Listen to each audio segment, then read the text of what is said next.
The Gnostics and Their Remains. By C. W. King. Preface. When this work first appeared, 23 years ago, it became at once an object of unmerited abuse, and of equally unmerited praise. Small divines mistaking it for an insidious attempt to overthrow opinions, as by law established, spurted at it with pens dipped in the milk of the gospel. Whilst, under the very same hallucination, friends of light, lauded it to the skies, either party equally ignorant both of the subject, and of the purpose of my labors. One noted Zoilus, whose recollections of Homer would seem to be of the same deeply marked nature as Ensign Blifil's, is disgusted at my citing Hades as a title of the god of the shades. Another is astonished at my ignorance in calling Bardanes a Persian, whereas he was a native of Pontus. Not understanding that my argument was equally valid in spite of the mistake, Pontus being originally a province of the empire of Darius, and what is more to the purpose, the actual focus whence Mithraism diffused itself over the Roman world. A still greater cause of outcry against the book was my presuming to lay presumptuous hands upon the sacred ark of Masonry, and openly express my opinion that the free and accepted of these times have no more real connection with the ancient craft, out of whose terms and forms, like fig leaves, they have stitched together aprons, wherewith to cover the real nakedness of their pretension, than the Italian carbonari of Marat's day had with the trade of charcoal burners, whose baskets were borrowed for the president's throne. King Hiram's skull gnashed his teeth with rage within the Systa Mystica, and one valiant young Levite of the course of Abia, proceeds thus logically to confute all my assertions. Athelstan built a church, he could not build without masons. Argyll, Athelstan was the founder of masonry in England. But enough of this, the same treatment is necessarily in store for the present edition. It must look for Verbera, Carnifices, Rober, Pix, Lamina, Tede. The one reviewer of its predecessor who exhibited any acquaintance with the literature of the subject felt himself, from his position, in duty bound, to qualify his praise by passing the summary judgment, that I had displayed in the work more of the spirit of a Gnostic than of a Catholic Christian. This sentence, intended for condemnatory, I accept as the highest praise that could be given to my labors, taking gamma nu omega sigma tau iota kappa in its strict sense of one addicted to knowledge, and who therefore studies the history and remains of any opinion for the sole purpose of understanding the truth, and not for the sake of demonstrating the truth, can only exist under one defined form. Let me now proceed to state how, in the present edition, I have endeavored still further to deserve the appellation attached to me by the good-natured Aristarchus. My treatise was the only one upon Gnostic archaeology, for Dr. Walsh's little book scarce deserves the name, that had appeared since Chiflet's admirable Epistopistis, 1617. Matter, in his Histoire critique du Gnosticism, 1827, an excellent analysis of the doctrines of the Gnosis, doing nothing for its monuments, beyond republishing, on a reduced scale, the engravings of the Epistopistis. The only sources of information accessible to me at the time of writing that edition were the same as those drawn upon by Matter before me, namely the treatises of Irenaeus and Epiphanius. In the interval, I have become acquainted with, and, in order thoroughly to master, have made complete translations of, two recently discovered works that throw much light upon many difficult questions in this investigation. The one is the Refutation of All Heresies, ascribed either to Origen or Hippolytus, its author being intimately acquainted with the doctrines which he holds up for detestation, or for ridicule. And, what makes his criticisms of far higher value to students of the present day, illustrating them by copious extracts from the then so extensive heretical literature, soon to be completely exterminated by the triumph of the orthodox faith. The other aid is the Pistis-Sophia, sole survivor of the once numerous family of Gnostic Gospels. But fortunately the most important of them all for our purpose, and the very one for whose escape, in its Coptic disguise, the archaeologist ought to feel most grateful to the ignorance of the destroyers. For, whereas the other Gnostic teachers appear, as Hippolytus loves to point out, to build up their systems upon the lines of various Grecian philosophies, the Pistis-Sophia makes known to us what were the deepest secrets of the so celebrated Egyptian mysteries, which are identical with those of the rabbinical Kabbalah. The only alteration being that of putting them into the mouth of scripture personages, in order to adapt them to the prevailing change of ideas. This book, therefore, from its very nature supplies a kind of elucidation of contemporary monuments not to be found elsewhere, for the Christian fathers discuss only the doctrines of their adversaries, not condescending to notice their application to the uses of everyday life. It is the latter point that gives such interest to the Pistis-Sophia. We gain from it the whole category of holy names, of such talismanic virtue, the powers and titles of the actual genii, the constitution of the soul, and its state after death. But what is yet more curious, the Pistis-Sophia exhibits the leading principles of the Kabbalah already established, and applied to the demonstration of the highest truths in exactly the same manner as these principles were used by the heresiarch Marcus, in the 3rd century. And here it may be remarked parenthetically, that no one really acquainted with the history of religious opinions, can for a moment imagine that Marcus, a born Jew, be it remembered, was the first inventor of the wondrous machinery which he used in the development of his system, and the manifestation of truth. He did but apply to a new purpose the rules that he found already established as authoritative in the rabbinical schools. For in religion there is no new thing, the same ideas are worked up over and over again. The gold and the sovereign of today may first have circulated in the new coin stater of Croesus. Last, in point of time, but equally valuable with any of the fresh sources that have served me for the completion of this work, must I gratefully acknowledge the oral teachings of Rabbi Dr.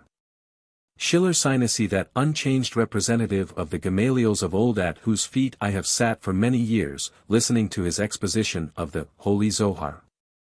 Whatever may be the date of the present form of that transcendental development of the Torah, no one but an inverted Jew, totally unread in the Greek historians of the Gnosis, can fail to perceive that its principles and traditions are the very same as those taught in the schools of Babylon and Tiberias at the time when Simon Magus and Justinus studied there.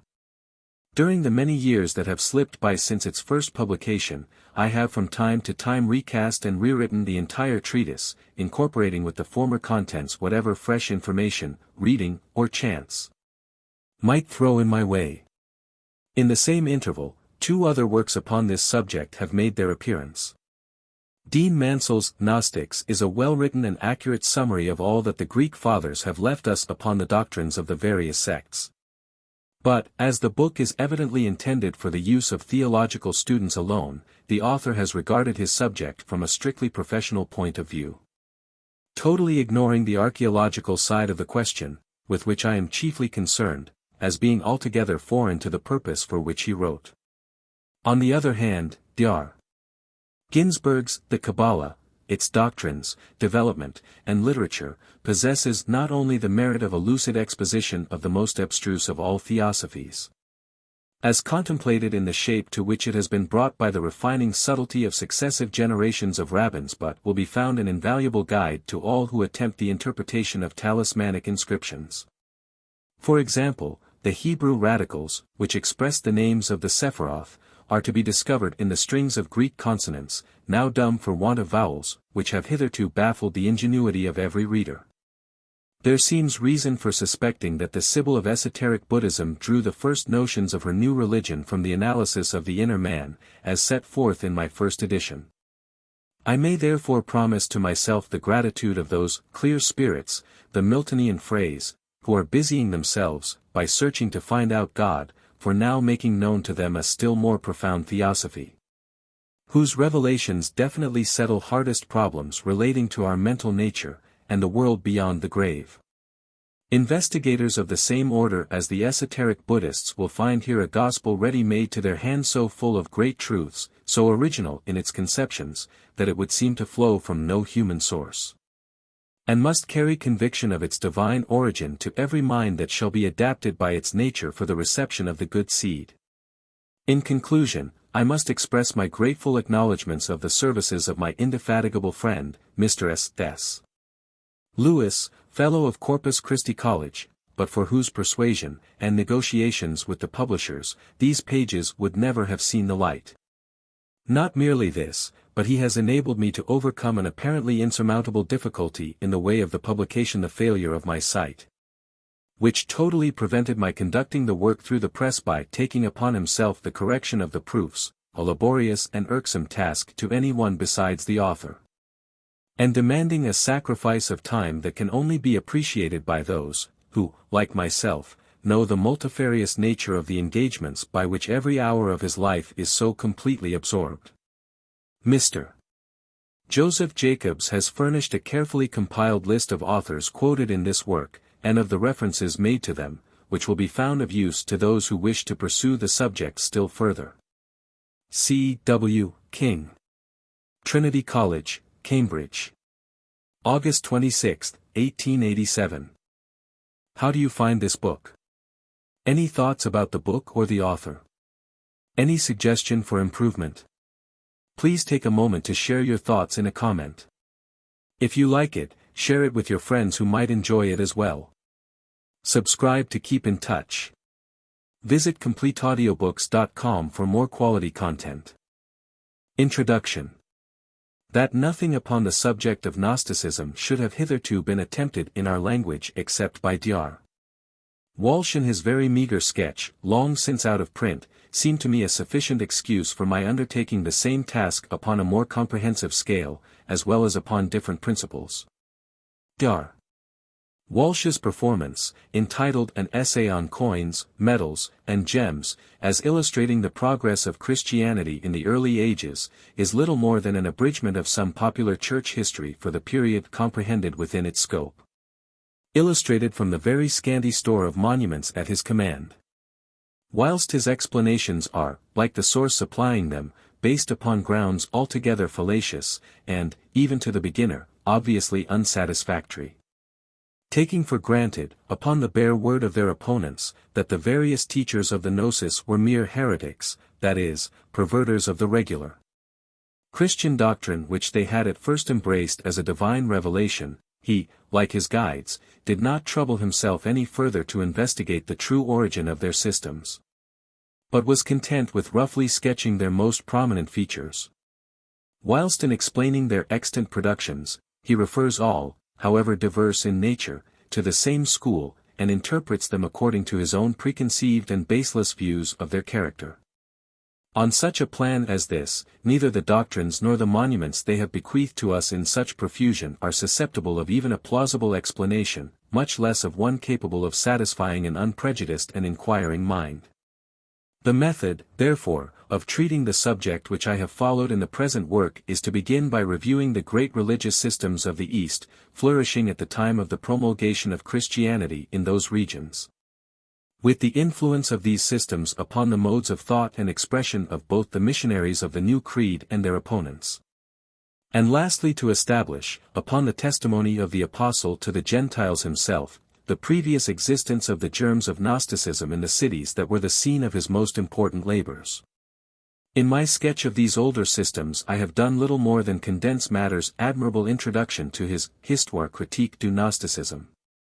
But from that point forward have carried on my investigations according to a theory to which that writer once alludes approvingly, although, from some unaccountable reason, he has neglected to follow it out to its legitimate consequences, restricting himself to describing in his lucid and elegant style the speculations of the several heresiarchs, and seeking no further back than the Zendavesta and Kabbalah for the storehouses whence they all must have drawn their first principles. He falls into the grave error of representing their doctrines as novel, and the pure inventions of the persons that preached them. That the seeds of the Gnosis were originally of Indian growth, carried so far westward by the influence of that Buddhistic movement which had previously overspread all the East, from Thibet to Ceylon, was the great truth faintly discerned by Matter, but which became evident to me upon acquiring even a slight acquaintance with the chief doctrines of Indian theosophy. To display this in the most incontrovertible manner, the two systems, each in its highest form of development, that of Valentinus and that of the Nepalese Buddhists, are described and confronted for the sake of establishing their original identity, and throughout these pages innumerable other points of affinity will be found noticed as they present themselves. Actual historical proof of the same fact will also be adduced, establishing the important circumstance, but hitherto entirely unnoticed or disregarded, that Buddhism had already been planted in the dominions of the Seleucidae and the Ptolemies at least as early as the times of the generation following the establishment of those dynasties, and was provided for in treaties made between those Grecian princes and the great Hindu promoter of the religion. In the history of the Church it is most certain that almost every notion that was subsequently denounced as heretical can be traced up to Indian speculative philosophy as its genuine fountainhead. How much that was allowed to pass current for orthodox had really flowed from the same source. It is neither expedient nor decorous now to inquire.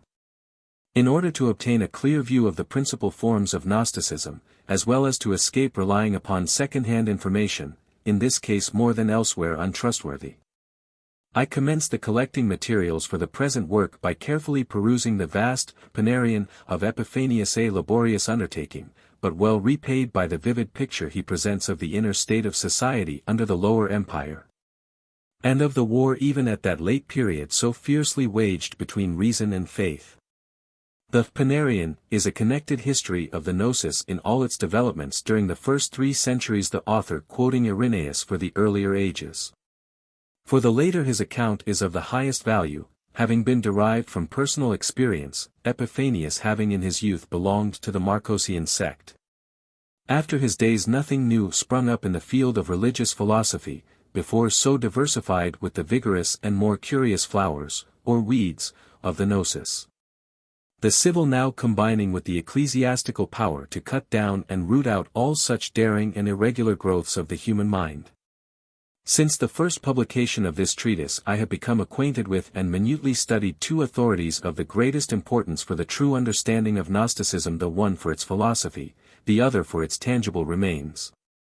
The Refutation of All Heresies, of Hippolytus, written 2 centuries before the Panarion, gives a view of the chief schools of the Gnosis, drawn up with the utmost intelligence united with the most charming candor. Qualities sadly to seek in the other ecclesiastical historians. The Pistis-Sophia, the only Gnostic gospel preserved, throws a light upon the terminology and machinery of the religion that, before its discovery and publication, was perfectly unattainable. Both these treatises are of recent discovery, and consequently their assistance was lost to the previous historians of Gnosticism. I have therefore availed myself largely of these invaluable resources, which will be found doing good service in almost every section of the present work. After considering the class of speculations that owed their birth to India, next in importance for her contributions to the opinions, still more to the monuments before us, Coni's Egypt with her primeval creed, although exhibited in its Romanized and latest phase, and whose productions are too often confounded with the true offspring of the Gnosis. These remains are here discriminated, their distinctive characters are pointed out, and they are arranged under several heads, according as their object was religious or medicinal. In the consideration of these remains, Bellarmine's classification has been chiefly followed, according to which the truly Gnostic are regarded as those only that exhibit the figure of the Pantheist, Abraxas, the actual invention of Basilides, and which gives its name to the class. The second, Abraxoids, includes the types borrowed from different religions by the other Gnostic teachers. The third, Abraxaster, consists of such as in their nature are purely astrological, and intended for talismans, deriving their virtues from the stars. In the first of these classes much space has been devoted to the ingenious creation of the Alexandrine philosopher, the pantheistic image of the supreme Abraxas, whose title has hitherto been improperly applied to monuments, some of which are anterior in date to his embodiment in a visible form, whilst others spring from nations entirely unconnected with his worship. Of this eidolon of the personage thereby typified, of the meaning of his name and titles, much information has been collected, and presented here in a connected form for the benefit of those interested in learning what can on safe grounds be established in elucidation of these abstruse questions. Mithraism, under whose kindly and congenial shelter so much of Occidental Christianity grew up unmolested, is reviewed in its due order, and the causes explained of an alliance at first sight so inexplicable.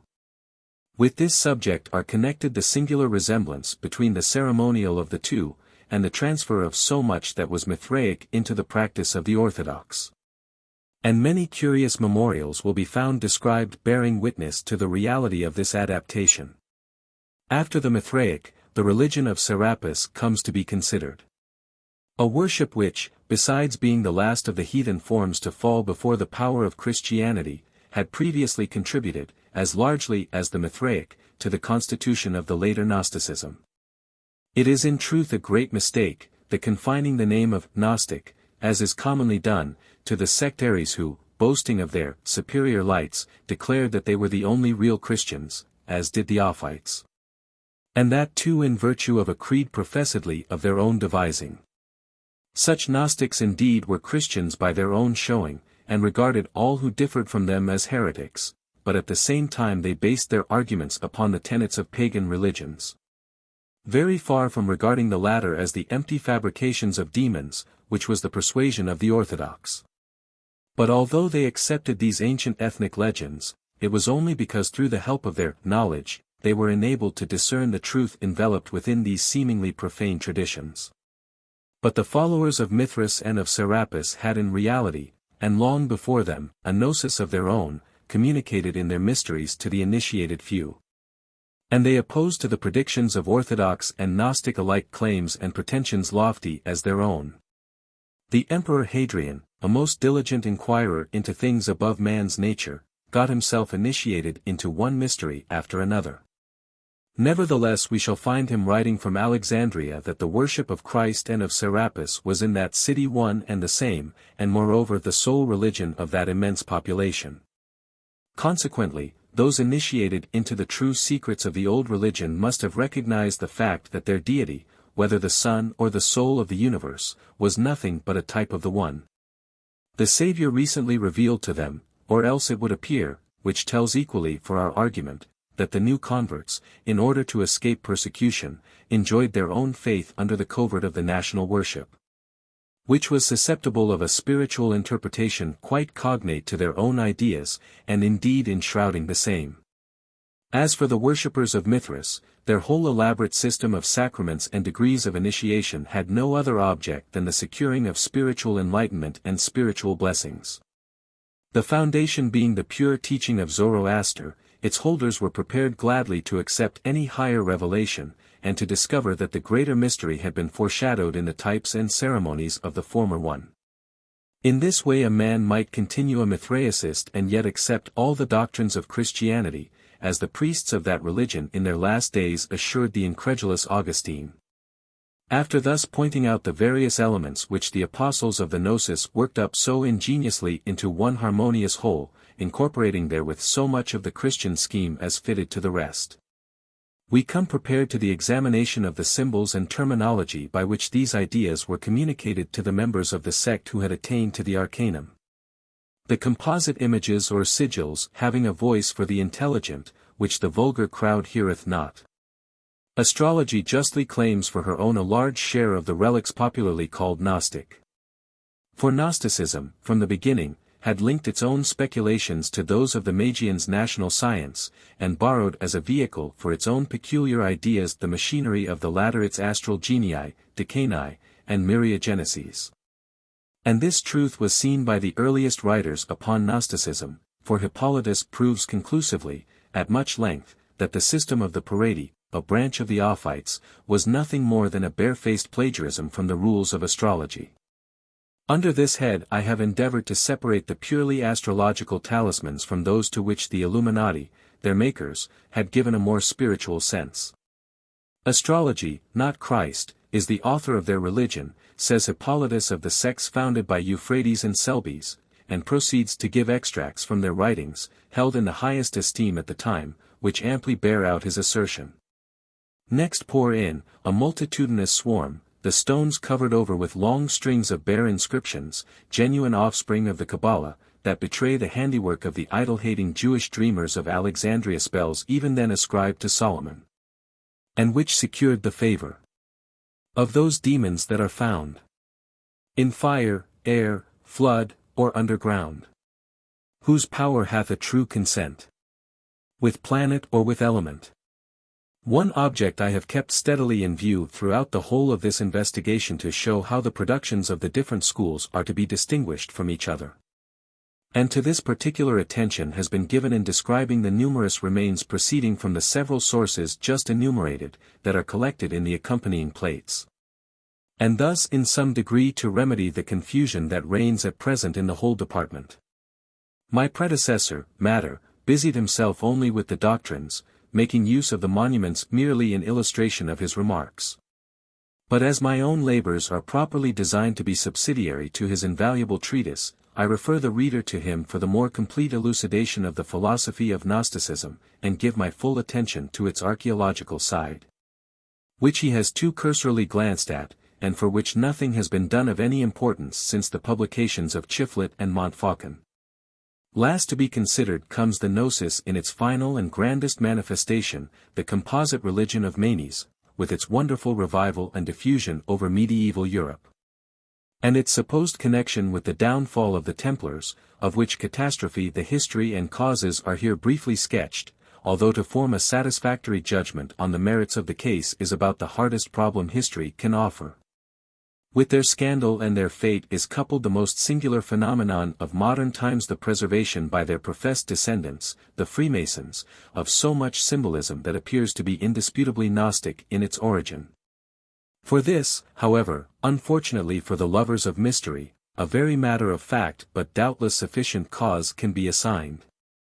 And by valid arguments established, when the solution of the enigma irresistibly brings to mind Aesop's apologue of the fox and the mask, and his exclamation of disappointment after he had at last mustered up sufficient courage to examine the interior of the awe-inspiring and venerable head. This section is illustrated by all the information I have been able to glean from different sources upon the curious subject of masons' marks which, yet existing and in common use amongst our own craftsmen and equally so amongst the Hindus in daily religious observance, can be traced back through Gothic retention, and Gnostic usage, through Old Greek and Etruscan art, to their ultimate source. And which attest more convincingly than anything else what region gave birth to the theosophy making such liberal use of the same sigli in Roman times. To assist inquirers into this point I have been careful to give references to all the published lists of these marks that have come to my knowledge. Which same rule I have observed as regards other monographs upon the several various questions discussed in the following pages. In this way the shortcomings of myself can be supplied by those desirous of fuller information, for I am well aware that my own best qualification for attempting an arduous investigation like the present, extending over so many and unconnected branches of learning, lies in a larger practical experience of the monuments themselves, tangible and literary, than was possessed by those who have hitherto attempted it. And as it is a most true adage, dans le pays de aveugles le bon est roi, there is some probability of my labors proving both novel and interesting to many who desire to know something authentic upon the much talked of but little understood subject of Gnosticism.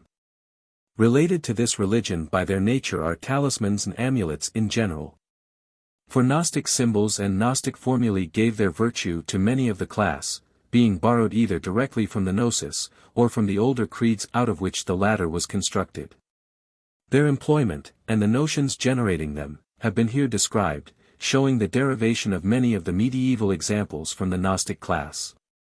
And by following out the same principle it has been attempted to find a key to their Kabbalistic legends, which may fit them better than any hitherto offered by their interpreter, symbols and emblems being with them those conveying the idea of death, which last indeed has of all others furnished the richest store of such imagery. For thereby the human mind endeavored to familiarize itself with the thought of mortality, and by embellishing the idea tried to reconcile itself to the inevitable. This being a topic of universal interest, to say nothing of its very important relations to art, my collections connected therewith have been somewhat extensive, and embrace many particulars neglected by Lessing in his curious essay entitled, We die alten den Tod Gebeldet. With respect to the illustrations of this book, many doubtless will be surprised as well as disappointed at finding them derived entirely from monuments of such small apparent importance as engraved stones. And, thinking this part incomplete on that account, may accuse the author of negligence in not having had recourse to other evidences of a more public character. But the limitation is in truth the necessary result of the nature of the things discussed in this inquiry. Secret societies, especially the one whose maxim was, as Clemens records, that truly wise one. Learn to know all, but keep thyself unknown. Erect no monuments to attract public attention. They deal but in symbols, to be privately circulated amongst their members in passwords known only to the Illuminati, or else they embody their doctrines in mystic drawings, like the Ophite diagramma. Or upon papyri long since committed to the flames.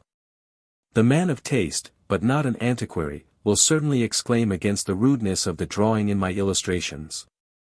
But the truth is that, rude as they look, they in most cases flatter their originals, the extreme barbarism of which it was often found impossible to reproduce with any hope of leaving the meaning recognizable. Be it remembered that gratia non habitat, non hoc silenius antro.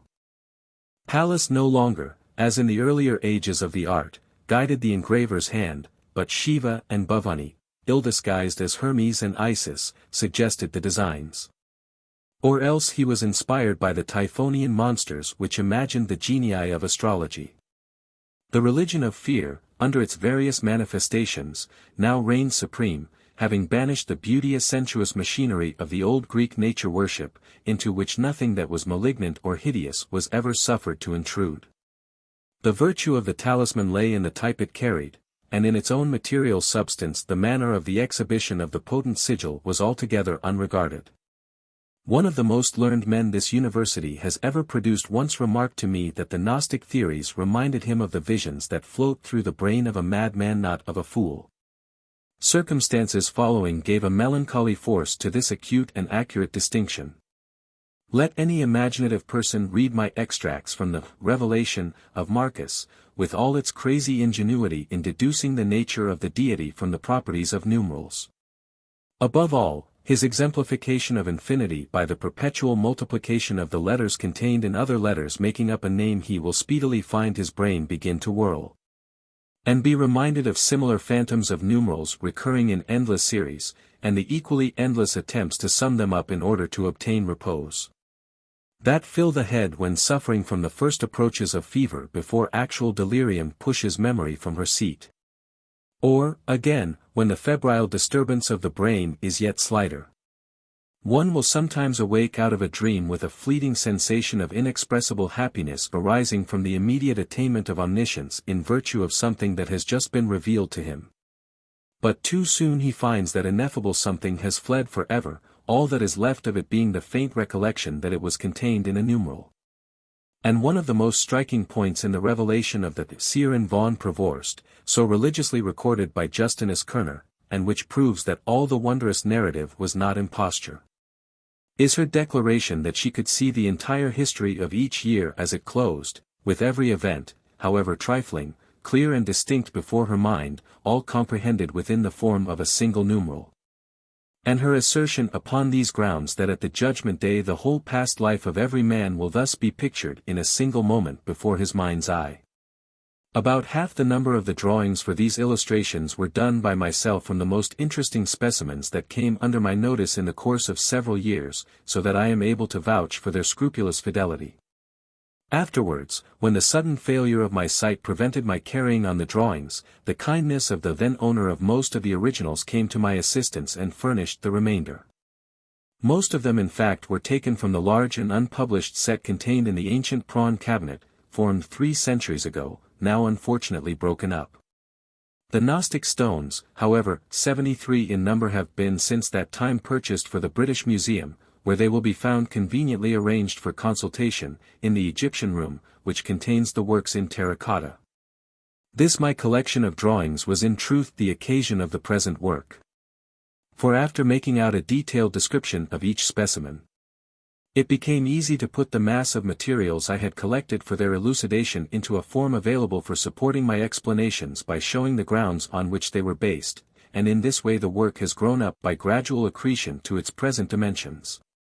The theme offers so boundless a variety of interesting subjects for research, one suggesting another in endless succession, that it can only be compared to Marcus' own exposition of the infinite composition of the ineffable name, quoted above, and would alone supply materials for a whole library of distinct treatises upon its various subdivisions. In those few instances where the better style of the original deserved reproduction by a more artistic hand, I have had recourse to the services of Mr. B. Utting, who has executed the woodcuts with a spirit as well as an accuracy that leave nothing to be desired. Part 1. Gnosticism and its Sources. Tau omicron upsilon tau omicron mu epsilon chi rho iota nu pi mu psi omicron nu, pi tau epsilon rho. Sigma phi rho alpha gamma delta alpha chi omega nu kappa alpha tau alpha beta sigma omicron mu alpha iota. Alpha nu alpha lambda omicron upsilon delta iota omicron delta epsilon sigma omega. Mu upsilon sigma tau rho iota alpha pi nu tau alpha delta iota alpha nu omicron xi omega. Mu omicron rho phi delta theta epsilon nu pi iota delta epsilon xi omega. Kappa alpha tau kappa epsilon kappa rho upsilon mu mu nu alpha tau gamma alpha delta omicron. Gamma nu omega sigma iota nu kappa alpha lambda sigma alpha. Pi alpha rho alpha delta sigma omega. Ophite him, Hippolytus, v. 10. Non e pulegio de piccola barca. Quel che fendendo val ardita prora. Ne denacier ch a semidesmo parca. Dante, Parrot. 23, 68. Gnosticism and Its Origin. The general name, Gnostics, is used to designate several widely differing sects, which sprang up in the eastern provinces of the Roman Empire almost simultaneously with the first planting of Christianity. That is to say, these sects then for the first time assumed a definite form, and ranged themselves under different teachers, by whose names they became known to the world. Although in all probability their main doctrines had made their appearance previously in many of the cities of Asia Minor. There, it is probable, these sectaries first came into definite existence under the title of Mysti, upon the establishment of a direct intercourse with India and her Buddhist philosophers, under the Seleucidae and the Ptolemies. The term Gnosticism is derived from the Greek, gnosis, knowledge, a word specially employed from the first dawn of religious inquiry to designate the science of things divine. Thus Pythagoras, according to Diogenes Laertius, called the transcendental portion of his philosophy, gamma nu sigma iota tau nu tau omicron omega nu, the knowledge of things that are. And in later times gnosis was the name given to what Porphyry calls the antique or Oriental philosophy, to distinguish it from the Grecian systems.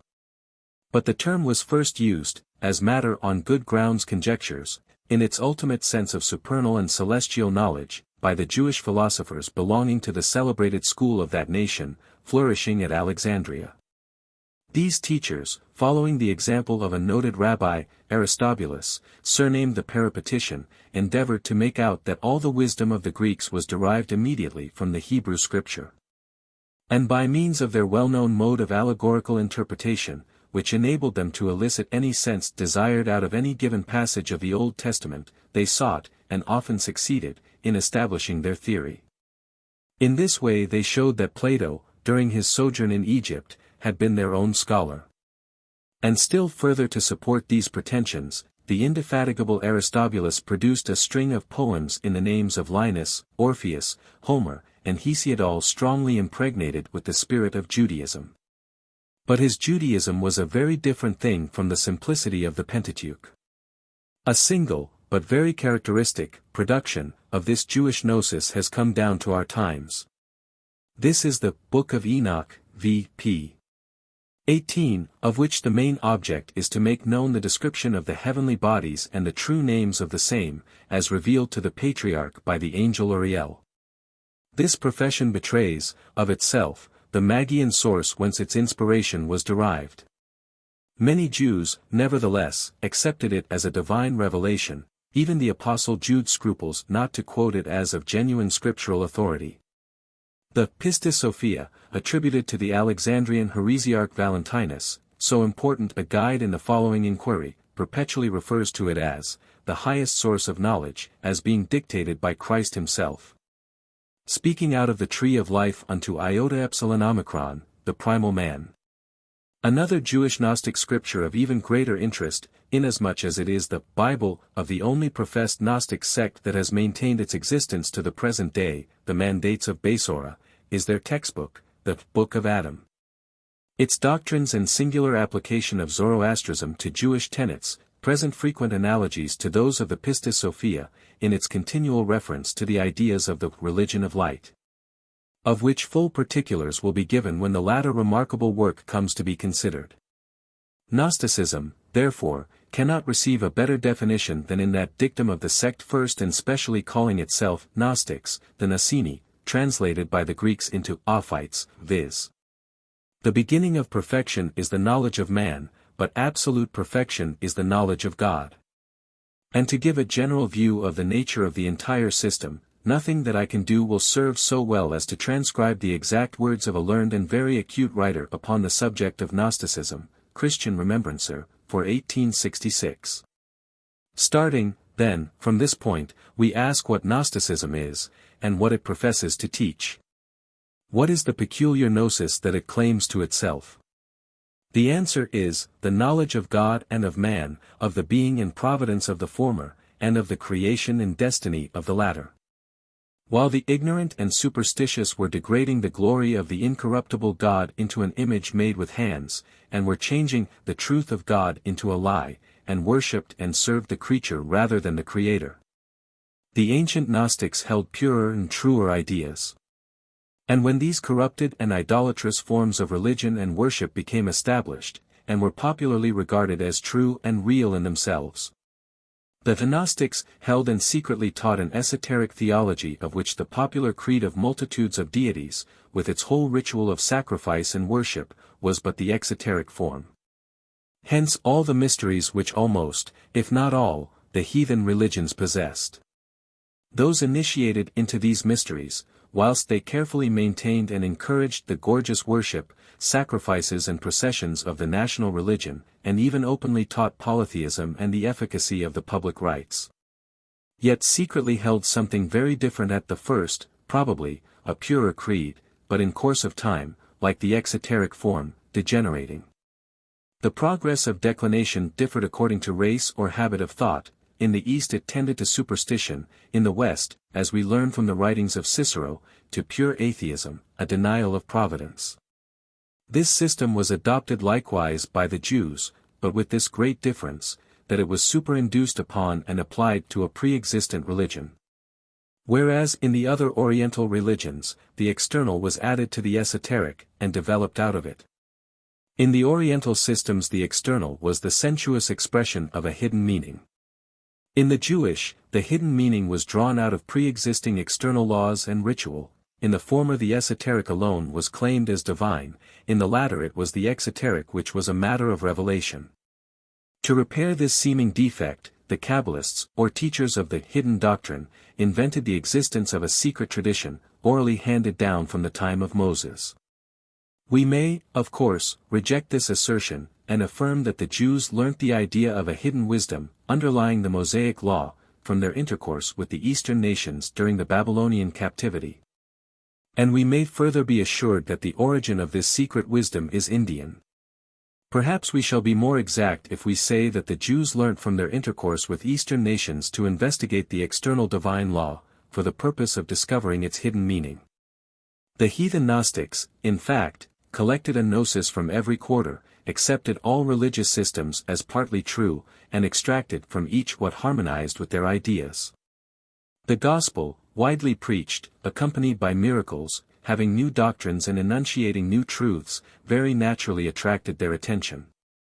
The Kabbalists, or Jewish Gnostics, like Simon Magus, found a large portion of apostolic teaching in accordance with their own, and easily grafted upon it so much as they liked.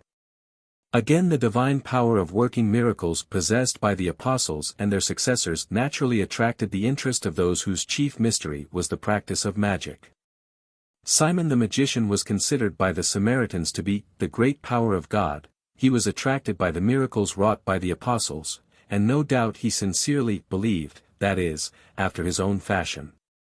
His notion of holy baptism was probably an initiation into a new mystery with a higher gnosis than he possessed before, and by which he hoped to be endued with higher powers.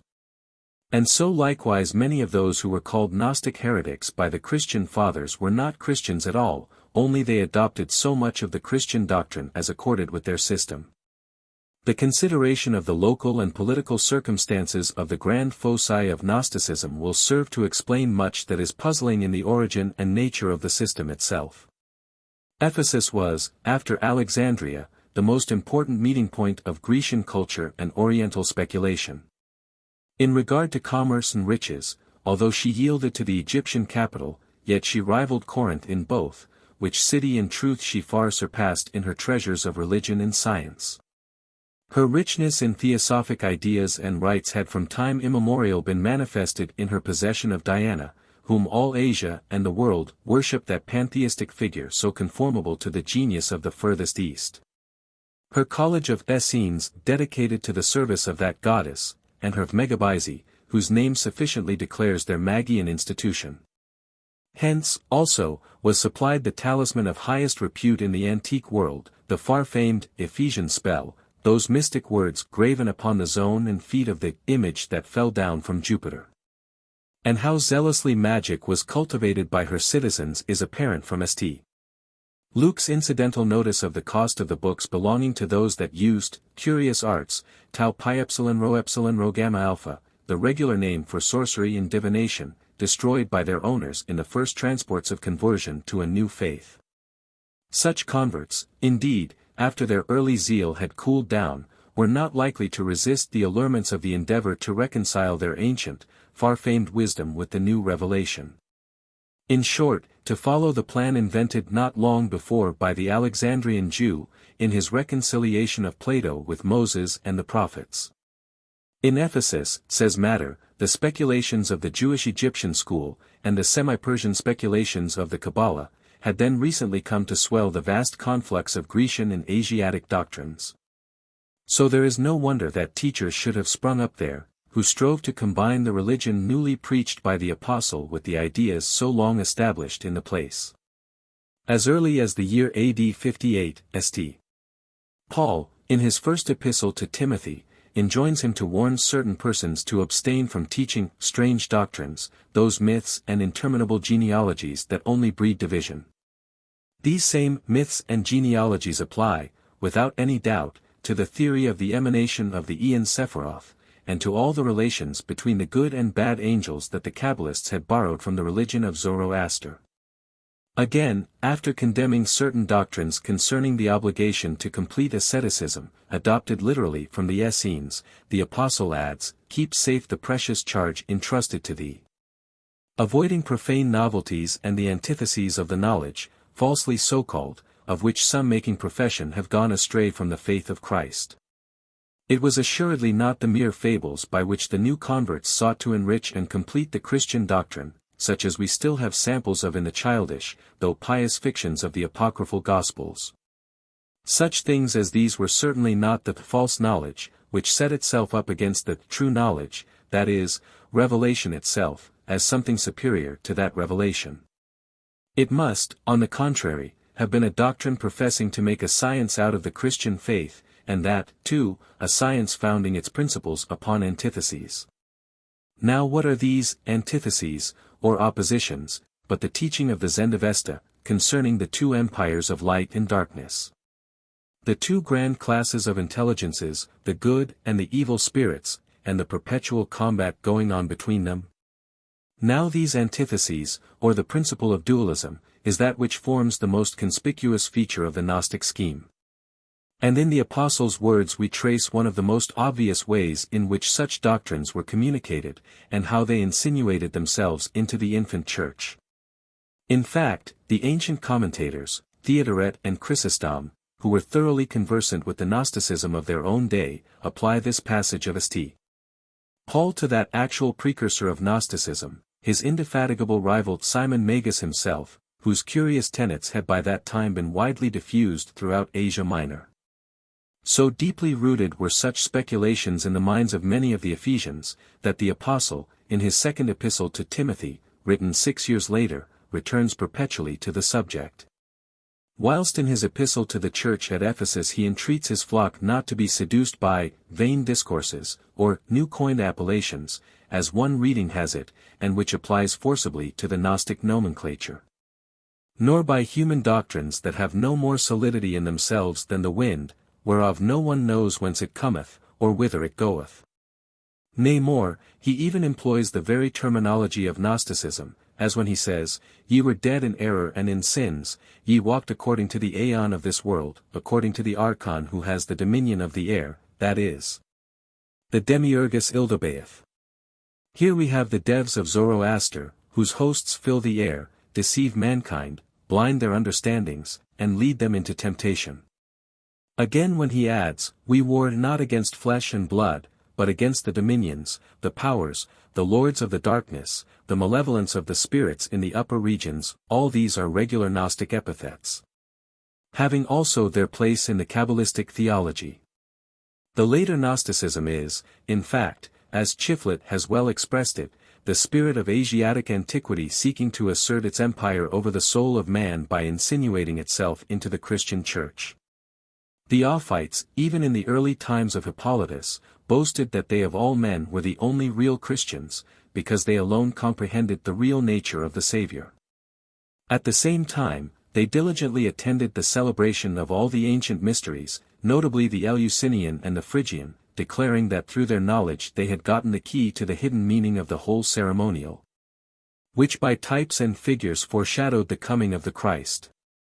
But indeed, Gnosticism, in its primitive form, had almost supplanted, by spiritualizing it, the beautiful materialism of the early Greek and Latin mythologies.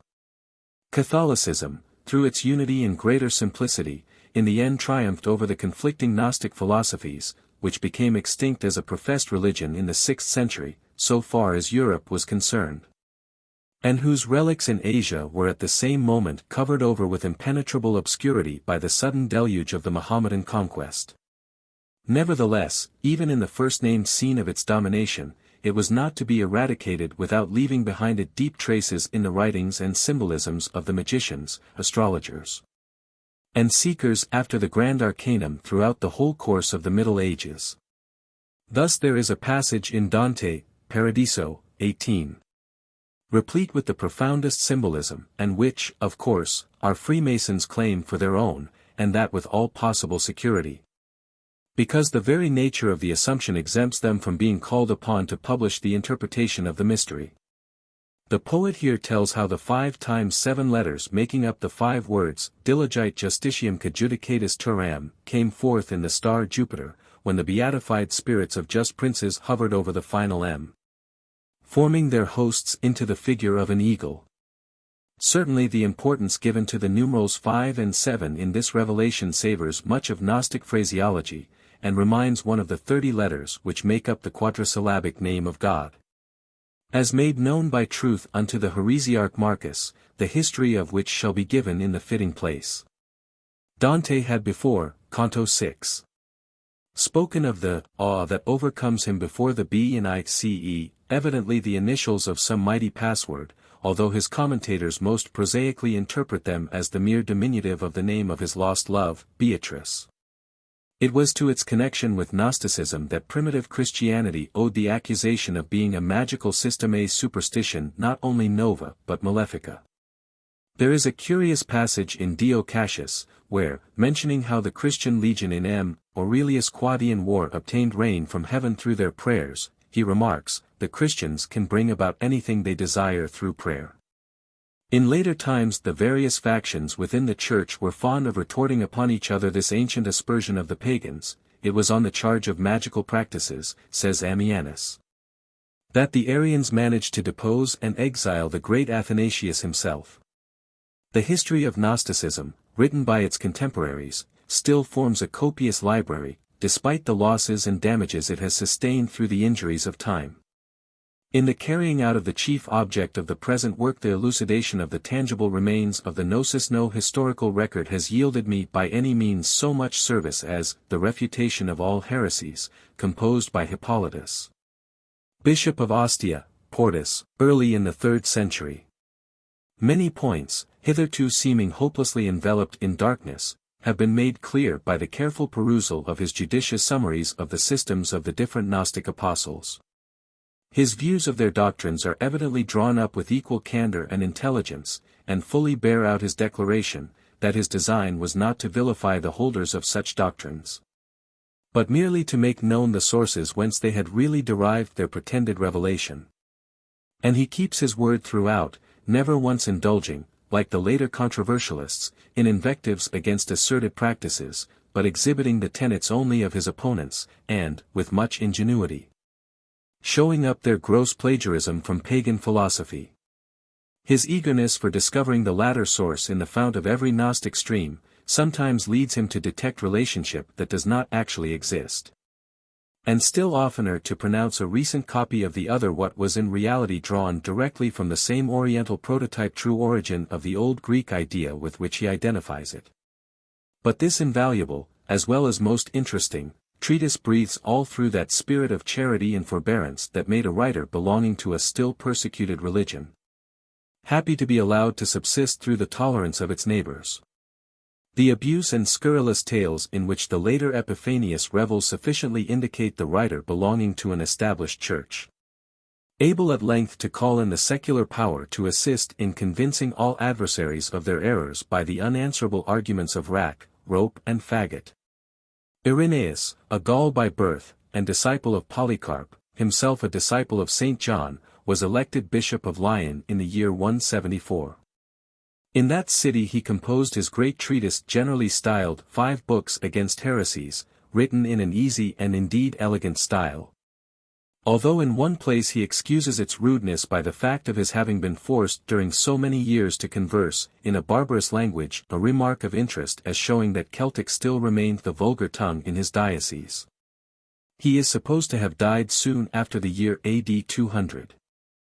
And therefore is somewhat earlier than Hippolytus, who was put to death in AD 222, and whose refutation was clearly written after the death of Irenaeus, for he quotes him occasionally by the title mu alpha kappa rho iota omicron, the deceased, and has incorporated some entire chapters respecting Marcus in his own work. The great Origen, another contemporary, has given some important details concerning the religious systems of the Ophites in his celebrated Reply to Celsus. 2 centuries after him comes Theodoret, Bishop of Cyrrhus, in Syria, during the second quarter of the 5th century, who has left very full particulars respecting the great Gnostic school flourishing in that region. The other Christian writers who have treated upon the origin and nature of the same doctrines were nothing more than ignorant churchmen, able to discern nothing in any religion beyond its external forms, and which they construed in the darkest possible sense, ever seeking for the worst interpretation of which these external appearances were susceptible. At the head of this latter class stands Epiphanius, author of the most detailed and, from its furious partisanship, amusing account of the Gnostic sects that is extant his vast Panarion, breadbasket, or rather, scrap-basket. A whimsical title intended to express the motley nature of its contents, picked up from all quarters. This immense folio, admirably translated into elegant Latin by the learned Petavius, is of the highest interest. Full of pictures of the struggles of the human mind to devise for itself a revelation that shall plausibly solve all the problems of man's other nature.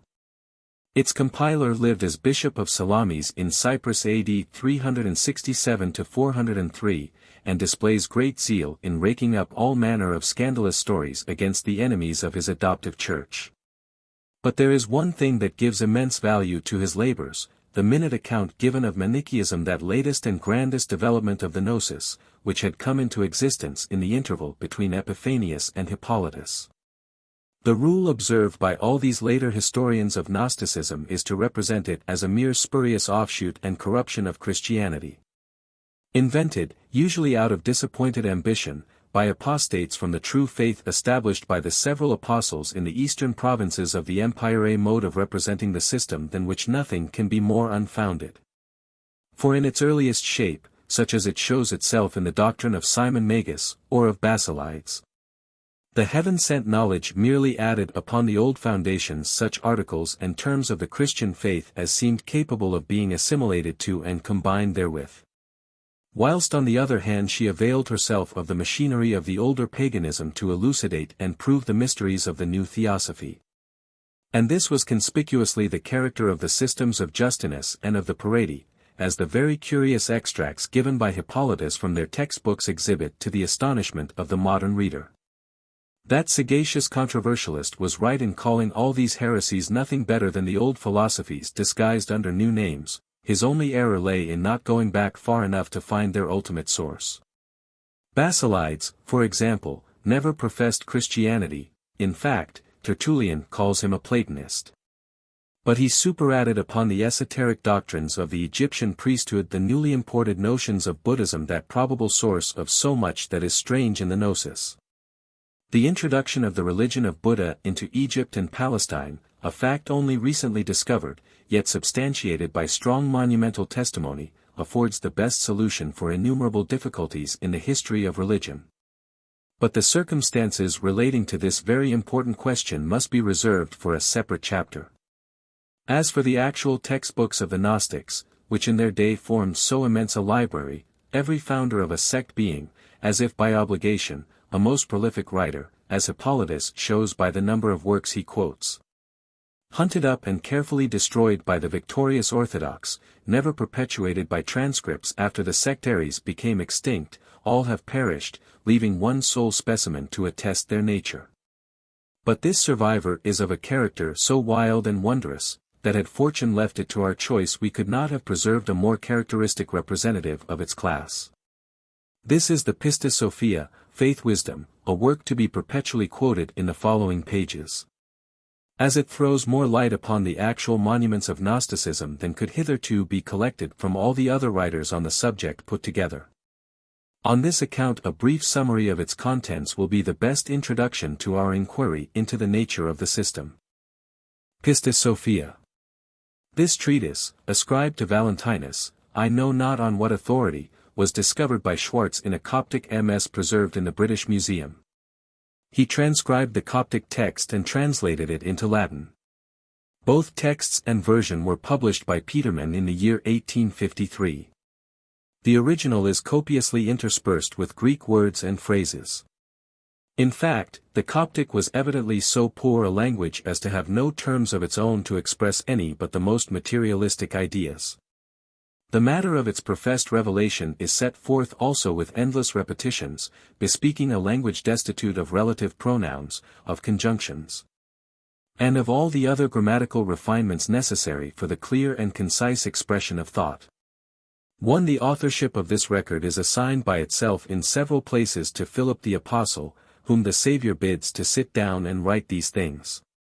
This circumstance made me at first conclude it to be the lost Gospel of Philip quoted by Epiphanius, but the particular anecdote adduced by him from that Gospel is not to be discovered anywhere in this. But as the original is full of wide lacunae, which often fall in very interesting places, as if purposely defaced to escape the eyes of the profane, such an omission is not altogether conclusive against the identity of the two. The nature of the book may be briefly sketched as follows. It professes to be a record of the higher teaching of the Saviour communicated to his disciples during the 11 years he passed with them on earth after his crucifixion, and when he had returned from his ascension into heaven. This ascension had been made from the Mount of Olives, where he received from on high 2 shining vestures inscribed with 5 mystic words, section 16, and the names of all the powers whose domains he had to traverse. He thus, as he relates to the disciples, passes through the gate of the firmament, the sphere of fate, and the regions of the 12 great aeons, all of whom in succession are terror-smitten, and fall down before him and sing hymns of praise. On arriving at the 13th aeon, he finds seated below and weeping the excluded power Pistis-Sophia too, who gives her name to the revelation. She, having once caught a glimpse of the supreme light, was seized with a desire to fly upwards into it, but Adamus, the ruler of her proper place, being enraged at this act of rebellion against himself, caused a false light, a veritable ignis fatuus, to shine upon the waters of the subjacent chaos which lured down the hapless aspirant, and she was inextricably immersed in the abyss, and beset by the spirits thereof, all eager to deprive her of her native light. The doctrine of the admixture of light, derived from the treasure of light, with matter, its imprisonment therein, and its extraction and recovery by the appointed receivers of the light, is the pervading idea of this revelation. To a greater extent even than in the Ophite scheme. As part of the same notion comes the frequent allusion to the Kappa Alpha Sigma Mu Omicron or chaotic commixture of light and matter, to reorganize, which is the special object of the Savior's descent from above. At least one half of the book is taken up with the account of the successive steps by which she ascends through all the 12 eons by the Savior's aid, and the confession she sings at each stage of her deliverance out of chaos. Each confession is proposed by Jesus to a disciple for explanation, and is referred to some psalm or other prophecy containing parallel sentiments, this concordance being occasionally made out with considerable ingenuity. A remarkable peculiarity is that all throughout Mary Magdalene is the chief speaker, and the most highly commended for her spiritual knowledge. Though once she is sharply rebuked by Peter for her presumption in thus perpetually putting herself forward unbidden and not giving the men a chance to speak. After Pistis-Sophia has thus regained her lost position, the most valuable portion of the exposition of doctrines commences. The Magdalene asks the great question as to the final cause of sin, section 281, to which Jesus returns a long and minute description of the composition of the soul of man, which is fourfold. The divine spark therein, a particle of the light yet entangled in the Kappa Alpha Sigma Mu Omicron, being encased in a threefold envelope formed out of the effluvia of the rebellious eons. The tendency of which is to keep it in subjection to the passions and to themselves, so that when separated from the body it may not be able to escape out of their domains, the regions of mid-space, here represented as places of pain. These eons are elsewhere identified with the signs of the zodiac. Next comes a detailed account of the rulers of the regions of torment, section 320, of their authentic forms, a crocodile, a bear, a cat, a dog, a serpent, a black bull, and of their authentic names. These last are not Semitic, but either Coptic or belong, judging from their terminations, to the mystic language generally used upon the Gnostic stones. After this we have the several punishments appointed for the various sins of mankind, and the exact number of years and even of days required for the expiation of each in its proper dungeon, Tau Alpha Mu Epsilon Omicron Nu. These places of torment are all enclosed within the dragon of outward darkness. It is worthy of remark that the serpent, whenever introduced, is a thing of evil, a sure indication that the book is under the influence of the Kabbalah. The same conclusion is deducible from the malignity pervading the entire dispensation which it pictures, and the evident delight it takes in creating and parcelling out the various punishments, of which heretics naturally get the largest share. The philosophic Gnostic schemes have no severer penalty for those who do not listen to them than the want of knowledge, and the subjection to matter. After purgation in these prisons the souls are put into new bodies, and begin a new probation upon earth. The judge of souls is the Virgin of Light, attended by her 7 handmaids. Certain sins, but few in number, are punished by annihilation, and admit of neither expiation nor atonement. But for all the rest instant remission is procurable, if the friends of the deceased celebrate on his behalf the mystery, or sacrament, of the Ineffable One. This must be the very earliest notice extant of the belief in the efficacy of the offering up of a sacrament for the redemption of souls. There is a singular provision made for the salvation of a perfectly righteous man, but who in his lifetime has not enjoyed the opportunity of being converted. The angels take his departed soul, and carry it through all the realms of punishment with the utmost rapidity, and then conduct him before the Virgin of Light, who clothes it in a new body to recommence its earthly career. To obtain there the advantage of the mysteries and so become an heir of light. The nature of the particular mystery, so perpetually alluded to in this work, is in no place explained. It is, however, the highest of the 24, for such is the number of the mysteries here mentioned, one for each of the grades in its celestial hierarchy, for the 5 marks, for the 7 vowels, for the 5 trees and for the 7 amens.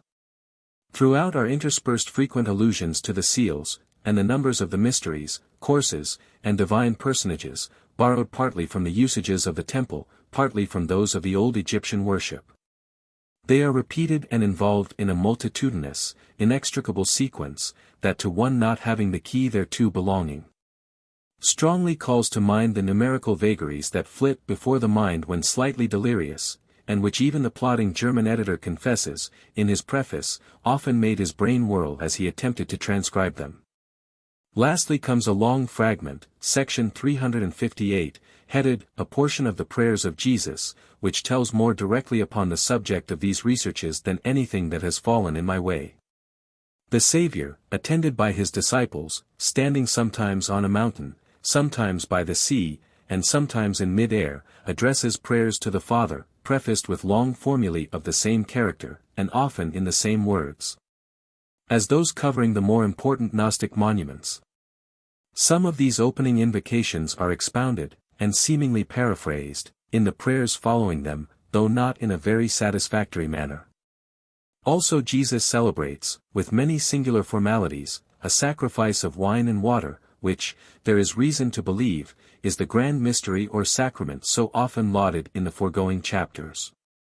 The whole closes with a long exposition by him of the influence of the eons of the zodiac upon the soul of the infant born under each, and of the fortunate or malign intervention of the planets in such cases. Of the latter the sacred names are communicated apparently as used by the Magi. A few Egyptian deities, e.g. Dubastes and Typhon, are named here, and the Syrian Barbelo is frequently introduced, as a personage of the very highest importance, being no less than the heavenly mother of the Saviour himself. His earthly mother is indeed represented as attending at these revelations, but she plays a very secondary part therein to the Magdalene and even to Salome. The last thing to be noticed in this most remarkable fruit of a crazy, mystic imagination, it is hard to say whether more Kabbalist, or Magian, or Christian is the opposed dualism of many of the powers introduced as agents in the economy of the universe. For example, there is an obedient and a rebellious Adamus, that highest name with the earlier Nasini, a great and a little Sabaoth. And similar antitheses to be met with also in the later Ophite schemes. The Book of Enoch. This most ancient, as it professes, of the Hebrew scriptures being so frequently referred to as the highest authority by the Aeon Pistis-Sophia. A brief summary of its doctrine seems to form the necessary complement to the preceding section.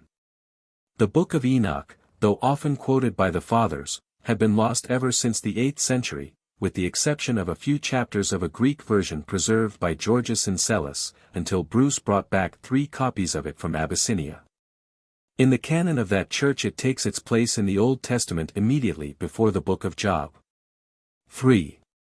This book is divided into 90 chapters, and begins with the preface, In the name of God, the merciful and gracious, slow to anger, and of great mercy, and holiness. This book is the Book of Enoch the prophet. May blessing and help be with him who loves him, for ever and ever. Amen. Chapter 1. This word is the blessing of Enoch with which he blessed the chosen and the righteous that were of old. And Enoch lifted up his voice and spoke, a holy man of God, while his eyes were open, and he saw a holy vision in the heavens, which the angels revealed to him. And I heard from them everything, and I understood what I saw. After this follows the history of the angels, of their having descended from heaven, and produced giants with the daughters of men, of their having instructed them in the arts of war, and peace, and luxury. The names of the leading angels are mentioned, which appear to be of Hebrew origin, but corrupted by Greek pronunciation. The resolution of God to destroy these is then revealed to Enoch. These topics occupy about 18 chapters. From the 18th to the 50th chapter Enoch is led by the angels Uriel and Raphael through a series of visions not much connected with the preceding. He saw the burning valley of the fallen angels, the paradise of the saints, the utmost ends of the earth, the treasuries of the thunder and lightning, winds, rain, dew, and the angels who presided over these. He was led into the place of the general judgment, saw the Ancient of Days on his throne, and all the kings of the earth before him. At the 52nd chapter, Noah is said to have been alarmed at the enormous wickedness of mankind, and, fearing vengeance, to have implored the advice of his great-grandfather. Enoch told him that a flood of water should destroy the whole race of man, and a flood of fire punish the angels whom the deluge could not affect. In chapter 59, the subject of the angels is resumed: Samisa, Artakaru, Barimian, Kakabeel, Tuziel, Ramiel, Damdao, and others to the number of 20, appear at the head of the fallen spirits, and give fresh instances of their rebellious dispositions. At chapter 62, Enoch gives his son Methuselah a long account of the sun, moon, stars, the year, the months, the winds, and the like physical phenomena.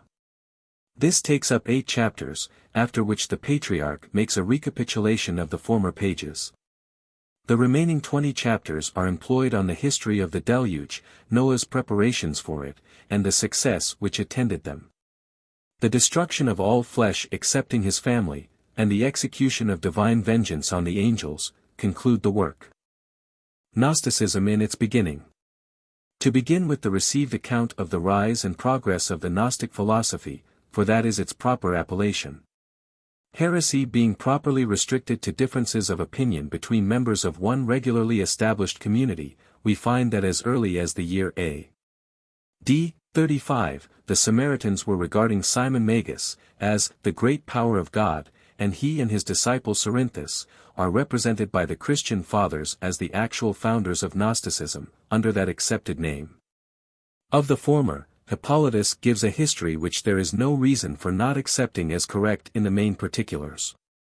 He was a native of Gidda, in the province of Samaria, and commenced his career, and soon acquired great influence amongst his countrymen, by practicing magic after the Thrasymedean method, i.e. jugglery, as previously described by Hippolytus, nay more, by working miracles, through the agency of devils. Having fallen in love with a beautiful courtesan at Tyre, he bought her from her owner, and always carried her about with him, declaring that she was the intelligence, Nunu Omicron Iota Alpha, that of old was imprisoned in the body of the Grecian Helen. Then of the lost sheep, but now was restored to him for the salvation of the world. Even before the preaching of Christianity he had set up for a teacher of a new religion, plagiarized from Moses and Heraclitus the obscure, based upon the axiom that fire was the first principle of all things. Subordinate to which were the 6 radicals, a curiously compounded mixture of Judaism and Magism, of which Hippolytus gives a full though not very intelligible summary. This Simon, after he had ransomed Helen, granted salvation unto men by means of his own knowledge. For inasmuch as the angels had governed the world ill by reason of their own ambitiousness, he pretended that he was come to set all things right. And having changed his form and made himself like to the principalities, the powers, and the angels, wherefore it was that he showed himself in the form of man although not a man at all, and had suffered the passion in Judea. Although he had not really suffered it. Moreover, that he had manifested himself to the Jews as the Son, in Samaria as the Father, and amongst the Gentiles in other parts as the Holy Ghost. But he submitted to be called by whatsoever name they pleased. The prophets were inspired by the angels, creators of the world, when they delivered their prophecies.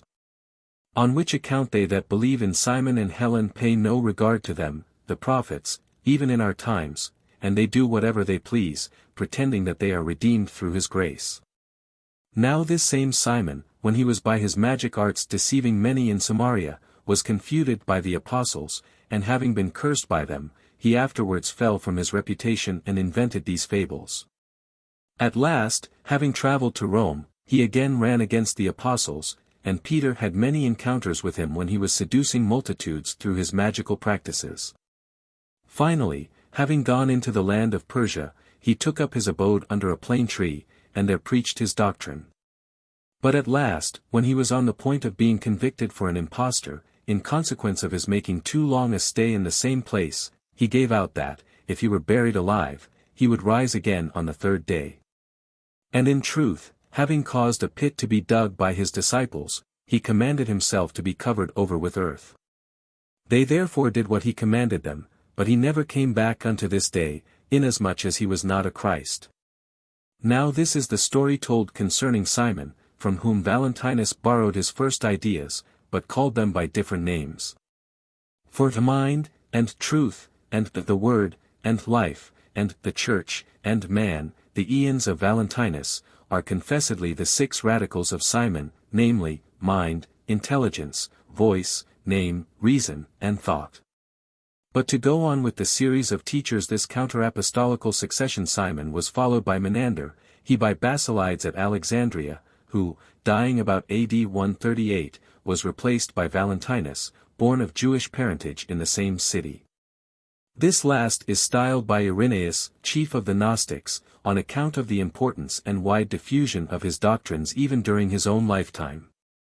In Syria other sects were being founded contemporaneously with these, taking their names from Marcion and Bardesanes, both of whom tradition represents as Persians by origin and consequently Magian by religious training. The latter is by some called a native of Pontus, a circumstance, however, making no difference as to the source of his opinions, that region being confessedly the seat of Mithraism, and ruled over by a line claiming descent from the first Darius, or a satrap of his.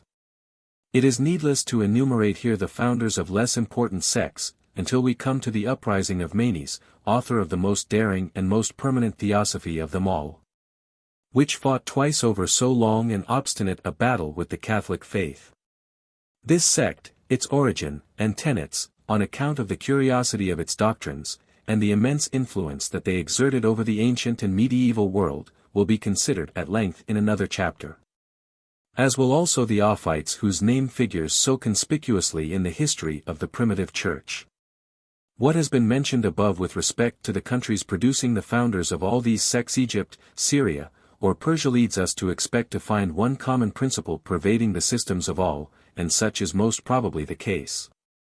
The fundamental doctrine held in common by all the chiefs of the Gnosis was, that the whole creation was not the work of the supreme deity, but of the demiurgus, a simple emanation, and several degrees removed from the highest power.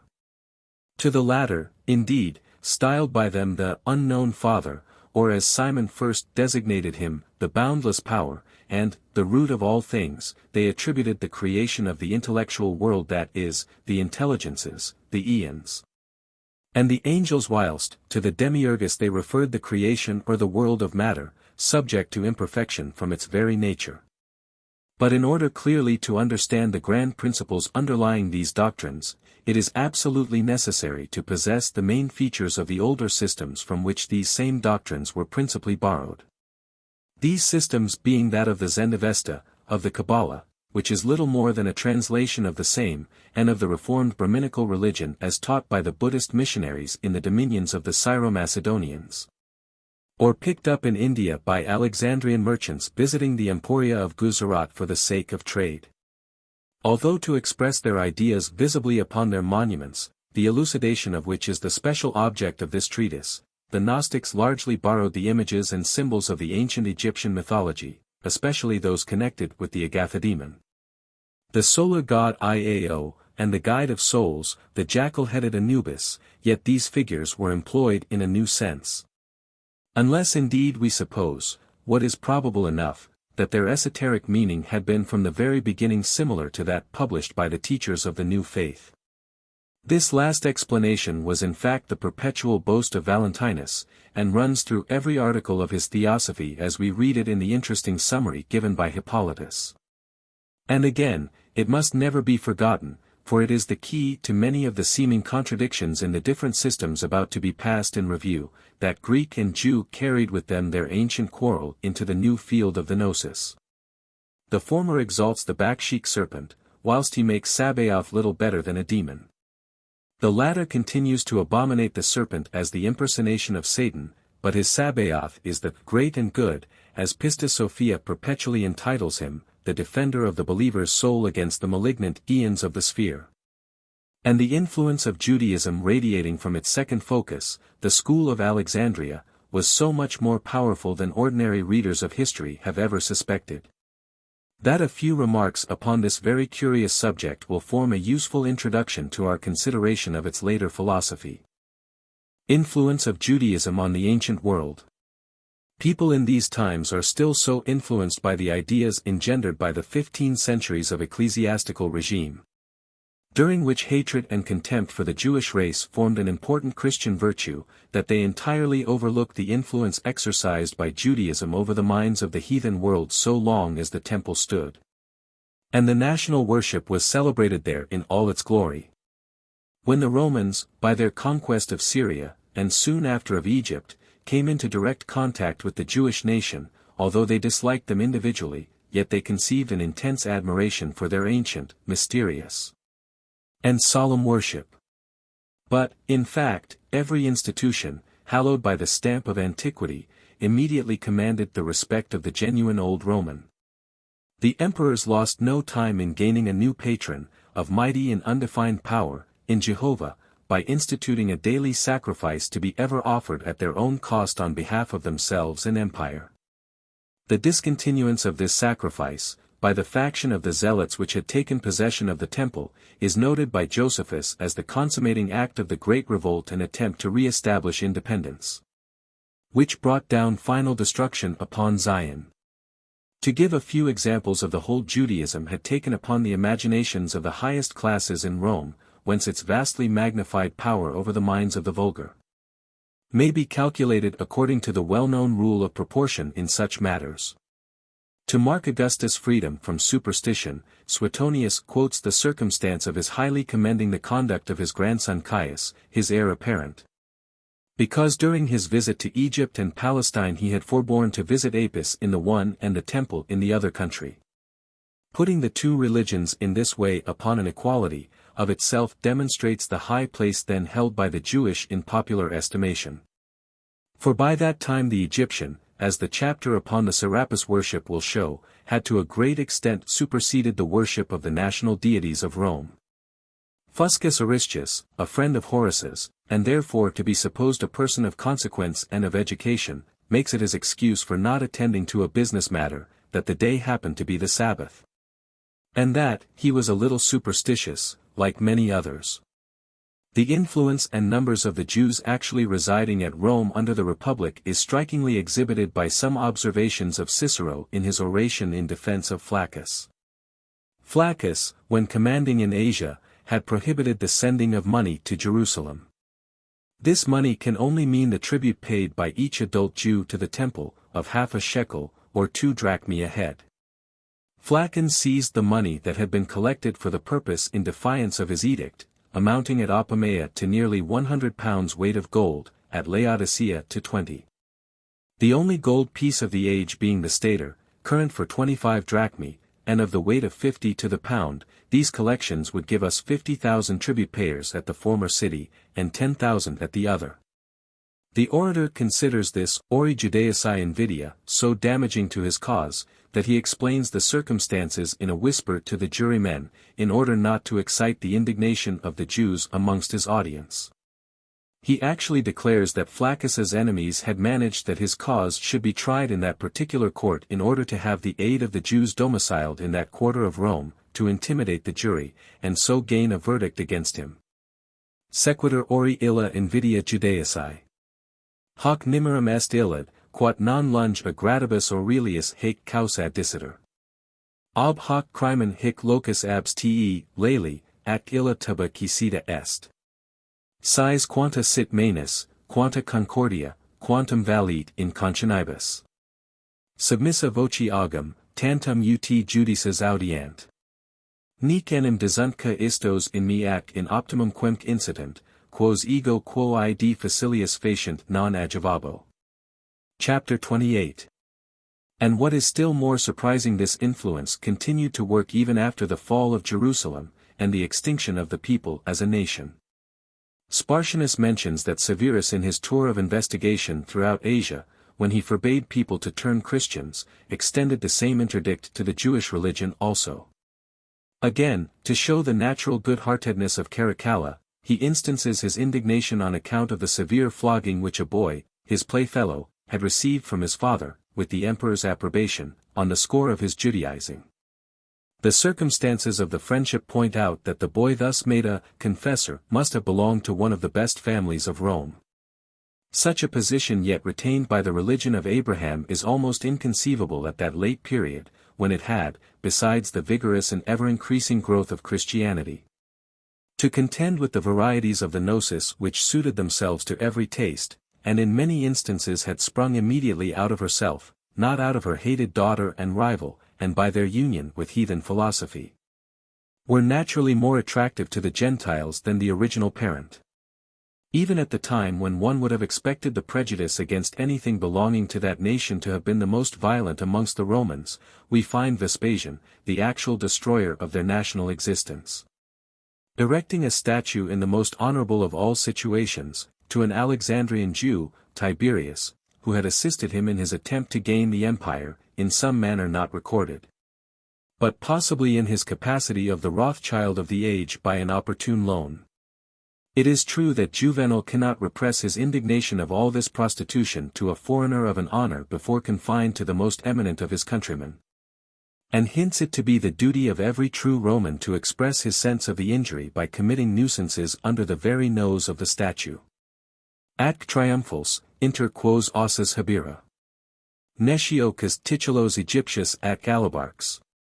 Cujus ad effigiam non tantum mire fas est. I. 130.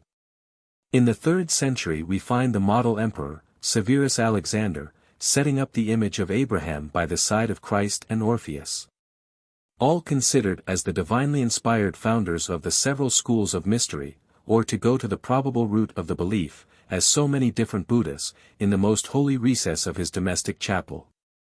A little research amongst the annals of the later emperors would no doubt furnish many other examples of the hold taken by various particulars of the Jewish creed, in its Babylonian and Alexandrian phases. Upon the religious notions of the Romans the fact is easily accounted for, when men's ideas upon the nature of the soul, of God's government, and of a future state, are entirely vague, as were those of the educated heathen of those times. When, old traditions being discarded as mere unsatisfying poetical fables, they attempted to build up systems that should explain every difficulty by the help of reason and philosophy alone. Although destitute of any solid grounds upon which to lay the first foundation of the fabric. Things being in this state, a religion venerable by its antiquity, itself an impenetrable shield against the shafts of infidelity, as even Tacitus concedes, hae ritus, quoquo modo inducti, antiquitate defendantur, History v. 5. Possessing a complete system that solved every problem by a professedly divine revelation, totally setting itself above reason and human experience, but proclaiming unquestioning credence as the most meritorious of virtues. Such a religion could not but gain the victory over its disorderly and discordant competitors, which had nothing but arguments deduced from probabilities and analogies wherewith to oppose it. The same contest we behold passing under our own eyes. Roman Catholicism with its doctrines overthrown, exploded, rejected by reason, learning, and philosophy, for the space of 3 centuries, is again rapidly bringing back into her fold her lost sheep, which, having wandered through the tempting ways of Protestantism, and of philosophy or infidelity, however people choose to call it, and unable to discover any reason that will bear the test for standing fast at any ultimate point as the absolute truth, at last return weary and disappointed to whence they started, and find it conducive to peace of mind to accept assertion for demonstration, and the age of a tenet as equivalent to its truth. There is yet another consideration that is of great importance in the present inquiry, which is the close affinity between the Judaism of this period and Magian, the extent of which will be pointed out in the following sections when we come to speak of the Talmud. Remembering how much of the machinery of the one was borrowed from the other, there is little cause for astonishment at discovering that what are generally considered peculiarly Jewish titles of deity upon relics may rather be attributed to a Magian source. The 3 circumstances thus briefly adduced, namely, the direct influence of the religion of Zion as a mystery of the most venerable antiquity, vying with those of Egypt and of Babylon, its subsequent indirect influence through its offshoots, which left its visible impress upon things tangible, the virtue of its connection with the creed of the Magi, the secret priesthood, or rather, Freemasons of the ancient world. These are the things solving the difficulty that must have struck any inquiring mind when beginning to study the so-called Gnostic remains. From the foregoing considerations, at least a plausible reason may be gathered for the fact of the Hebrew names of the deity, and of his angels, and of the patriarchs, so perpetually being repeated on works presenting the figures of genii and of astral spirits, forms of idol monsters the most repugnant, one would have thought, to the feelings of the worshippers of those sacred names, profaned by such union. An imagery, from beholding which the true follower of Moses must certainly have recoiled in horror. The Zendavesta. The Zendavesta, literally, text and comment, is the doctrine of Zoroaster, Zarathustra, comprised in 8 parts, written at different periods, but of which the earliest have been assigned to the date of BC 1200 to 1000. In its present form it was collected by Ardeshir, the founder of the Sasanian dynasty, from oral tradition, at the time when he re-established the ancient religion of Persia. In this revelation the Supreme Being is called, boundless time, Sarvana Akarana, because to him no beginning can be assigned. He is so surrounded by his own glory, and so far exalted beyond all human comprehension, that he can only be the object of silent veneration. The beginning of creation was made by means of emanations. The first emanation of the Eternal One was light, whence issued Ormuzd, Ahuramazda, the King of Light. Ormuzd is styled the firstborn of boundless time. And the Faruer of him, or pre-existing soul, type or idea in Platonic phrase, had existed from all eternity within the primitive light. By means of his word, Ormuzd created the pure world of which he is the preserver and the judge. Next, he created in his own image the 6 Amshaspans, who stand about his throne, and are his agents with the lower spirits, and with mankind, whose prayers they offer up to him, and to whom they serve for models of perfection. These Amshaspans, of whom Ormuzd is the first, thus making up the mystic number 7, are of both sexes, and the Gnostics adopted them, as we shall see further on, into their own systems, with the same distinction of sex.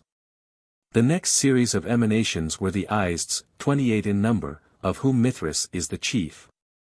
Like the superior order, they watch over the purity and happiness of the world, of which they are the genii and guardians. The principal names amongst them are Vohumano, Mazda, Asha, Vayu, Ventus, Guservi, soul of the earth, Sraosha, who exactly answers, in point of duties, to the Grecian Hermes and Jewish Gabriel, for he carries the mandates of Ormuzd, and conveys up to him the souls of the righteous. The third series, the Faruers, are in number infinite. These are the thoughts or ideas conceived in the mind of Ormuzd before he proceeded to the creation of things. They are the protectors of mankind during this mortal life, and will purify their souls on the day of the resurrection. The creation of these chiefs, with their angelic hosts, had become necessary. Ahriman, the second-born of the Eternal One like Ormuzd, an emanation from the primal light, and equally pure, but ambitious and full of pride, had become jealous of the firstborn. On this account the Supreme Being condemned him to inhabit for 12,000 years the space that is illumined by no ray of light, the black empire of darkness. This interval will suffice to decide the struggle between light and darkness, between good and evil. Ahriman, in order to oppose his rival, created in his turn 3 series of evil spirits, corresponding in number, and antagonistic in office, to each one of the good, and, like them, male and female. The first series is that of the Archdevs, chained each one to his respective planet, and of whom the chief is Astamogd, the 2-footed serpent of lies. These devs are the authors of all evil, both physical and moral, throughout the universe. Ormuzd, after a reign of 3,000 years, then created the animal world in 6 periods, creating first light, a faint image of the light celestial, then water, earth, plants, beasts, and lastly, man. Ahriman had concurred in the creation of earth and water, for darkness being already inherent in these 2 elements, Ormuzd was unable to exclude its nature from them. Ormuzd had produced by his word a being the type and source of universal life for all creation. This being was called life, or the bull, the same word in Zen stands for both. This creature Ahriman contrived to destroy, but out of its scattered seed Ormuzd, through the agency of the Amshaspan Sephandamad, wisdom, formed the first human pair, Meskia and Meskiane. This couple Ahriman, by a bribe of fruits and milk, succeeded in corrupting, having gained over the female first. Then, to all the good animals made by Ormuzd, he opposed, by his own creation, as many mischievous and venomous ones. The struggle still goes on, the power of darkness often is the superior, but the pure souls are assisted and defended by the good genii, and will ultimately triumph. For when things shall seem at their worst, and evil all-powerful in the creation, 3 prophets shall appear and restore the lost light. One of these, Sosiak, shall regenerate the world and restore it to its pristine excellence.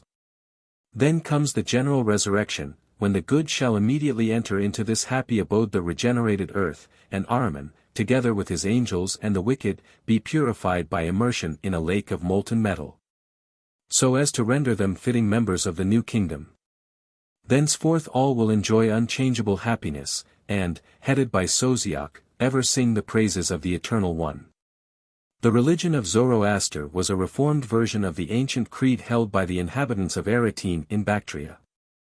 For it is probable that the first gods of the Aryan race before it split into Indian and Zend, were the powers of nature, Indra, thunder, Mitra, sunlight, Vayu, wind, Agni, fire, Armadi, earth, Soma, intoxication. The worship of the last may have been the source of the Dionysia, introduced from India, as the Greeks themselves always asserted. These powers were called Ahuras and Devas indifferently. But Zoroaster reduced all these powers to the secondary rank of angels, and used the name Devas in a bad sense only. The Zoroastrian was the established religion of the Persians at the time when they conquered Assyria. And to a great extent it superseded the material idolatry of the Babylonians, whose gods Darius and Xerxes melted down without any scruple. But matter is of opinion that the College of Magi, established long before the Persian conquest of Babylon, accepted the new religion upon the change of masters, retaining nothing of the old besides astrology and divination. It must not be forgotten how large a portion of the Jewish captivity remained permanently in Assyria, only 2 tribes, Judah and Levi, having been sent back to Jerusalem by Cyrus. And Babylon long continued the seat of a most flourishing rabbinical school, whilst Judea itself, down to the time of the Macedonian conquest, remained a province of the Persian Empire. How important a part of the Persian population at a much later period were either Jews, or under Jewish influence, appears from the very remarkable assertion of Josephus. That his nation were encouraged to brave all extremities in their final struggle against the power of Rome by the confident expectation of aid from their brethren beyond the Euphrates.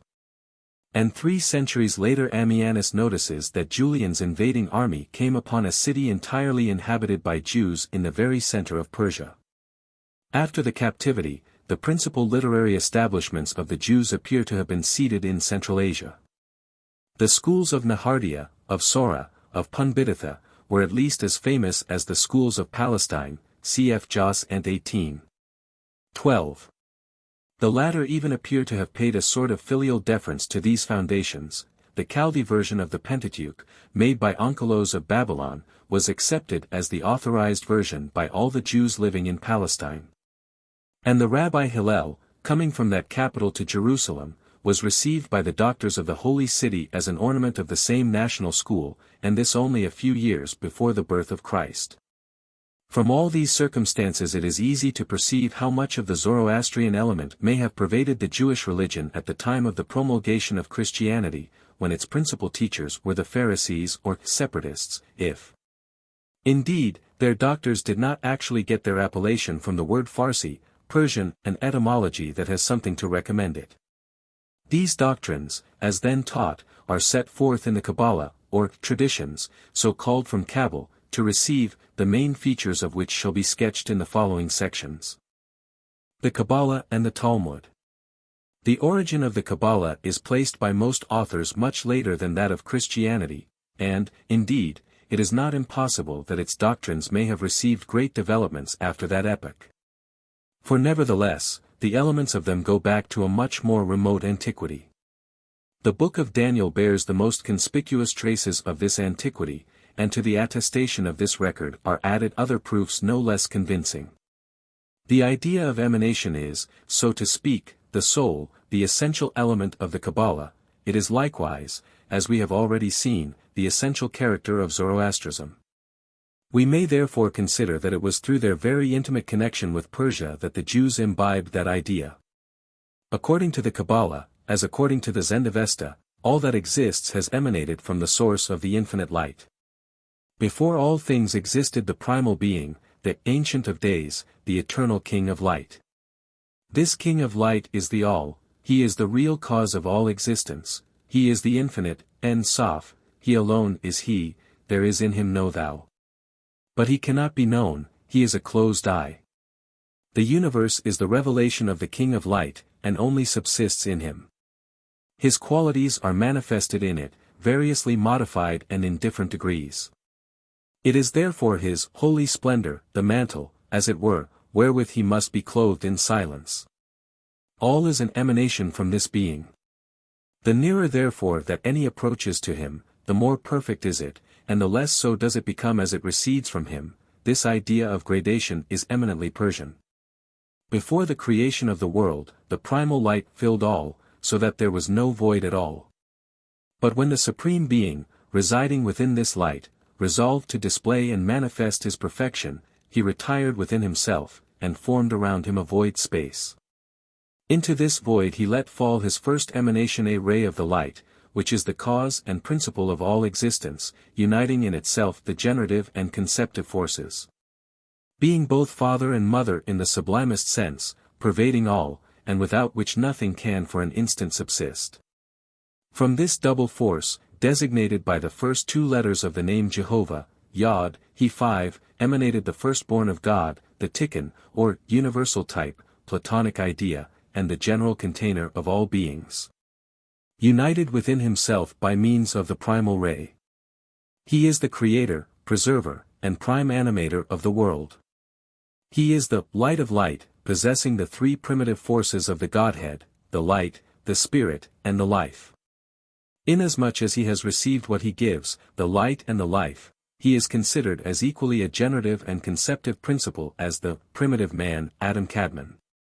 And as man himself is called the little world, or the microcosm, so this being, his type, is properly designated the great world, or macrocosm. In this their Adam Kadmon, the principle of light and life, the Kabbalists have united the attributes of the same principles amongst the Persians. Adam Kadmon has manifested himself in 10 emanations, which are not indeed actual beings, but sources of life, vessels of the almighty power, types of all the creation. Their names are, the crown, wisdom, prudence, magnificence, severity, beauty, victory, glory, foundation, empire. To wisdom they gave the title Jah, to prudence Jehovah, to magnificence El, to severity Elohim, to victory in glory Sabaoth. To empire Adonai. These are all attributes of the Supreme, as displayed in his works, through which alone it is possible for the human mind to conceive him. To the same emanations the Kabbalists give other titles, which constantly present themselves in Gnostic inscriptions. For example, the crown, Parmenides also calls the Godhead Sigma Tau Phi Alpha Nu Omicron, has the synonym of or, light, possibly the same with our, the name of a Sabaean genius. Wisdom is called Nous and Logos, and is equivalent to the Sophia of Gnosticism.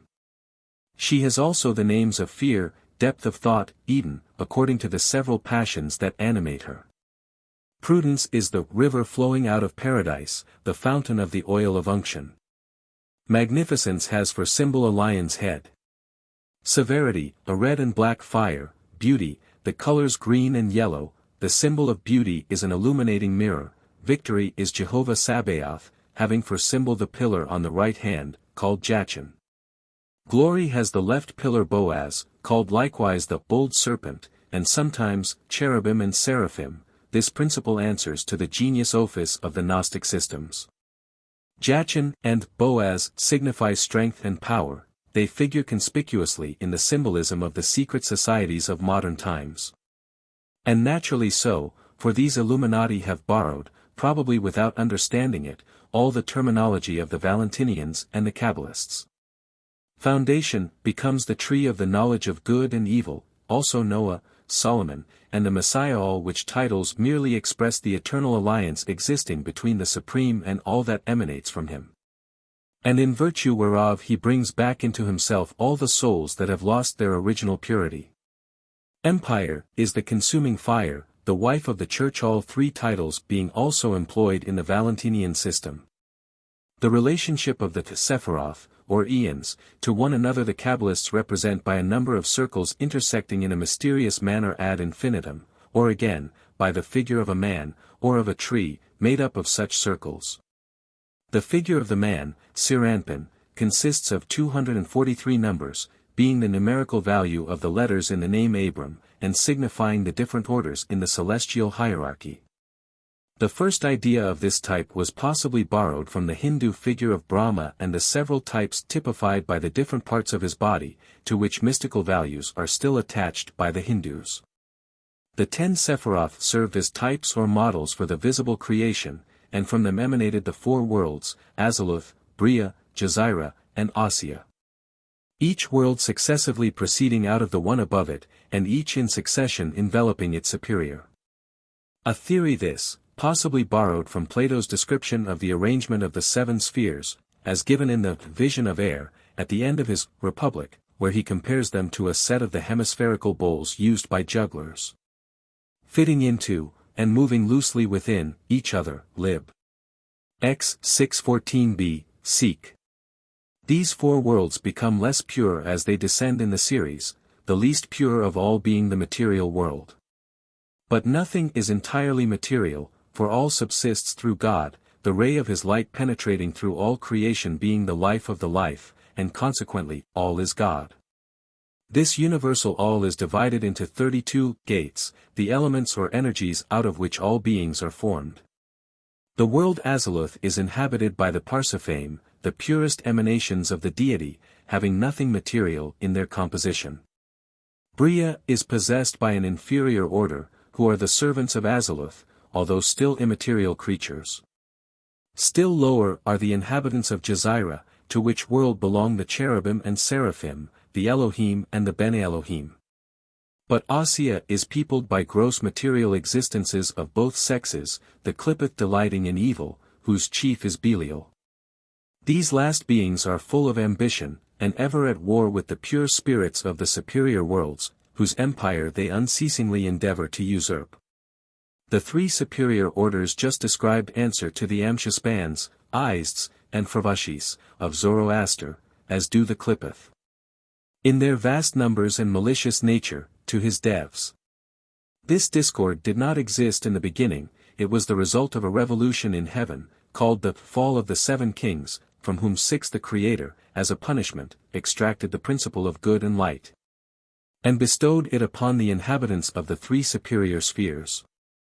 This last notion is common to many forms of Gnosticism. The Ophites make Achamoth extract from Ildabaoth and his 6 sons the inherent ray of divine light, in order to bestow it upon man.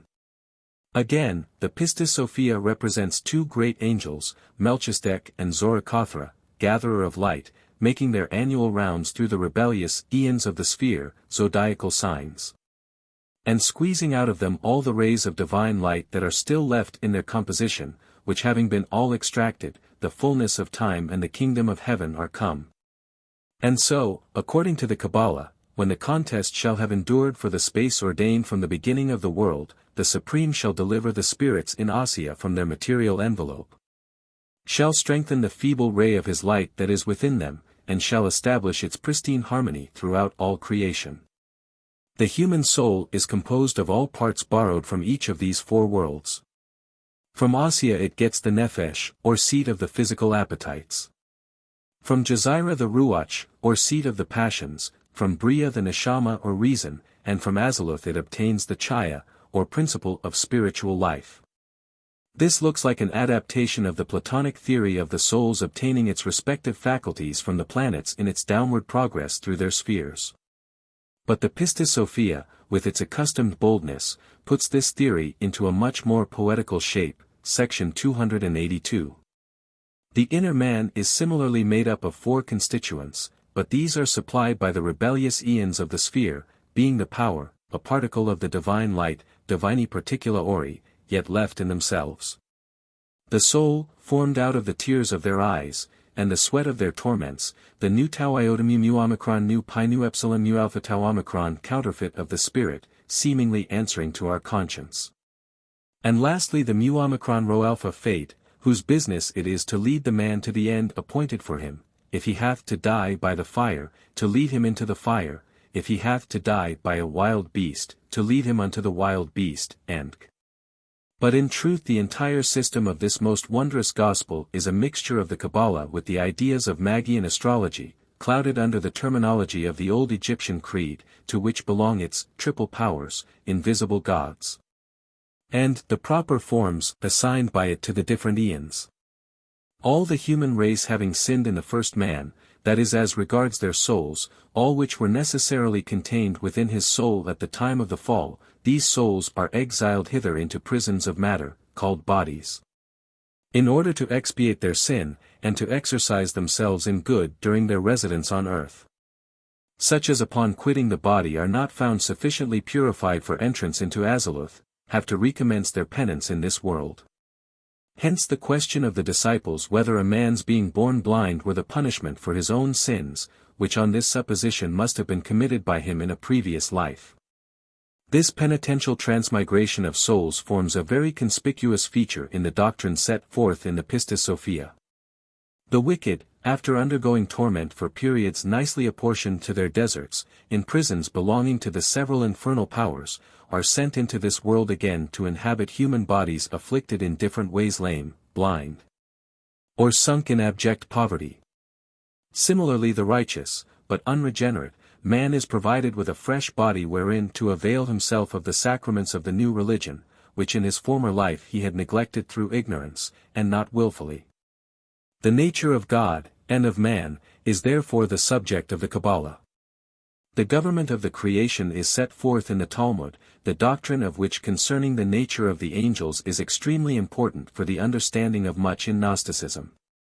The whole system in this particular is borrowed from the Zendavesta, and could not have originated before, or indeed without the captivity, so opposite is the spirit pervading it to the genius of the Mosaic law.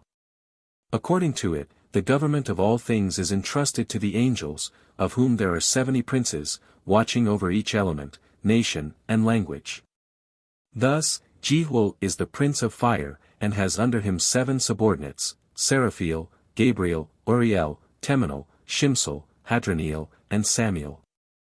Again, Michael is prince of water, and similarly attended by 7 inferior spirits. Moreover, there are an infinity of angels yet lower in degree, guardians of the various animals, plants, heat, winds, rains, etc. There also are others presiding over the passions of the soul, fear, grace, favor, love, and so on. Hence it is not to be wondered at, that the angel who directs the course of the sun should have under him no less than 296 hosts, whose sum is expressed by the numerical letters in the word Haaretz, the earth. The head of them is Metatron, the number of his name being 314, and therefore equivalent to that of Shaddai, the Almighty. Metatron is the Persian Mithras. The names of the others are all compounded with El, God, and contain his titles, or invocations to him. 7 All this celestial roll call fully explains St. Paul's warning to his flock at Colossae against being reduced into a voluntary, that is, an uncalled for, humility, and the worshipping of angels. Whilst the copious appearance of their names upon talismans strongly testifies to the veneration in which their power was held. This last circumstance was a necessity of the case, for all these monuments proceed from 2 sources: the 2 great schools of Magi mentioned by Pliny, the most ancient, the Chaldean, founded by Zoroaster, and Orthanes, the modern of his own day, by Moses and Jambres. So Juvenal, after bringing in the proud and pompous Chaldean, the maker of emperors, cujus emicidia conducendake tabella, Magnus civis obit, e formidatus Othoni, 6. 557-8. Makes the poor trembling Jewess fortune-teller steal in with whispers for the lady's private ear, her profession going no further than the interpreting or the vending of dreams, qualia cunc voles Judaei somnia vendant. Such nocturnal revelations, we are told, were to be procured by sleeping with the proper talisman put under one's pillow. Thus, a writer on magic quoted by Camillo di Leonardo, lays down that, a woman with her hair hanging down loose, and a man approaching her making a gesture of love, engraved upon a crystal, or jacinth, being placed under the head upon going to sleep, will make one see in a dream whatsoever one desires. 8. Such being the nature of the case, the existing productions of Gnosticism will be most appropriately investigated in the present treatise by considering the nature of the various sources from which they emanated. The series commences with the Mithraic, as being the most ancient in origin, and in which the Magian and the Jewish Kabbalistic ideas are found the most frequently united. To this class succeed the Abraxas-Gems, properly so called, in which the Magian groundwork is modified by the refinements of Basilides, introducing a strong tincture of the primitive Egyptian theology. To Egypt herself more properly belong the Agathodemon talismans bearing the figure of the good serpent, Chnuphis, an emblem which gave its name to that very widespreading and clearly defined sect, the Ophites. Last of all come the innumerable relics of the worship of Serapis, that most recent of all the gods in the Egyptian pantheon, and in which the Brahminical influence is most distinctly to be traced. This last subject, so curious in itself, shall be the subject of the following section, where the numerous facts brought forward may perhaps serve to remove some of the incredulity with which such a thesis will naturally at first be regarded. Indian sources of Gnosticism, Manes. The Persian origin of so considerable a portion of the Gnosis having been set forth in the foregoing pages, it remains to show what portion is due to a purely Indian source, and to indicate the channels through which a direct intercourse was carried on between the farthest east and the foci of Gnosticism, Alexandria and Ephesus. For the Christian Gnosis was indirectly the daughter of the Hindu Gnosis, such as it was taught in the various mysteries, possibly in the Eleusinian and the Phrygian. For universal tradition made the first founder of mysteries, Bacchus, bring them direct from India, and Jove's Omicron, the fabled birthplace of the god, may have been no other than Mount Meru, the Olympus of the Hindu pantheon. 9. Certain Gnostic tenets concerning the duality of the divine emanations, absorption into the Godhead, asceticism, penance, and self-collection, are identical with the Buddhistic teaching upon the same points. Of which agreement several remarkable examples will be adduced in their fitting place. But we are not left to mere conjecture on this point, for the actual circumstances of their importation from India are minutely detailed, in one case that doubtless had many parallels, by the laborious Epiphanius in his Life of Manes, Hares. LXV. 10. This celebrated heresiarch, equally abhorrent to Zoroastrian and Christian orthodoxy, was by birth a Persian, named Kubricus. But who upon commencing his mission assumed the title of Manes, signifying in the Babylonian tongue, the vessel. For the same reason, we may suppose, that Dante gives to St. Paul the epithet, Vas Electionis. This Kubricus had been slave, and subsequently sole heir, to a certain wealthy widow who had inherited all the effects belonging to one Terminthus, surnamed in Assyrian, Budas. This Terminthus had similarly been the slave of a rich Saracen merchant, Scythicus, who had studied the Greek language and literature in some place on the borders of Palestine, perhaps the school of Palmyra, and who had there attained to eminence in the empty learning of this world. By constant journeys between his home and India, this Scythicus had amassed a large fortune. With this he settled down in Hypsili in the Thebaid, where he married a beautiful courtesan, whom he had bought and emancipated. Here, out of sheer idleness and licentiousness, he set up to preach new doctrines, not derived from Scripture but from mere human reason. These doctrines, from the nature of the case, can hardly have been of his own concoction, but, in all probability, things that he had picked up in India, where all the ancient emporia lay on the Gujarat coast, the seat of the powerful Jaina, Buddhist, monarchy. A mere Eastern trader, a common Arab merchant who, after making his fortune by long and dangerous travels in the East, who could afterwards in advanced life set himself down to study, nay more, to attain proficiency in the Greek philosophy, must have been a man of no ordinary intellect. Assuredly it was not the mere want of anything better to do, as his malicious biographer asserts, that made him turn preacher of a new religion. His marriage with the enfranchised courtesan looks like a theological addition, added to the portrait for the sake of so completing his resemblance to Simon Magus. The nature of the doctrines he was likely to imbibe in the great Indian marts, Baroche, Barcelore, Pulteney, or in the semi-Grecian cities of Bactria, is attested to this day by the innumerable Buddhist temples and topes, with their deposit of relics yet studding the provinces this side of the Indus. and whose contents declare the flourishing state of that religion even when the country had passed under the rule of the Sasanian kings of Persia. But to return to Scythicus in his retirement, taking Pythagoras for guide, he composed 4 books, namely, the Mysteries, the Summary, the Gospel, and the Treasuries. Pythagoras was then universally believed to have visited India, and there to have obtained the elements of his philosophy, which has a certain Brahminical character. After this, Scythicus made a journey to Jerusalem in the very times of the apostles, and held conferences with the elders of the church upon the origin of evil, and such like points. But not being satisfied by their explanations, he took to preaching magic, the knowledge of which he had gotten along with his other wares from the Indians and Egyptians. But as he was showing off a miracle upon the roof of his house, he fell down and was killed. Upon this, his servant and sole disciple, Terminthus, instead of returning to his mistress at Hypsili, ran off with his money into Persia, where, in order to escape detection, he assumed the name of Buddhas, which signifies wise. This last fact proves incontestably the nature of the doctrines he and his master had been gathering up in their Indian travels. And the truth lying at the bottom of this story seems to be that he gave himself out for a fresh incarnation of Buddha, of which there had been 711 before his date. This Terminthus was himself a man of learning and conversant with his master's 4 treatises.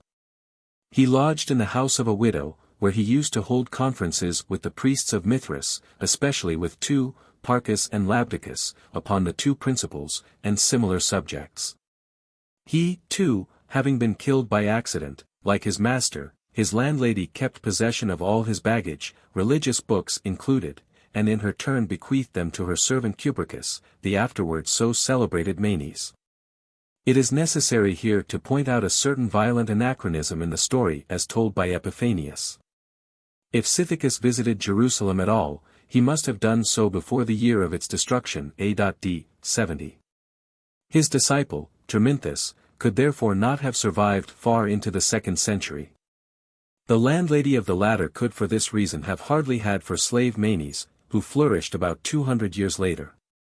It is, however, possible that the works plagiarized by Manes had been preserved in her family down to the period of his service in it.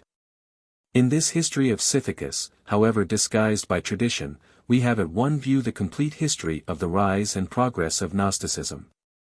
We find an Arab merchant of a subtle and inquiring mind, occupying himself during his long and frequent sojourns at the Indian marts in studying the philosophy of these prevailing religionists, the speculations of the Buddhist monks, and equally investigating the secrets of the wisdom of Egypt, when detained at the other headquarters of the Eastern trade.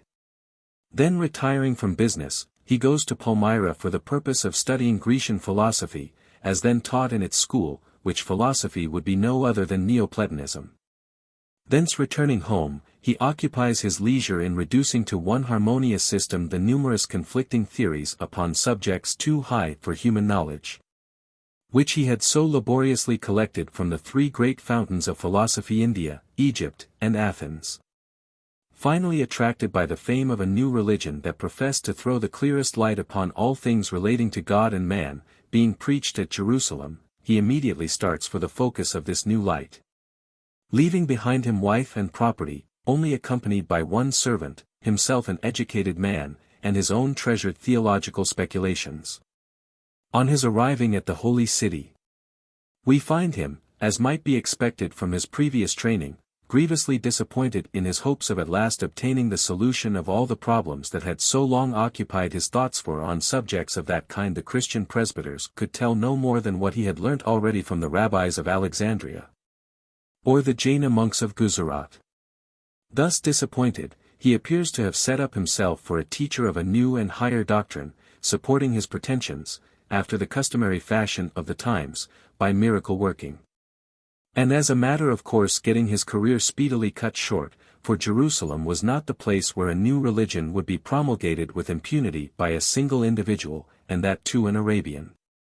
His disciple, Terminthus, taking warning by his fate, resolves to try another school of profound wisdom, formed from time immemorial, but as yet unvisited by his master, and proceeds to hold discussion with the wise men of the East at their head college in Babylon, seeking for the final solution of his difficulties in the doctrine of Zoroaster.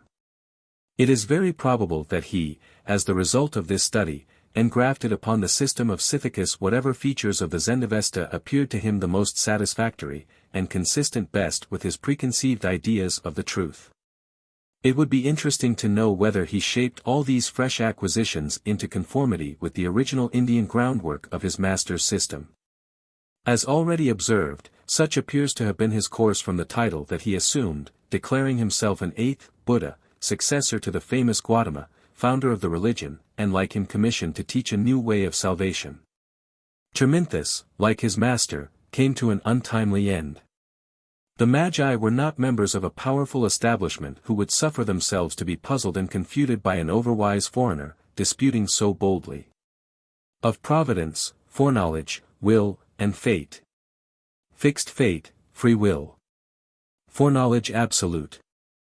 Still less to allow him to go off exulting in his victory, as his asserted follower Manes likewise found to his cost. Manes himself appears to have belonged to the order of Magi, probably being admitted after gaining his freedom and changing his name, for he is reported to have been famous for his skill in astrology, medicine, magic, and painting. This last is curious. It shows that the Magi, like the medieval monks, monopolized the arts as well as the sciences of their times. Whether he conceived the scheme from the accidental acquisition of the writings of Scythicus or not, M. Matter supposes him to have got his first inspiration from some Egyptian Basilidan who had found his way into Persia. Certain it is that he first gave to these notions a definite shape, and constructed his system with such skill that it spread not merely all over the East but throughout Europe. In the latter region its importance is evinced by the fact, mentioned incidentally by Ammianus, that Constantine himself, before finally changing his religion, following the apostolical precept, try all things, hold fast that which is good, carefully studied the Manichaean system under the guidance of the learned Musonianus, whom we must suppose to have been a great doctor of the sect. 12 Nay more, this religion, after long seeming extinction from the pertinacious persecution of the Byzantine emperors, again blazed forth with extraordinary luster in the Paulicianism of the Middle Ages. The grand purpose of the scheme of Manes was the reconcilement of the two religions, which had by that time come to dispute the empire of the world, the flourishing, though still unrecognized Christianity of Rome, and the equally vigorous but newly revived Zoroastrianism of Sasanian Persia. Calling himself the promised Paraclete, Manes accepted the gospel, but only after purifying it from all taint of Judaism, whilst he utterly rejected the Old Testament. But whilst Zoroaster makes all to begin in the harmony, and to end in the mutual reconciliation of the two principles, Manes declares these two principles immutable and existent from all eternity as they shall continue for ever to exist. His good is Zoroaster's, Lord of Light, but his bad is Satan matter, deliverance from whose bondage is to be obtained only through the strictest asceticism. From the Christian Church he borrowed its institution of presbyters and deacons, being sensible how greatly that organization had conduced to its rapid development, and in his own enterprise it met with almost equal success. Manes was a genuine pantheist, teaching that God pervaded all things, even plants, of which tenet I subjoin a singular illustration from his once ardent follower, Saint Augustine. He also adopted the entire theory of emanations, exactly as it was defined in the older Gnostic systems. Saint Augustine's words are, Confessions 3:10, and I, not understanding this, used to mock at those holy servants and prophets of thine. 13 And what was I doing when I mocked at them, except that I myself was mocked at by thee, being seduced gently and by degrees into such absurdities as to believe that the fig weeps when it is plucked, and likewise its parent tree, with tears of milk. Which same fig, however, should any holy man eat, that is to say, after it has been plucked through the sin of another, not by his own, he would mingle with his bowels, and breathe out of it angels, nay more, particles of God himself. In his sighs and eructations whilst praying, which same particles of the supreme and true God would have been bound up in that fruit, had they not been set at liberty by the tooth and stomach of the chosen saint. And I, like a wretch, believed that greater compassion ought to be shown unto the fruits of the earth than to man, for whose sake they were created. For if any one not a Manichaean, being an hungered, should ask for the same, it would have been thought a crime, worthy of capital punishment, if a single mouthful thereof were given to him. Compare the following rule of the Buddhist priesthood: they will not kill any animal, neither root up nor cut any plant, because they think it has life. Ayin Ekbari, page 435. Manes invented a theory of salvation, so very whimsical that it ought to be inserted here, to recreate the wanderer in this dreary and dusky theological labyrinth. When the Son came into the world to effect the redemption of mankind, he contrived a machine containing 12 bowls, kadi, 14, which being made to revolve by the motion of the spheres, attracts into itself the souls of the dying. These the great luminary, the Sun, takes and purifies with his rays, and then transfers to the moon, and this is the method whereby the disk, as we call it, of the moon is replenished. Epiphanius triumphantly refutes this theory by asking how the moon's disk was replenished during the 900 years that elapsed after the creation before any deaths took place. But the career of this inventive heresiarch was speedily brought to a close. The Persian king, Varanaz I, about the year 275, alarmed by the rapid spread of these new doctrines, convoked a general council of the Magi to sit in judgment upon them. By whom the unlucky apostle was pronounced a heretic, and a traitor to his own brethren, and sentenced to be flayed alive. Buddhism. For the sake of comparison with the above-described systems, all based upon the doctrine of successive emanations from one first principle, the means of escaping from the bondage of matter, and the struggles of the souls towards ultimate absorption into its original source, I shall subjoin a very brief sketch of the principal features of the Buddhistic theosophy. 15. Here also we find a first Buddha in his proper state of eternal repose, the indolentia of Epicurus, corresponding to the Zoroastrian boundless time, and the Valentinian bythos.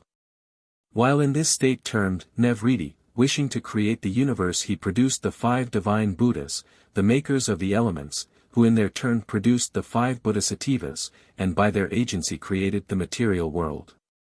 The grand aim of this religion is to effect the release of the soul from its connection with matter. All things, according to the Buddhists, exist only in illusion, consequently they can only return into non-existence or repose by means of true knowledge. Compare the gnosis we are considering.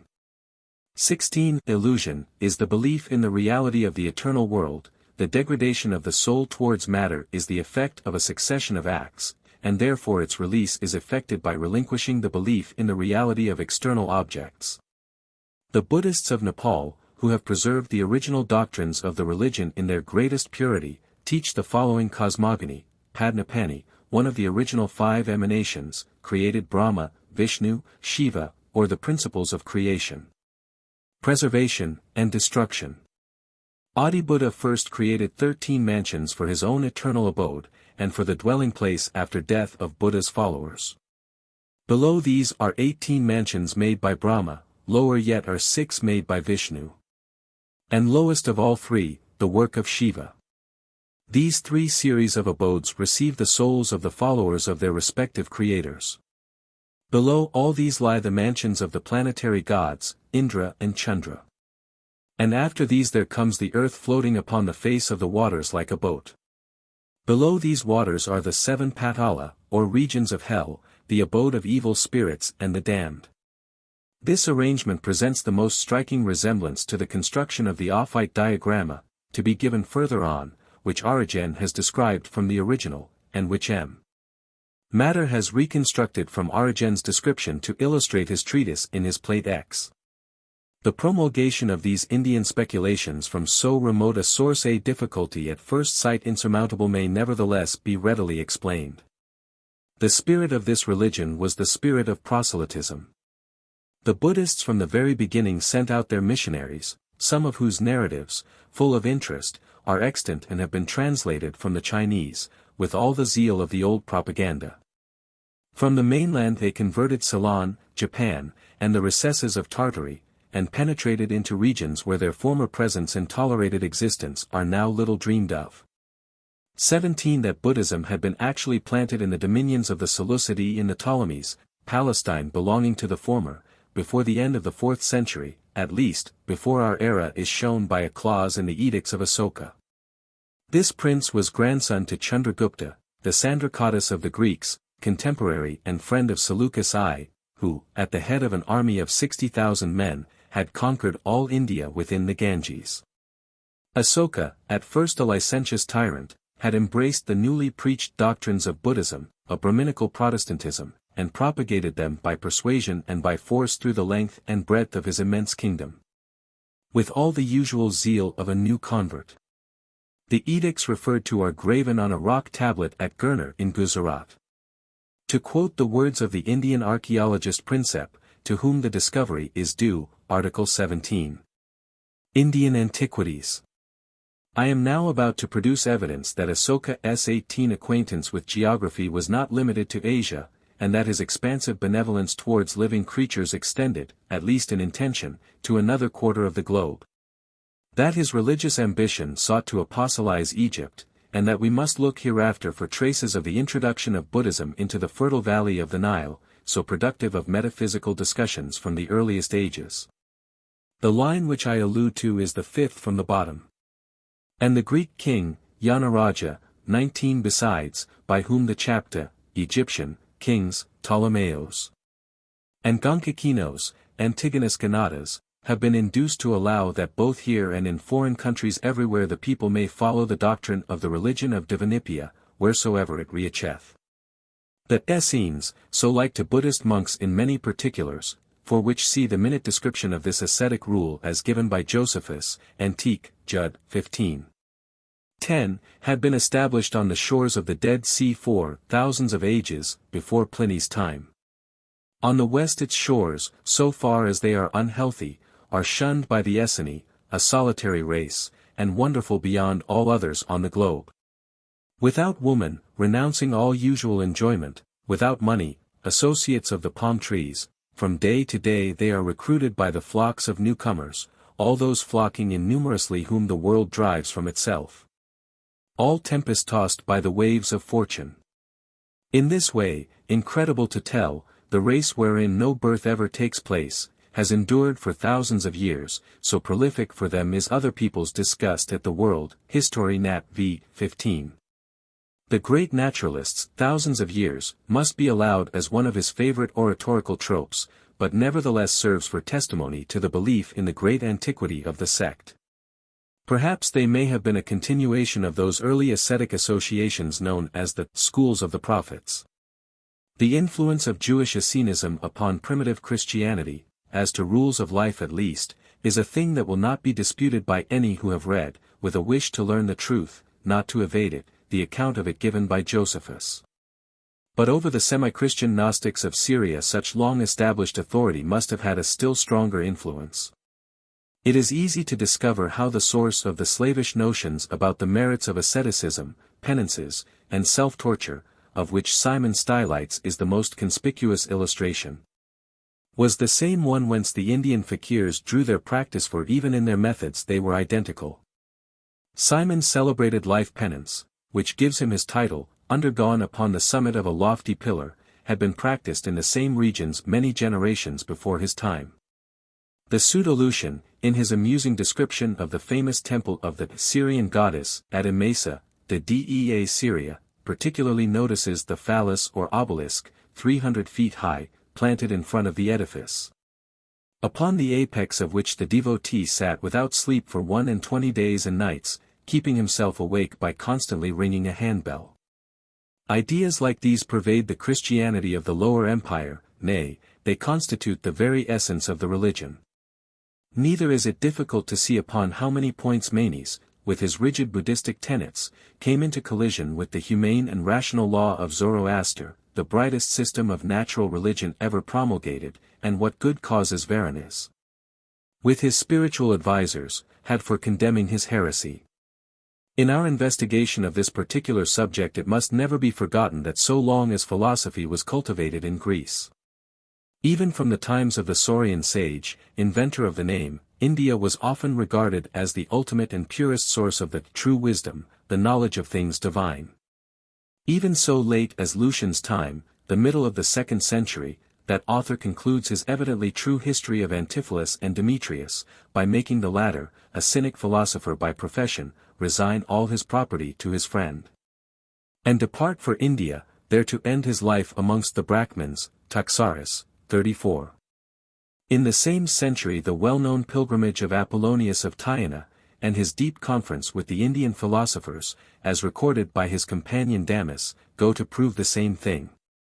And although the meager journal of the sage's traveling companion may have been largely supplemented and embellished by the fancy of his editor, Philostratus, the main features of the narrative are doubtless authentic. The great thaumaturgist's proceedings, as they're detailed, show how the apparent difficulty of such a pilgrimage vanishes upon a better knowledge of the circumstances. Apollonius presents himself, first of all, to the Parthian ring, Bardanes, Philhellene, as he yet boasts himself upon his coinage, and as warns an admirer of Grecian savants as any of his Achaemenian predecessors. From whom he obtains a firman securing to him protection and entertainment, everywhere within the limits of his rule, which extended then, probably, as far as the Indus. Thenceforward his letters of recommendation from the King of Kings to the various native princes his allies, secure to the traveller an equally favourable reception. A safe and regular communication between the extreme points of the Persian Empire had been from the beginning the great care of its mighty rulers, the first institutors of highways, posting stages, and post horses, passing through what was not, as now, a series of deserts infested by robber tribes, but a populous and well-cultivated country. So favored, with a passport from the sovereign, the pilgrim would find his journey both expeditious and agreeable. The same facilities were necessarily made use of by the natives of Hindustan. It is curious to observe how the occasional Brahmin, who found his way into Greece was received as a model philosopher like that Zarmanes Chagan, who, coming from Bargos, Baroche, finally burnt himself alive upon a pyre at Athens. In the reign of Augustus. Of which edifying spectacle Nicholas Damascenus was eyewitness, Strabo 15.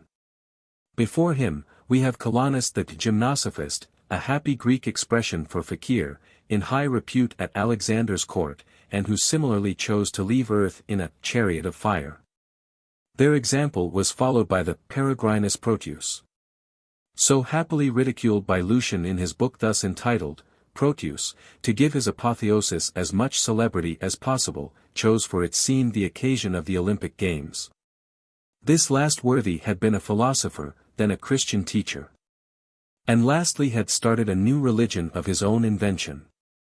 That the sect so celebrated by the ancients under the name of Brahmins was Buddhistic, not Brahminical, may be inferred from their locality. Bactria, and yet more from a circumstance mentioned by Strabo, Book 15. He speaks of their devoting 30 years to the study of theology, living in a community, a vihar or monastery. Sequestered from the world in the midst of forests in the neighborhood of the different cities, and totally abstaining from sexual intercourse, and all animal food, on the contrary. The Brahmins hold that to leave children behind them is a most sacred duty, and one upon which their admission into heaven depends.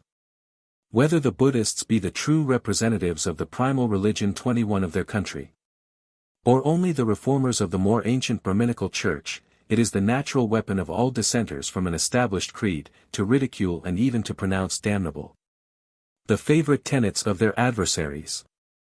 Witness Martin Luther with his invectives against vows of virginity, and his well-known motto. Wer nicht liebt Weib, Wein and Gesang. Der Blight ein nach sein Leben lang. Similarly we find the Essenes running counter to the ancient prejudices of their nation, and spontaneously embracing what the Mosaic law had denounced as the greatest of curses, the leaving no offspring behind to keep up their name in Israel. To exemplify the severe discipline maintained in the Brahmin communities, Strabo mentions that the mere act of blowing the nose, or spitting, caused the offender to be excluded for that day, as incontinent, from the society of his fellow recluses. Similarly Josephus particularizes, amongst other Essenian rules, the obligation of abstaining from all natural evacuations upon the Sabbath day. But even their rigor is surpassed, and in our day too, by a certain sect of Indian yogis, who profess to have completely emancipated themselves from all such defiling necessities of nature. This they effect by living entirely upon milk, which, after retaining a short time in the stomach, they throw up again by swallowing a ball fastened to a string. and maintain the animal expenditure solely through the nutriment imbibed by the system during the continuance of the liquid in the stomach, and which consequently leaves no residuum to descend into the lower bowels. A doctrine this, the finest possible reductio ad absurdum of the notion of meritorious continence, and exhibiting on the ludicrous side the mischief of being too logical in matters of religion. As for the profundity of the philosophical speculations of the Orientals, even at a very late period, the Byzantine Agathias quotes a very remarkable example. Khosroes, better known to us as Nushirwan the Just, besides giving an asylum, as to his brethren, to the last Athenian philosophers, when expelled from their chairs by the stupid bigot Justinian, caused all Plato's works to be translated into Persian, and professed to be himself able to comprehend even the mysteries of the Timaeus. The Greek sophist is naturally indignant at the impudence of the foreigner who could pretend that his own barbarous and rustic language was capable of expressing the divine thoughts of the Athenian sage. For he little suspected that the great king, or at any rate the Magi and Sufis about him, were masters of the sources whence Plato may have ultimately drawn his inspiration whilst planning that inscrutable composition. The religious instruction of the Persian princes had from the beginning been carefully attended to, and proficiency therein was a matter of pride. Thus Cyrus the Younger puts forward his superior knowledge of theology, in his manifesto upon claiming the kingdom, as a just cause why he should be preferred to his elder brother. Leaving out of the question the now received theory as to the immigration of the Indo-Germanic race into the farthest recesses of Europe, modern history furnishes the example of extensive migration, effected under infinitely greater difficulties by the hordes of low-caste Hindus, flying from the invasion of Tamerlane, spread themselves all over Europe as gypsies, still retaining their native language and habits, and to the present day claiming Sind or Sinda for their national name. The facts adduced in the foregoing sketch will suffice to indicate the manner in which the germs of the various Gnostic doctrines were imported from the East, how they were engrafted upon previously existing notions, and how vigorously they flourished when transplanted into the kindly soil of Alexandria and Ephesus. To complete the general view of the subject, before proceeding to consider the tangible monuments left us by these ideas, it will be necessary to give some account of the forms in which they attain to their fullest development. For this purpose I shall select the three principal systems, represented by historians as the parents of all the rest, those of Simon Magus, Basilides, and the Ophites. The most satisfactory manner of doing which will be to transcribe the exact words of the well-informed and impartial Hippolytus. Simonianism. It is my intention here to exhibit the system of Simon Magus, a native of Gita in Samaria, and I will prove that from him all those that come after have derived the elements of their doctrines, and impudently attempted the same things under different appellations. This Simon was skilled in magic and had imposed upon great numbers, partly by practicing the art of Thrasymedes after the manner which I have already exposed, in the book upon magicians, and partly by miracle working through the agency of demons. He attempted to set up for a god, being a thorough impostor and altogether unscrupulous and daring, for he was that one whom the apostles confuted, as is recorded in the Acts. Much more wisely therefore and sensibly than Simon did that Apsithis act, when he aimed at being accounted a god, who went to work in Libya. Whose story, not being very dissimilar to the scheme of our foolish Simon, it were fitting here to quote, inasmuch as it is quite of a piece with the procedure of the latter. Apsithis the Libyan was very desirous of making himself a god, but when, after long laboring, he had failed in his endeavors, he wanted, as the next best thing, to be supposed to have made himself a god. And in fact for a considerable time he did enjoy such a reputation. For the simple Libyans used to sacrifice to him as to a divine power, in the belief that they were obeying a voice sent forth out of heaven. He had got together and confined several parrots in one and the same little room, for parrots are plentiful all over Libya, and they distinctly mimic the human voice.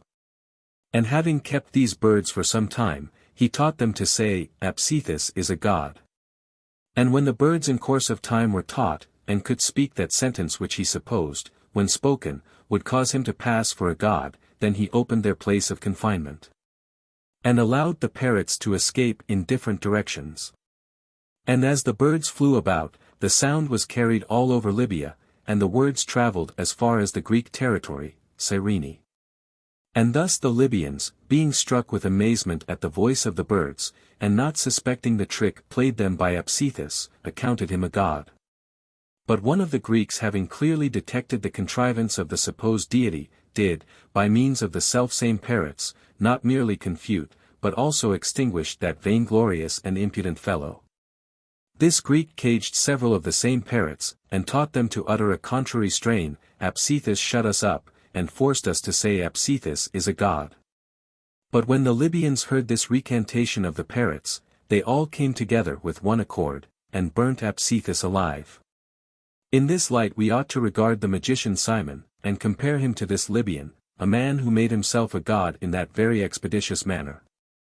For in truth the comparison holds good in all particulars, and the sorcerer met with a fate not unlike that of Apsithus.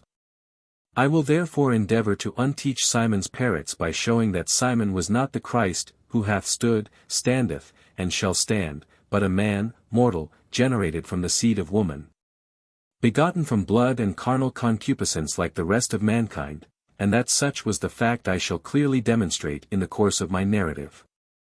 For Simon speaks, when interpreting the law of Moses, in an impudent and fraudulent fashion, for whenever Moses says, "Our God is a burning and a consuming fire," Simon, taking what Moses has said in a false sense, maintains that fire is the principle of all things. He does not perceive the true meaning that God is not a fire, but a burning and a consuming fire, and so not only mutilates the law of Moses, but plagiarizes from Heraclitus, surnamed the Obscure. For Simon designates the principle of all things, boundless power, in the following words: "This is the book of the declaration of the voice, and of the name, from the inspiration of the great, the boundless power. Wherefore the same is sealed, hidden, wrapped up, stored in the dwelling wherein the boot of all things is established." This dwelling, he says, signifies man here below, who is born of blood, and also signifies that there dwells within him that boundless power, which he asserts is the root of all things. But this boundless power, or fire, according to Simon, is not a simple substance, in the same way as most people who call the elements simple account fire likewise as simple. On the contrary, he maintains that the nature of fire is, as it were, double. And of this double number he terms one part the insensible, the other the visible, asserting that the insensible are contained within the visible parts of the fire, and that the visible parts are generated by the invisible. This is the same thing that Aristotle expresses by his force and energy, and Plato by his intelligible and sensible. Again, the visible part of fire contains within itself all things whatsoever one can perceive, or even fail to perceive, of things visible.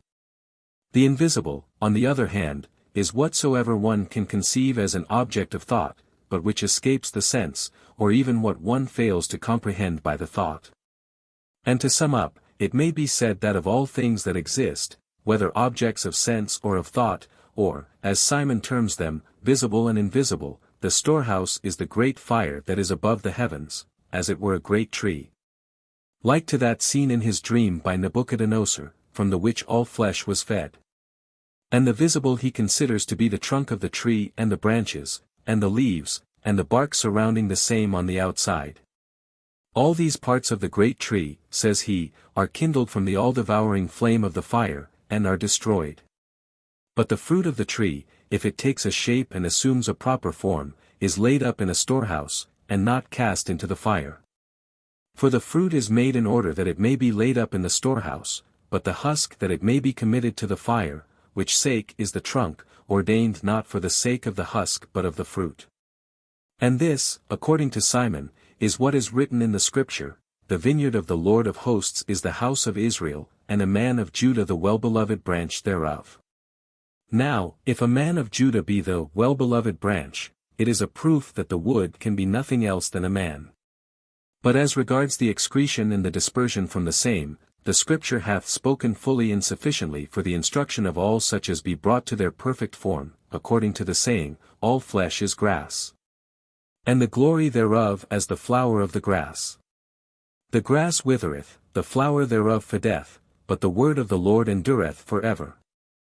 Now this word of the Lord, says Simon, is the word that is produced in the mouth, that is, speech, for the place of its birth is nowhere else. To be brief therefore, since, according to Simon, the fire is of the aforesaid nature, and all things that be, both visible and invisible, and vocal and voiceless, and numbered and unnumbered, are this fire.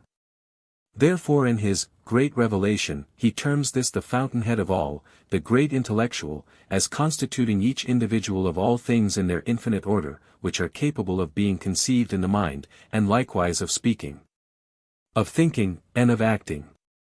As Empedocles hath it. Through earth, the earth perceive, through water, water. Through air scan air, through fire the hidden fire. Through love view love, through discord, hateful discord. For Simon held that all the members of this fire, both the visible and the invisible, possessed intelligence and a portion of mind. The world that is created, consequently, according to him, comes from the untreated fire. The commencement of its creation was in this wise: 6 radicals, lit. Roots, the first principles of the beginning of creation, were taken by the begotten one out of the principle of that fire. For he asserts that these 6 radicals emanated by pairs out of the fire. These 6 radicals he names, mind and intelligence, voice and name, reason and thought. And there exists in these radicals taken together the whole of the boundless power, but existing in potentiality, not in activity. And this boundless power Simon calls, he who standeth, hath stood, and shall stand. Who, if he shall be figured, invested with form, when he is in those 6 powers, shall be in reality, force, power and perfection, the one and the same with the unbegotten boundless power. But if he shall abide in potentiality alone in those 6 powers, and not assume a form, he vanishes and perishes, as does a grammatical or a geometrical power in a man's mind. For potentiality, when it has gotten art, becomes the light of things generated, but when it has not gotten art, execution, it remains in inertness and darkness, and exactly as when it did not exist at all, and dies with the man upon his death. Now of these 6 powers, and of the 7th which goes along with them, the first thought Simon terms mind and intellect, heaven and earth, teaching that the one of the male sex looks down upon and takes care of his consort. Whilst the earth below receives from heaven the intellect, and fruits of the same nature with the earth, which are poured down from above. For this cause, says Simon, the Word, often looking down upon the things that spring out of mind and intellect, says, Hear, O heavens, and receive with thine ears, O earth. For the Lord hath spoken, I have begotten and brought up sons, but they have despised me. He that saith this is the 7th power, he who standeth, hath stood, and shall stand. For he is the author of those good things which Moses commended, saying that they were very good. Voice and name are the sun and moon, reason and thought are air and water. But with all of these is mingled and combined that boundless power, he who standeth, as I have already mentioned. Therefore when Moses says, In 6 days the Lord made heaven and earth, and on the 7th day he rested from all his works, Simon, distorting the passage after the aforesaid fashion, makes himself out to be God. When therefore, the Simonians say that there were 3 days before the sun and the moon were made, they understand by it mind and intelligence, or heaven and earth, and also that boundless power of theirs. For these 3 powers were made before all the rest. Again, where it is said, Before all the world he hath begotten me, these words, as they pretend, refer to the 7th power. Now this 7th power, who is a power existing within the boundless power, and who was made before all the world, this, as Simon teaches, is that 7th power of whom Moses spake, and the Spirit of God moved upon the face of the waters. That is to say, the Spirit containing all things within itself, the image of the boundless power, concerning which Simon saith, the image is the incorruptible power governing all things by himself. Now the creation of the world having been after this or a similar fashion, God, says he, made man out of clay taken from the earth, and he made them not single, but double, both as regards the image, and the likeness. For the image is the Spirit moving upon the face of the waters, who, if he be not clothed with form will perish together with the world, inasmuch as he abode merely in potentiality, and was not made concrete by activity. For this is the meaning of the scripture, lest we be condemned together with the world. But if it shall take a form, and spring out of an indivisible point, it is what is written in the Revelation, the little shall become great. This great shall continue to all eternity, and unchangeable, inasmuch as it is no longer to be made, i.e., no longer abstract. In what way therefore, and after what manner did God form man?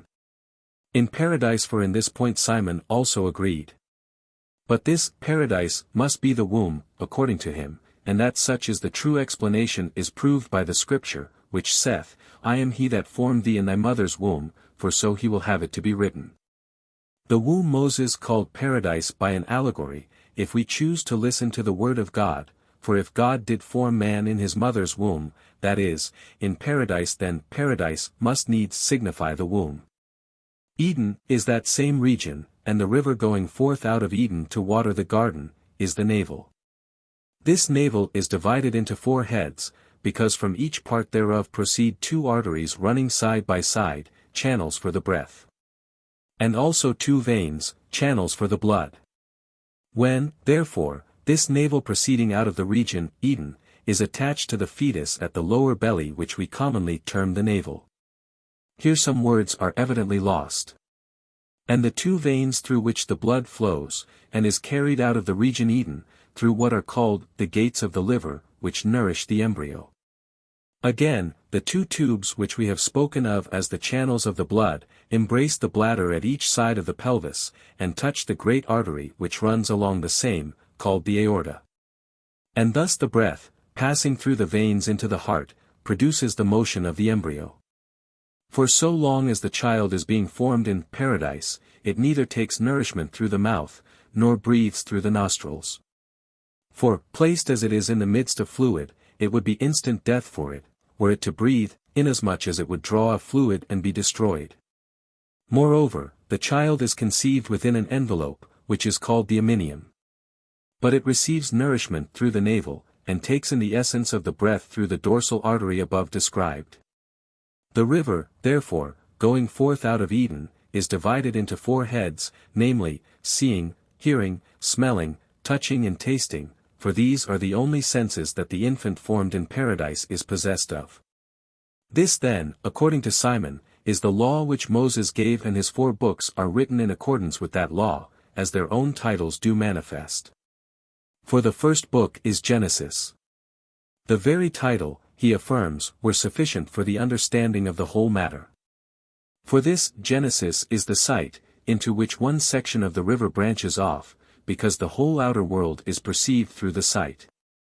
Again, the title of the second book is Exodus, which signifies that it was necessary for the thing born to pass through the Red Sea, meaning by Red Sea, the blood, and to enter into the wilderness, and to drink of the bitter water, Mara. Now this bitter water which lies beyond the Red Sea, is the path of knowledge during life, which leads through places toilsome and unpleasant. But after it hath been changed by Moses, that is, by the word, that same bitter water becometh sweet. And that such is the reality one may learn from everybody who exclaims in the words of the poet. Black is the root, the flower as white as milk. Named moly by the gods, full hard to find.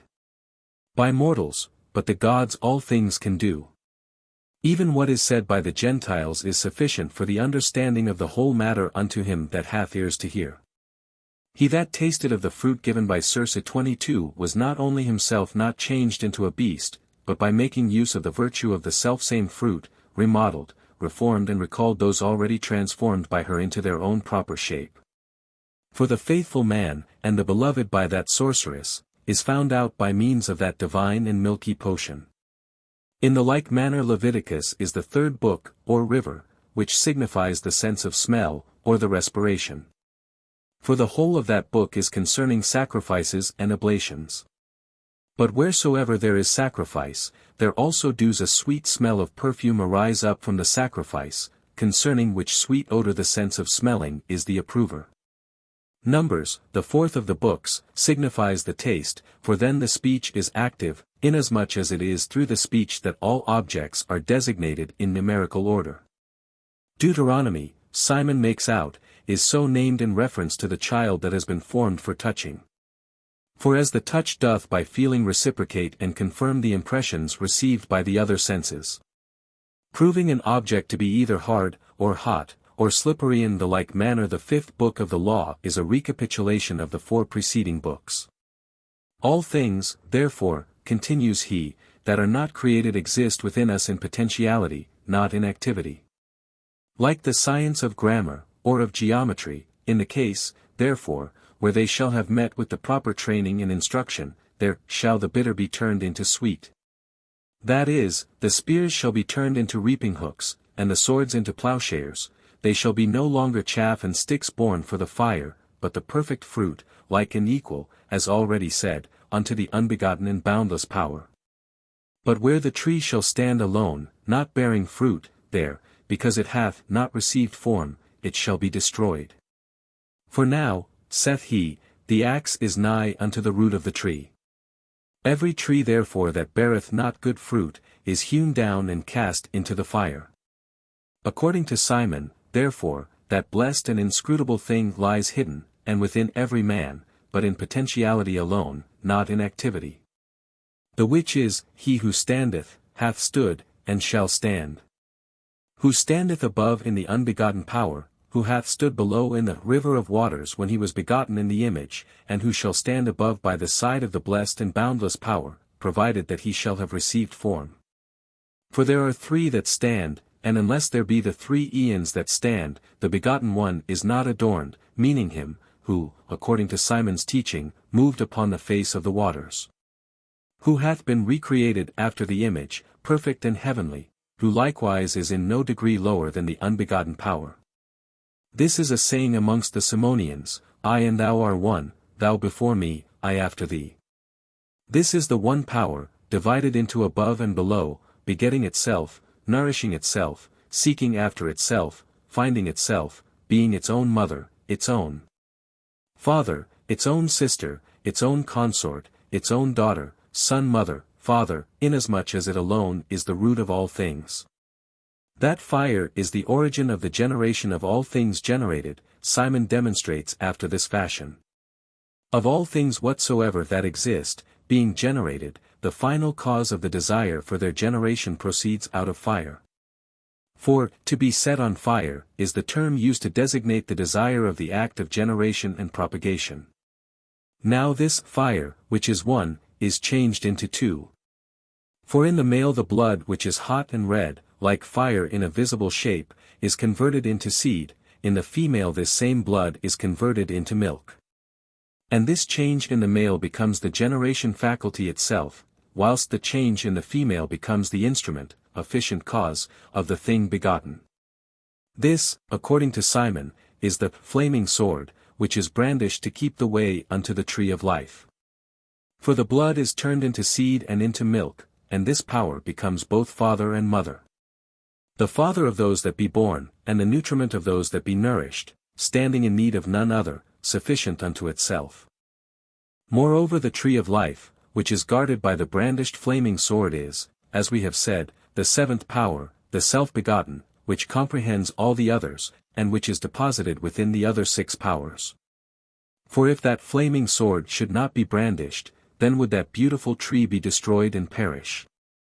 But when it is changed into the seed and the milk, then he that is stored up within them in potentiality, having obtained the necessary logos, reason, and the fitting place wherein that logos may be generated, then, beginning as it were from the smallest spark, he shall wax great to perfection, and increase, and become a power without end, and without change, being equal and like unto the infinite aeon, being no more begotten again to all eternity. Now, on the strength of this theory, as all are agreed, Simon made himself out a god unto the ignorant, like that Libyan Apsethus above mentioned. Being begotten and subject to passion so long as he is in potentiality, but not subject to passion after he shall have been begotten, and have received the image, and having been made perfect shall pass out of the dominion of the first two powers. That is, of heaven and earth. For Simon speaks expressly upon this point in his Revelation, in the following manner. Unto you therefore I say what I say, and write what I write. The writing is this. There are two stocks of all the aeons put together, having neither beginning nor end, springing out of one root, the which is silence, invisible, inconceivable, of which stalks, the one shows itself from above, the which is a great power. Mind of the all, pervading all things, and of the male sex, the other, showing itself from below, is the great intelligence, and is of the female sex, generating all things. From thence they correspond with each other, and keep up a partnership, and illuminate the middle space lying between them, which is the air, inconceivable, having neither beginning nor end. In this middle space is the Father, who bears up all things and nourishes the things that have beginning and ending. This is, he who standeth, hath stood, and shall stand. Being both male and female, a power after the image of the pre-existing infinite power, that hath neither beginning nor ending, existing in unity. For the intelligence in unity proceeded out of this last and became twain. Now he, the Father, is one, for whilst he contained that power within himself he was single. Nevertheless he was not the first, although he was pre-existent, but when he was manifested to himself out of himself, he became second, and neither was he named the Father, before that power called him Father. In the like manner therefore as the drawing forth himself out of himself manifested unto himself his own intelligence, so did this intelligence also, when manifested, not create, but contemplate him. And thereby stood up the Father within herself, that is to say, the power. And this intelligence likewise is both a male and female power. On which account they answer to one another, for the power differs not at all from the intelligence, being one and the same.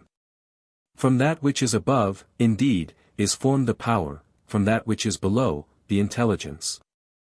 Of the same kind therefore is the unity, which is manifested out of them both, for being one it is found to be twain, both male and female, containing within itself the female. In this manner the mind exists within the intelligence, which, when severed from each other, although they are one, are found to be two. Simon, therefore, by publishing these notions, did not merely distort and wrest to his own purpose the sayings of Moses, but equally those of the heathen poets. For he makes an allegory out of the Trojan horse of wood, and the story of Helen with the torch, and much else, which he applies to his own fables concerning himself and his intelligence. 23 Again he makes out the latter to be the lost sheep, which, always taking up her abode in the persons of women, doth cause trouble amongst all earthly powers by reason of her incomparable beauty. Wherefore the Trojan war came to pass because of her. For this intelligence 24 of his took up her abode in Helen who was born just at that time. And so, when the powers laid claim to her possession, strife and discord arose amongst all the nations to whom she manifested herself. At any rate, it was on this account that Stesichorus, for having reviled her in his verses, was deprived of sight. But afterwards, when he had repented, and written his recantation, in which he sang her praises, he recovered the use of his eyes. Then, after she had been placed in another body by the angels and the powers below, who according to Simon were the creators of the world, she was standing upon a housetop 25 in Tyre, a city of Phoenicia, where he found her on his landing. For he pretends to have gone thither expressly in quest of her, to deliver her out of bondage. And, after having ransomed her, he always carried her about with him, pretending that this was the lost sheep, and he himself was the power that is over all. But the truth is, the impostor had become enamored of this harlot, whose real name was Helena, so that he bought and kept her, but out of shame as regards his disciples, he invented the aforesaid fable. Furthermore, nowadays those that be the followers of this deceiver and magician, Simon, imitate his example, asserting that it is right to have intercourse with all women promiscuously, for they say, all land is land. And it matters not where one sows his seed so long as he does sow it. Nay more, they pride themselves upon this promiscuous intercourse, affirming that this is the perfect love, and quote the text, the Holy of Holies shall be made holy. For they hold that they are bound by no obligation as regards anything usually accounted wicked, inasmuch as they have been redeemed.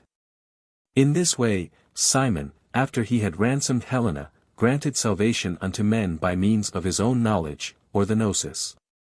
For inasmuch as the angels governed the world badly by reason of their own ambitiousness, Simon pretended that he was come to set all things right, having changed his form, and made himself like to the principalities, the powers, and the angels.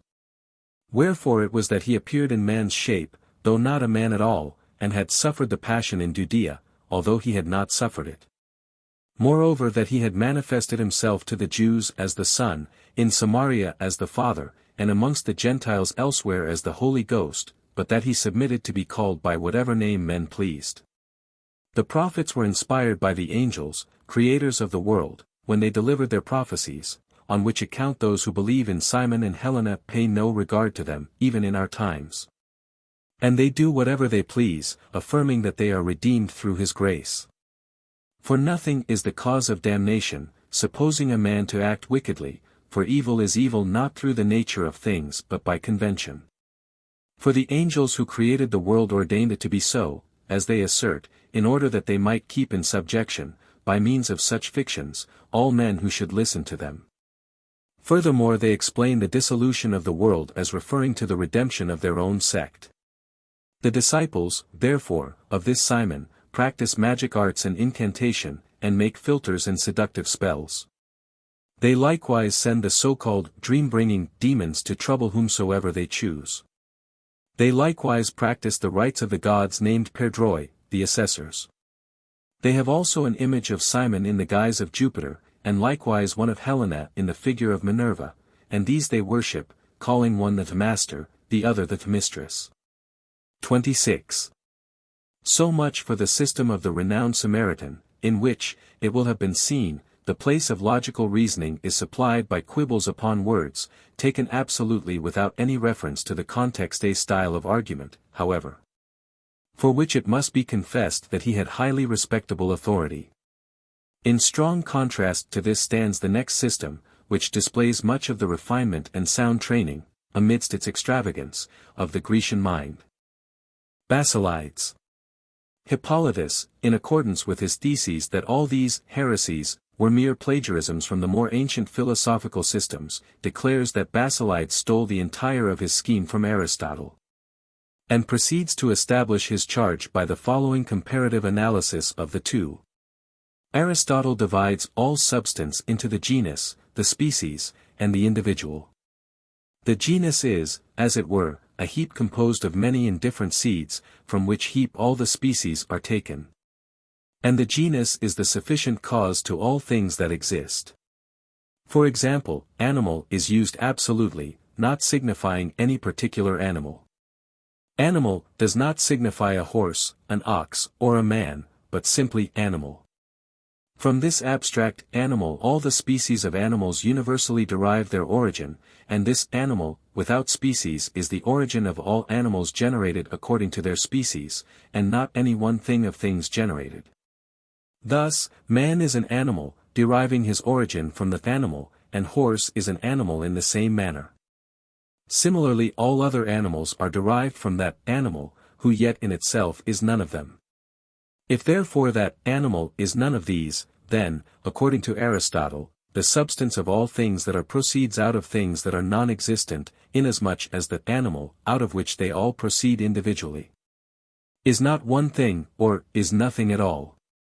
And this, being nothing, is the origin of all that be.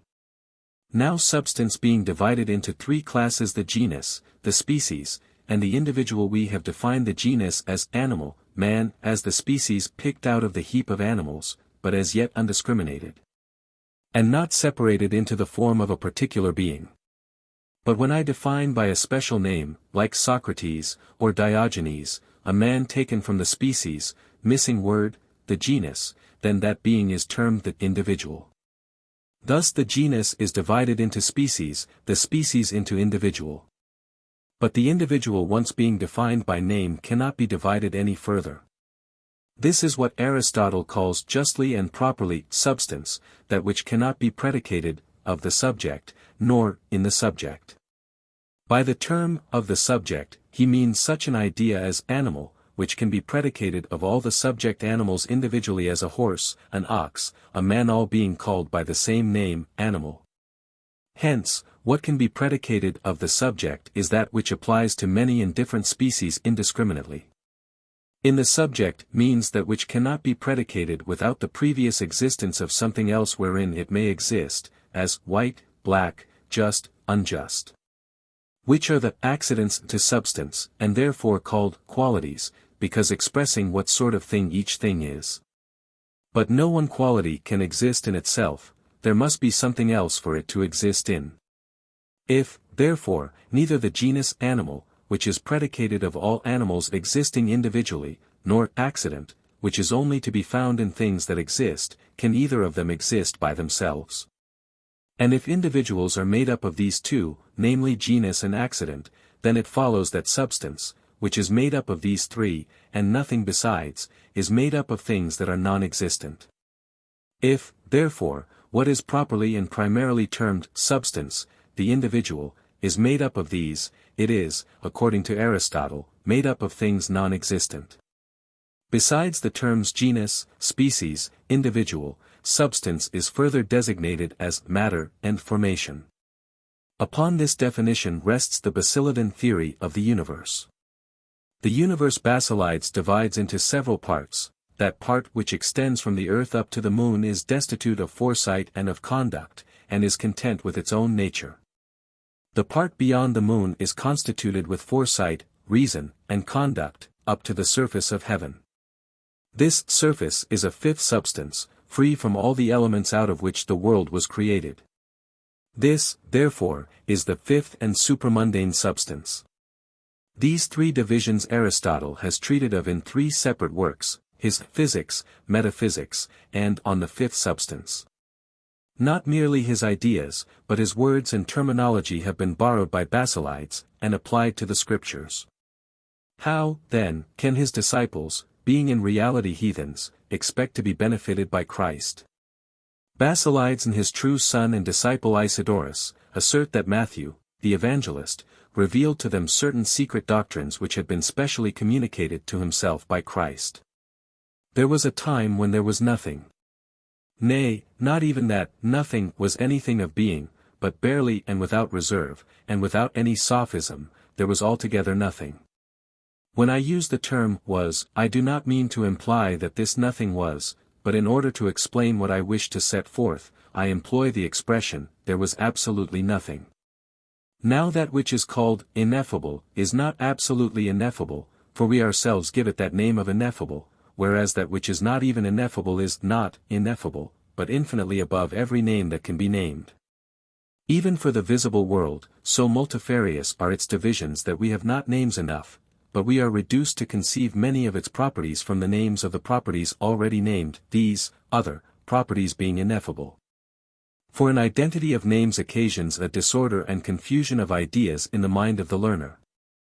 This is a direct plagiarism from Aristotle's discussion of synonyms in his book, On the Categories. When therefore nothing was no substance, no non-substance, no simple, no compound, no incomprehensible, no sensible, no man, no angel, no God, when there was nothing whatever of what is called by name, perceived by sense, conceived by the mind. But all, and even in a more refined sense than this, being put out of the question, then this no being God, Aristotle's thought of a thought, which Basilides alters into his no being, without thought, without purpose, without counsel, without passion, without desire, willed to make the world. I use the word willed merely to express my meaning, it being without thought, without sensation, without will, that this was done. And by world I do not mean that world created afterwards and divided by latitude and longitude, but I understand by it, the seed of the world.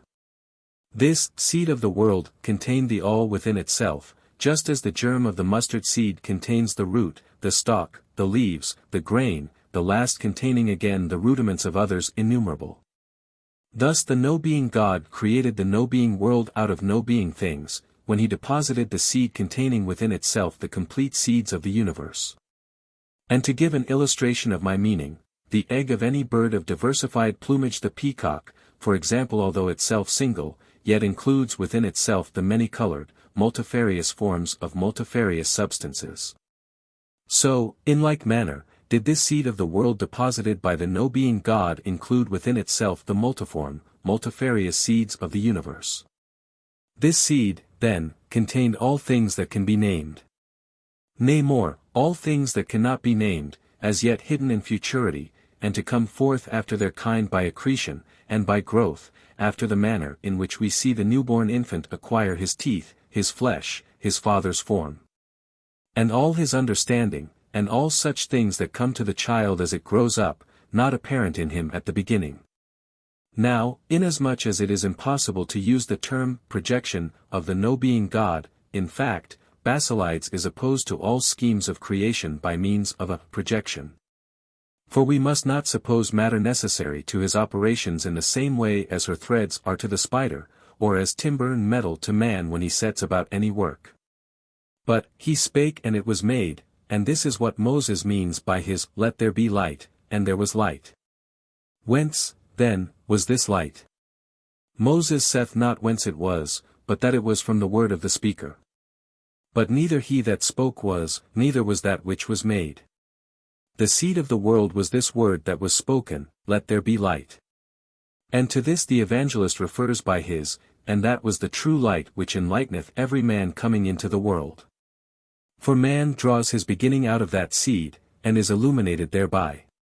This seed, therefore, divided into infinite other seeds, is nothing else than Aristotle's genus, which is divided into infinite other species, as animal, the genus, itself non-existent, is divided into species, as ox, horse, man, and having, therefore, got this seed for his starting point, Basilides goes on thus: "Whatever I speak of as made after this, there is no need of inquiring out of what it was made. Seeing that this seed comprehended within itself the principles of the all. Now let us examine what came out of this seed in the first, second, and third place. There was in the seed a sonship, triple, of the same substance with the no-being God, and generated by him. In this triple sonship one part was subtle, another gross, the third needing purification. 27 Upon the first projecting, emitting, of the seed, the subtle element disengaged itself, ascending aloft, like a feather or a thought, and arrived at the no-being one. For him all nature desireth, by reason of the supereminence of his beauty and perfection. The gross part endeavored to imitate its example, but was weighed down by its coarser nature, and detained within the seed. To assist it, therefore, the sonship equips it with a wing, such as Plato in his Phaedrus wings the soul withal. Now this wing is the Holy Ghost's, which the grosser part putting on, is both advantaged itself, and advantages the other. For the wings of a bird are not able to fly if severed from the bird, neither can the soul fly if separated from her wings. Such, then, is the relationship borne by the sonship to the Holy Ghost, and also by the Holy Ghost to the sonship. Soaring aloft, therefore, upon its wings, that is, upon the Holy Ghost, this soul part carried its wings, the Holy Ghost, along with it up to the no-being God, and the sensible sonship, but was unable to comprehend the latter. Because its own nature is not constituted of the same substance with him. But in the same way as dry and pure air is repugnant to the nature of fishes, so the place, more ineffable than the ineffable one, and more lofty than all names that can be named, the seat of the no-being God and of the subtle part, was contrary to the nature of the Holy Ghost.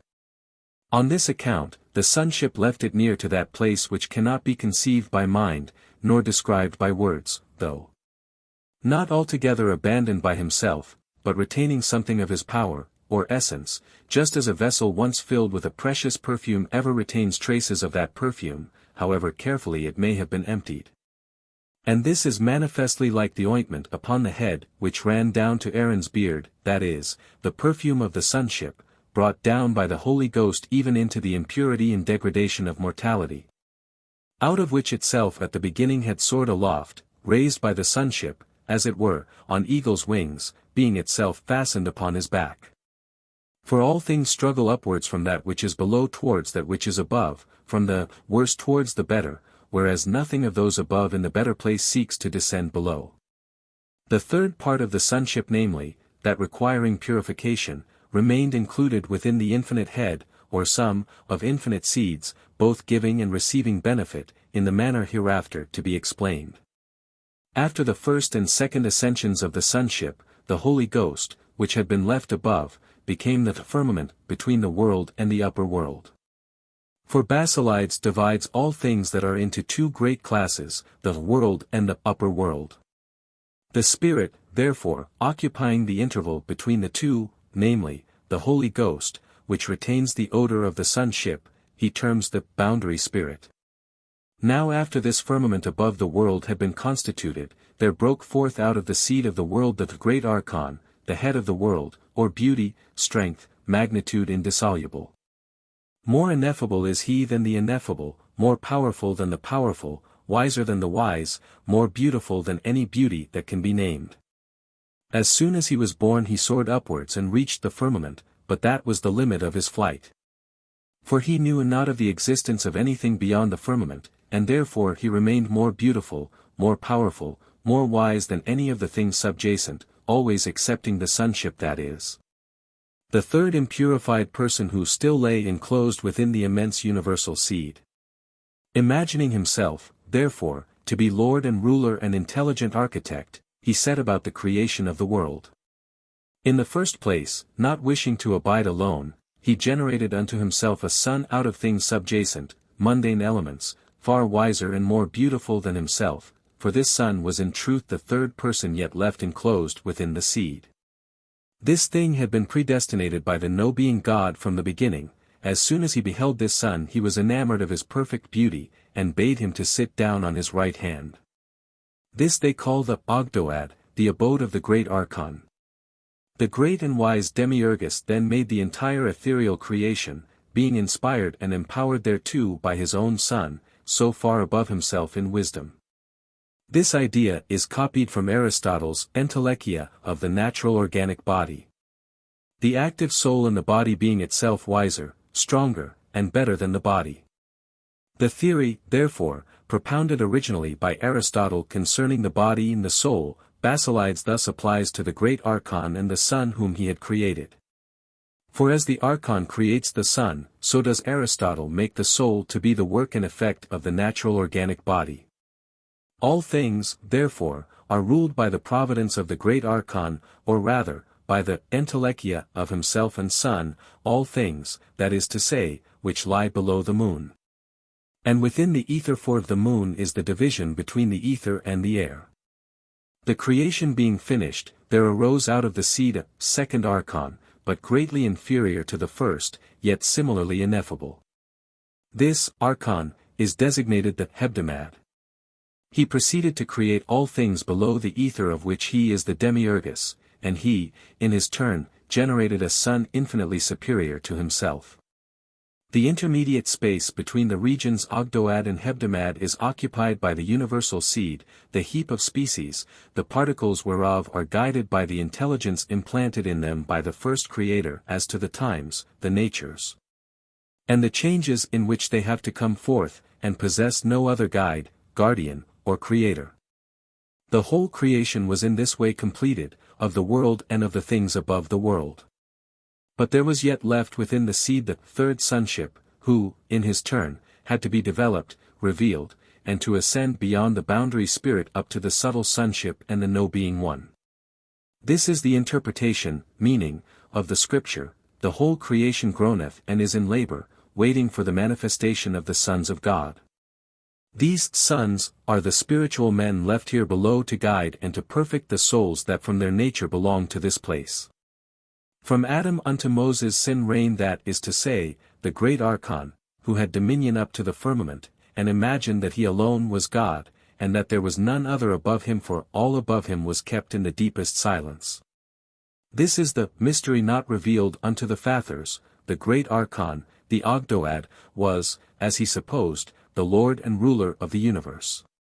But of the interval, or middle space, the Hebdomad was the ruler. Now the Ogdoad is ineffable, but the Hebdomad may be uttered by speech. This ruler of the Hebdomad was he who spake unto Moses, saying, I am the God of Abraham, Isaac, and Jacob, and the name of God I have not revealed unto them, that is, he did not reveal to them the ineffable ruler of the Ogdoad. All the prophets who were before the Saviour's coming spoke through the inspiration of the second archon. When the time was come for the manifestation of the sons of God, the gospel came, penetrating through every power, dominion, and name that can be named. Although the sonship did not come down from his place upon the right hand of the incomprehensible No Being One. But, like as Indian naphtha kindles at the mere sight of fire a long way off, so do powers fly up out of the sea to the sonship that is beyond the firmament. The son of the great archon of the Ogdoad thus receives, like as naphtha catches the distant flame, the emanations of the sonship who is beyond the firmament. And this last, the boundary spirit, serves for the communication of the thoughts from the one to the other.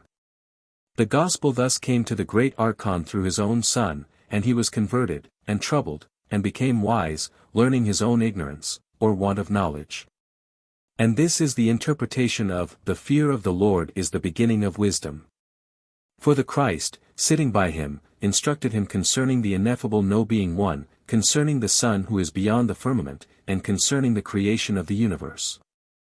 The great archon being thus instructed, was filled with fear, and confessed the sin he had committed in magnifying himself, and this is the meaning of, I acknowledge my transgression and I confess my sin. When, therefore, the great archon was enlightened, every creature of the Ogdoad was likewise enlightened, and then came the time for the enlightenment and evangelizing of the ruler of the Hebdomad. For this end the son of the great archon communicated to the son of the second archon the light which he himself had received from above, and he communicated his instruction to his father, who in like manner was convinced of, and confessed his sin. By this time every creature of the Hebdomad was enlightened, and had the gospel preached unto them. For in this division, the region below the ether, also, there is an infinite creation of powers, principalities, and dominions, concerning whom Basilides has a lengthy dissertation. Who moreover in this region places the 365 heavens, and their ruler Abraxas, so called because his name contains that sum, for which reason the year consists also of that number of days. After all this it was necessary that the unformedness, mu omicron rho phi alpha, existing in our region that is, the sonship still lying enclosed in the mass like an abortion should be enlightened in the same manner with those aforementioned. The light therefore passed through the Hebdomad upon the son of the Hebdomad that is, upon Jesus, the son of Mary. This is, the power of the Most High shall overshadow thee, namely, the power of unction, descending from the Supreme through the Demiurgus upon the Son. The present constitution of things will last until every particle of the sonship enveloped in the unformed mass shall be attracted into Jesus, shall be disentangled and sublimated by him, and rendered capable of ascending by itself to the first source of light, to which it bears a natural affinity. In this way the three persons of the sonship being all united once more above the firmament, then mercy shall be shown unto the creation, which languishes and groans waiting for the manifestation of the sons of God. For all men belonging to the sonship shall ascend up unto him. When this is accomplished, he will bring upon the world a deep ignorance, so that all things here below shall abide in their nature, and desire nothing contrary to their nature. By this means the souls appointed to abide here below will be destitute of even the slightest notion of anything existing above them, lest they should be tormented by the fruitless desire of ascending up into the same. Like as though a fish should desire to pasture with the flocks upon the hills, a wish which, if gratified, would be its destruction. For all things are eternal so long as they continue in their natural place, but become mortal when they endeavor to escape beyond it. The same ignorance will envelop the ruler of the Hebdomad, in order that sorrow and grief and confusion may flee away from him, that he may no longer be troubled with the desire of things above him and contrary to his nature. This ignorance shall also come over the great archon of the Ogdoad, and over all creatures subject unto him, and for the same reason. This is the restoration of all things, enclosed from the beginning within the seed, and disposed according to its season. This is the Saviour's meaning in, My hour is not yet come. It is also signified by the Magi beholding the star, inasmuch as his coming, proclaimed from the beginning, was subject to the disposition of the stars. 28. The Gospel is the declaration of supramundane things, which the great archon knew not of. But when it was told him of the sonship, of the boundary spirit, and of the no being God, he rejoiced with an exceeding great joy. With respect to the birth of Jesus, all things came to pass as they are written in the Gospels. For he was the first fruits of the division of the classes, previously all commingled here below. Now, as the world is distributed into the Ogdoad, the head of the universe, whose chief is the great Archon, and into the Hebdomad, whose chief is the Demiurgus, chief also of our degree where frailty, liability to error, subsists. It was necessary that this confusion should be distributed and set in order by Jesus. That part of hint, therefore, which was of the unformedness, namely, his body suffered what it did suffer and returned again into unformedness. That part which belonged to the Hebdomad, namely, his soul, returned again into the Hebdomad after his resurrection. The part belonging to the Ogdoad remained with the great Archon, and the part belonging to the boundary spirit was left there in his ascension. But the third sonship, thus purified in his passage upwards, was reunited to the blessed sonship who is supreme above. In short, the whole theory of the religion consists in the confusion of the seed heap, its redistribution into classes, and the restoration of all things to their natural places. This division of the classes was made in the first instance by Jesus, and the sole object of his passion was the restoration of the classes, which were mixed up together, into their proper order. And for this reason Jesus himself was distributed as we have shown, amongst the several classes. These then are the things that Basilides fables, who taught in Egypt, and, having learned his wisdom from the Egyptians brought forth such fruits as these. This concluding remark of Hippolytus deserves particular notice. It shows that he regarded the Basilidan theory as the mere adaptation to present requirements of an ancient esoteric doctrine belonging to the Egyptian priesthood. That it was nothing more than a plagiarism from the Aristotelian philosophy, as the learned father labors to demonstrate with so much ingenuity, appears to me by no means made out. But the Basilidan theory has one striking feature that distinguishes it from every other form of the gnosis, in its entirely ignoring the existence of an evil principle, or of malignity and rebellion against the supreme God. His two rulers of the upper and lower worlds, the great Archon of the Ogdoad, and the Demiurgus of the Hebdomad, so far from opposing the gospel receive it with joy, and humbly acknowledge their inferiority to the sender. The passion of Jesus is not due to the malice of either of them, but is voluntary, and undertaken as the sole means of restoring confused elements of the all to the harmony indispensable for their eternal duration. Even the final withdrawing of the divine light from the Ogdoad and Hebdomad is done for the same beneficent purpose, in order that both they and their greatness may rest forever in blissful ignorance. Each holding himself supreme in his own creation, and knowing of nothing above it, may no longer be tormented by vain aspirations after a state of perfection for which his nature is not adapted. The benevolent spirit that pervades the whole theory strongly supports the assertion of Hippolytus, and points out for its source the Egyptian mythology, to which the notion of two principles, equal in power but antagonistic in nature, would have been unutterably shocking. The Ophites.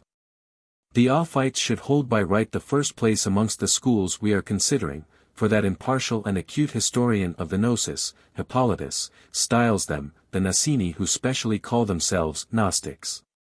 But inasmuch as this deception of theirs is multiform and has many heads, a play upon their name of serpent followers, like the Hydra of fable, if I smite all the heads at once with the wand of truth, I shall destroy the whole serpent.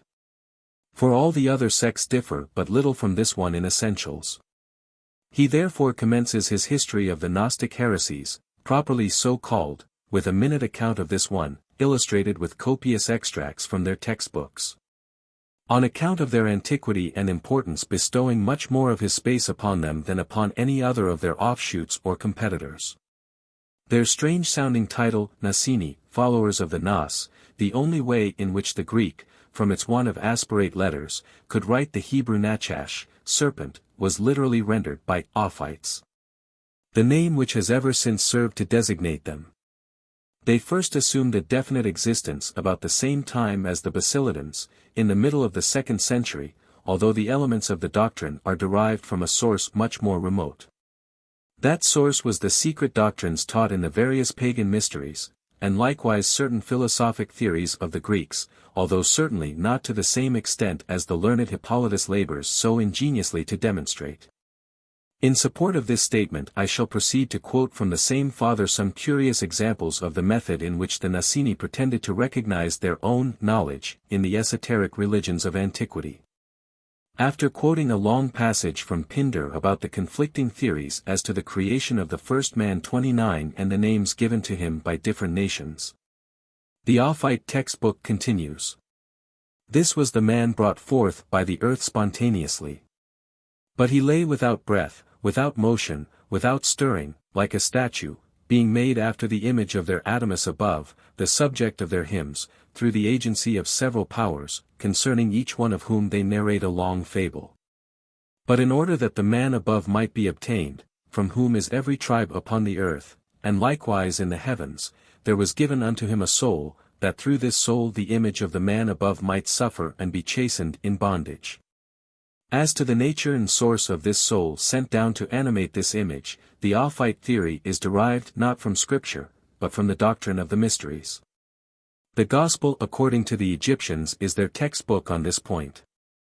They premise that the nature of the soul is extremely difficult to investigate by reason of its inherent changeableness, never abiding fixedly in the same place, habits, or passion, and they adopt in this particular the notions of the Assyrian mystics. It is a question with them whether the soul comes from the pre-existing, or from the self-begotten one, or from the effusion of chaos. They adopt the Assyrian division of the soul as being both one and threefold. For all nature longs for a soul, the soul is the efficient cause of all things that grow, are nourished and have action. For without a soul, growth and nutrition are impossible. Even stones have a soul, for they possess the faculty of growth, and this faculty cannot exist without nutrition. All things therefore in heaven or earth, and in the abyss, are eager after a soul. This soul the Assyrians call Adonis, Endymion, Attis, and hence arose the fable of the love of Venus for Adonis, Venus signifying generation. The love of Proserpine for Adonis means that the soul is mortal if separated from Venus. That is, from generation. When the moon is enamored of Endymion, it is nature herself desiring a more sublime soul. When the mother of the gods emasculates her lover, Attis, it signifies the power above recalling into itself the male energy of the soul.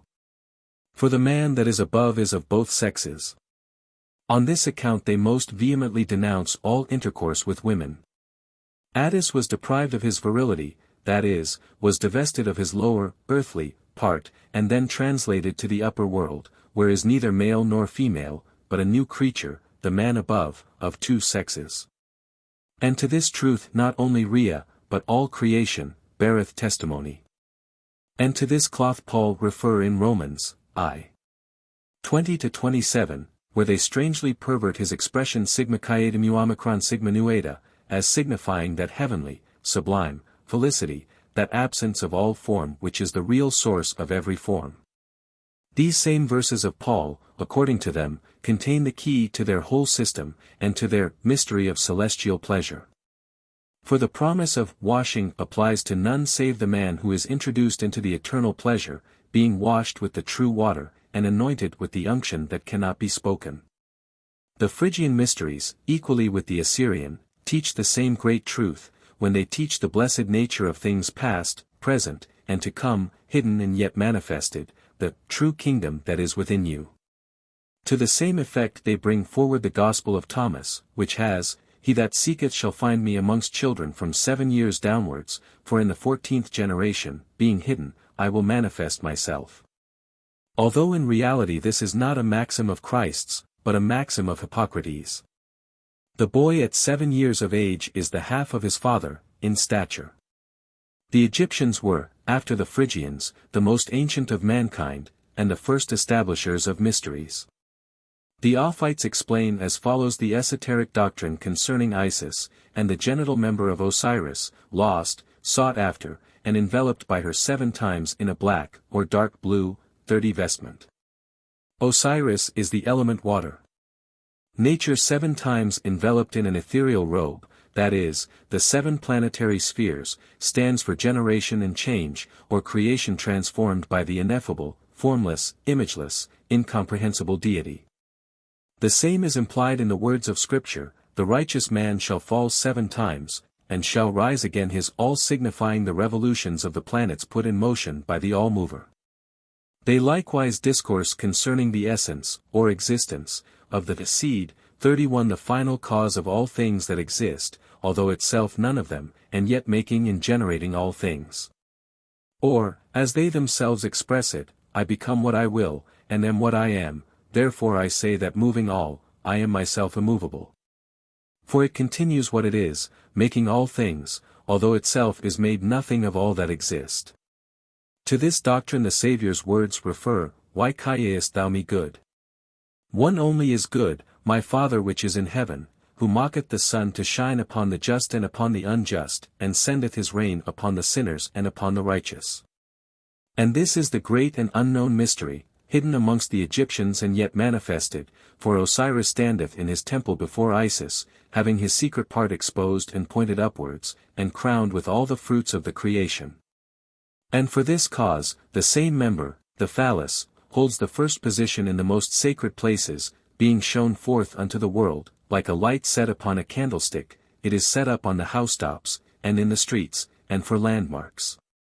It is a blessing acknowledged and proclaimed by all, for they call it the bringer of luck, gamma alpha theta eta phi rho omicron nu, not understanding what they say. This mystery the Greeks got from Egypt, and observe unto this day. For by this symbol they represent Hermes. And they entitle that God Logikos, for he is the interpreter and creator of things made, in making, and to be made, and he is represented by this his proper symbol. And that this is the Hermes, guide, companion, and author of souls, Homer hath perceived, for he saith, Od. 24. 1-2. Selenian Hermes summoned forth the souls of the bold suitors. Not meaning those of Penelope's suitors, but of us the awakened and admonished. From what vast happiness, what height of glory! We have fallen, namely, from the primal man, the Adamus that is above, into this vessel of clay, and become the servants of the Demiurgus, of Ildabaoth, the god of fire. The fourth in number, for by this name they call the creator of the world of species, Kappa Omicron Sigma Mu Delta Iota Kappa. In his hand his wand beauteous, all golden, by whose potency the eyes of mortals he at pleasure lulls to sleep, or rouses others from their slumber. For he is the sole author of life and death, therefore is it written, Thou shalt rule them with a rod of iron. But Homer, wishing to embellish the incomprehensible reality of the nature of the Logos, has given to him a rod of gold, not of iron. Some he casts into slumber, others he awakens, and makes them aware of their condition. Awake thou that sleepest, and rise from the dead, and Christ shall give thee light. For this is the Christ that is figured within all the sons of men by the unfigured Logos. This is the great and profound mystery of the Eleusinian rites, the cry, Epsilon Kappa Epsilon, reign. Conceive. All things are subject unto him, for their sound is gone forth unto all lands. And again, this is the hidden sense of Homer's. He waved his wand, they followed with shrill cry. That is, the souls in a continuous line, as the poet goes on to express by the simile. As in the furthest depths of some vast cave. Shrill cry the bats when one drops from their chain. Down from the rock where fast they cling together. That is, the souls fallen down from the rock above, namely from the Adamus. This is the Adamus, the chief cornerstone, which is made the head of the corner, because in the head is placed the formative substance, the brain, out of which all generation proceeds. I will set the adamant in the foundations of Zion, is allegorical for setting the figure of the man, in the soul. And the text, this Adamus is firmly held by teeth in the wall, is the inner man that is signified, the stone cut without hands, which hath fallen down from the Adamus above into this earthly potter's vessel, this figure of forgetfulness. 32. The souls follow Hermes, or the Logos. So moved they, crying, through the darksome paths. Hermes their guide, that god devoid of ill. That is, he leads them to the everlasting places where no ill comes, for whither were they going? They passed o'er ocean's wave and look as rock. The sun's bright portals, and the land of dreams. This ocean signifies the generation of gods and the generation of men, ever tossing in a perpetual flow and ebb. When it runs downwards it is the generation of men, when it tosses itself upwards against its boundary, 33 the rock Lucas, it is the generation of gods. For this cause, saith the wise one, I have said ye are gods and the children of the Most Highest, when ye shall make haste to flee out of Egypt, and shall come beyond the Red Sea into the wilderness. That is, out of this earthly mixture, or confusion, up to the Jerusalem above, which is the mother of the living. But if ye return into Egypt, or, into this earthly nature, ye shall die. Egypt being the prison of the body. This is the mighty Jordan which, flowing downwards, hindered the flight of the children of Israel, but which Jesus, i.e. Joshua, turned, and made to flow upwards.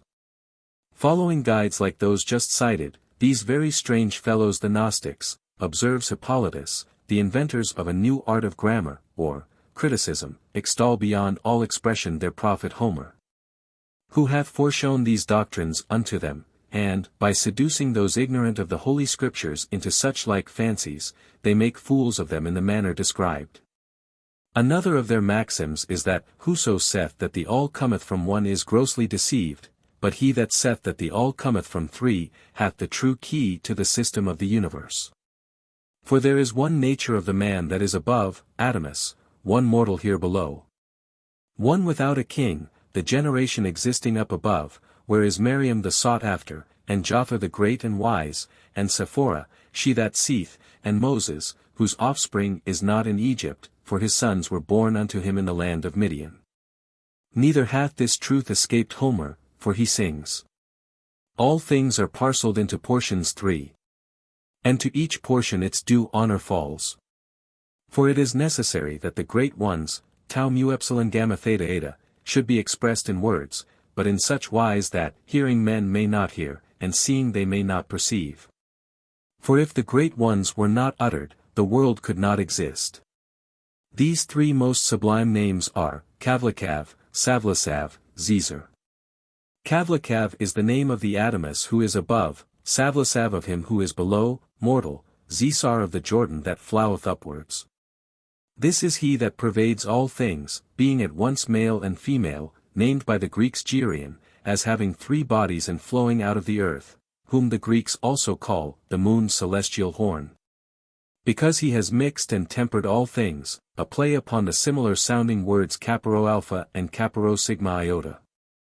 For all things were made through him, and without him nothing was made, and what was made in him is life.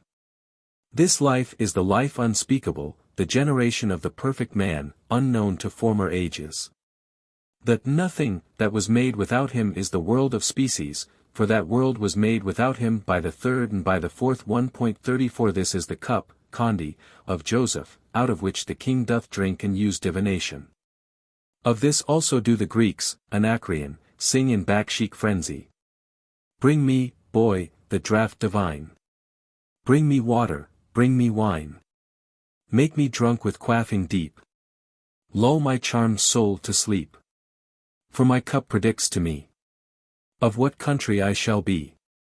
Here Anacreon's dumb cup utters the unspeakable mystery, for it tells him to what country he shall belong, that is, whether to the spiritual or to the carnal world. This also is the water changed into wine, at the famous wedding at Cana, when Jesus manifested the kingdom of heaven, that kingdom which is hidden within every man, like the leaven sufficient for the three measures. Here likewise is the unspeakable secret of the Samothracian mysteries, which none but we the perfect are able to understand, for the Samothracians expressly mention the Adamus who is above the primal man. For in the temple of the Samothracians stand two naked men, having their hands and their genital members elevated towards heaven, 35 like the Hermes of Cyllene. These two statues represent the primal man, and the spiritual man after he is born again, and made like unto him every whit. This is the true sense of the Saviour's words, unless ye eat my flesh and drink my blood, ye cannot enter into the kingdom of heaven, and though ye shall drink of the cup that I drink of, whither I go ye shall not be able to enter. For he knew the nature of his disciples, and that every one must abide in his own nature. For out of the 12 tribes he chose the 12 disciples, for which cause not all who heard their teaching received or understood the same. For that which is not according to nature is contrary to nature. Him, Adamus, do the Phrygians name Koribah, for he descends from the head, Kori, who is above, the supernal brain, and permeates the all in a manner incomprehensible. And, as the prophet hath it, ye have heard his voice, but ye have not beheld his form, that is, the image coming down from the formless one above no one knows, for it is hidden within an earthen vessel. This is as the psalmist hath it, the God dwelling in the great flood, and crying aloud out of the waters of the sea. That is, he cries aloud out of the multiform confusion, or medley, of things mortal unto the formless one who is above, save my firstborn from the lions. And in the same sense do they interpret all the similes concerning waterfloods, and the promises of the deities never forgetting his chosen people. The ascension or regeneration, that is, the conversion of the carnal man into the spiritual, is thus explained by means of a curious perversion of words taken from different psalms. Lift up your heads, ye everlasting gates, that the King of glory may come in. Who is this King of glory? The very scorn of men, and the outcast of the people, he is the King of glory, mighty in battle. Battle signifies the war in your members ever being waged within this earthly creature made up of conflicting elements. This is the gate seen by Jacob as he was journeying into Mesopotamia, that is, the young man growing up out of the boy, and Mesopotamia signifies the stream of the great ocean which flows out of the middle of the perfect man. The same deity is called by the Phrygians Papa, because he appeased the confusion and chaotic tumult which prevailed before his coming. For this name is the unanimous cry Pi Alpha Epsilon 36 of all things in heaven, in earth, and under the earth, calling upon him to appease the discord, and to send peace to men that were afar off, that is, to the earthly and mortal, and to them that were near, that is, to the spiritual and perfect. He is likewise called dead by the Phrygians, inasmuch as he is buried within the tomb of the body, to which circumstance also apply the words, ye are whited sepulchres, full of dead men's bones and all manner of uncleanness. Because the living man doth not dwell within you. The dead shall rise from their graves signifies that the earthly man shall be born again spiritual. Unless they pass through this gate all continue dead, but him that hath passed through the Phrygians call a god, for he becomes a god, having passed through the gate into heaven. Paul means the same by his being caught up into the third heaven, and hearing unutterable things. Again, the publicans and harlots shall enter into the kingdom of heaven before you, where publicans means the Gentiles, upon whom the ends of the world have come. 37 Where ends are the seeds of the universe scattered about by the formless one, as is set forth by the Saviour, he that hath ears to hear, let him hear, declaring that none but the perfect Gnostics can comprehend this mystery. Those beloved by the formless one are pearls in this vessel of clay, and to them refers the precept, cast not that which is holy to the dogs, neither throw your pearls before swine. Meaning sexual intercourse with women, an act fit only for dogs and swine. He is also called Alpha Pi Lambda Omicron by the Phrygians, not because he really kept flocks, as the profane fancy, but because he is Alpha Epsilon Pi Omicron Lambda Nu, he that ever turns the universe in its due revolutions, whence the phrase, the poles of heaven. And Homer, O.D. 4, 384-85, says. Here turns about the truthful sea god old. Immortal Proteus by the Egyptians called. He is likewise styled fruitful, because the children of the widow shall be more than those of her that hath a husband. That is, the spiritual who are born again, being immortal, are in number more, though but few of them are born into this life, than the carnal, who, in spite of their present multitude, do all perish utterly at last. The knowledge of the perfect man is very deep, and hard to be attained to. The beginning of perfection is the knowledge of man, but absolute perfection is the knowledge of God. He, Adamus, is designated by the Phrygians as the green wheat ear cut off. On this account, at the Eleusinian rites, the initiated hold up in silence to the directors the wondrous mystery, the green ear of wheat. This wheat ear is the perfect Son descended from the Adamus above, the great giver of light, like the Hierophant himself. This latter is not actually castrated like Attis, but emasculated by the use of hemlock, so that he despises all carnal pleasure. And whilst celebrating the mysteries amidst blazing torches, he cries aloud, "The holy Brimo hath borne a sacred son," Brimo's alluding to the spiritual birth. The rites are therefore named Eleusinian and Anactorian, from the Greek words signifying coming and ascending. This is what the initiated themselves declare concerning the mysteries of Proserpine. And of the road leading the defunct down to her the poet, Amphis, hath. But underneath her lies a rugged path. Hollow and muddy, yet the best to lead. Down to the lovely groves of precious Venus.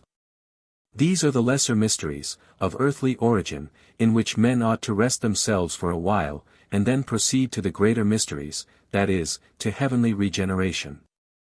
The father of the all is furthermore called by the Phrygians, Amygdalus, the almond tree.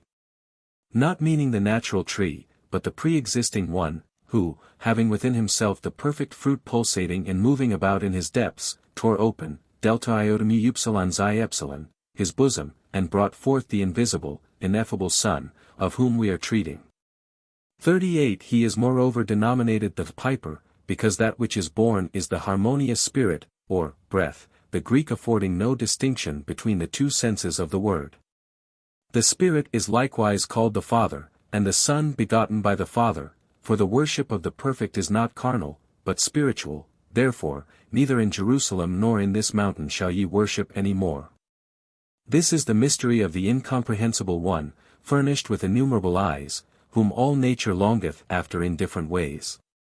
Perhaps an allusion to the Brahminical figure of Indra, god of the heavens. This is the Word of God, that is, the word of the declaration of his great power, wherefore it shall be sealed up, and veiled, and hidden, lying in the dwelling place, where is established the root of all the aeons, powers. Thoughts, Platonic ideas, gods, angels, spirit messengers that are not, begotten, unbegotten, comprehensible, incomprehensible, of the years, months, days, hours, moments, whence time begins to grow and increase by particles. For a moment, or geometrical point, itself being nothing, made of nothing, indivisible, grows by accretion into a magnitude incomprehensible. This is the kingdom of heaven, the grain of mustard seed, the indivisible point existing within every one, but only known unto the spiritual man. There is neither speech nor language, but their voices are heard amongst them, signifies that whatever men say or do, has all a spiritual meaning to the perfect. Even the actors in the theatre utter nothing without the intervention of the deity. For when the audience are seated, and the actor comes upon the stage, clad in a gorgeous robe and twanging his lyre, he sings thus a great mystery without knowing what he says, whether thou be the offspring of Saturn, or of blessed Jove, or of the mighty Rhea, hail. The Assyrians call the thrice-desired Adamus, whilst Egypt styles the Osiris, the Greeks in their wisdom, esoteric knowledge, the moon's holy horn, the Samothracians, the venerable Adamnas, the Haemonians, Corybal. The Phrygians, at one time, Papa, the dead one, at another, the god, or the barren one, or the green wheat ear cut off, or him whom the fruitful almond tree poses the man playing on the pipe. He is the multiform Attis, whom they thus describe in their hymns, I will sing of Attis, the favorite of Rhea, with the clashing of cymbals, the bellowing of the Idaean pipe of the Cuorites, and will intermingle the sound of Phoebus' lyre. Evo. Evow. Thou that art like unto Pan, unto Bacchus, thou shepherd of the white stars. For these, adds Hippolytus, and other such like reasons, these Ophites frequent the mysteries of the Great Mother, fancying that by means of what is done there they can see through the whole secret. But in reality they have not the least advantage over other people, except that they are not emasculated, and yet they act as though they were. For they most strictly forbid all intercourse with women, and in every other respect, as we have fully described, they do the same things as the eunuchs, the regular priests of Rhea. After giving an account of their worship and glorification of the serpent, which I shall extract when treating of the Agathodemon religion, Hippolytus thus continues, the foregoing is a sample of the insane, absurd, and interminable theories of the sect. But to show up, as far as lies in our power, their unknowing knowledge, the following hymn 39 is here inserted, as containing a summary of the whole creed. The generative law of the all was the first mind. But the second was the effused chaos of the first. In the third place the soul received a law, and began to operate. 40. Whereupon she, the soul, enveloped in the figure of a fawn, struggles with death, suffering a probationary penance. At one time, invested with royalty, she beholds the light. At another, cast down into misery, she weeps. Now she weeps and rejoices. Now she weeps and is judged. Now she is judged and dies. When shall her deliverance be? The wretched one hath entered, as she strayed, into an evil labyrinth. But Jesus said, Father, suffer me. She in quest of evil, or, the chaste of evil ones, upon earth, wandereth about, destitute of thy spirit. She seeketh to escape from the bitter chaos, but knoweth not how to pass through. For this cause send me, O Father. I will go down holding the seals. I will pass through all the eons. I will reveal all the mysteries. I will manifest the forms of the gods. 41. And the hidden secrets of the holy way. I will teach, giving unto them the name of Gnosis. This, therefore, is the system, or pretension, of the Nicene, who designate themselves the Gnostics. But this deception of theirs being multiform, and having many heads like the hydra of fable, if I smite all the heads at a single blow with the wand of truth, I shall destroy the whole serpent. For all the other sects differ but little from this in essentials. Hippolytus has not given a connected analysis of the Ophite system. He probably deemed it superfluous labor, as having been already done with much exactness by Irenaeus in his great work, to which the former occasionally refers as being then in everybody's hands. To the Bishop of Lugdunum, therefore, we must apply for this information, which will be found given at much length in chapters 31 to 33. Of the first book of his history.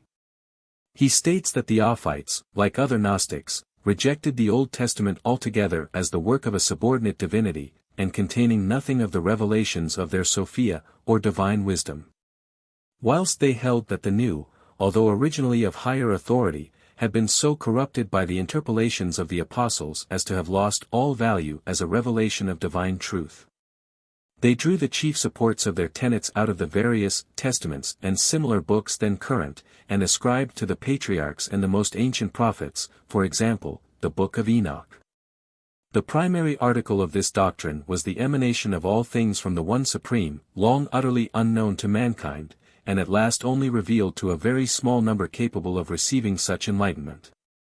Hence he is named Bythos, profundity, to express his unfathomable, inscrutable nature. Following the Zoroastrian and the Kabbalistic nomenclature, they also designated him as the fountain of light, and the primal man, giving for reason of the latter title that man was created after the image of God, which proved the nature of the prototype. The beginning of creation, that is, the primal idea, or emanation, was the thought, enoia, of Bythos, who bears also the significant name of Sigi, silence. This idea being the first act of creation of the primal man, is therefore properly denominated the second man. Enoia is the consort, compare the Hindu Durga, of Bythos, and she produced Pneuma, the spirit, who, being the source of all created things, is entitled the mother of all living, and likewise Sophia, the wisdom from on high. As the mother of all living, Sophia is the medium between the intellectual and material worlds. In consequence of this, when Bythos and Enoia, charmed with her beauty, furnished her with the divine light, Sophia produced two new emanations, the one perfect, Christos, the other imperfect, Sophia Achamoth. This scheme resembles the Buddhistic. Bythos answering to the first Buddha, Sigi, Sophia, Christos, Achamoth, Ildabaoth, to the successive other five. Of these emanations Christos was designed for the guide of all who proceed from God. Achamoth, for the guide of all proceeding out of matter, nevertheless, the perfect one was intended to assist and lead upwards his imperfect sister. Furthermore, the spirit rests upon chaos, or the waters of creation, which are matter, water, darkness, the abyss. This chaos was devoid of all life, for life proceeds ultimately from the Supreme, who has no connection whatever with matter. Neither could his purely intellectual daughter, Sophia, act directly upon it, she therefore employed for agent her own emanation, Achamoth, whose mixed imperfect nature fitted her for that office. This first tetrad, Bythos, Enoia, Sige, Sophia, were in the meantime creating ecclesia, the idea of the Holy Church. But the imperfect Achamoth upon descending into chaos, lost her way there, and became ambitious of creating a world entirely for herself.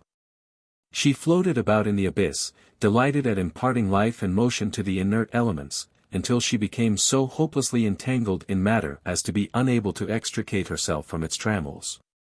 In this condition she produced the creator of the material world, the demiurgus, Ildabaoth. But after this event, Achamoth, feeling the intolerable burden of her material part, after long and repeated efforts, at length struggled forth out of chaos. She had never belonged to the pleroma, but she attained to the middle space, where she entirely shook off her material part, and determined to erect a barrier between the world of intelligence and the world of matter. Ildabaoth, son of darkness, creator and tyrant of the lower world, followed the example of Bythos in producing subordinate emanations. First of all he generated an angel in his own likeness, this angel a second, and so on up to the number of 6. These are all reflections one of the other, but they inhabit, with their father, Ildabaoth, 7 different regions, to which the middle space, dominion of their origin Achamoth, forms the 8th. Their names are Iao, Sabaoth, Adonai, Eloi, Oreos, Astaphaeos. They became the genii of the 7 worlds, or planetary spheres. The first 4 names are the mystic titles of the God of the Jews, degraded thus by the Ophites into appellations of the subordinates of the Creator. The 2 last signify the forces of fire and water. In this degradation of the names most sacred in the Jewish theology, is clearly to be recognized, the very teaching of those dreamers reprobated by Jude, v. 8 for despising dominion, and speaking evil of dignities. For dominion is the empire in the Sephiroth to which the Kabbalah assigned the title Adonai. Now we find here the Ophites making Adonai the 3rd son of Ildabaoth, a malevolent genius, and like his father and brethren, the eternal adversary of the Christ. The dignities mean the other personages of the Sephiroth, similarly dishonored by the new doctrine. Jude shows plainly whom he had in view by contrasting in the next verse the audacity of these blasphemers with the respect shown by the archangel Michael towards his opponent on account of his angelic nature, however fallen from his high estate. By a most singular coincidence, much too close to have been merely accidental, Jude's censure, nay, his very expressions are repeated by Peter in his 2nd epistle, 2:10. If either of these epistles were really written by the apostles whose names they bear, these passages bring to light the very early existence of this school of Gnosticism, which indeed may have been founded before the promulgation of Christianity. But to return to the operations of Ildabaoth. Besides the spirits above mentioned, he generated archangels, angels, virtues, and powers presiding over all the details of the creation. Ildabaoth was far from being a pure spirit. Ambition and pride dominated in his composition. He therefore resolved to break off all connection with his mother, Achamoth, and to create a world entirely for himself. Aided by his own 6 spirits, he created man, intending him for the image of his power, but he failed utterly in his work, his man proving a vast, soulless monster, crawling upon the earth. The 6 spirits were obliged to bring their work again before their father, to be animated. He did so by communicating the ray of divine light which he himself had inherited from Achamoth, who by this loss punished him for his pride and self-sufficiency. Man, thus favored by Achamoth at the expense of her own son, followed the impulse of the divine light that she had transferred to him, collected a further supply out of the creation with which it was intermingled, and began to present not the image of his creator Ildabaoth, but rather that of the Supreme Being, the primal man. At this spectacle the demiurgus was filled with rage and envy at having produced a being so superior to himself. His looks, inspired by his passions, were reflected in the abyss, as in a mirror, the image became instinct with life, and forth arose Satan's serpent formed, Ophiomorphos, the embodiment of envy and cunning. He is the combination of all that is most base in matter with the hate, envy and craft of spiritual intelligence. Out of their normal hatred for Judaism, the Ophites gave this being the name of Michael, the guardian angel of the Jewish nation according to Daniel, v. 21. But they also called him Samael, the Hebrew name of the prince of the devils. In consequence of his spite at the creation of man, Ildabaoth set to work to create the three kingdoms of nature, the animal, the vegetable, and the mineral, with all the defects and evils they now exhibit. Next, in order to regain possession of the best of things, he resolved to confine man within his own exclusive domain.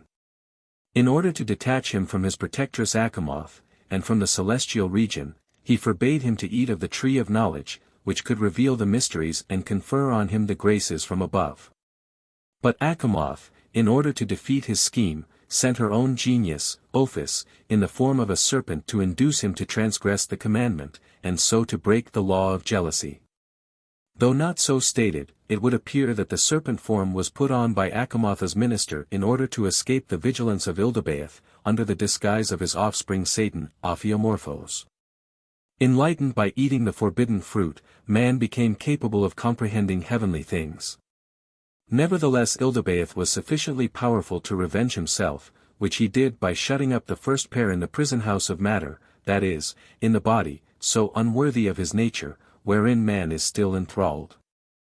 Achamoth, however, continued to protect him. She had extracted from his composition and absorbed into herself the divine spark of light, and ceased not to supply him therewith, and defend him in all his trials. And of this there was full need. A new enemy had come into the field against man, the genius Ophis whom Ildabaoth had seized, and punished for his share in the affair of the tree of knowledge, by casting him down into the abyss. And who, contaminated by his immersion in matter, became converted into the exact image of his fellow prisoner, Ophiomorphos. The former was the type, the latter the antitype, and the two are often confounded together. Thus we get a third dualism into the scheme. Sophia and Sophia Achamoth, Adam Cadmon and Adam, Ophis and Ophiomorphos. Ophis, at first man's friend, now began to hate him as the cause, though innocent, of his own degradation.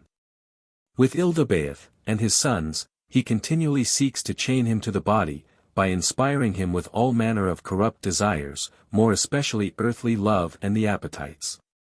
But Achamoth supplies man with the divine light, through which he became sensible of his nakedness, that is, of the misery of his condition of imprisonment in this body of death, where his only consolation is the hope of ultimate release.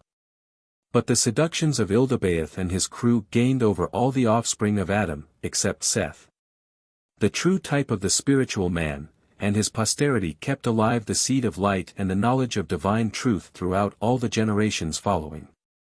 When they in the wilderness received the commandments and institutions of Ildabaoth and his sons, the planetary genii, and afterwards the teaching of the prophets, inspired from the same source. Achamoth infused into their predictions something higher, comprehended not even by their Lord, and made them preach the advent of the primal man, the eternal Aeon, the heavenly Christ.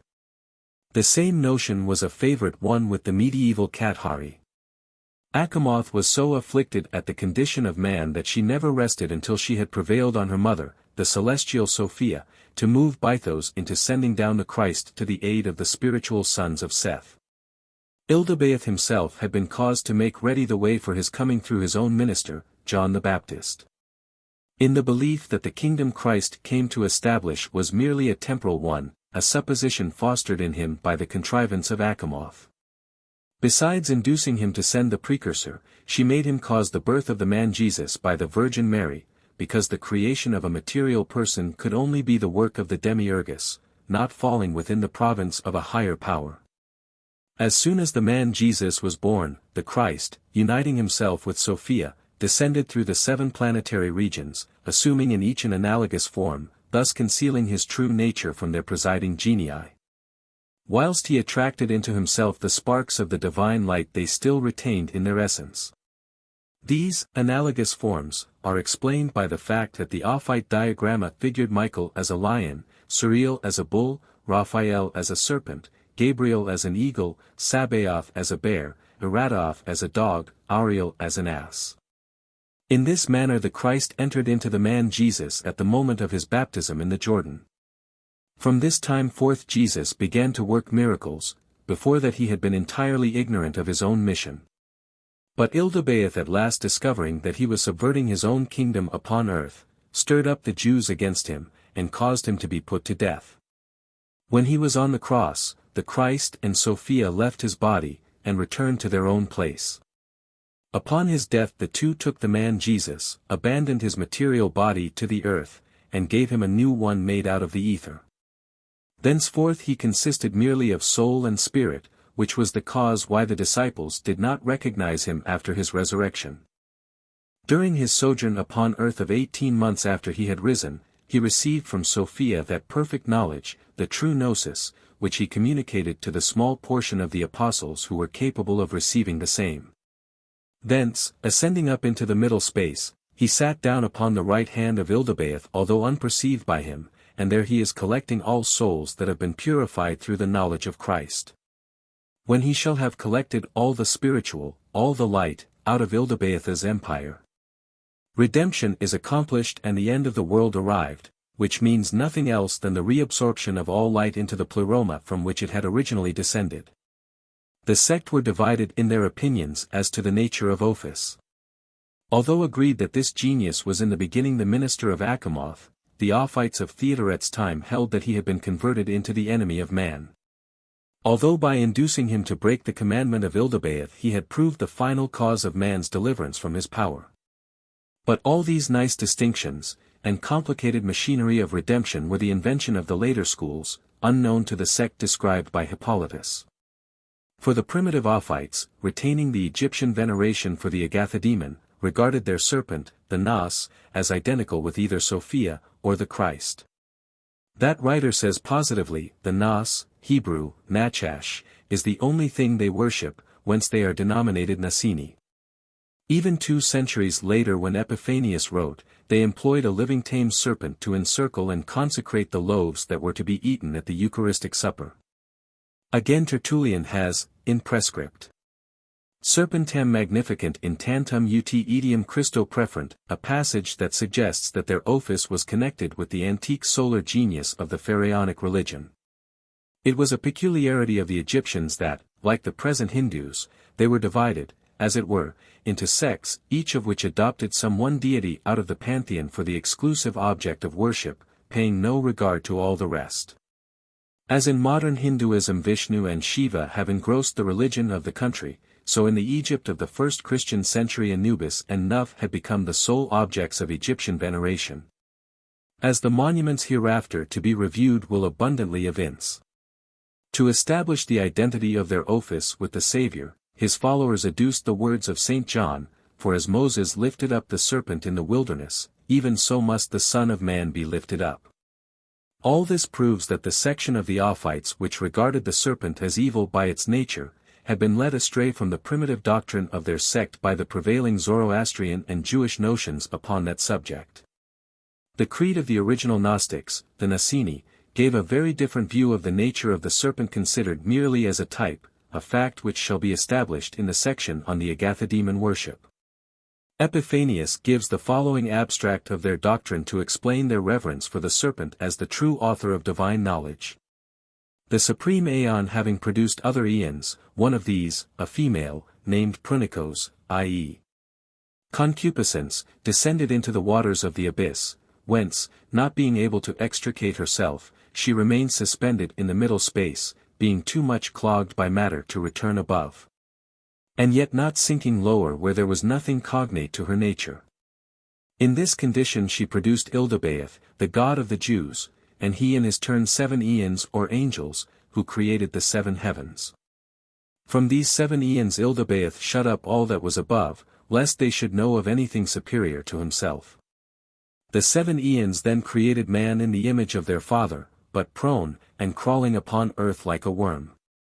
But the heavenly mother, Prunikos, wishing to deprive Ildebaoth of the power wherewith she had unadvisedly invested him, infused into man a celestial spark the soul.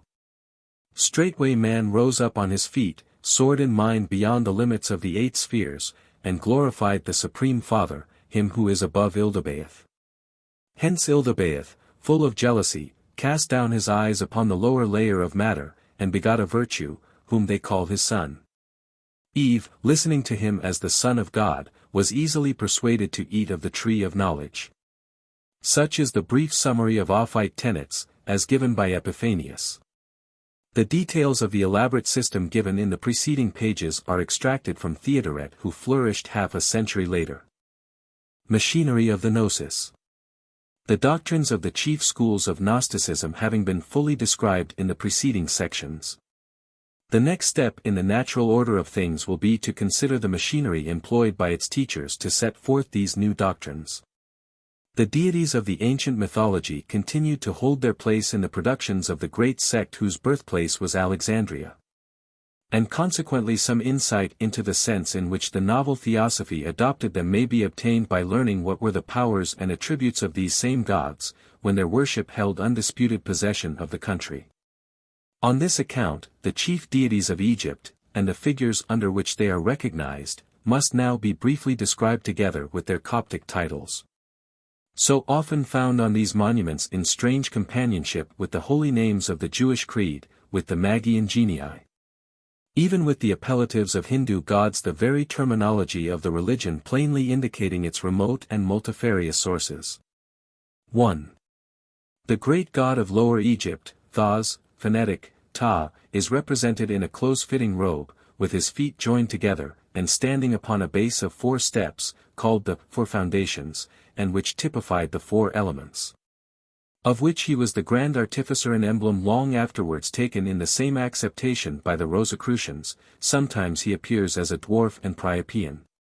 Sometimes as Thotor with a beetle forehead.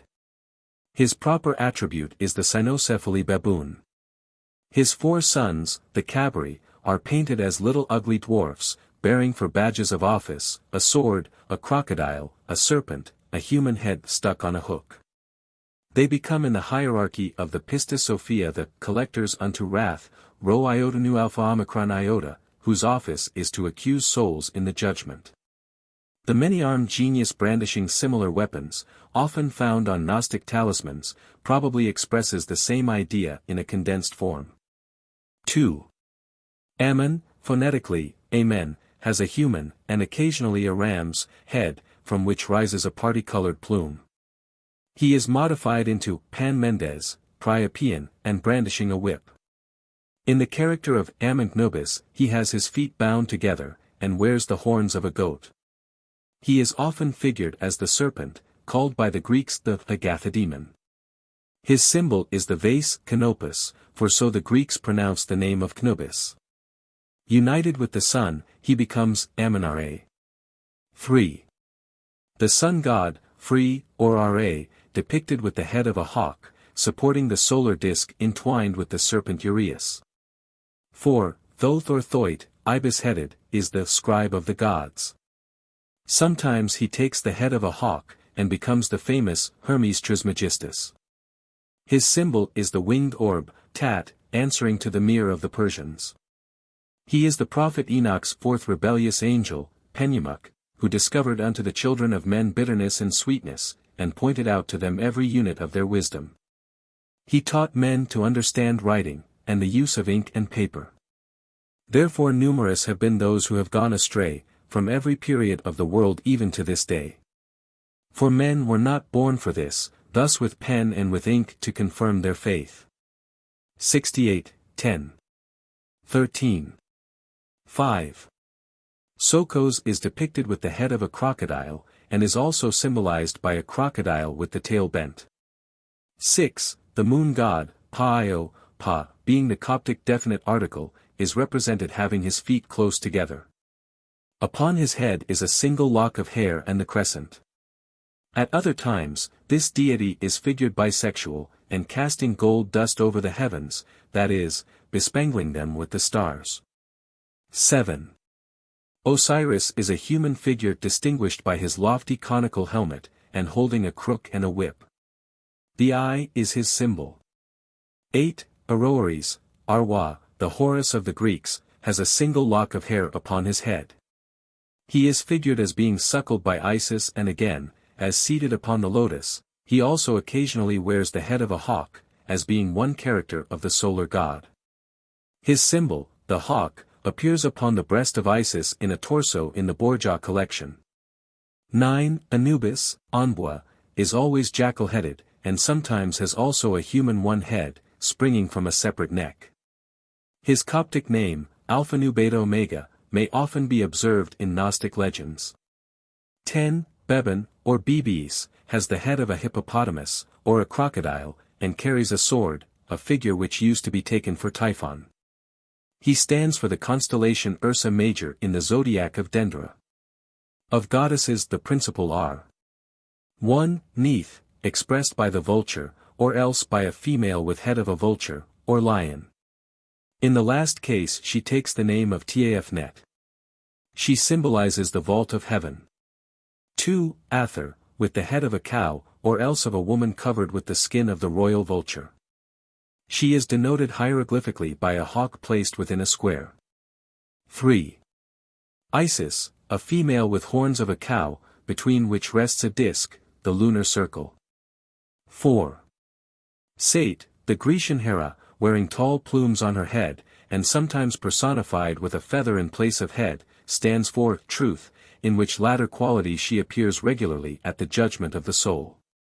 The 4 genii of the Amenthus, or Hades, are represented with the heads of a man, jackal, baboon, and hawk, respectively, and are often placed together like mummy-shaped figures, forming the canopic vases.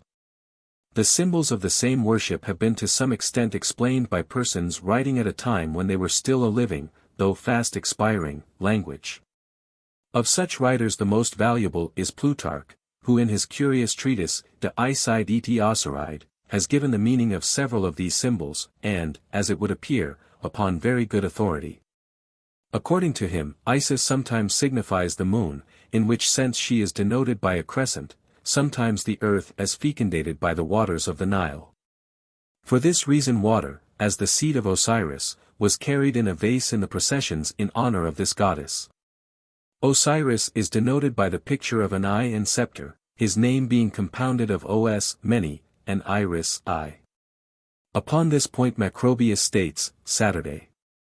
I-21, the Egyptians, in order to denote that Osiris means the sun, whenever they want to express his name in hieroglyphic writing, engrave a scepter and on top thereof the figure of an eye.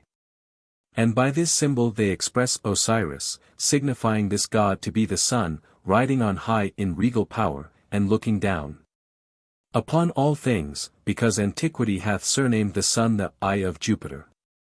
The fig leaf stands for king, and also for the south. The lizard, which was believed to conceive through the ear, and to bring forth through the mouth, is the type of the generation of the word, that is, the logos, or divine wisdom.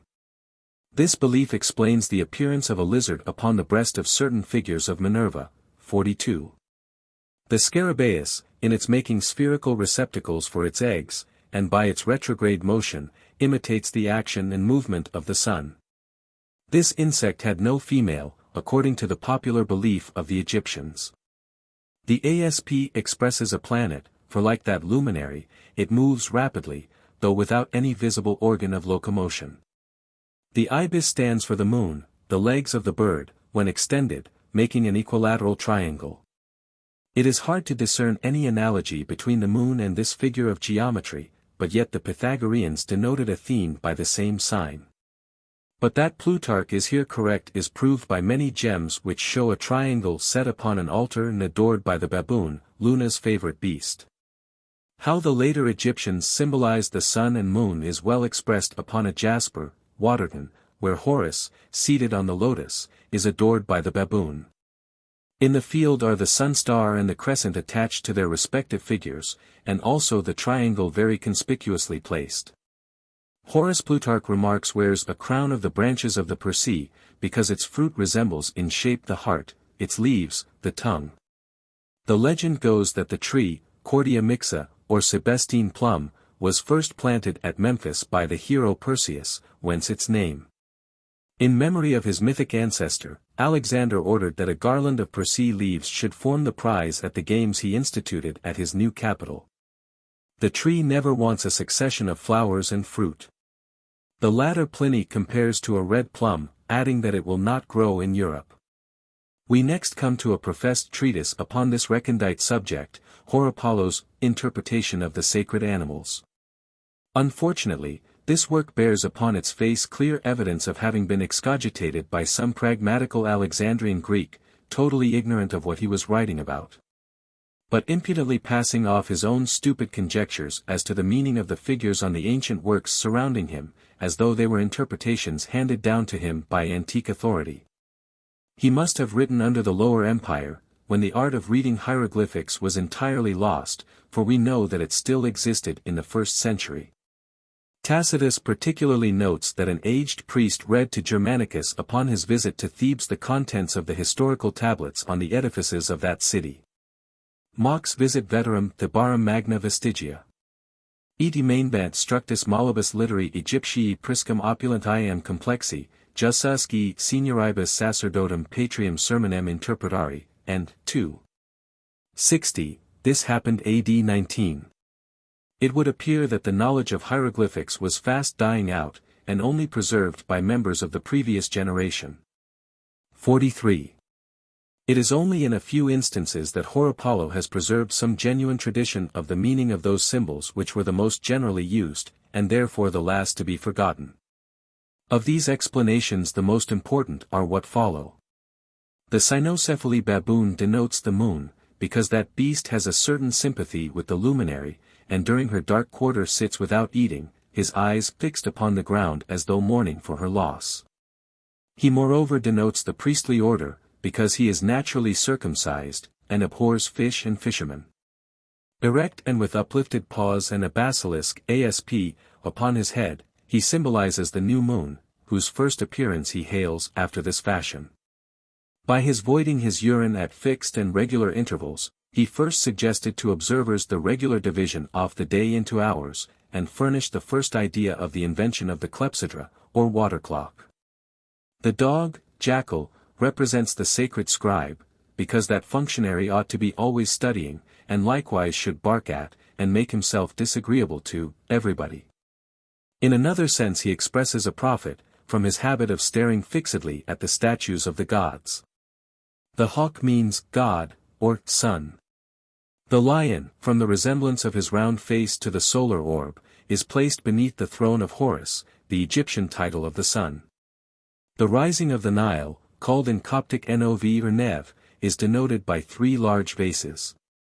And also by a lion, because it attains its full height when the sun is in that sign of the zodiac, for which same cause the spouts of the sacred lavers are made in the shape of lions' heads. By the ibis is signified the heart, because the bird belongs to Hermes, who presides over the heart and all reason. The ibis also, by its own shape, resembles the form of the heart. Concerning which matter there is a very long legend current amongst the Egyptians. But the most graphic account of the symbols and ceremonies employed in the worship of Isis, whilst yet in its full glory, the middle of the 2nd century, is to be obtained from the description of her procession which Apuleius, himself one of the initiated, has penned in the 11th book of his Golden Ass. Next flow on the crowds of people initiated into the divine mysteries, men and women of every rank, and all ages, shining in the pure whiteness of linen robes. The latter having their dripping hair enveloped in a transparent covering, the former with their heads shaven clean, and the crowns thereof shining white, these earthly stars of the nocturnal ceremony, raising as they went a shrill tinkling with sistra of bronze, silver, and even of gold. But the chief performers in the rites were those nobles, who, clad in a tight-fitting robe of linen descending from the waist down to the heels, carried in the procession the glorious symbols of the most potent deities. The first held out at arm's length a lamp, diffusing before him a brilliant light, not by any means resembling in form the lamps in common use for illuminating our evening meals, but a golden bowl supporting a more ample blaze in the midst of its broad expanse. The second, similarly robed, held up with both hands the altar that derives its name from the beneficent providence of the supreme goddess. The third marched along bearing aloft a palm branch with leaves formed of thin gold, and also the caduceus of Hermes. The fourth displayed the symbol of justice, the figure of the left hand with the palm open, which, on account of its natural inactivity, and its being endowed with neither skill nor cunning, has been deemed a more fitting emblem of justice than the right hand. The same minister likewise carried a small golden vestibule made in a round form like an udder, out of which he poured libations of milk. The fifth carried a winnowing fan piled up with golden sprigs. The last of all bore a huge wine jar. Immediately after these came the deities, condescending to walk upon human feet, the foremost among them rearing terrifically on high his dog's head and neck, that messenger between heaven and hell, displaying alternately a face black as night and golden as the day. In his left the caduceus, in his right waving aloft the green palm branch.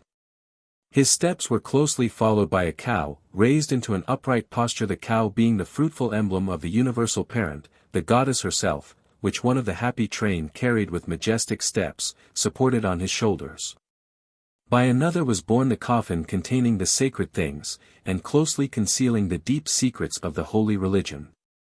Another carried in his happy bosom the awful figure of the supreme deity, not represented in the image of a beast either tame or wild, nor of a bird, nor even in that of man, but ingeniously devised and inspiring awe by its very strangeness. That ineffable symbol of the deepest mystery, and ever to be shrouded in the profoundest silence. But next came, carried precisely in the same manner, a small vessel made of burnished gold, and most skillfully wrought out into a hemispherical bottom, embossed externally with strange Egyptian figures. Its mouth, but slightly raised, was extended into a spout, and projected considerably beyond the body of the bowl, whilst on the opposite side, widening as it receded into a capacious opening, it was affixed to the handle, upon which was seated an asp wreathed into a knot, and rearing up on high its streaked, swollen and scaly neck. These images and symbols require a few remarks in elucidation, suggested by the notices of ancient writers, or by the representations of these very objects upon extant monuments of the same religion. The udder-shaped vessel exactly describes the one so frequently placed upon the Gnostic gems, and which matter so strangely interprets as the vase of sins of the deceased, and unlikely subject to be selected for a talisman intended to secure the benevolence of heaven. Much more to the purpose is Kohler's conjecture that it is one of the earthen pots used to be tied round the circumference of the irrigating wheel, still employed for raising the water of the Nile to fertilize the adjacent fields. Fecundating Isis with the seed of Osiris, in ancient phrase, and certainly the string fastened about its top favors such an explanation. In fact, we have an example of similar veneration for a vessel in the case of the Chnuphis, the pot that held the same water when purified for drinking. The winnow fan is also often represented, placed over this hemispherical vase. The same instrument played an important part in the marriage ceremony of the Greeks. When piled with fruit of all kinds, it was placed on the head of the bride. The same significant article, a broad, shallow basket, was the cradle of the infant Bacchus, the Mystica Vanus Iaci. The golden bowl, serving for lamp, often figures amongst the various emblems adorning our talismans. The sistrum got its peculiar outline from the Indian yoni, emblem of the female sex, and it was on account of its similar shape the almond, luz, was also held sacred in Egypt, which seems the true origin of the vesica piscis, serving as the enclosure for divine figures. The British Museum possesses a Hindu altar in hardstone, neatly polished, having its flat top formed into the shape of the lingam yoni. At each corner of the square a little idol is squatted. This Indian figure, signifying the active and passive powers of nature in conjunction for the work of creation, is sculptured like a round shallow basin, with long projecting lips tapering to a twist, with an obtuse cone rising out of its middle. Now this is the exact shape of a large brown lamp from Herculaneum, Calis, 7. pl. 33, only that from its center, instead of a cone, springs a bent forefinger, digitus obscinus, with the same meaning as the lingam, serving for handle to carry it by, whilst from the sides project the three arms of the Egyptian Tau. This vessel must have belonged to the Isis worship in that town, no doubt as popular there as it is known to have been at the neighboring Pompeii. As for the office of Anubis bearer, it is related that when Commodus discharged that duty in the procession, he gratified the insane cruelty of his nature by cracking the shaven skulls of all within reach with the weighty head of the idol. And it seems to follow as a matter of course that the Anubis of Apuleius, in order to display alternately an ebon and a golden visage, must have possessed a pair of heads, human and canine, just as he is figured, holding the caduceus and palm upon certain basiladon gems. Lastly, the mysterious image, too awful to be described, but whose nature is darkly hinted at as neither of bird, beast, nor man. These very expressions would tempt me to believe a compound of all three. In a word, the veritable figure of the Abraxas god. And be it remembered that this image was the supreme god, and he, we know, was the Iao of Egypt. This idol must have been of small dimensions, for it was carried in the bosom of the devotee's robe, and my suspicion is strongly confirmed by the existence in the late Merton Schaffhausen collection of a bronze statuette, 5 inches in height, found in the south of France, and thus described in the catalogue. Number 2002. Statuette of Iao standing, armed with cuirass, shield and whip, his head in the form of a cock's, his legs terminating in serpents. Part 2. The Worship of Mithras and Serapis. O voi ch avit gl intelleti sani. Mirate la doctrina che esascond. Sato il velum degli versi strani. Salve vera deum facies, vultusque patern. Octo et sexcentus numeris cui literatrina. Conformat sacrum nomen, cognomen et. Omen. Mart. Capella. Hymn. Ad sol. Phyroeta equals A to C. The Worship of Mithras. Origin of Mithraism. The innumerable monuments of every kind bequeathed to us by the widely spread worship of the deity styled Mithras, serve, at the same time, copiously to illustrate the important contributions of Zoroastrian doctrine towards the composition of Gnosticism. The Mithraic religion, according to Plutarch, first made its appearance in Italy upon Pompey's reduction of the Cilician pirates, of whom it was the national worship. 44a and who, when broken up into colonists and slaves all over Italy, propagated it amongst their conquerors. In the new soil the novel religion flourished so rapidly as, in the space of 2 centuries, to supersede, coupled with the earlier introduced Serapis worship, the primitive Hellenic and Etruscan deities. In fact, long before this final triumph over the skeptical, Pliny appears disposed to accept Mithraism, in its essential principle, as the only religion capable of satisfying a rational inquirer, as may be deduced from this noble passage, 2. Fortierum medius sol fervitas, amplissima magnitudine, nec temporum modo terrorumque sed sidrum etiam ipsorum coelique rector. Hanc esse mundi totius animum ac planius mentem, nunc principali naturae regimen ac numen credere dicit, opera aegis estimans. Hic lumen rebus ministrat, offert tenebras, hic reliquis sidera occultat, illustrat.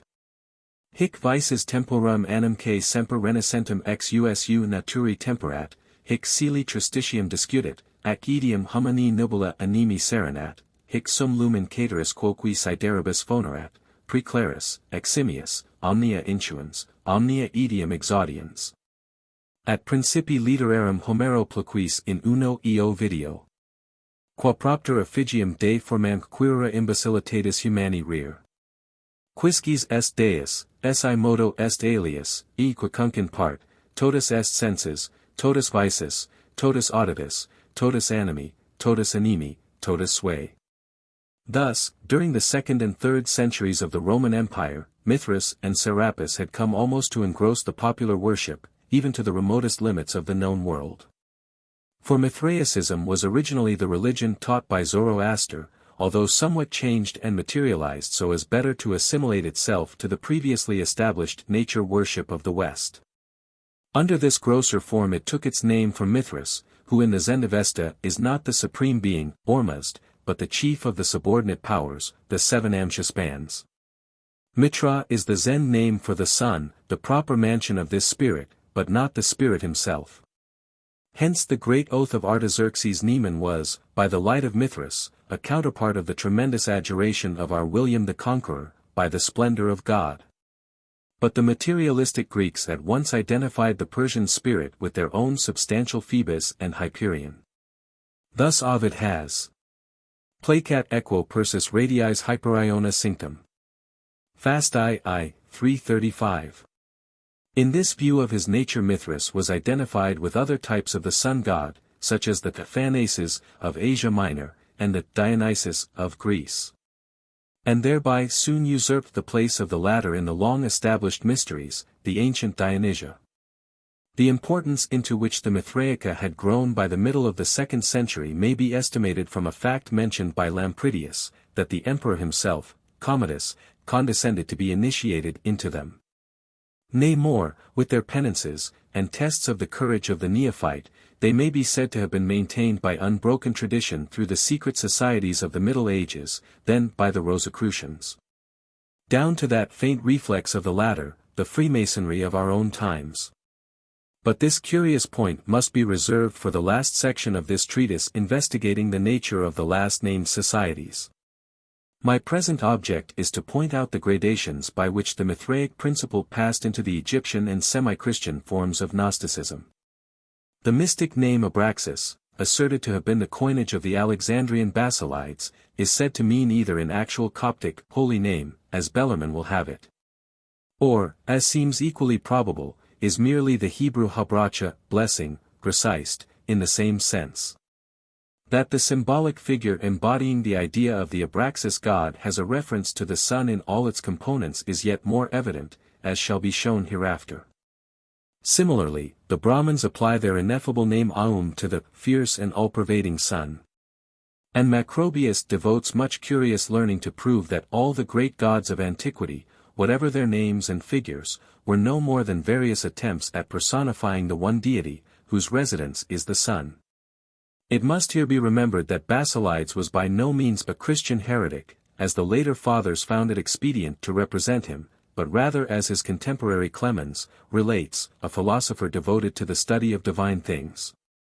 And thus possibly imbued with such Buddhistic notions as the intercourse between Alexandria and the cities of Gujarat, then ruled over by the Jaina kings, may have naturalized both in Egypt and in Palestine.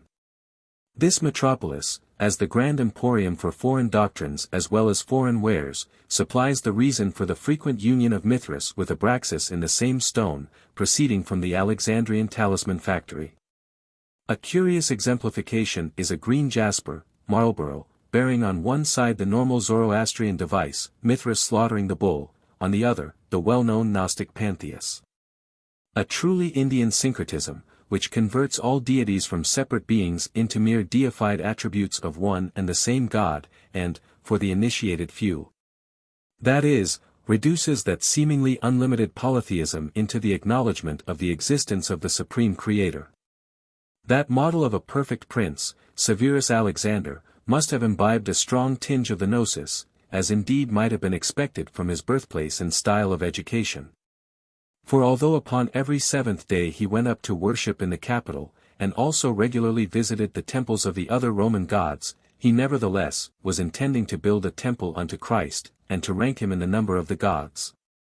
Which thing Hadrian also is said to have thought of, and actually to have ordered temples without images to be built in all the chief cities of the empire, which same temples, because they contain no gods, are now called temples raised to Hadrian himself, although in reality he is reported to have prepared them for the purpose above named.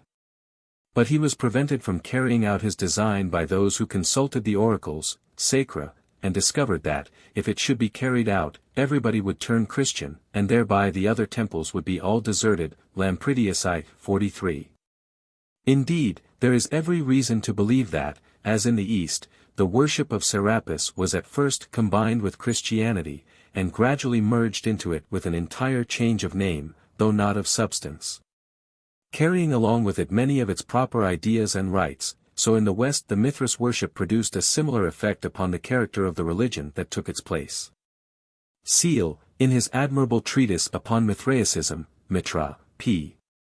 287, is of opinion that, as long as the Roman dominion lasted in Germany, we find traces there of the Mosaic law, and in the same way as there were single Jewish families, so were there single Christians existing amongst the heathen.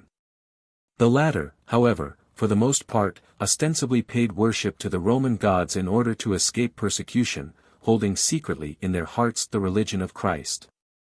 It is by no means improbable that, under the permitted symbols of Mithras, they worshipped the Son of God, and the mysteries of Christianity.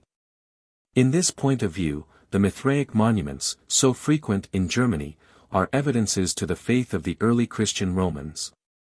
This same supremacy of the Mithras worship in his own times makes the grand scheme of Heliogabalus prove less insane than it strikes the modern reader at the first impression.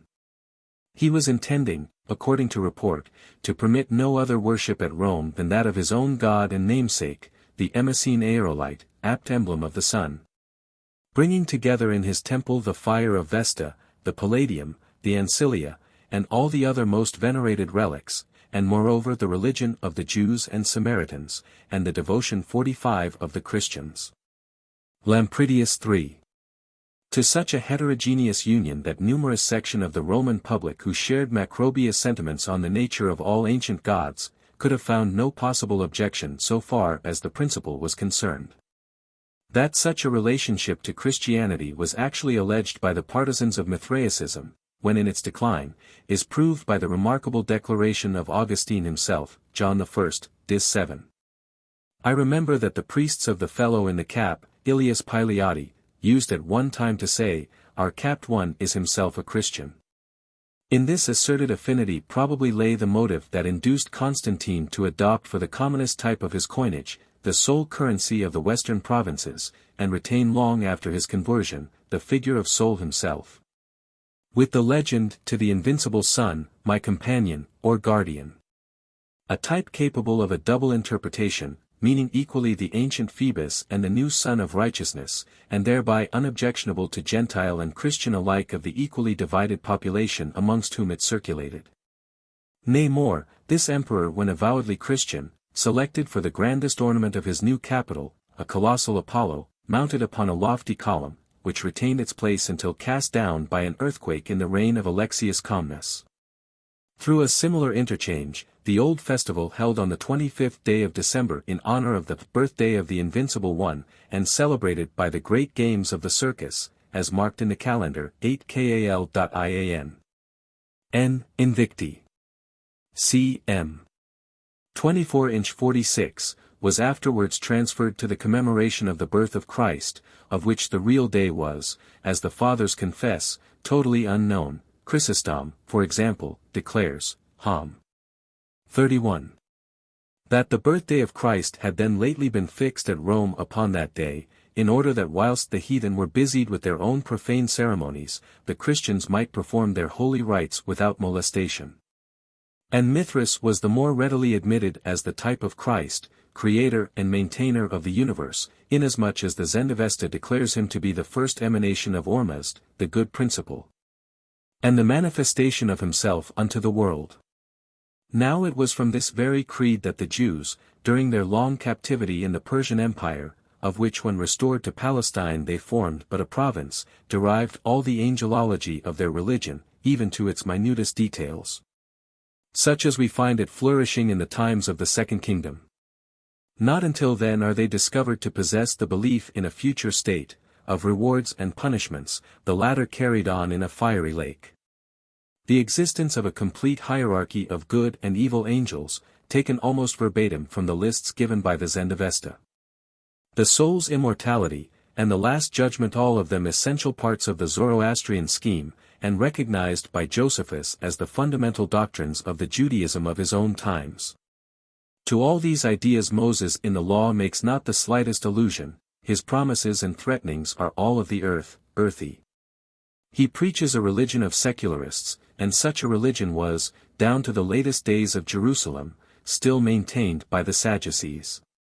Now these Sadducees were the most ancient and respectable families of the nation, who boasted of keeping the law of Moses pure. and uncontaminated from the admixture of foreign notions imbibed by the commonalty during their long sojourn amongst the Gentiles. Nay more, there is some reason to accept Matter's etymology of the name of their opponents, the Pharisees, as actually signifying Persians, being a term of contempt for the holders of the newfangled doctrines picked up from their conquerors. And this etymology is a much more rational one, and more consistent with the actual elements of the word, than the common one making it to mean separatists, an epithet by no means applicable to a party constituting the immense majority of the race. It is only necessary now to allude to the ingenious theory of Bishop Warburton, set forth in his Divine Legation of Moses, who converts the absence of all spiritualism from his teaching into the strongest argument for its being directly inspired from heaven. But from whatever source derived, how closely does the Zoroastrian idea of the nature and office of Mithras coincide with the definition of those of Christ as given by the author of the Epistle to the Hebrews, that profound Jewish theologian, who styles him the brightness, or reflection, of his glory, the express image 47 of his person, upholding all things by the word of his power. And again, being made so much better than the angels as he hath by inheritance obtained a more excellent name than they. And here it may be observed that the reflection of the invisible Supreme in his first emanation is a distinguishing feature in most of the Gnostic systems. Mithras used to be invoked together with the sun, and thus, being confounded with that luminary, became the object of a separate worship, which ultimately superseded that of Ormuzd himself, and this was the only one propagated by the Pontic colonists and their converts amongst the nations of the West. Secondary deities often usurp the places of those of the first rank, so Vishnu and Shiva have entirely eclipsed Brahma. Serapis had played the same part with the pharaonic gods of Egypt, and yet more striking analogies from modern creeds are too obvious to require quotation. Through this relationship of ideas, Mithraic symbolism found its way into early Christian art in many of its particulars. The bas-relief over the portal of the baptistry at Parma, a work of the 12th century, has all the aspect of a Mithraic monument, and certainly its design would be very difficult to understand from a scriptural point of view. The Mithraic sacraments. The principal rites of the worship of Mithras bore a very curious resemblance to those subsequently established in the Catholic Church. They likewise furnished a model for the initiatory ceremonies observed by the secret societies of the Middle Ages, and by their professed descendants in modern times. The neophytes were admitted by the rite of baptism. The initiated at their assemblies solemnly celebrated a species of Eucharist, whilst the courage and endurance of the candidate for admission into the sect were tested by 12 consecutive trials, called the tortures, undergone within a cave constructed for the purpose. All which tortures had to be completely passed through before participation in the mysteries was granted to the aspirant. The two distinguishing rites, or sacraments, to use the technical term, are thus alluded to by Justin Martyr, A. Paul. 2. In the earliest description which has been left us of their character. The apostles and the commentaries written by themselves, which we call Gospels, have delivered down to us that Jesus thus commanded them, he having taken bread, after that he had given thanks, 48 said, Do this in commemoration of me. This is my body. Also having taken a cup and returned thanks, he said, This is my blood, and delivered it unto them alone. Which things indeed the evil spirits have taught to be done, out of memory, in the mysteries and initiations of Mithras. For in these likewise a cup of water, and bread, are set out, with the addition of certain words, in the sacrifice or act of worship of the person about to be initiated, a thing which ye either know by personal experience or may learn by inquiry. Again, Tertullian, writing in the following century, has in the same connection, the devil, whose business it is to pervert the truth, mimics the exact circumstances of the divine sacraments, in the mysteries of idols. He himself baptizes some, that is to say, his believers and followers. He promises forgiveness of sins from the sacred fount, and thereby initiates them into the religion of Mithras. Thus he marks on the forehead his own soldiers, there he celebrates the oblation of bread, he brings in the symbol of the resurrection, and wins the crown with the sword. By the symbol of the resurrection, Tertullian clearly means that simulation of death mentioned by Lampridius, of which more hereafter, and which is typified on so many talismans by the corpse best written by the solar lion. The final ceremony he has himself explained in another passage: "Blush, my Roman fellow soldiers, even though ye be not to be judged by Christ, but by any soldier of Mithras, who when he is undergoing initiation in the cave, in the very camp of the powers of darkness, when the crown, garland, rather, is offered to him, a sword being placed between, as though in semblance of martyrdom, and about to be set upon his head, is instructed to put forth his hand, and push the crown away, transferring it perchance to his shoulder, saying at the same time, My crown is Mithras.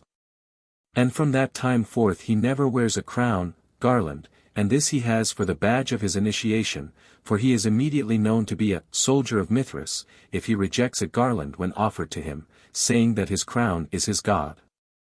Let us therefore acknowledge the craftiness of the devil, who copies certain things of these that be divine, in order that he may confound and judge us by the faithfulness of his own followers.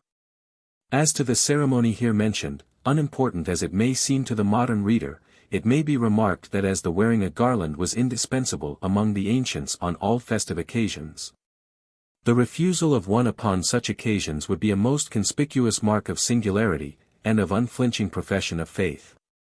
But every dispassionate observer will perceive that these overzealous fathers proceed to beg the question when they assume that the Mithraic rites were devised as counterfeits of the Christian sacraments, inasmuch as the former were in existence long before the first promulgation of Christianity.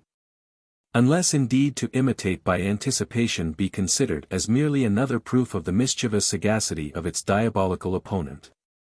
On the other hand, there is good reason to suspect that the simple commemorative, or distinctive, ceremonies, instituted by the first founder of Christianity, were gradually invested with those mystic and supernatural virtues which later ages insisted upon as articles of faith, by the teaching of unscrupulous missionaries, anxious to outbid the attractions of long-established rites of an apparently cognate character. By this assimilation they offered to their converts through the performance of, as it were, certain magical practices, all those spiritual blessings of which the rites themselves were, at their institution, the symbols only, not the instruments. A very instructive illustration of such union of Mithraicism and Christianity, in the celebration of the Eucharist, is afforded by the Pistis-Sophia's description of the Great One celebrated by the Saviour himself upon the shore of the Sea of Galilee, which will be found given at length in its proper place. And lastly, it deserves to be mentioned that eating the flesh and drinking the blood of a human sacrifice was far from being a mere figure of speech in certain of these mystic celebrations.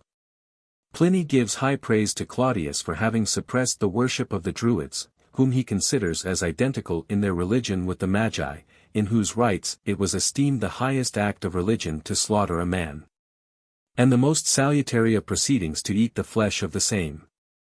And in this notion, which necessarily became attached by suspicion to the proceedings of all secret societies, lay most probably the root of the belief so widely diffused amongst the Roman vulgar, that the real Eucharist of the first Christians at their nocturnal meetings was the sacrifice, and the feasting upon, a newborn child, concealed within a vessel of flour, into which the catechumen was directed by his sponsors to plunge a knife. In the particulars preserved to us of the Mithraic sacrament, certain very curious analogies to those of the Christian rite cannot fail to arrest our attention. The bread therein used was a round cake, emblem of the solar disk, and called mist. In this name sealed discovers the origin of Missa, as designating the bloodless sacrifice of the Mass, assuming that this mist was the prototype of the host, hostia, which is of precisely the same form and dimensions.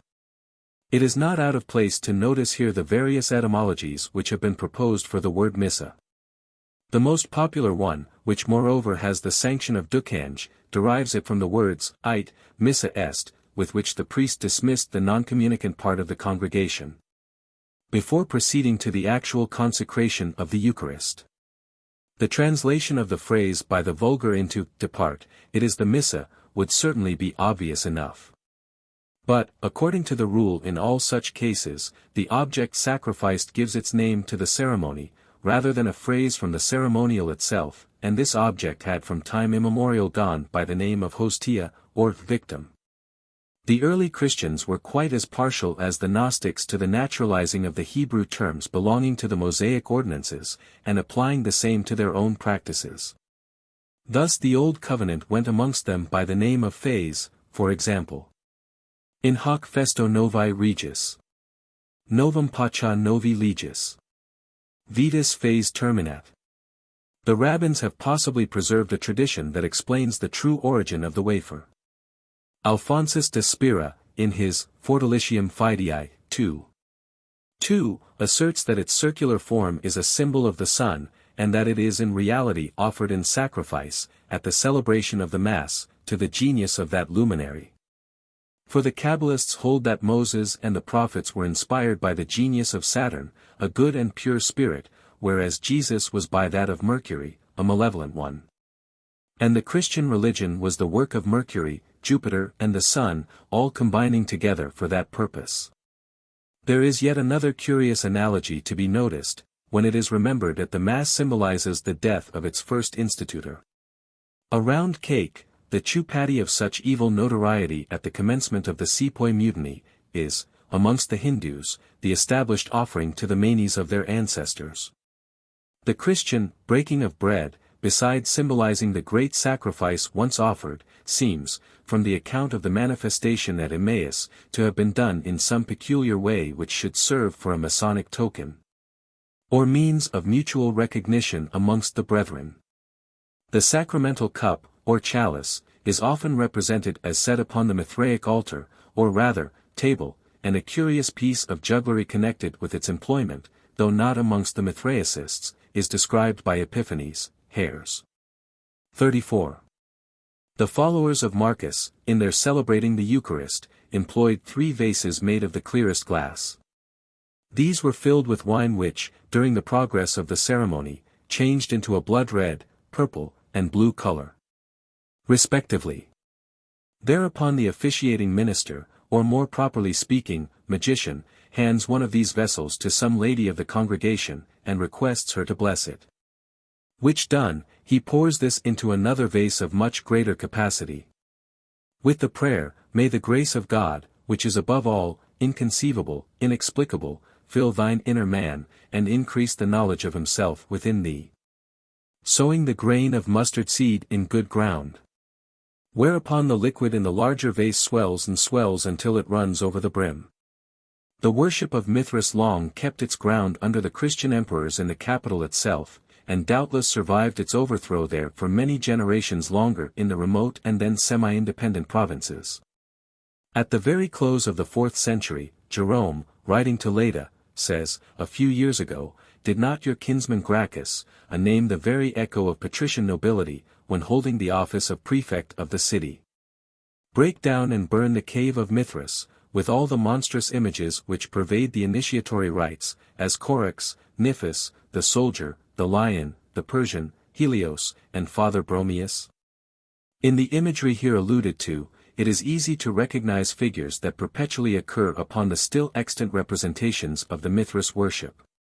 In Corax, the raven; in Chnuphis, Neph the serpent, the armed man; the lion bestriding the human victim; the youth in Persian garb; the sun, expressed either by Phoebus in his car, or by the star with 8 rays, and Bromius, the roarer, appropriate title of the Grecian Dionysus, who also appears as the Asiatic Phanesis, a youth holding a torch in each hand, one elevated and one depressed to signify his rising and setting. Chiflet's gem, Fig. 62, may on good grounds be taken for a picture of the Mithraic ritual, and upon it all the forementioned figures and symbols are easily to be discovered. 2 erect serpents form a kind of frame to the whole tableau, at the top of which are seen the heads of Sol and Luna confronted. Between them stands an eagle with outspread wings, at the back of each, a raven. In the field are 2 naked, crowned men on horseback, trampling upon as many dead bodies. Between them a kneeling figure in supplicatory attitude, over whose head are 2 stars. Behind each horseman stand 2 soldiers. In the exergue is set out a table supporting a loaf, a fawn, sacred to Bacchus, a chalice, and something indistinct, but probably meant for the crown Tertullian speaks of.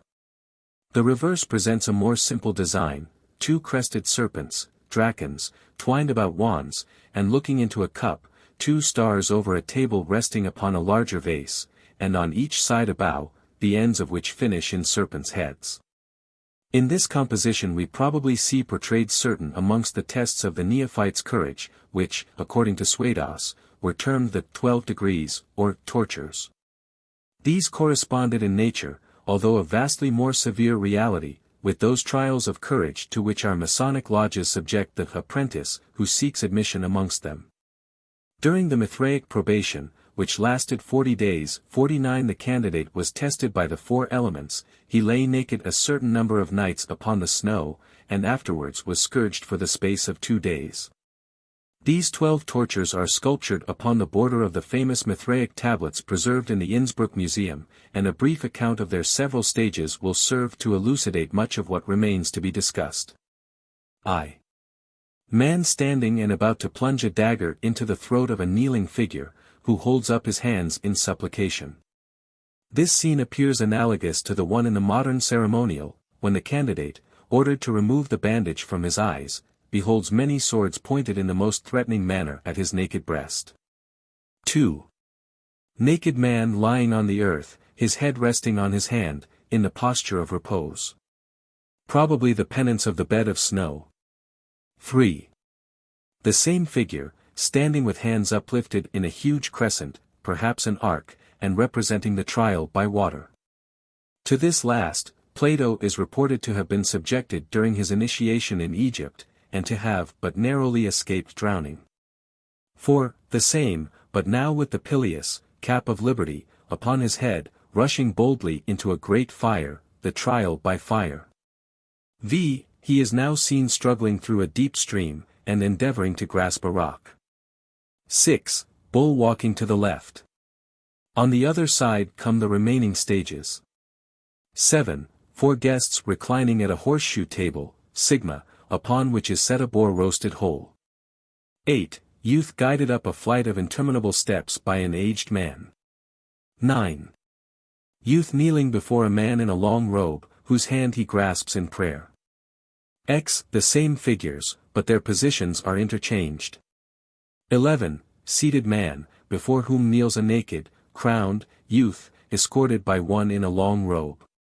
12.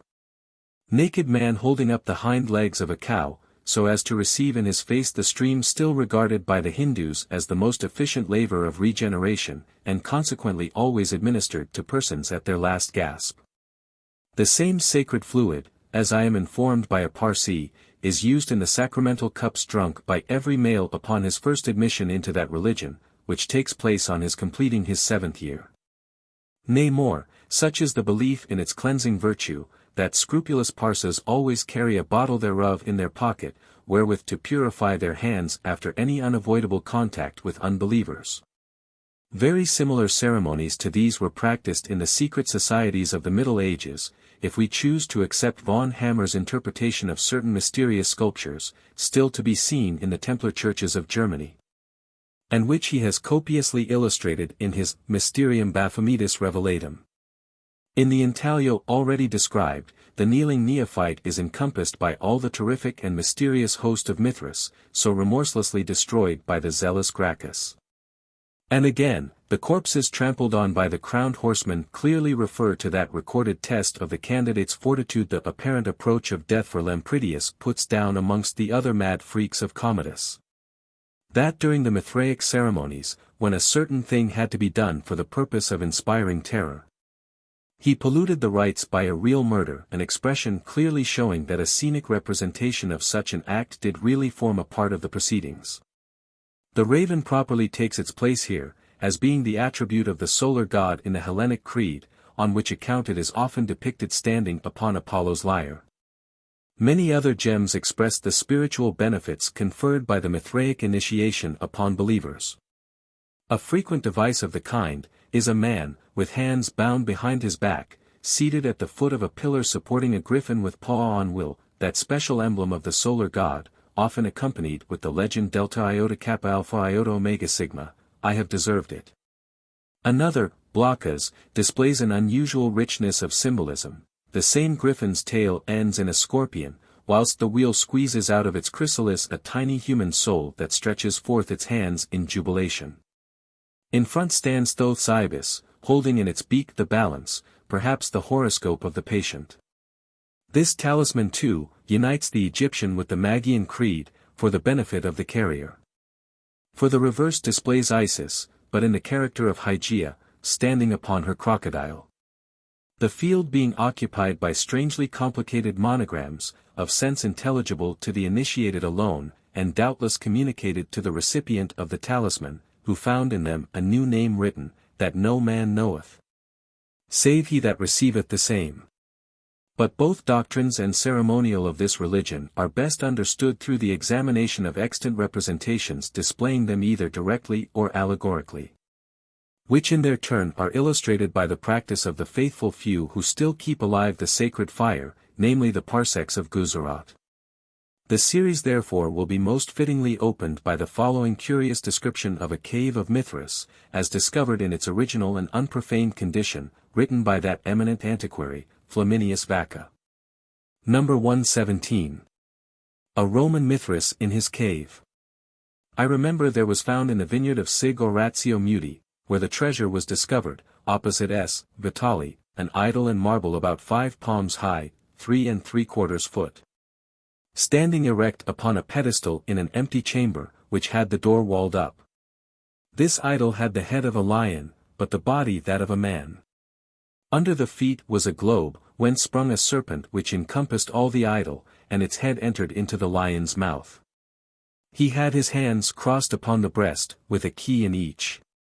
4 wings fastened upon the shoulders, 2 pointing upwards, 2 downwards. I do not consider it a very antique work, being done in a rude manner, or else indeed it was so ancient that at the time when it was made the good style was not yet known. Sig. Oratio, however, told me that a theologian, a Jesuit father, explained its meaning by saying it signified the devil, who, in the times of heathenism, ruled over the world, hence the globe under his feet. The serpent which begirt his body and entered into his mouth, signified his foretelling the future with ambiguous responses. The keys in his hands, his sovereignty over the world, the lion's head, his being the ruler of all beasts, the wings, his presence everywhere. Such was the interpretation given by the father aforesaid. I have done everything to see the idol, but Sig Oratio being now dead, his heirs do not know what has become of it. It is not, however, unlikely that by the advice of the same theologian, Sig. Oratio may have sent it to some limekill to cure its dampness, for it had been buried many a year. Thus was this most interesting monument destroyed through the conceited ignorance of a wretched ecclesiastic, himself more truly a worshipper of the evil principle. Then was the ancient votary of the beneficent Lord of Light who carved that wondrous image. Vaca adds, I remember, there was found in the same place, after the above-mentioned idol, another, only in bas-relief, also having a lion's head, but the rest of the body human, with the arms extended, in each hand a torch. With 2 wings pointing upwards, 2 downwards, from between which issued a serpent. At his right stood an altar with fire, from the idol's mouth proceeded a ribbon or scroll extending over the fire. This lion-headed deity can be no other than Jerome's Pater Bromius, a Grecian title of Bacchus. And he, we are told, distinguished himself under that disguise in the famous War of the Giants. Tu cum parentis regna per arduum. Coers gigantum scandaret impia. Redum retorsisti leonis. Unguibus horribilique mala. Horace, Od. 2, 19. 21-24.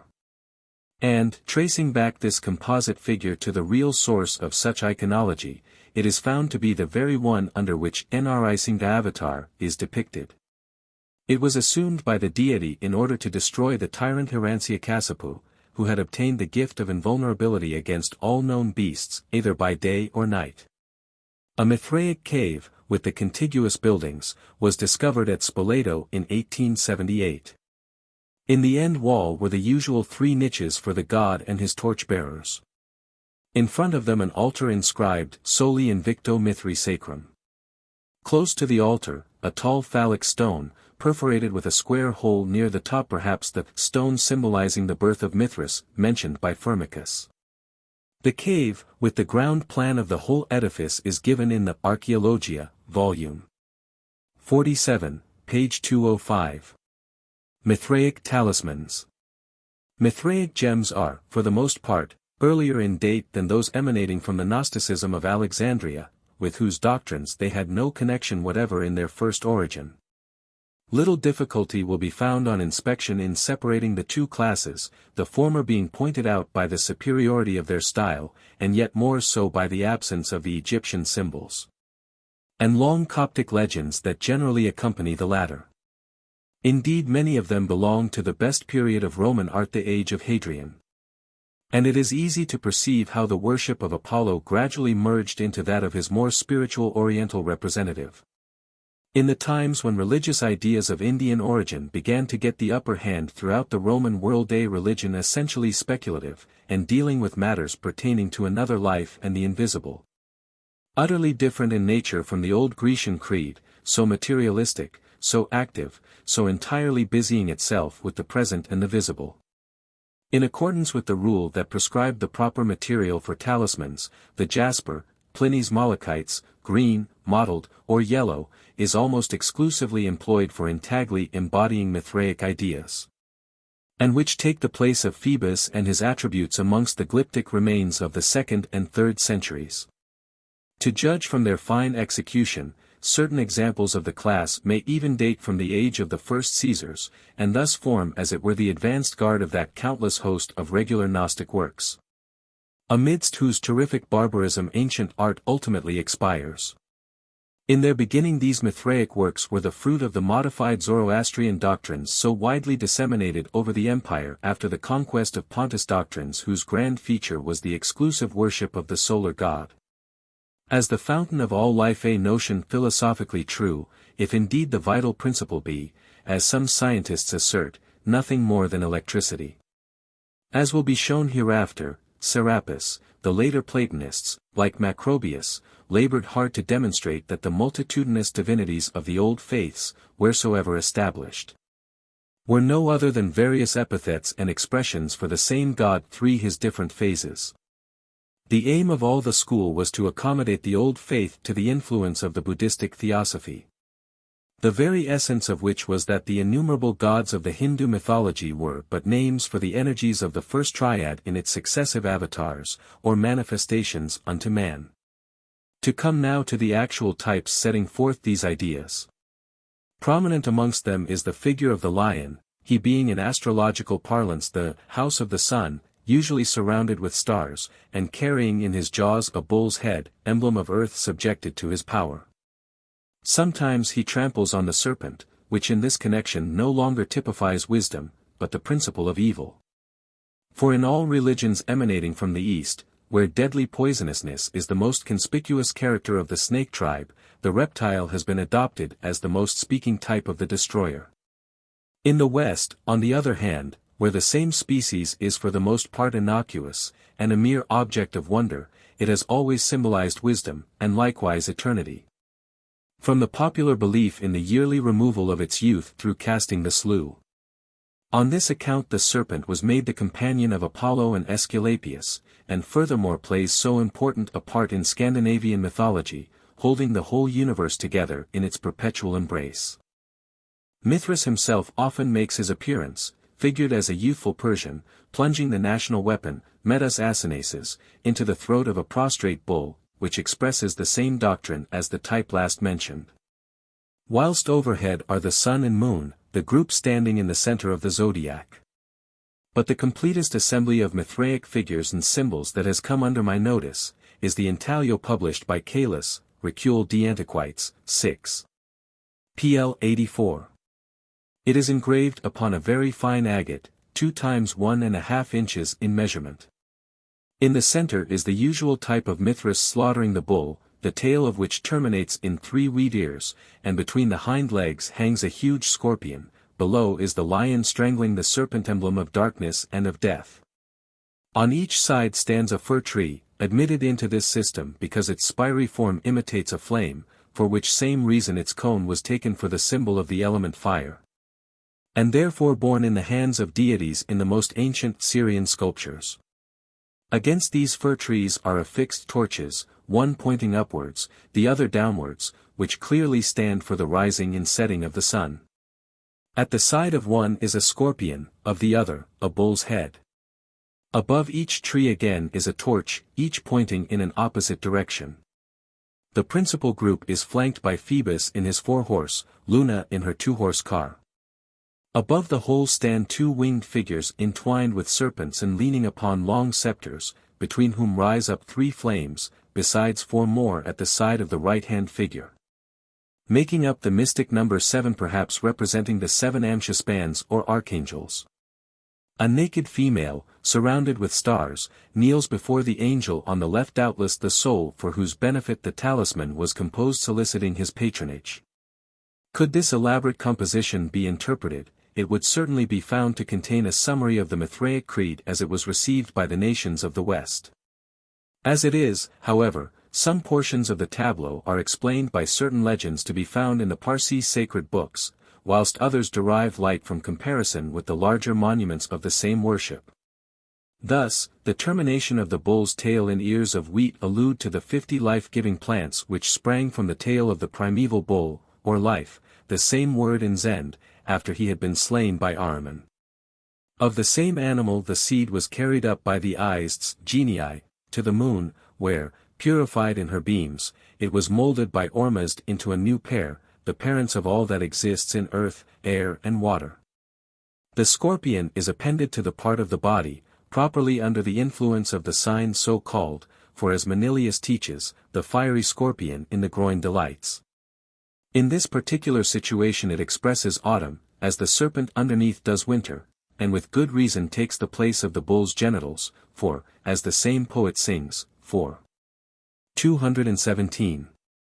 With fiery tail when Scorpio threatens war. As through the stars he drives the solar car. He searches earth with penetrating rays. And the mixed seed deep in her furrows lays. The torches raised and lowered signify the east and west. In the circular altar of the Villa Borghese, Winkelmann Mon. Ind. Number 21, the bust of Luna appears resting on a crescent over an aged head and front face with crab's claws springing out of his forehead, a speaking type of Oceanus. The bust of the rising sun, with his customary badge, the 8-rayed star, in point, rests upon an erect flambeau, whilst that of the setting luminary looking downwards, is placed upon another lower towards earth. Again, the serpent winding 4 times about the figures may signify the sun's annual revolution. An explanation rendered the more plausible by the torso of Mithras et al.'s, in which the zodiacal signs occupy the intervals between the coils of the same serpent. The lion and raven stand for the attendant priests. For in these mysteries the higher officials were denominated lions, the lower ravens, whence the rites themselves got the name of Leontica and Carasica. The fires, the planets, and the genii presiding over them are in number 7, a numeral the most sacred of all amongst the Persians. But of these 7 fires, 3 are ever depicted in a special manner as those most worthy to be held in reverence. These 3 are the fire of the stars, that is, of the planet Venus, named Anahid, the fire of the sun, or the fire Mir, and the fire of lightning, or the fire Bersev, that is, the planet Jupiter. The Mir is the winged orb, so common in all Assyrian sculpture and emblem, which serves to explain the prophet simile, the sun of righteousness with healing in his wings. The worship of the fire Gushtasp, or that of Anahid, figures on the Zen sculptures as a very ancient worship, and also in the Shah Nami, just as that of the goddess Anitis does in many Greek authors from Herodotus downwards. This historian observes, I. 131, that at first the Persians worshipped only the sun, moon, and elements, until they learnt from the Assyrians the worship of Venus Urania, whom they called Mitra, the same being the Melita of the Babylonians. The Alata or Alilat of the Arabians. Now Mitra, feminine of Mithras, and Anahid, are one and the same goddess, that is to say, the morning star, a female genius, presiding over love, giving light and directing the harmonious movement of the other planets by the sound of her lyre. The strings whereof are the solar rays, Apollo's lyre strung with his golden hair, Kreutzer, Ital. De l'Antique. 2, 731. In this doctrine we discover the reason for the separation of the fires upon Kalas gem into two groups, the principal group consisting of the three most anciently adored, the subsidiary one of the remaining four. Other Mithraic symbols are of a very speaking character, and almost explain their own meaning at first sight. Thus Mithras piercing the bull's throat with his dagger signifies the penetration of the solar ray into the bosons of the earth, by whose action all nature is nourished. As is further expressed by the dog's licking up the blood that pours from the wound. The sign Capricorn, frequently introduced into the same group, declares the necessity of moisture to cooperate with the sun's influence in bringing about the germination of the seed sown. Whilst the Scorpion, in the significant position above noticed, expresses the generative heat. The union of two diverse religions, already mentioned, is curiously exemplified by those stones that show the Mithraic group surrounded by sets of the sacred animals of Egypt, arranged by threes: crocodiles, goats, calves, vultures, hawks. Ibis standing around in attitudes of adoration, and gazing upon the great work of their supreme lord, Mithras. Mithraic bas-reliefs cut upon the smooth faces of rocks, or upon tablets of stone, still abound throughout the former western provinces of the Roman Empire. Many exist in Germany, still more in France. Others in this island, along the line of the Picts wall, and a remarkably fine example at York, the station of the 6th Legion. The famous Arthur's Ewan, destroyed in the last century, upon the Carron, a hemispherical vaulted building of immense blocks of stone, was unmistakably a Spicus Mithraicum, the same in design as Khosrow's magnificent fire temple at Gazaka. Inasmuch as the sun god was the chief deity 50 of the Druids, it is easy to imagine what ready acceptance the worship of his more refined Persian equivalent would find amongst the Celtic aborigines. When once introduced by the Roman troops and colonists, many of whom were Orientals. To the last circumstance a curious testimony is incidentally borne by Lampridius, when he remarks that the entire military force employed by Maximinus in his great invasion of Germany, was the same that had been raised by Severus Alexander, and which had accompanied him to the scene of his murder, either the north of Gaul or Britain, which same army the historian describes as potentissimus cadem per Armenios etios Rhinos, e Parthos, eti omnis generis hominum. For this sagacious emperor had appointed to subordinate commands in his own army all the prisoners of royal or noble birth whom he had taken in his preceding Persian campaign. Although the modern parsecs, like their Achaemenian ancestry in the days of Herodotus, abominate idols and all visible representations of things divine, yet do they still piously cherish the ideas embodied on the sculptures just passed under review. Amongst these, most conspicuous is their veneration for the dog, which they yet esteem the most holy of animals. Tavernier, I. 493, was on this account greatly scandalized by the Gebers of Surat. They have another strange custom when a person is on the point of death, to take a little dog, and place it upon his breast.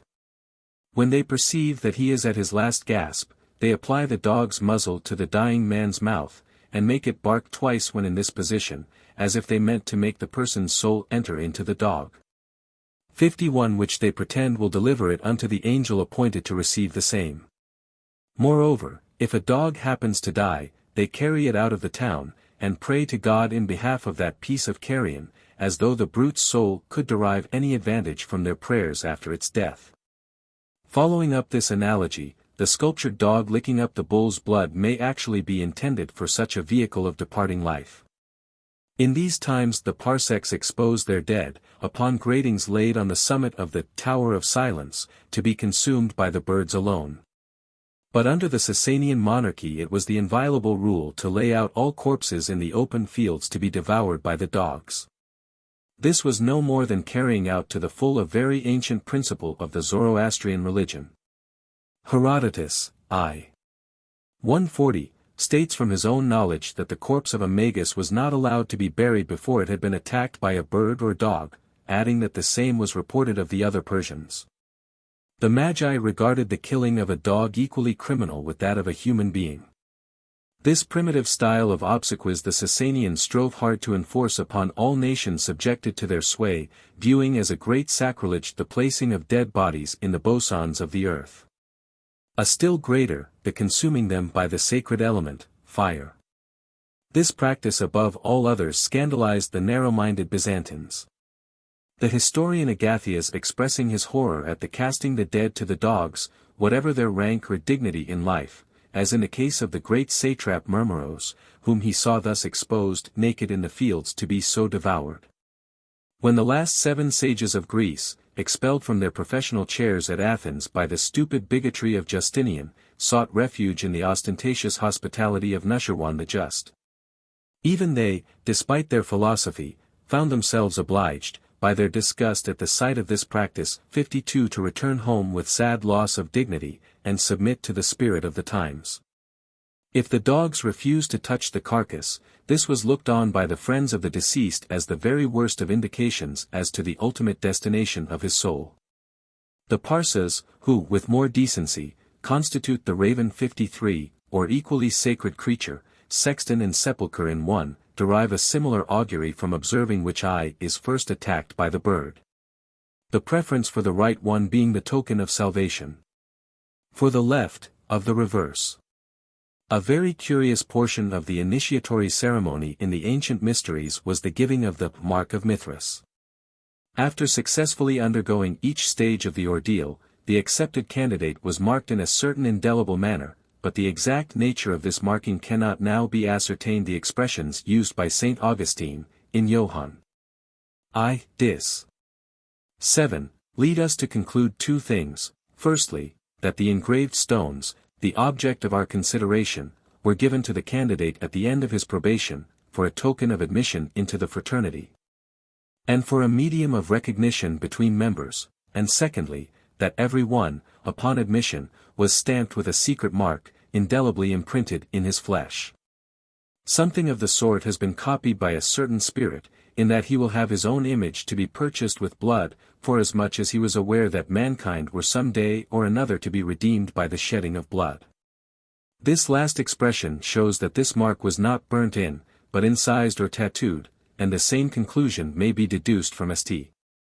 John's using the term, engraving, not sigma tau gamma mueta, branding, for that badge of servitude which all the subjects of the second beast, having horns like a lamb's, and speaking like a dragon, were forced to receive, either in their right hands, i.e. upon the palm, or upon their foreheads, and he caused all, both small and great, rich and poor, free and bond, to receive a mark in their right hand, or in their foreheads, and that no man might buy or sell, save he that had the mark, or the name of the beast, or the number of his name, Rev. 13:17. These words contain a compendious account of the different kinds of stigmata, then in use to distinguish those devoting themselves to any particular deity. The mark was the figure of the special symbol or attribute of that deity, exactly answering to the caste marks of the modern Hindus. The name was his own. Written at full length in some sacred language, the number was the more recondite way of expressing that name, either by a single numeral in the primitive Chaldean fashion, or by other letters taken numerically, and yielding the same sum. The author of the Apocalypse very probably had the Mithraists in view when penning this allegory, yet we may be certain that the members of a secret society did not receive the mark of membership upon any conspicuous part of their persons. The same necessity meets us here, as in every other branch of this inquiry, for placing the origin of all such sectarian bodily marks in India, the true fountainhead, directly or indirectly, of so many Gnostic practices. There, the votaries of the several deities are still distinguished, each by the proper symbol of his patron god impressed upon his forehead, but by a milder process than of old, being traced, not in his own blood, but with the ashes of cow dung. The powder of sandalwood, or colored earths, daily renewed. Inasmuch as amongst them the symbol of fire, Brahma, is an equilateral triangle, with the apex pointing upwards, it may be conjectured that the Mithraic Chi-Rho Alpha Gamma Mu Alpha was the same simple figure. By which indeed Horapollo informs us the Egyptians symbolized the moon, and Plutarch that Pythagoras expressed the goddess Athene. 54 Clarkson, however, asserts positively that the mark of Mithras was the Tau Mysticum, but whence he derived this knowledge I have never been able to ascertain. 55. The 7 stars, so conspicuous upon these talismans, doubtless stand for something higher than the mere planets. In all likelihood they denote the 7 Amshaspans, the first order of angels in the Zoroastrian hierarchy.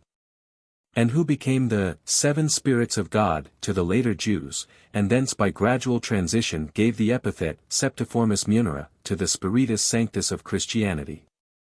Of these Amshaspans the names and offices are Ormuzd, source of life and creation, Bahman, king of the world, Artabiest, giver of fire, Sharavar, of the metals, Pandermat, the Gnostic Sophia, queen of the earth. Kordad, presiding over time and the seasons, Amardad, over trees and plants.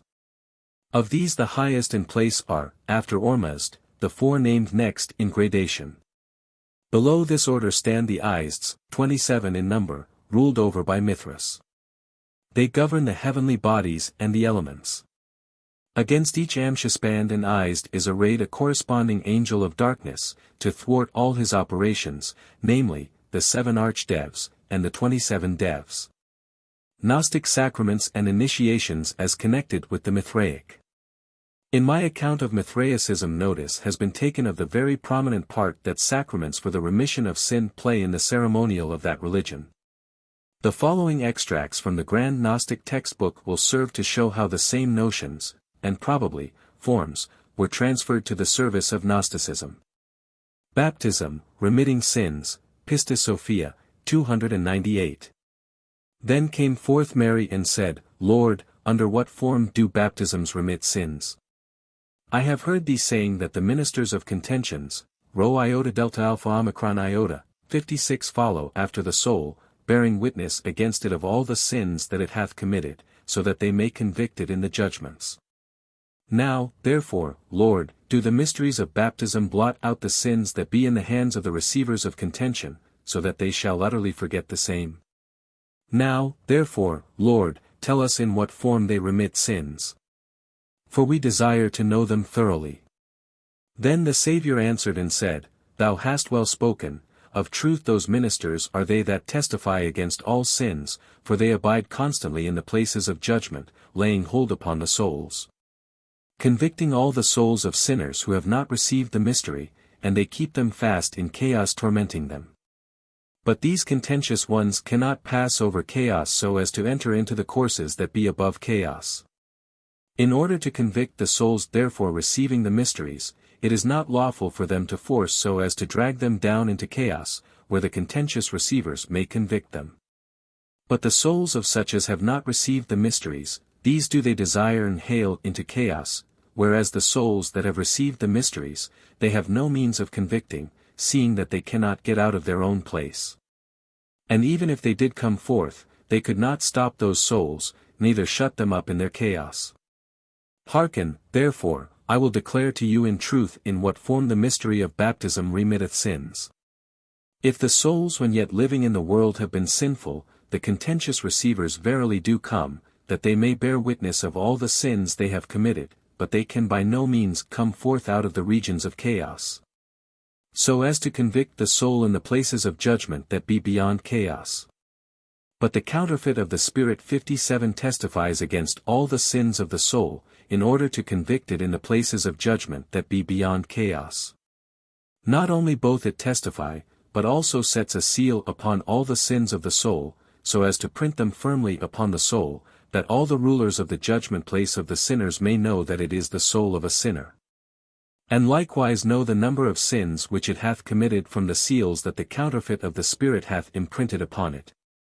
So that they may punish the soul according to the number of its sins, this is the manner in which they treat the soul of a sinner. 300. Now therefore if any one hath received the mysteries of baptism, those mysteries become a great fire, 58 exceeding strong, and wise, so as to burn up all the sins, and the fire entereth into the soul secretly, so that it may consume within it all the sins which the counterfeit of the Spirit hath printed there. Likewise it entereth into the body secretly, that it may pursue all its pursuers, and divide them into parts for it pursueth within the body, the counterfeit of the spirit, and fate so that it may divide them apart from the power and the soul. And place them in one part of the body so that the fire separates the counterfeit of the spirit, fate, and the body into one portion, and the soul and the power 59 into another portion. The mystery of baptism remaineth in the middle of them, so that it may perpetually separate them, so that it may purge and cleanse them in order that they may not be polluted by matter. Now therefore, Mary, this is the manner whereby the mystery of baptism remitteth sins and all transgressions. And when the Saviour had thus spoken, he said to his disciples, Do ye understand in what manner I speak with you? Then came forth Mary, saying, Of a truth, Lord, I perceive in reality all the things that thou hast said. Touching this matter of the remission of sins, thou speakest aforetime to us in a parable, saying, I am come to bring fire upon the earth. Nay, more, let it burn as much as I please. And, again thou hast set it forth openly, saying, I have a baptism wherewith I will baptize, and how shall I endure until it be accomplished? Ye think that I am come to bring peace upon the earth? By no means so, but dissension, which I am come to bring. For from this time forth there shall be 5 in one house, 3 shall be divided against 2, and 2 against 3. This, Lord, is the word that thou speakest openly. But concerning the word that thou spakest, I am come to bring fire upon the earth, and let it burn so much as I please, in this thou hast spoken of the mystery of baptism in the world. And let it burn as much as thou pleasest for to consume all the sins of the soul, that it may purge them away. And again thou hast shown the same forth openly, saying, I have a baptism wherewith I will baptize, and how shall I endure until it be accomplished? The which is this. Thou wilt not tarry in the world until the baptisms be accomplished to purify all the perfect souls. And again what thou spakest unto us aforetime, Do ye suppose I am come to bring peace upon earth, etc. 302. This signifieth the mystery of baptism which thou hast brought into the world, because it hath brought about dissension in the body of the world, because it hath divided the counterfeit of the spirit, the body, and the fate thereof, into one party, and the soul and the power into the other party. The same is, there shall be 3 against 2, and 2 against 3. And when Mary had spoken these things, the Saviour said, Well done, thou spiritual one in the pure light, this is the interpretation of my saying. Then Mary went on and said, Bear with me, Lord, whilst I yet inquire of thee. Lo! We know now fully after what form baptism remitteth sin. Now therefore declare unto us the mystery of the 3 courts, and the mystery of the first mystery, and likewise the mystery of the ineffable one. In what form do these also remit sin? Do they remit sin in the form of baptism or not? 303, the Saviour answered again, By no means, but all the mysteries of the 3 courts remit in the soul, and in all the regions of the rulers, all the sins that the soul hath committed even from the beginning. They remit also the sins that the soul shall have committed afterwards up to the time that each one of the mysteries taketh unto itself, the time whereof I will declare unto you hereafter. Moreover the mystery of the first mystery, and the mystery of the ineffable one, remit unto the soul in all the regions of the rulers all the sins and transgressions that it hath committed. And not only do they remit, but they do not impute sin 60 to the soul, from henceforth for ever by reason of the free grace of the mystery and the exceeding glory of the same. Then said the Saviour, Do ye understand all that I have said unto you? Then Mary answered, Lord, I have caught up all the words thou hast spoken. Now therefore as to the saying that all the mysteries of the 3 courts remit sins, and blot out iniquities. Concerning this same matter hath David the prophet spoken, saying, Blessed are they whose sins they have remitted, and whose iniquities they have covered, and as to thy saying that the mystery of the first mystery, and the mystery of the ineffable one, do not only remit all sin unto the soul for ever, but also do not suffer sin to be imputed unto the same for ever and ever, by reason of the free gift of the great mystery, and the exceeding glory thereof. Concerning this same matter David the prophet foretold, saying, Blessed are they unto whom the Lord will not impute sin. Which signifieth they will not impute sin from henceforth unto those that receive the mystery of the first mystery and the mystery of the ineffable one. Then answered the Saviour, Well done, thou spiritual one, this is the interpretation of my word.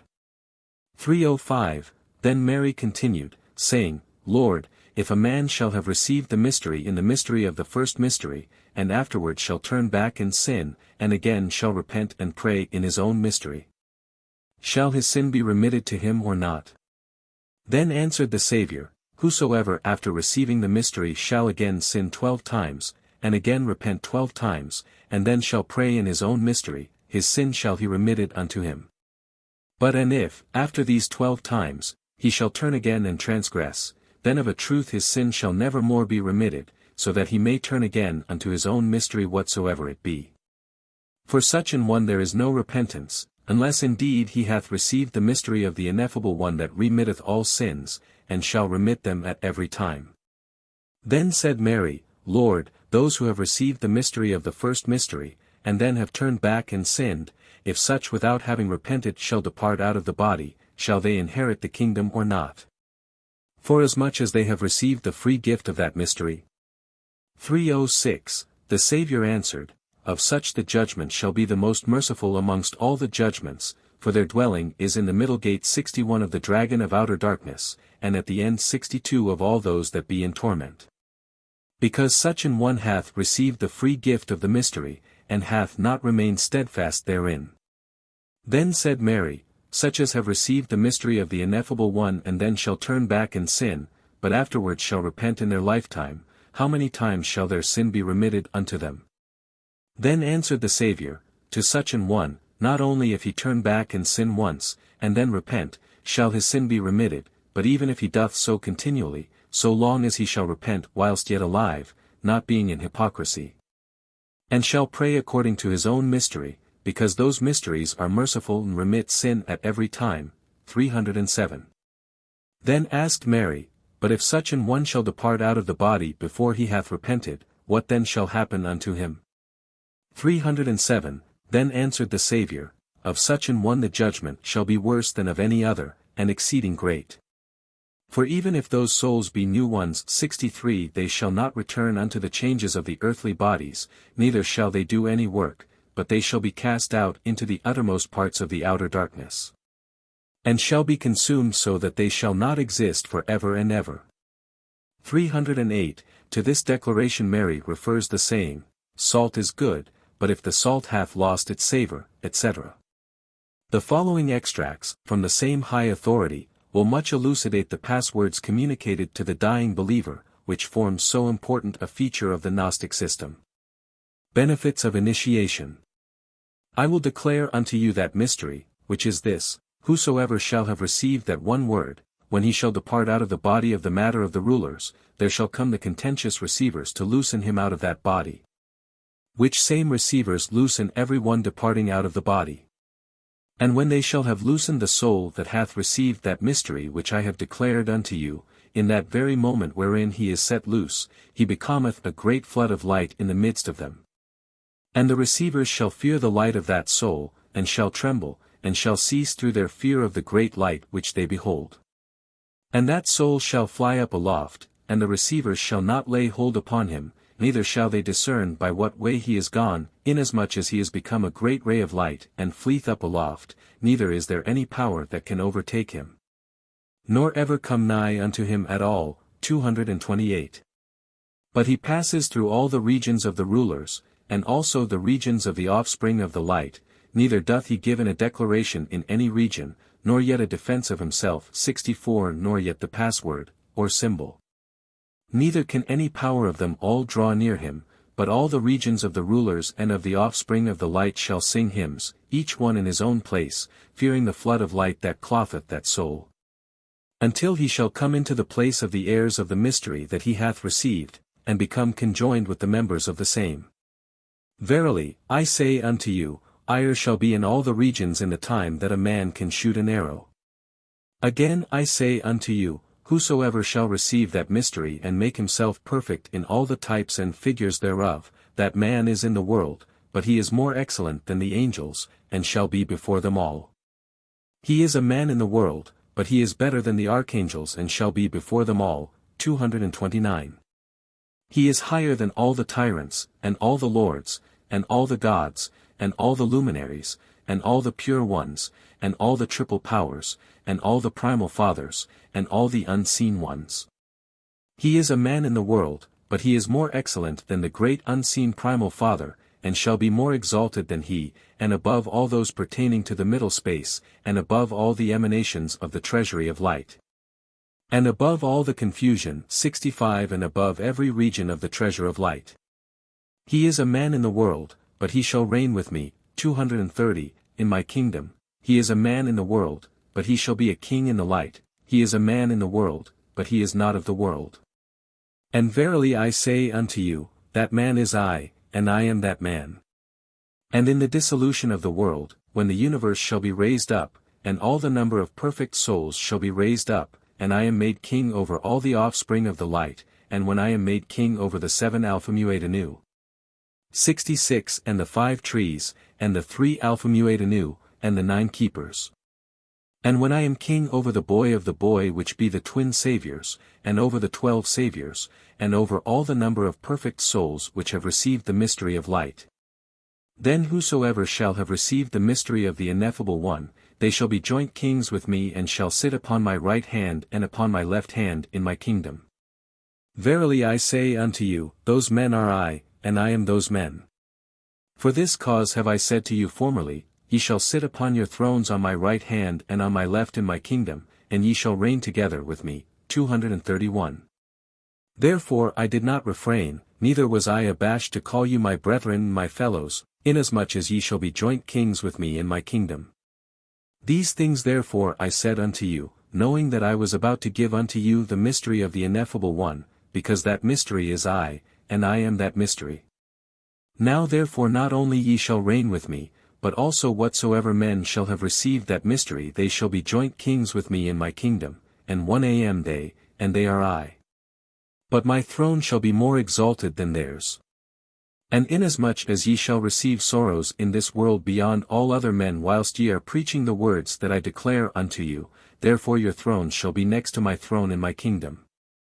For this cause I said of old time, in the place where I shall be, my 12 ministers shall be also, but Mary Magdalene, and John the Virgin, shall be the most excellent amongst my disciples.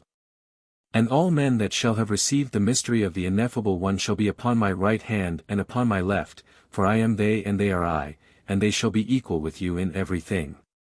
But your thrones shall be more exalted than theirs, and my throne shall be more exalted than yours. 232. And all men that shall find out the word of the ineffable One, verily I say unto you all the men that shall know that word, the same shall understand also the knowledge of all the words that I have spoken unto you. Both in their depth and in their height, in their length and in their breadth. And what things I have not told you those I will tell you in their place and in their order in the emanation of the universe. Verily I say unto you, they shall know how the world is established, and after what form those that pertain unto the highest place, be made, and for what end the universe was created. And when the Saviour had said these things, Mary Magdalene came forward and said, Lord, be not wroth with me if I seek out everything with diligence. Whether is the word of the mystery of the ineffable One, one thing, and the word of the knowledge of all, another? Then the Saviour answered, and said, the word of the mystery of the ineffable is one thing, and the word of the knowledge of all is another. Then said Mary, Suffer me, Lord, to ask thee yet again one thing. Unless when we are living we understand the knowledge of the whole word of the ineffable One, we shall not inherit the kingdom of light. 233.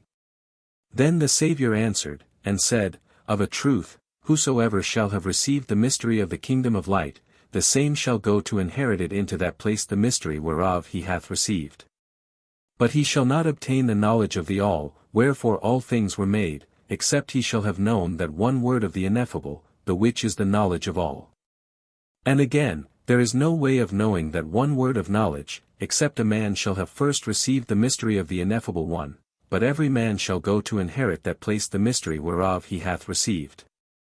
For which cause I said to you formerly, he that believeth a prophet shall receive a prophet's reward, and he that believeth a righteous man shall receive a righteous man's reward, which is this, of whatsoever place each hath received the mystery. Into that same place shall he go. He that hath received a humble mystery, the same shall inherit a humble place.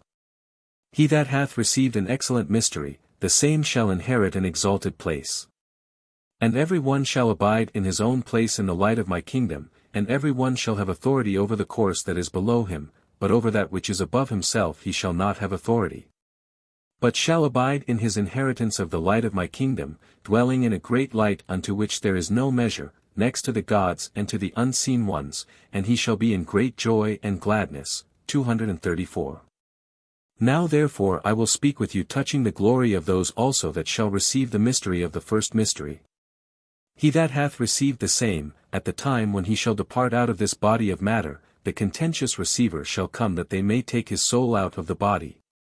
And that soul shall become a great pay of light and shall fly aloft through the midst of them, and shall pass through all the regions and shall not give in any declaration, or defense, or symbol, token, password, but shall pass through all. That he may come and reign over all the places belonging to the first Saviour. In the like manner he that hath received the second mystery and the third and fourth up to the 12th 67, 235, that soul likewise shall pass through all the regions without giving in his defense, or token. And shall come and reign over all the places belonging to the 12 Saviours. And in like manner those receiving the second mystery shall reign over the places of the second Saviour amongst the heirs of light. In like manner those receiving the third and the fourth up to the 12th, shall reign over the regions of that Saviour whose mystery each hath received. But they shall not be equal with those that have received the mystery of the Ineffable One, but shall abide in the courses of the 12 Saviours. Then Mary answered, saying, Lord, suffer me yet again. How is it that the first mystery hath 12 mysteries, whereas the Ineffable hath but one? Jesus answered, Of a truth he hath but one, but that mystery mocketh 3 others. The mystery is indeed one, but to each of them there is a different form, and moreover it mocketh 5 mysteries. As for the first mystery, when thou hast performed it well in all the forms thereof, when thou departest out of thy body thou shalt forthwith become a great ray of light.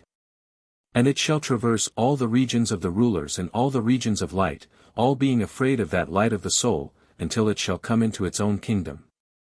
As for the second mystery, he that shall perform the same rightly in all the forms thereof, if he speak it over the head of a man departing out of the body, and into his 2 ears.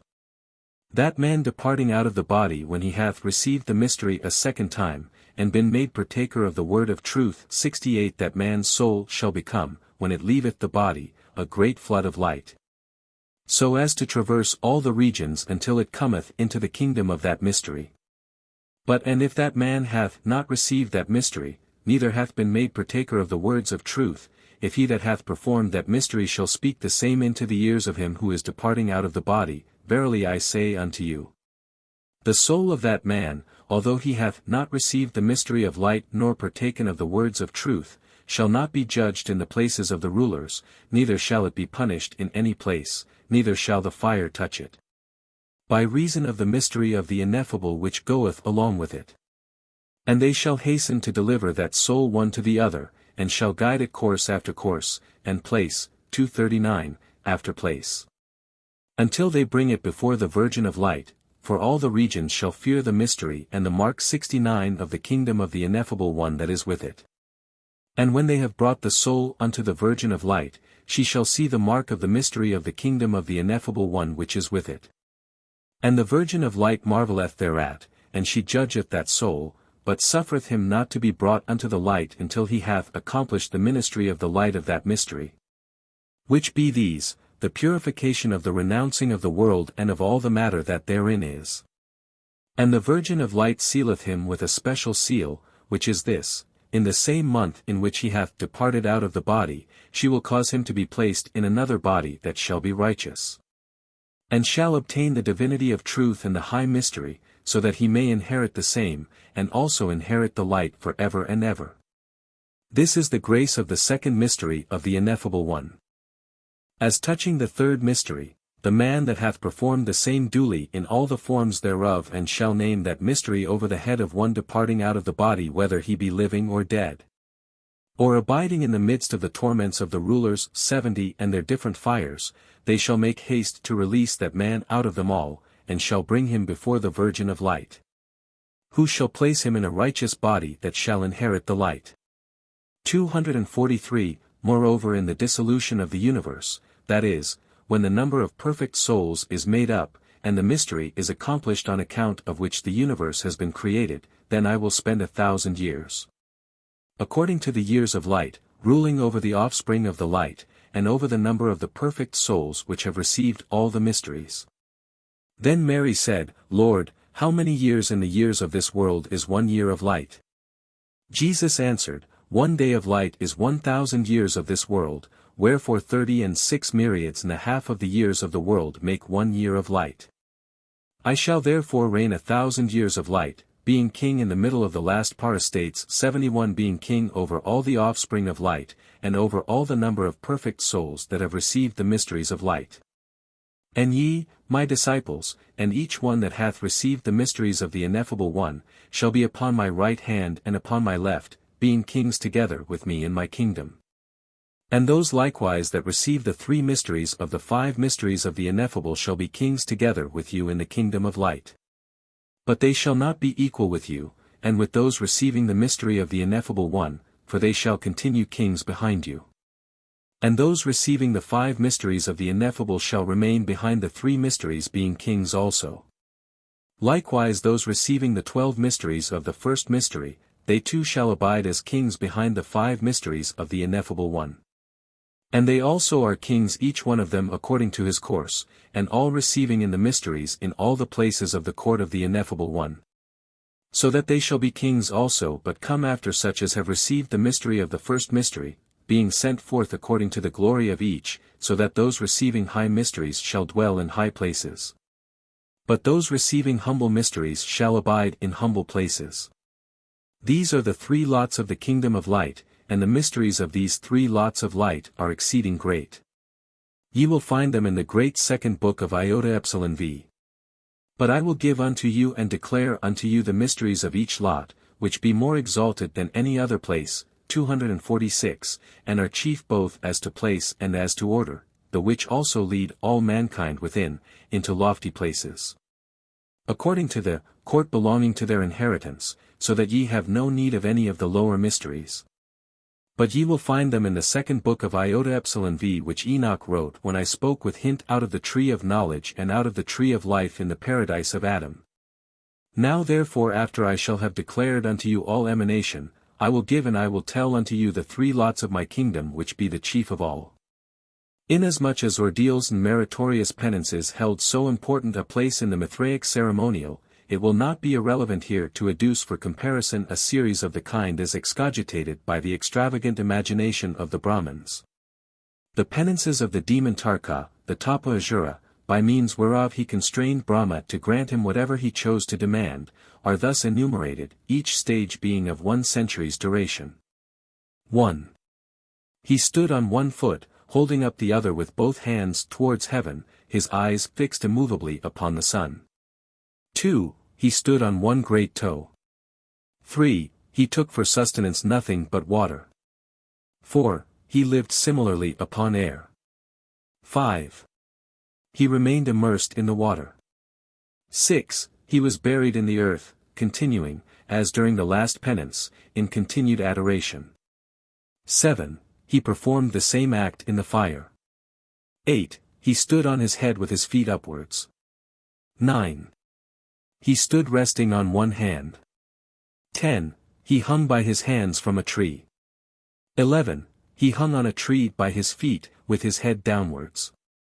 The 12th degree more has, for some reason, omitted. By means like these, termed the yag, the ascetic yogi is enabled to obtain 9 several gifts, that set him above all the laws of nature. For example, he may expand or contract his body to any size he pleases. He may float in the air upon a sunbeam, he may exert all his sense at an infinite distance from the objects of them, with other capabilities of like kind. And with respect to the sixth penance of Tarka, this, incredible as it appears, is still performed. To be buried alive in a small vault covered deep with earth until a crop of grain, sown over him at the time of inhumation, shall be ripe for cutting. Is yet esteemed the most efficacious of good works for extorting from heaven the blessing most desired by the patient or his employer, the doctrine of vicarious atonement being most thoroughly Hindu. The English resident at Ranjit Singh's court has minutely described all the preparation made by the royal proxy, whose regular trade it was thus to die for others, and the successful completion of his penance, which occupied the space of 6 weeks. The resident assisted at the closing and the opening of the vault, and was certain that no deception could possibly have been practiced by the yogi. The blessing aimed at was the gift of fecundity for a favorite queen of Ranjits. The Torabolia, or baptism of blood, during the later ages of the Western Empire, held the foremost place, as the means of purification from sin, however atrocious. Prudentius has left a minute description of this horrid rite, in which the person to be regenerated, being stripped of his clothing, descended into a pit, which was covered with planks pierced full of holes. A bull was slaughtered upon them, whose hot blood, streaming down through these apertures, after the fashion of a shower bath, thoroughly drenched the recipient below. The selection of the particular victim proves this ceremony in connection with the Mithraica, which latter, as Justin says, had a baptism for the remission of sins. And the bull being in that religion the recognized emblem of life, his blood necessarily constituted the most effectual laver of regeneration. No more conclusive evidence of the value then attached to the Torabolia can be adduced, than the fact mentioned by Lampridius that the priest-emperor Heliogabalus thought it necessary to submit to its performance. And a pit, constructed for the purpose as late as the 4th century, has lately been discovered within the sacred precincts of the temple at Eleusis, the most holy spot in all Greece. The subject will find its most appropriate conclusion in the list of degrees to be taken in the mysteries, as laid down by M. Lajard, in his elaborate treatise, L'Occulte de Mithras, 72. These degrees were divided into 4 stages, terrestrial, aerial, igneous, and divine, each consisting of 3. The terrestrial comprised the soldier, the lion, the bull. The aerial, the vulture, the ostrich, the raven. The igneous, the griffin, the horse, the sun. The divine, the eagle, the sparrowhawk, the father of fathers. Lajard's theory is best elucidated by quoting his way of expounding a very frequent cylinder subject. B finds the admission to the degree of the soldier, in the group where a man is seen standing before a hierophant, or priest, who stands on the back of a bull couchant on a platform. The hierophant, wearing a cap tipped by a crescent, holds out to the neophyte a curved sword, symbol of admission into the order. A priestess stands apart, separated from him by the horn, or tree of life, over which soars the emblem of the Assyrian triad. Her cap is tipped by the sun star, but she also wears the crescent, to show the hermaphrodite nature of Melita. St. Augustine on Gnosticism. The transition from orthodoxy to Gnosticism, in its last and most elaborate phase, is well pointed out by the following reminiscences of St. Augustine, describing his own experiences. In his 18th or 19th year he had begun to study the scriptures, to satisfy himself as to the truth of the religion in which he had been brought up. Consequently I set to work to study the Holy Scriptures, in order that I might discover what was their true character. And 2. I behold a thing not discovered unto the proud, nor revealed unto babes. But humble in gait, lofty in issue, and veiled in mysteries, and I was not such a one as could enter therein, neither to bow down my neck unto the steps thereof. For I did not think then, as I speak now, when I was studying Scripture, but it seemed to me unworthy to be compared with the sublimity of Cicero's eloquence. Nevertheless that Scripture was such as should grow up together with babes, but I disdained to be a babe, and being puffed up with pride I fancied myself a grown-up man.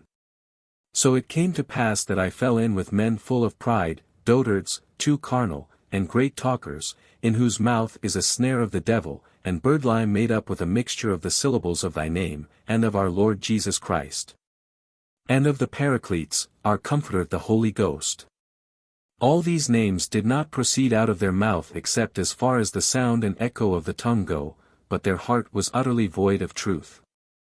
And they used to repeat truth, and so did they repeat her name to me, but she was nowhere amongst them, but they spoke false things, not only concerning thee who art the truth in truth, but even concerning the elements of this world of ours, thy creation.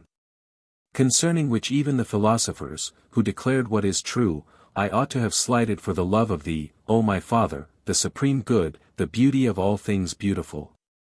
O truth! Truth! How inwardly did the marrow of my soul sigh after thee even then, whilst they were perpetually dinning thy name into my ears, and after various fashions with the mere voice, and with many and huge books of theirs. And these were the dishes upon which were served up to me who was hungering after thee, nothing but the sun and the moon, thy fair works indeed, but not thyself, and not even the first amongst thy works. For thy spiritual works are before those corporeal works, however splendid and heavenly they may be. But even for those, thy higher works, I hungered and thirsted not, but for thee only, O truth! Wherein there is no change, neither shadow of turning. And again there were set before me, in those same dishes, splendid phantoms, than which it were even better to love the sun himself, for he was true as far as regards one's eyes, rather than to love those fictions whereby the soul was deceived through the eyes. And yet because I believed them to be thee, I ate thereof though not greedily, because thou didst not taste in my mouth as thou really art, for thou wert not those empty fictions, neither was I nourished thereby, but rather weakened. Food in dreams is like to the food of one awake, yet the sleepers are not fed by the same, for they sleep on, but those dishes were not in any wise like unto thee as thou now hast spoken to me, etc. The Worship of Serapis. The figured representations of Serapis. The next great series of monuments to be considered are those emanating from the worship of Serapis, that mysterious deity, who, under his varying forms, had, during the 2nd and 3rd centuries of our era, completely usurped the sovereignty of his brother Jupiter, and reduced him to the rank of a mere planetary genius. Unlike the generality of the deities who figure upon the Gnostic stones, the Alexandrian Serapis does not belong to the primitive mythology of Egypt. 73 His worship may be said to be only coeval with the rise of Alexandria, into which city it was introduced from Sinope by the first Ptolemy, in consequence of the command, and repeated threats, in case of neglect, of a vision which had appeared to him. After 3 years of ineffectual negotiation, Ptolemy at last obtained the god from Scythotherius, king of Sinope. But when the citizens still refused to part with their idol, a report was spread, that it had spontaneously found its way from the temple down to the Egyptian ships lying in the harbor. The prevalent opinion amongst the Greeks was that the figure represented Jupiter Dis, Hades, and the one by his side, Proserpine. This latter the envoys were ordered by the same divine messenger, to leave in its native shrine. Another story, also mentioned by Tacitus 74 made the statue to have been brought from Seleucia by Ptolemy III, but this rested on slighter authority.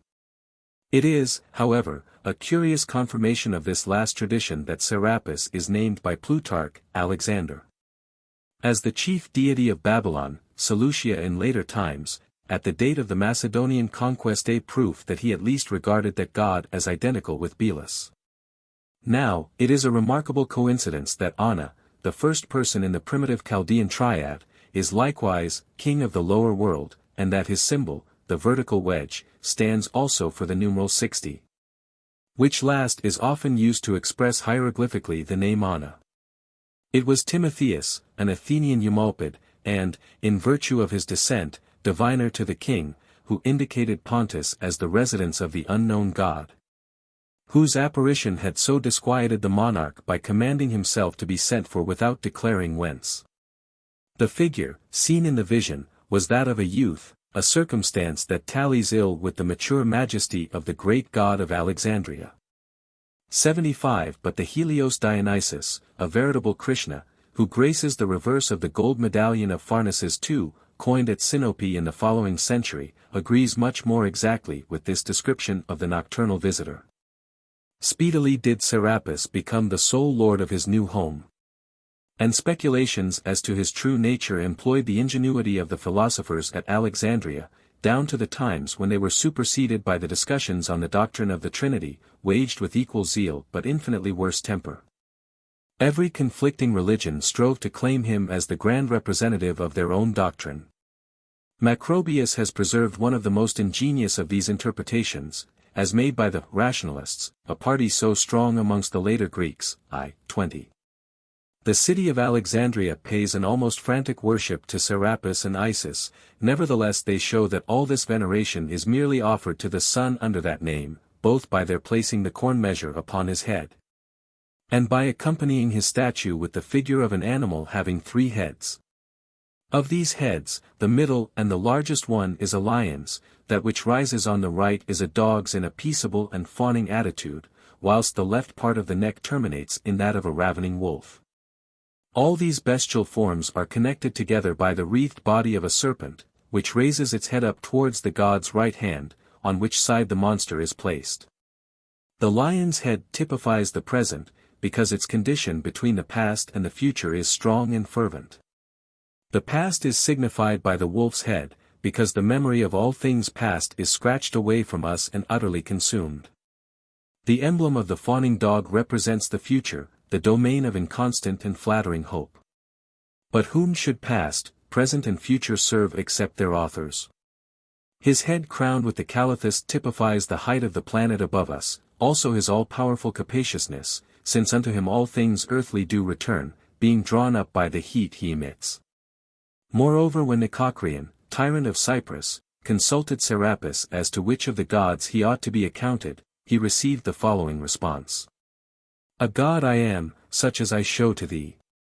The starry heavens my head, my trunk the sea. Earth forms my feet, mine ears the air supplies. The sun's far darting, brilliant rays mine eyes, 76.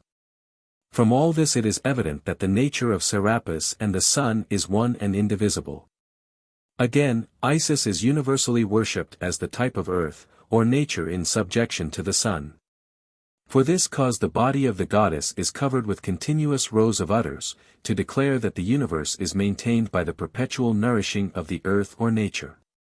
This last curious remark shows that Macrobius regarded the Alexandrian Isis as the same with the Ephesian Diana, for the ancient Isis of Egypt had only the usual complement of breasts. This philosopher had started with the axiom, I.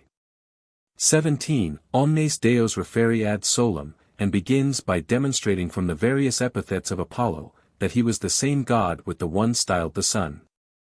He then proceeds to prove the same of Bacchus, Hermes, Aesculapius, and Hercules. His ingenious explanation of the serpent-entwined rod of Hermes, and club of Aesculapius, will be found applied further on to the elucidation of the remarkable symbol on the reverse of all the Chnuphis amulets. After this, Macrobius passes in review the attributes and legends of Adonis and Hades, also of Osiris and Horus, and comes to the same conclusion concerning the real nature of all these personages. Adding parenthetically a very fanciful exposition of the signs of the zodiac, as being merely so many emblems of the solar influence in the several regions of creation. Nemesis, Paris, Saturn, Jupiter, and finally the Assyrian Adad, are all reduced by him to the same signification. This brings us to that most wondrous identification of all, which Hadrian mentions in a letter to his brother-in-law Servianus, preserved by the historian Vopiscus in his life of the tyrant Saturninus. Those who worship Serapis are likewise Christians, even those who style themselves the bishops of Christ are devoted to Serapis. The very patriarch himself, 77, when he comes to Egypt, is forced by some to adore Serapis, by others to worship Christ. There is but one God for them all, him do the Christians, him do the Jews, him do the Gentiles, all alike worship.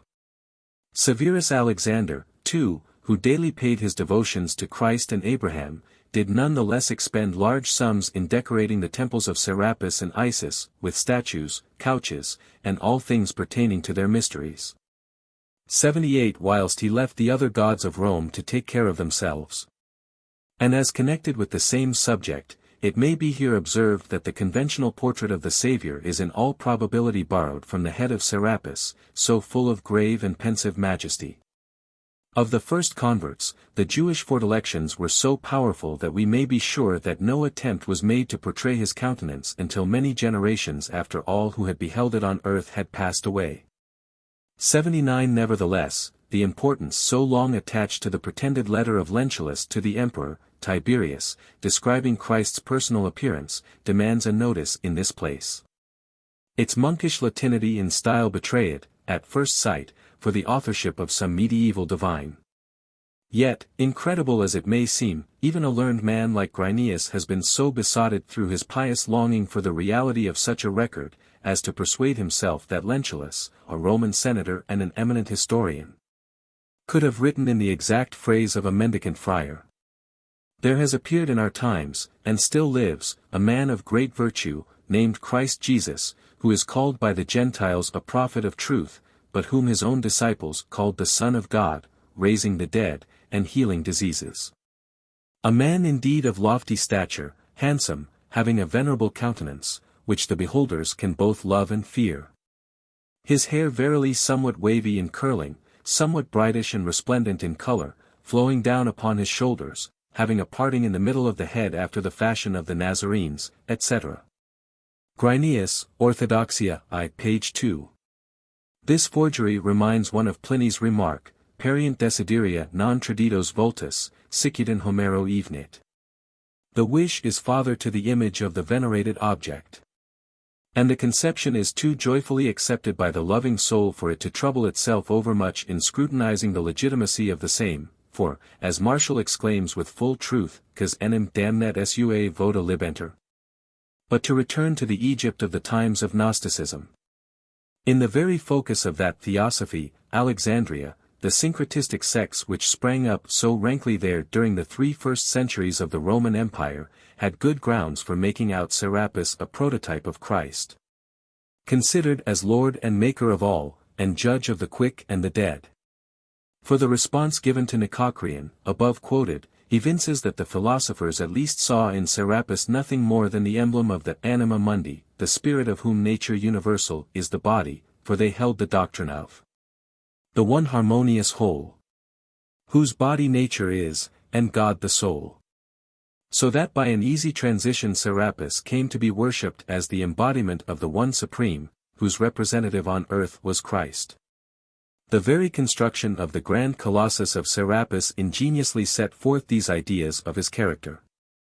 It was formed out of plates of all the metals, artfully joined together, to typify the harmonious union of different elements in the fabric of the universe, the moles et machina mundi. This statue was placed upon the summit of an artificial hill, whose vast interior was divided into vaulted halls, containing the famous library. Ascended by a flight of 100 steps, a style of building totally diverse from the native Egyptian and the Grecian model, but exactly following the Indian usage, as may be seen by the grand pagoda of Shiva at Tanjore, and by the topes and dagobas of the Buddhists. The remarkable construction of this colossus may reasonably be supposed to have suggested to the Alexandrian Jew, who completed the Book of Daniel, the notion of the similarly compacted image which figures in Nebuchadnezzar's dream. That his description of the latter was penned long after the coming of Serapis into that city is manifest from the minute details this prophet gives concerning the constant squabbles going on between Antiochus Epiphanes and Ptolemy Philometor, his nephew, together with the final intervention of the Roman Senate. The popular belief of the Alexandrians, Christian as well as pagan, was that the profanation of this statue would be the signal for heaven and earth to collapse at once into pristine chaos, a notion bearing clear testimony to the grand idea embodied by the figure. At last, however, although his worship, thus defended by deep-rooted fear, had been tolerated by the Christian government long after the other gods of Egypt had been swept away, this wonderful colossus was broken down by that perpetual enemy of peace and virtue, the Patriarch Theophilus, in the reign of Theodosius. And its mutilated trunk, dragged triumphantly through the streets by the mob of rejoicing fanatics, was ultimately buried in the Hippodrome. Like that of Mithras, the worship of Serapis was widely diffused over the West. A very curious exemplification of this is to be found in Ammianus' notice that Mederic, king of the Alemanni, had, when detained as a hostage in Gaul, been taught certain Greek mysteries. and for that reason changed the name of his son Aganarich into Serapion. But Serapis had a natural claim to the adoration of the Gauls, who, as Caesar tells us, actually boasted of descent from Dispater. The new corner from Sinope does not seem to have brought his name with him. When Ptolemy consulted his own priesthood upon this important point, Manetho boldly identified the Pontic god with their own O Serapis, chiefly on the score of his attribute Cerberus, which he considered the counterpart of the hippopotamus-headed Typhon who attends O Serapis in his character of sovereign of the lower world. This deity is no other than the bull Apis, who, after death, assumes the figure of Osiris, the regular form of Egyptian apotheosis, and so frequently seen applied to deceased kings. O Serapis, as he now becomes, is depicted as a man with the head of a bull, and carrying the ensigns by which we usually recognize Osiris.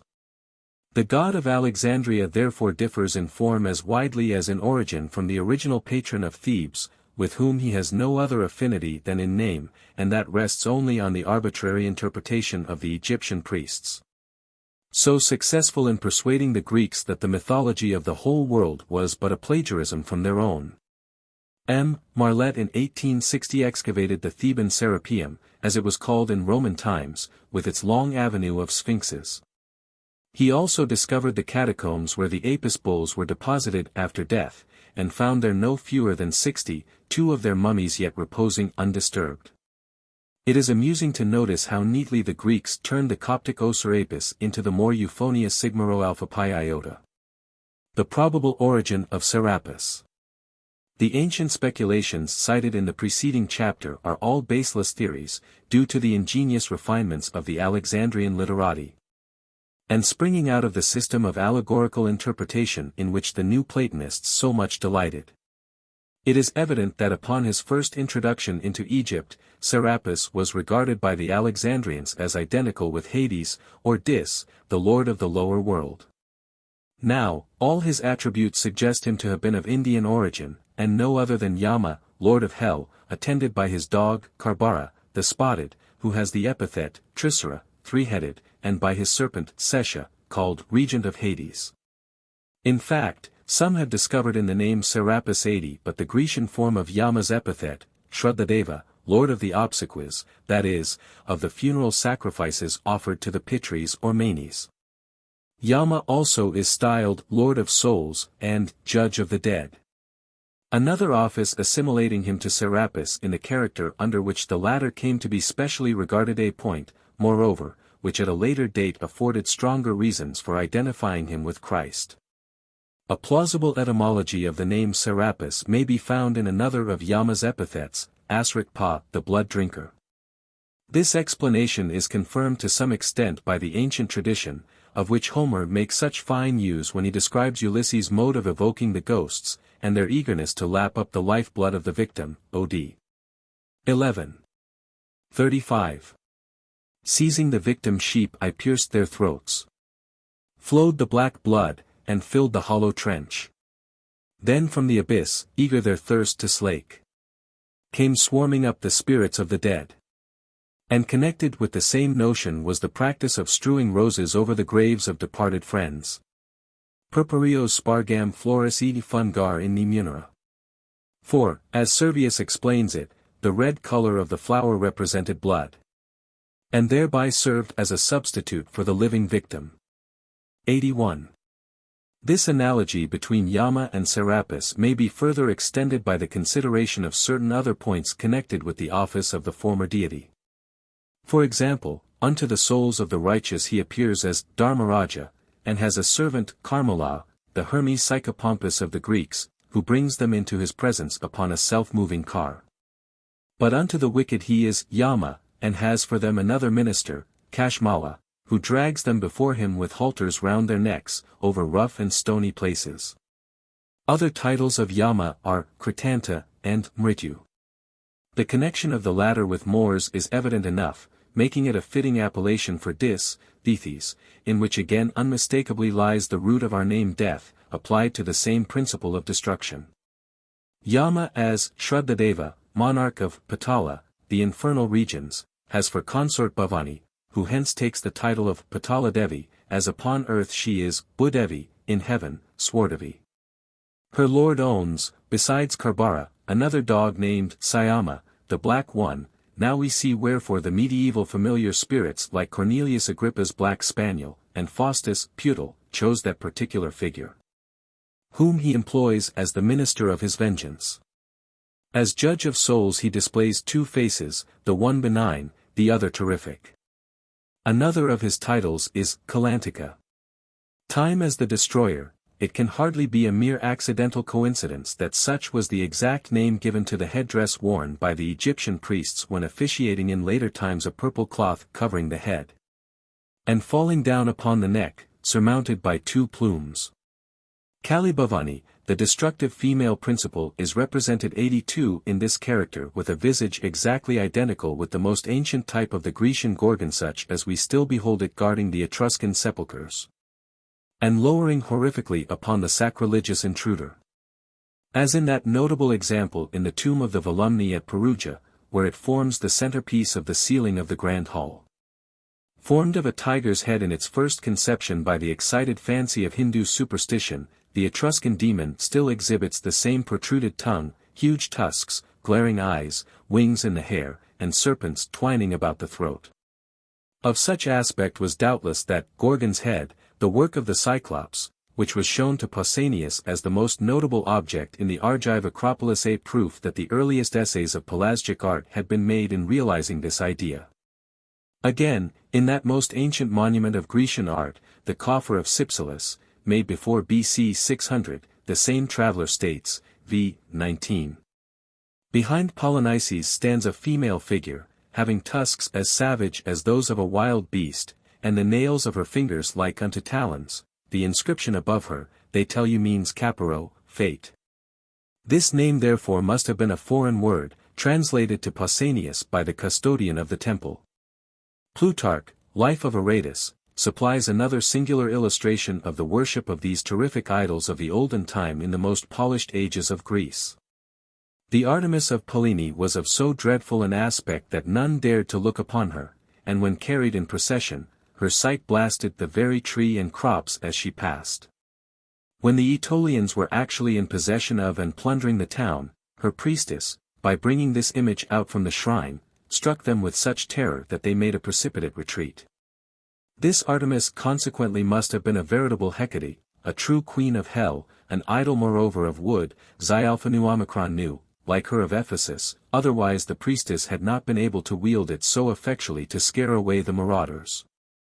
Again, the recorded dream of Simon, which presaged his death, was that a black bitch bayed at him in a half-human voice, "Come to me, I and my whelps will receive thee gladly." The Hellenic gods, now and then shew themselves under an aspect strangely at variance with their usual benevolent and jovial character. A true Shiva was that Dionysus Omestes, the cannibal, unto whom Themistocles, forced by the diviners, sacrificed the 3 sons of Sandos, own sister to Xerxes, when taken prisoners on the eve of the Battle of Salamis. It must be remembered that tradition made Perseus bring back the Gorgon's head, trophy of his success, from Ethiopia. A synonym at first for the remotest East, it being only in Roman times that Ethiopia was restricted to a single province of Africa. The harp too, the weapon lent to the hero by Hermes, is from its form no other than the ankusa, elephant hook, which is carried for attribute by so many of the Hindu deities. 83 Sufficient explanation this why Persephone, destroying slayer, was assigned by the earliest Greeks as consort to Hades. And also why Ulysses, on his visit to her realms, should have been alarmed, lest from deep hell Persephone the dread should send the terror of the Gorgon's head. From the influence of this terror upon the otherwise undaunted wanderer, these same 2 lines came to be considered as endued with a wonderfully strong repellent power. For Marcellus Empiricus prescribes them to be whispered into the ear of any one choking from a bone or other matter sticking in his throat, or else to write them out on a paper to be tied around his throat, which will be equally effectual. Lucian remarks, Philopatris, that the reason why the ancient warriors bore the Gorgon's head upon their shields was because it served for an amulet against dangers of every sort.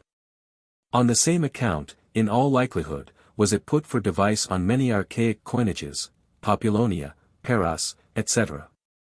For what could be more effective for the purpose of scaring away all evil spirits than the visible countenance of the Queen of Hell? Timomachus the painter, contemporary with the first Caesar, made his reputation by such a subject. Praeciputum ars ei favis in gorgon visa est, are the words of Pliny. Which masterpiece is supposed the original of the horrific fresco discovered at Pompeii, the finest example of the art that has reached our times. Many centuries after the fall of paganism did this image retain its power. Munter figures, Sinnbilder der Christen, a Gorgon's head surrounded by the phonetic legend, plus v omicron mu epsilon lambda alpha iota nu eta mu epsilon lambda alpha iota nu omicron mu epsilon nu alpha omicron c omicron phi iota c eta lambda eta epsilon c epsilon kappa epsilon omicron c lambda epsilon omicron nu beta rho v chi eta c epsilon iota kappa epsilon omicron c. Intended for upsilon theta epsilon omicron mu epsilon lambda alpha nu eta mu epsilon lambda alpha iota nu omicron mu nu eta, sigma phi iota epsilon iota sigma upsilon chi, lambda omega nu beta rho upsilon chi sigma epsilon iota. Kappa alpha rho nu omicron kappa omicron iota mu sigma epsilon iota. Black, blackened one, as a serpent thou coilest thyself quietly, thou shalt roar like a lion, thou shalt go to sleep like a lamb. The same inscription, but so barbarously spelt as to be unintelligible, probably forms the legend upon the famous seal of Saint Servatius, preserved in Maastricht Cathedral. The seal is a large disc of green jasper, engraved on both sides, and is attached to a small slab of porphyry, traditionally passing for the saint's portable altar. Servatius died AD 389, but the workmanship of his seal betokens the 10th or 11th century for its origin. An important evidence of the veneration of the Christian Byzantines for their guardian demon is afforded by the exhumation, spring of 1869, in the Amidon, Constantinople, of the colossal Gorgonian, 6 feet high from chin to brow. Carved in almost full relief on each side of an immense marble block, which once formed the keystone of the gateway to the Forum of Constantine. Though the execution betrays the paralysis of the decline, yet the general effect still remains grandiose and awe-inspiring. Having thus traced Bavani in her progress from archaic Greek to Byzantine times, let us observe the part she plays in the superstitions of imperial Rome. The idea, full of novel horrors, was gladly seized by the extravagant genius of Lucan 84 to animate the exorcisms of his Thessalian sorceress Erictho, Pharsalia, 695. And chaos, ever seeking to enfold unnumbered worlds in thy confusion old. And earth's dull god, who pining still beneath life's lingering burthen, pinest for tardy death. Tisiphone, and thou her sister fell. Magira, thus regardless of my spell. Why haste ye not with sounding scourge to chase the soul accursed through hell's void formless space? Say, must I call you by the names you're right? And drag the hellhounds forth to upper light? Midst death I'll dog your steps at every turn. Chase from each tomb, and drive from every urn. And thou, still wont with visage not thine own, to join the gods round the celestial throne. Though yet thy pallor doth the truth betray, and hint the horrors of thy gloomy. Thee, Hecate, in thy true form I'll show, nor let thee change the face thou wearest below. I'll tell what feasts thy lingering steps detain in earth's deep centre, and thy will enchain. Tell what the pleasures that thee so delight, and what tie binds thee to the king of night. And by what union wert thou so defiled? Thy very mother would not claim her child.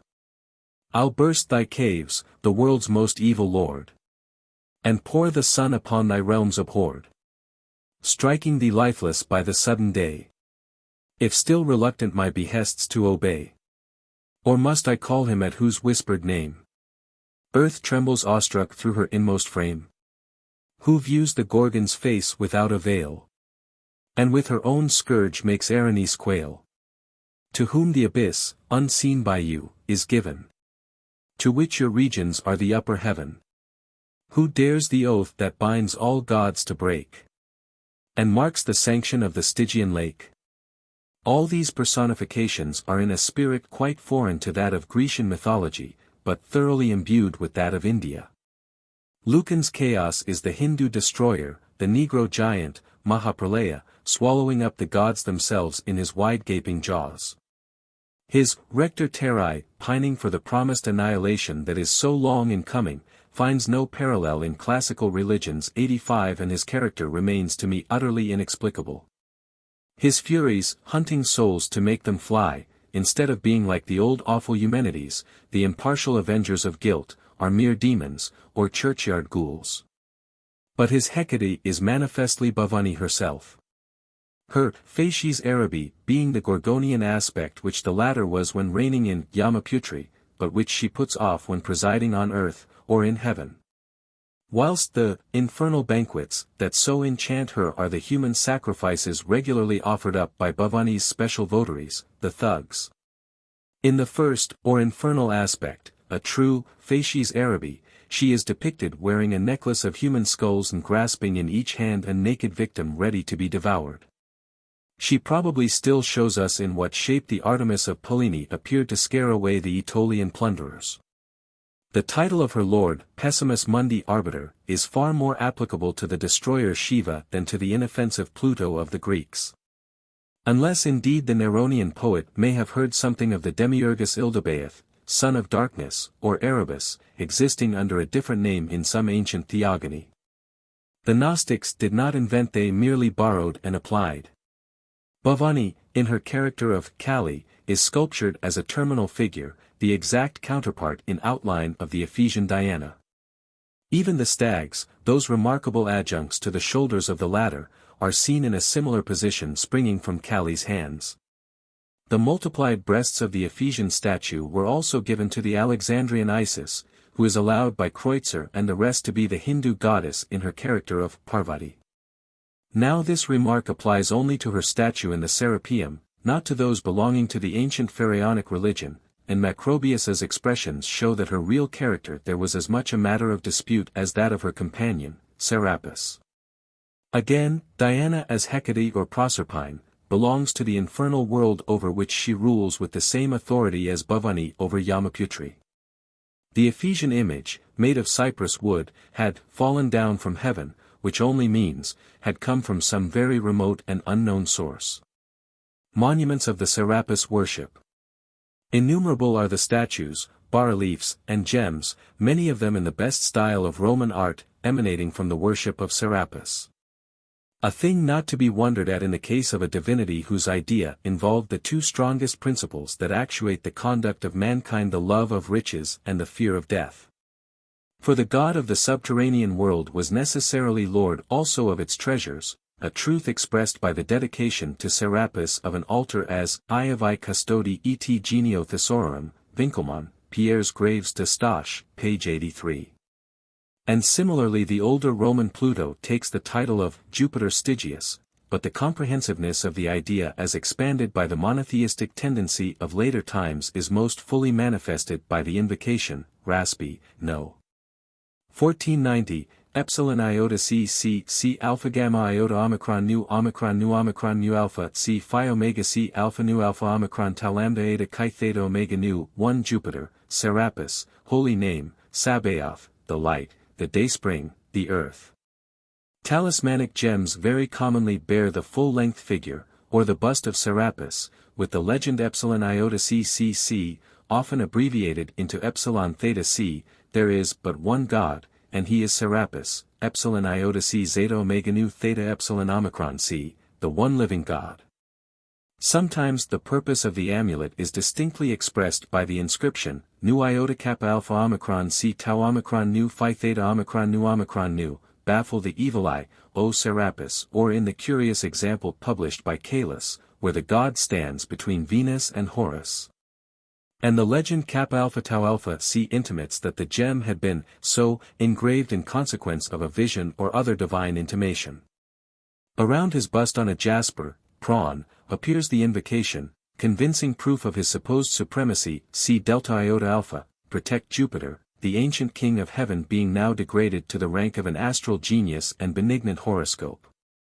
Invocations like the above bear the unmistakable stamp of the age when the old, liberal, mythology of the West, which had pictured heaven as a well-ordered monarchy peopled by innumerable deities, each one having his own proper and undisputed position therein, was fast giving place to the gloomy superstitions of Syria, which made the tutelary divinity of each nation or sect the sole god of heaven, condemning those of all other races as mere deceivers and evil spirits.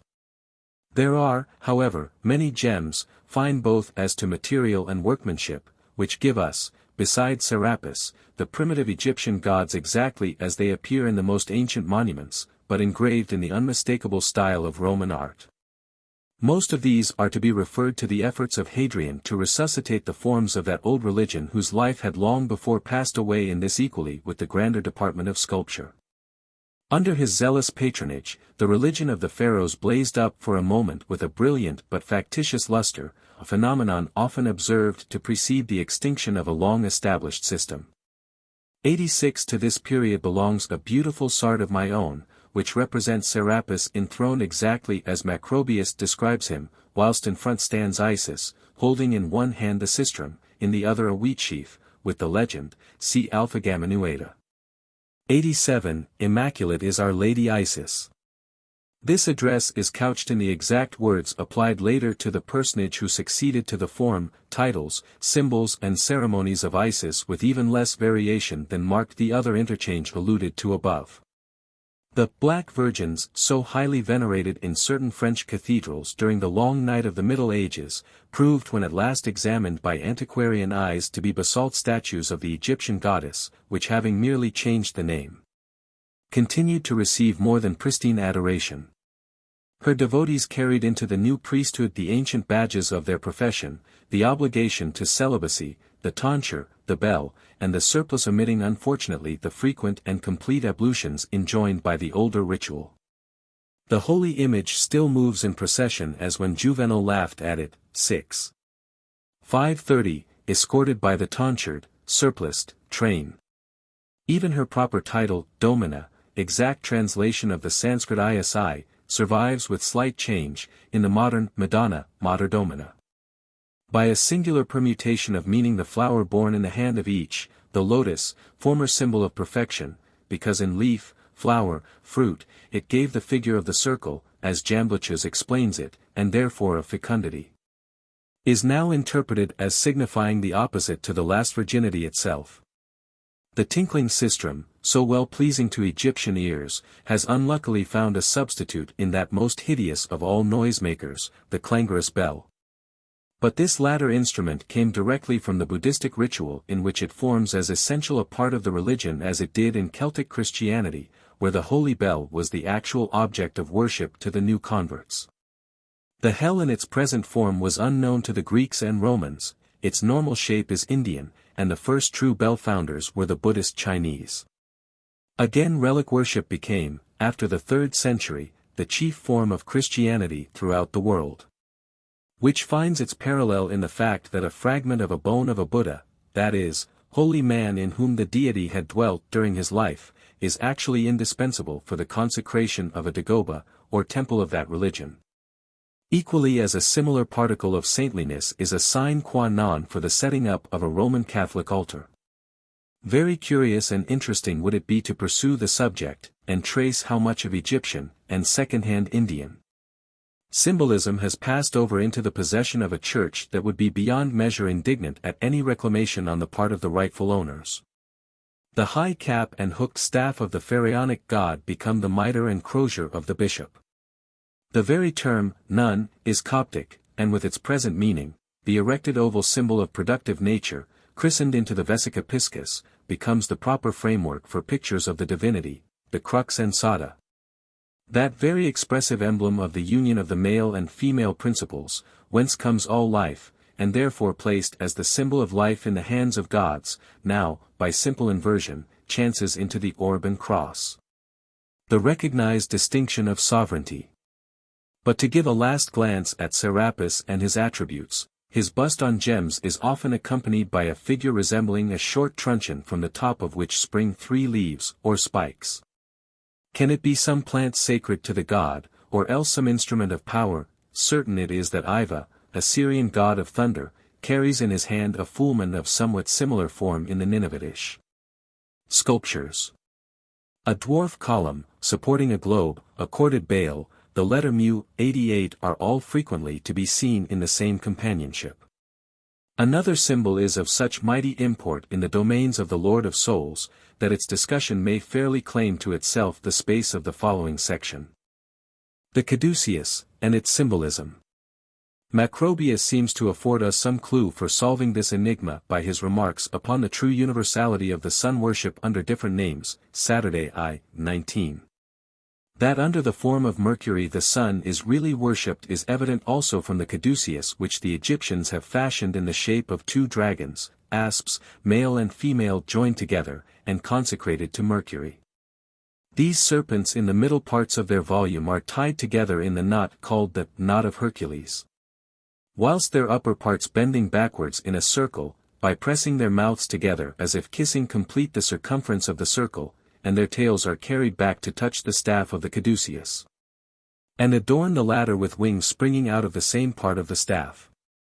The meaning of the caduceus with reference to the nativity of man, technically termed his genesis, or horoscope, is thus explained by the Egyptians. They teach that four deities preside and attend at man's birth: the daimon, his genius, fortune, love, and necessity.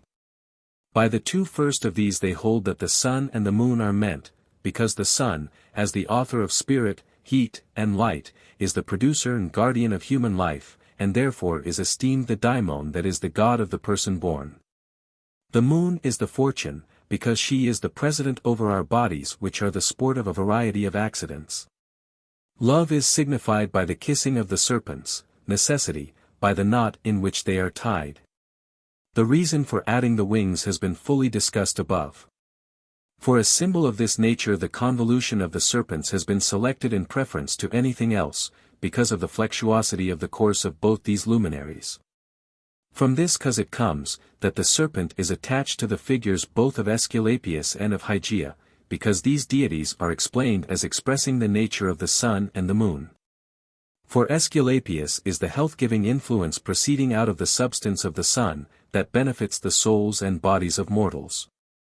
89 Hygeia again is the influence of the nature of the moon, by which the bodies of things animated are holpen, being strengthened by her health-giving sway. For this reason, therefore, the figure of the serpent is attached to the statues of both deities, because they bring it about that our bodies strip off, as it were, the slough of their maladies, and are restored to their pristine vigor. Just as serpents renew their youth every year, by casting off the slough of old age. And the figure of the serpent is explained as an emblem of the sun himself for the reason that the sun is perpetually returning out of, as it were, the old age of his lowest setting, up to his full meridian height as if to the vigor of youth. Moreover, that the dragon is one of the chiefest emblems of the sun, is manifest from the derivation of the name, it being so called from delta kappa epsilon iota nu, to see. For they teach that this serpent, by his extremely acute and never-sleeping sight, typifies the nature of the luminary, and on this account the guardianship of temples, shrines, oracles, and treasures is assigned to dragons. That Aesculapius is the same with Apollo is further proved by this fact, not merely that he is reputed the son of the latter, but because he also is invested with the privilege of divination. For Apollodorus, in his treatise on theology, lays down that Aesculapius presides over augury and oracles. And no wonder. Seeing that the sciences of medicine and of divination are cognate sciences, for medicine predicts the changes for good or ill about to succeed in the human body. As Hippocrates hath it, the physician should be competent to predicate of his patient, both his present, his past and future condition, which is the same thing as divination which foreknows, as Homer says. The things that be, that shall be, and that were. It has been already stated how, in the Mithraic worship, the image, surrounded from foot to head by the spiral convolutions of the serpent, had become the established emblem of the deity himself. The incidental remark in the above citation, that the flexuous motion of the reptile represented to the Egyptians, the annual course of the sun, affords the sufficient reason why his image should be thus encircled by so significant an attribute. Taking therefore into account the fact that the disputed symbol we are considering was by its nature primarily confined to talismans designed for medical agents, there is at once sufficient reason to suppose it connected with the worship of Aesculapius. And secondly, as it always appears in such cases in company with the Agathodemon, the undoubted emblem of the solar god, it may be inferred to be either a symbol or a hieroglyphical representation in little of the same type. In other words, the figure signifies nothing more than a serpent-entwined wand, and its sense only contains an allusion to the principal visible manifestation of the nature of the sun. But this point must be left for fuller examination in its connection with the hitherto unexplained sigil which invariably makes its appearance on the reverse of the Chnuphis talismans, and which therefore must have been regarded as an essential element in their potency. Death, as depicted in ancient art.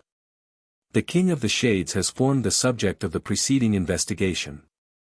The natural sequence of ideas requires us to consider by what visible form ancient imagination expressed the direct agency of his power, and represented to the eye the unwelcome apparition of the Satels Orsi. Mingling among the Cupids, whether sculptured or glyptic, and easy to be mistaken for one of the sportive group by the casual observer, comes the most popular antique embodiment of what to our notions is the most discordant of all ideas. He can only be distinguished from the god of love by observing his pensive attitude, his action of extinguishing his torch either by striking the blazing end against the ground or by trampling it out with the foot. Otherwise he leans upon it inverted, with folded wings, and arms and legs crossed in the attitude of profound repose. At other times he is divested of wings, to typify the end of all movement, and whilst he quenches his torch with one hand, he holds behind him with the other the large hoop, anus, which the Grecian epsilon nu alpha upsilon tau omicron carries before him, to signify that for his victim no more shall the year roll on. To understand how so charming a type came to be appropriated to such a signification, it is necessary to cast off modern associations, and to recollect that to the ancient mind, arguing merely from the analogy of nature, death presented itself as merely the necessary converse of birth, and consequently carried no terror in the thought nalic ea tristis imago, as Statius happily words it. For it implied nothing worse than the return to the state of unconsciousness, such as was before being commenced, or, as Pliny clearly puts the case, unto all the state of being after the last day as the same as it was before the first day of life. Neither is there any more sensation in either body or soul after death than there was before life.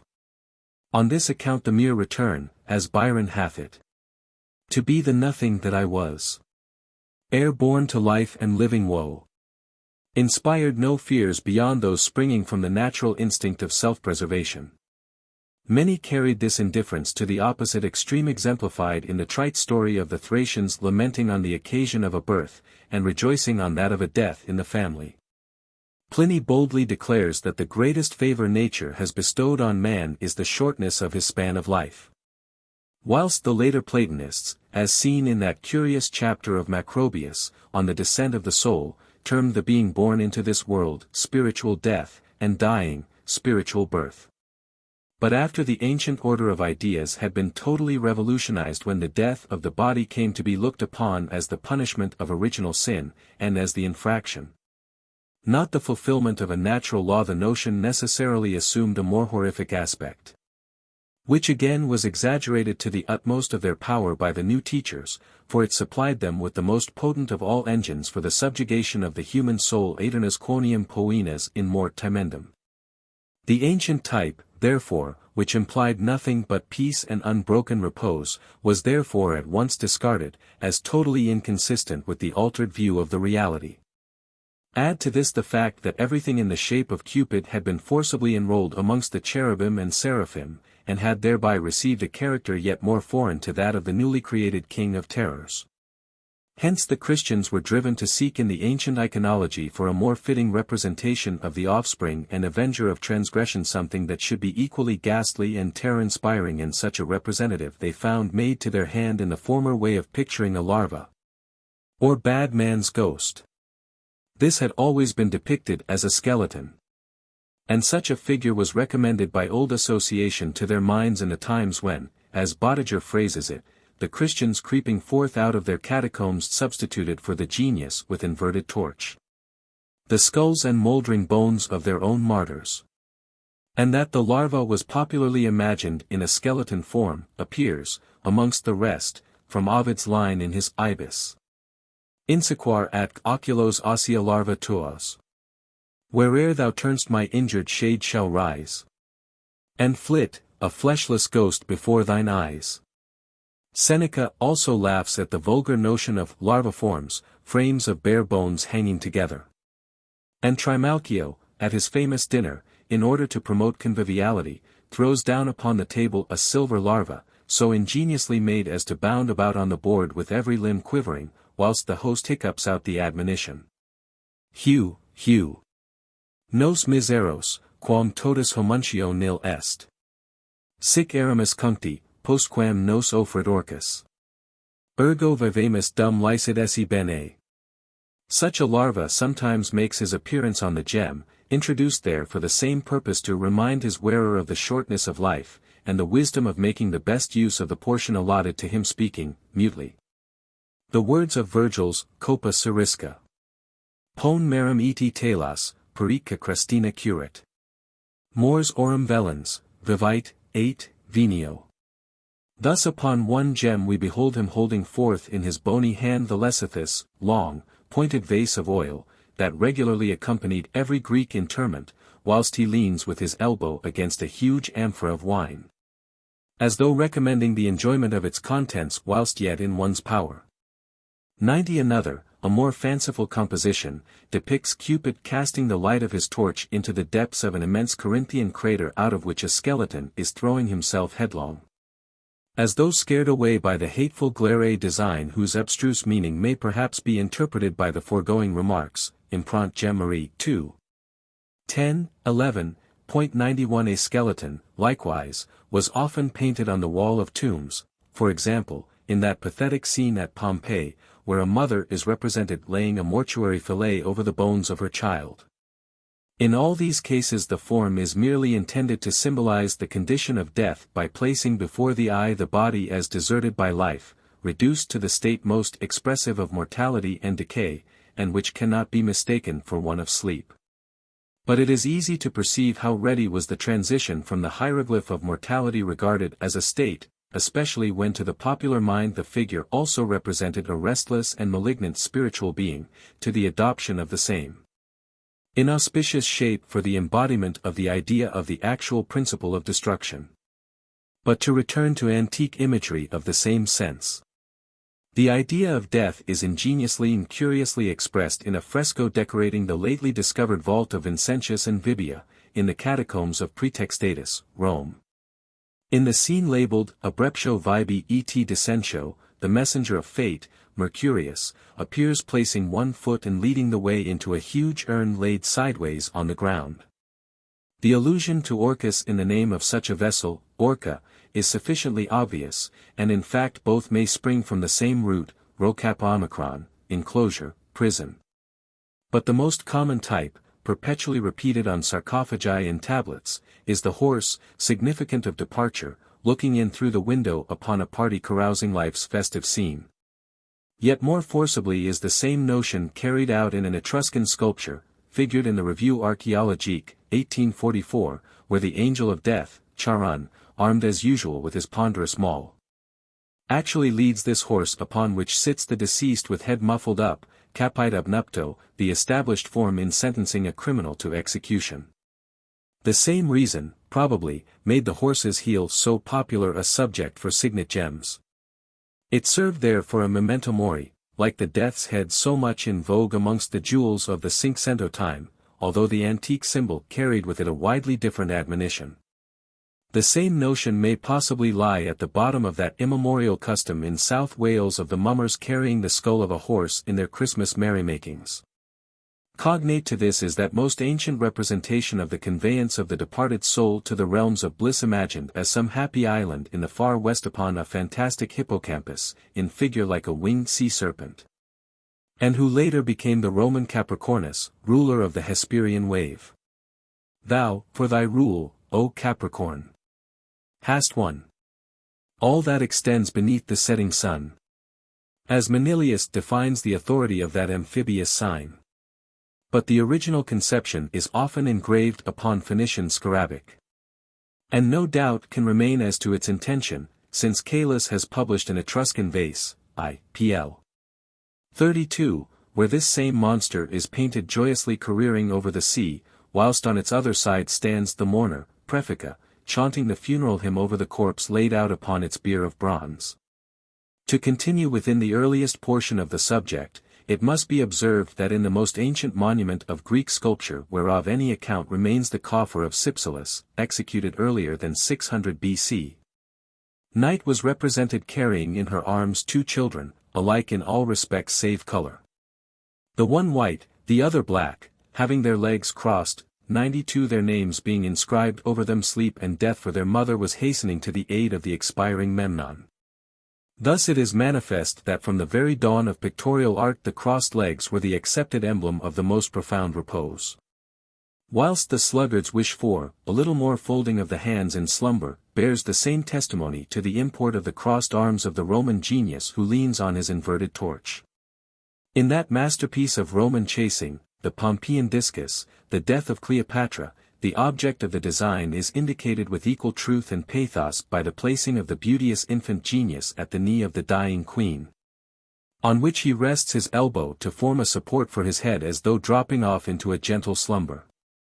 The traditional attitude 93 retained its significancy well understood far down into the Middle Ages. Witness so many cross-legged effigies of warriors resting from their toils who for that sole reason popularly pass for crusaders. But in the whole long catalogue of emblems, not one expressed the abstract idea so definitely as that most frequently employed in such sense, the Gorgon's head. Accepting the explanation already offered, that at its origin this terrific visage was designed for the vera effigies of the Queen of the Dead, it was the most speaking emblem of her office that could possibly be chosen. In the heroic ages it was universally painted, or embossed upon the warrior's shield, and with the progress of art, cut in cameo, became the regular decoration of the imperial breastplate. 94 in which post it served, as Lucian remarks, Philopatris, both to terrify enemies and to avert all danger from the wearer, conveying to all beholders the menace of death exactly as now by an undesigned coincidence does the death's head and crossbones painted upon the pirate's flag. The Byzantines, in the true spirit of their gloomy superstition, discarded the pre-Italian type for whose beauty they had lost all feeling, and reverted to the image invented by the horror-loving genius of Pelasgic barbarism. They saw in it the most faithful representation of their mu omicron rho alpha, the destroying demon or ghoul, still believed by the Greek peasant to haunt ruins and desolate places. That the figure was received in such a sense into Byzantine symbolism, the examples of amulets already quoted convincingly declare. From Byzantine the Gorgon passed into Gothic art, which ever reveling in grotesque horror, its inspiring genius being the skeleton which intrudes his ghastliness into every mode of ornamentation. Even of a mirror frame, Lucrezia Borgia's for example, contrived to render the image yet more terrible by converting the face into a fleshless skull, and substituting for the hawk's wings lent by Hermes, which previously impelled its flight, the skinny pinions of her own congenial and much-loved fowl, the sepulchre-haunting bat. But of all these emblems, not one is so full of poetry in truth as the device of the winged foot crushing the butterfly, life. The foot, chosen probably for the same reason as the horse, as conveying most speakingly the notion of departure, was equally accepted as the emblem of death. Horace's simile must occur to every reader. Polida mors equo pulsat pedi pauperum tabernus regunctes. On this account the foot became the peculiar attribute of the infernal deities. And the figure of one carved in stone was often dedicated in the temple of Serapis 95, apparently as an ex voto commemorating the donor's escape from the very threshold of his dark domain. Singularly related to this custom is what more notices of the pairs of feet carved in stone commonly seen in the vicinity of Hindu temples, traditionally said to be memorials of satis, marking the spot whence the devoted widow stepped from earth upon the funeral pile, that is into the gate of heaven. It has long been a question how the Grecian Hades, the invisible one, and the Roman Pluto were depicted in a bodily form as they were originally conceived for their Egyptian equivalent, Serapis. figures much more frequently in monuments of imperial date than either of his brethren, Jove or Neptune. In the latter style he is regularly sculptured as Plutus, Lord of Riches, seated on a throne, holding a cornucopia, and extending with his right hand a cluster of earth's choicest gifts. But under what form the primitive Greeks had imagined their Hades, god of the shades, before Serapis was introduced into their mythology, is a question that has never been satisfactorily answered. We should have found him on the Scarabaeus of the Etruscans and early Italiotes, had not a long-enduring respect for things divine, expressly enjoined by Pythagoras, prevented their placing in their signets, used for everyday purposes. The actual figures of the gods, whose absence they supplied by their well-known attributes. For this reason a popular Etruscan seal device is Cerberus, represented sometimes as a man with 3 heads of a dog, but more commonly in the shape so familiar to us from later arts.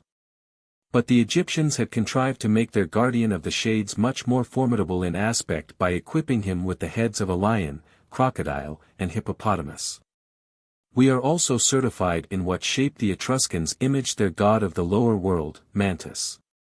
For he is painted with serpent legs, like Typhon, wielding a huge butcher's cleaver, and attended by Cerberus, enthroned upon the court placed below the niche of interment, loculus, in the Campana tomb, Cervetri. The helmet of Hades is named by Homer, v. 845, which Pallas puts on in order to render herself invisible to Ares, which helmet the scholiast explains by cloud and invisibility, whence it seems but natural to infer that, as this deity was rendered invisible by his very attribute, no attempt would be made to depict his personal appearance. A figure of a god in long flowing robes, and wielding a trident wanting one of its prongs, sometimes painted on the Nolan vases, has been taken for an Hades, but on no sufficient grounds. There being better reason to consider him a Poseidon in the archaic style. The epithet, renowned for horses, is given to the same god elsewhere by Homer, v. 445, allusive doubtless to the swiftness of the destroyer, and in the same title may, perchance, lie the motive which made the Greeks adopt the horse, as above noticed, for the commonest symbol of his power. If we could meet with any genuine antique and early representation of the rape of Proserpine, it would at once decide the question by portraying the grim ravisher himself. But the inauspicious nature of the subject, so conspicuously set forth in Suetonius' anecdote of the ring with the story presented by Sporus to Nero for a New Year's gift, has completely excluded it from the artist's repertory. So far as anything now remaining informs us. Statia's collection, amongst its immense variety of mythological designs, contains nothing of the sort, whilst Raspi gives for its representative only a single antique paste, and that, too, of very dubious attribution, where a god with quiver on shoulder is carrying off a nymph in a car drawn by 2 swans, attributes properly bespeaking an Apollo. And if really given here to Pluto, proving the work to belong to those latter times of paganism when Hades, Serapis, Phoebus, were equally interpreted as mere titles of the solar god. As for the Roman Pluto, or, to give him his native name, Dis, Thethes, from the same root as death, there was the best of reasons for excluding him from the province of art which admitted not that was hideous or of evil augury. For there can be no doubt, that, to the popular imagination, he still continued the Charon, 96 whom we still behold lording it over the sepulchres of their Etruscan teachers in the arts, a giant of horrid aspect with pointed ears and frisky grinning jaws, winged buskins on legs, extending with one hand a hissing serpent, with the other wielding a monstrous maul. It was probably the traditional influence of the idea that caused the same instrument, Mazza, to be retained at Rome for the execution of peculiarly atrocious criminals down to the recent introduction of the guillotine. That Pluto was really so personified in the shows of the amphitheatre, as late as the 3rd century, may be gathered from the remark of Tertullian, Apol. 25. That, amongst the other scenic cruelties of the afternoon, the spectators laughed at the sight of Mercury raising the dead with his red-hot wand, applied doubtless to the feet of the slaughtered gladiators to ascertain if life still lingered within them. Whilst the brother of Jupiter, armed with his maul, escorted the dead bodies of the combatant, for the purpose clearly of giving them the coup de grace. The primitive Etruscan image passed down into the belief of their medieval descendants, for Dante brings on the stage Charon, demonio con occhi di bragia. Charon, a devil with live coals for eyes. It is time now to dismiss the Lord of the Shades, and to consider by what emblem ancient art sought to express the shade itself, the disembodied spirit. The Greeks of early times appropriately painted it in the shape of a bird with a human head, as on that beautiful vase, The Death of Procris, British Museum, where such a fowl is conspicuously seen winging its flight from the month of the wounded nymph. The celebrated Orleans, now Russian, Scarabaeus, engraved with the death of Achilles, has its back carved into the same creature, tearing her breast in an agony of despair. This expressive type was not, however, the birth of Grecian genius, but adopted, without alteration, from the most ancient symbolism of Egypt. In the Judgment of the Body and Soul, regularly painted on the mummy cases, the former, depicted as a mummy, stands before Osiris, Lord of the West, to answer for its actions. Whilst the soul, in shape of a hawk, with human head and wings uplifted, is brought before the same god under another form, to give an account of its thoughts. And the same soul, purified, and admitted amongst the gods, appears as before, but tranquilly standing with a golden disk, a crown of glory, set upon her head, figures of the last kind in bronze frequently occurring amongst Egyptian remains. Complementary mementos of deceased friends. Again, this same bird is often found painted on the mummy case right over the heart, named in Coptic, the abode of the soul, a plain proof of what it signifies there.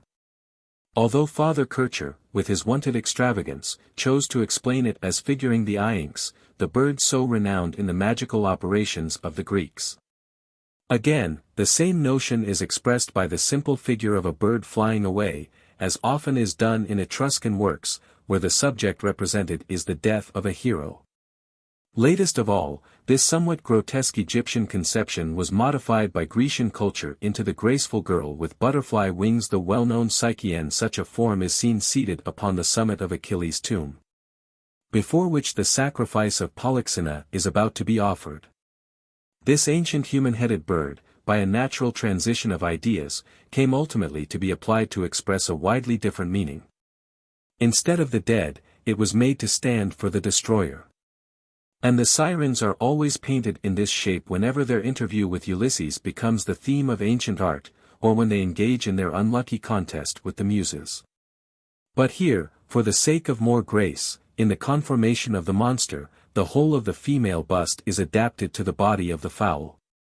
Despite their beauty and melodiousness, the sirens were considered as the most malignant and destructive of beings, for which reason the harpies likewise were depicted in precisely the same figure.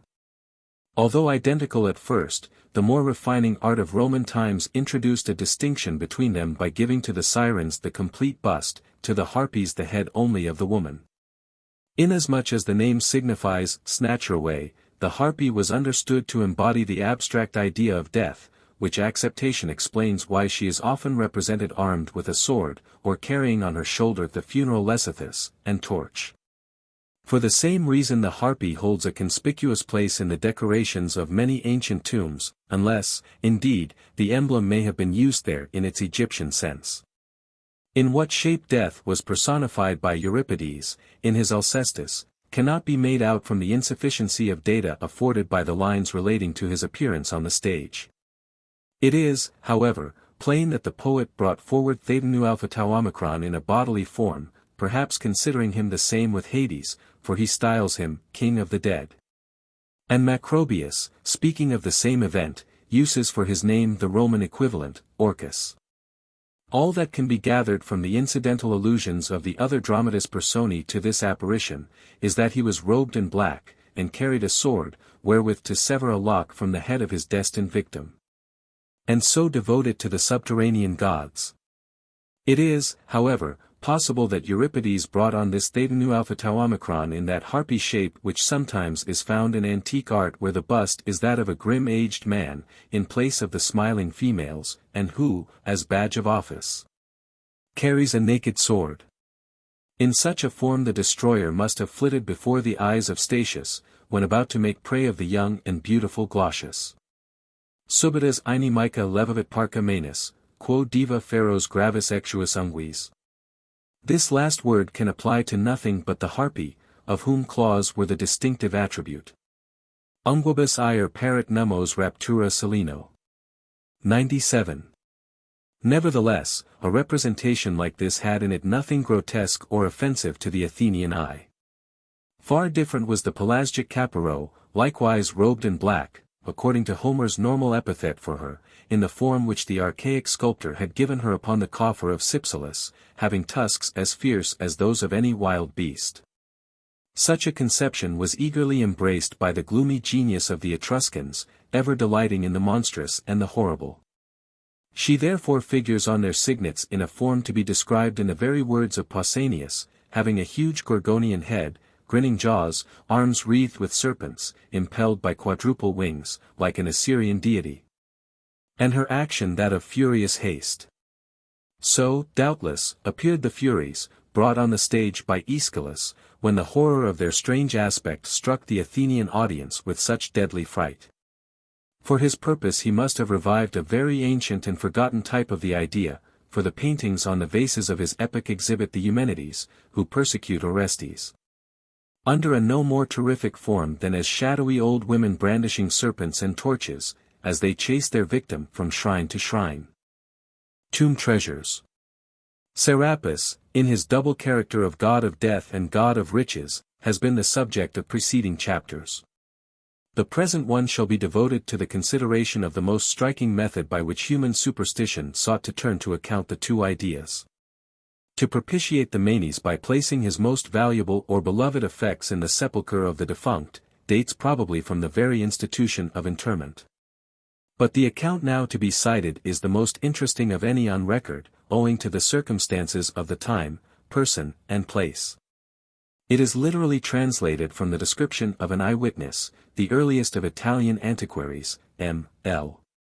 Fauno, given in his Antiquita de Roma, page 154, published 1553. In February, 1544, in the chapel of the King of France, which is now being built in St. Peter's, after the plan of Julius II. The workmen, in excavating, came upon a marble coffin, which, from the things found therein, was clearly known to be the tomb of Maria, wife of the Emperor Honorius. Of the body, indeed, there was nothing left, except the teeth, the hair, and the two leg bones. From the robes which were interwoven with gold, and from the head tire, which was cloth of silk and gold, there was extracted by smelting more than 40 pounds weight of the purest gold. Suetius says 36, but makes the total of all the gold found to amount to the above weight when they were melted down by order of Paul III, to be applied to the building fund of the cathedral. Within the coffin lay a silver box, 1½ foot long by 8 inches deep, with many articles inside, the which we shall proceed particularly to describe. There were vases and different things in rock crystal, 30 in all, big and little. Amongst which were 2 cups, as it were, not very large, the one round, the other oval-shaped, with most beautiful figures in intaglio of middling depth, mezzocavo, and a snail shell, nautilus, likewise in crystal. Fitted up for a lamp in fine gold, with which in the first place the mouth of the shell is overlaid, there being only left a hole for pouring in the oil. By the side of which hole is fixed a fly of gold upon a pivot, turning backwards and forwards, for the purpose of closing the orifice. In the same way is also made a nozzle with beak, pip-pio, for holding the wick, drawn out long and sharpened with the greatest elegance, and so fastened to the crystal that it appears all one piece naturally. The cover also is equally well made. The shape of the shell is that of a great sea shell, encompassed all round with its points, which in this vessel are polished and very smooth, so excellently wrought is the crystal. There were also vases and various articles in agate, with certain little animals, 8 in all, and amongst them 2 very beautiful vases, one like the glass ampullae, made big and squat for holding oil and such like liquids, so worked. So beautiful, and thin that it is a wonder to behold. The other is in the shape of those ladles with long handles used at Rome for bailing water out of cisterns. And is supposed to be a vessel used by the ancients in their sacrifices, a lingula for the purpose of ladling the wine out of the great standing crater. Next came 4 little vessels in gold of different kinds, and another little vessel of gold with a cover set round with jewels. A little gold heart that had been a pendant with jewels set in it. A buckle of gold with 6 gems of different kinds set in it, also 24 other buckles of gold of various patterns with little gems set in them. Furthermore, 48 rings and hoops 98 of gold of different shapes, one of them in red hone, and various gems. A mouse in Caledonia, a reddish quartz, is also specified by Suetius, which must be the next item, also 3 little animals in red bone, also 2 eardrops in emerald or plasma with 2 jacinths, for small crosses with red and green stones. A pendant in the form of a bunch of grapes, made of purple stones, 8 other little gold pendants of different sorts with gems set in them. The remains of a string of crepusnia, the usual decoration of little children. Maria had died at the age of 4, being thus early betrothed to Honorius by his father the all-powerful Stilicho. 3 little gold crosses set with emeralds, a piece of a small fine necklace with certain green stones strung upon it. Another little gold necklace with 24 beads of plasma. Another necklace with 12 heads of sapphire cut almond shape. Another little necklace of gold wire folded up, raccolto, but broken into 4 pieces. 2 small buttons in gold. 14 little gold wire rings like those of a coat of mail, 3 more crosses with some emeralds, and a round gold plate like an Agnus Dei, 99 with these words upon it, Stilicho Vivat. 2 bracelets, maniche, of gold, set with certain red and green stones. 2 large pins or stiletti for the hair, one in gold nearly a palm, 9 inches, long inscribed with these words, Domens Honorives Domina Maria, the other in silver without inscription. There were likewise many fragments of enamels and other stones. Also silver nails, their heads, partly flat, partly in relief, which had fastened down a cover of silver upon a little coffer. Also a small plate of gold with these words written or rather scratched in Greek, Michael Gabriel Raphael Vrel Laurentius Surius makes out 40 gold rings set with precious stones, besides an emerald set in gold. Engraved with a head supposed to be that of Honorius, which was valued at 500 gold ducats. We have particularly described all the above-named objects because Claudian, a poet of those times, declares that to the Empress Maria were sent similar rare presents from her betrothed, which perhaps may have formed the greatest part of these things. The words of the poet are: Jam munera nupte. Preeperat, edi pulchros Mariae sed lus minoris. Illicit ornatus, quidquid venerabilis olem. Livia, devorunt nurus gessera superbi. X 10-13.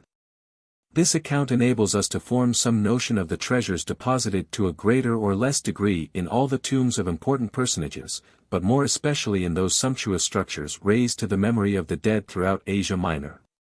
The same fact sufficiently accounts for the furious onslaught made upon the tombs all over the Roman world, so soon as the change of religion had extinguished the old veneration for the manes and the things consecrated to them a profanation.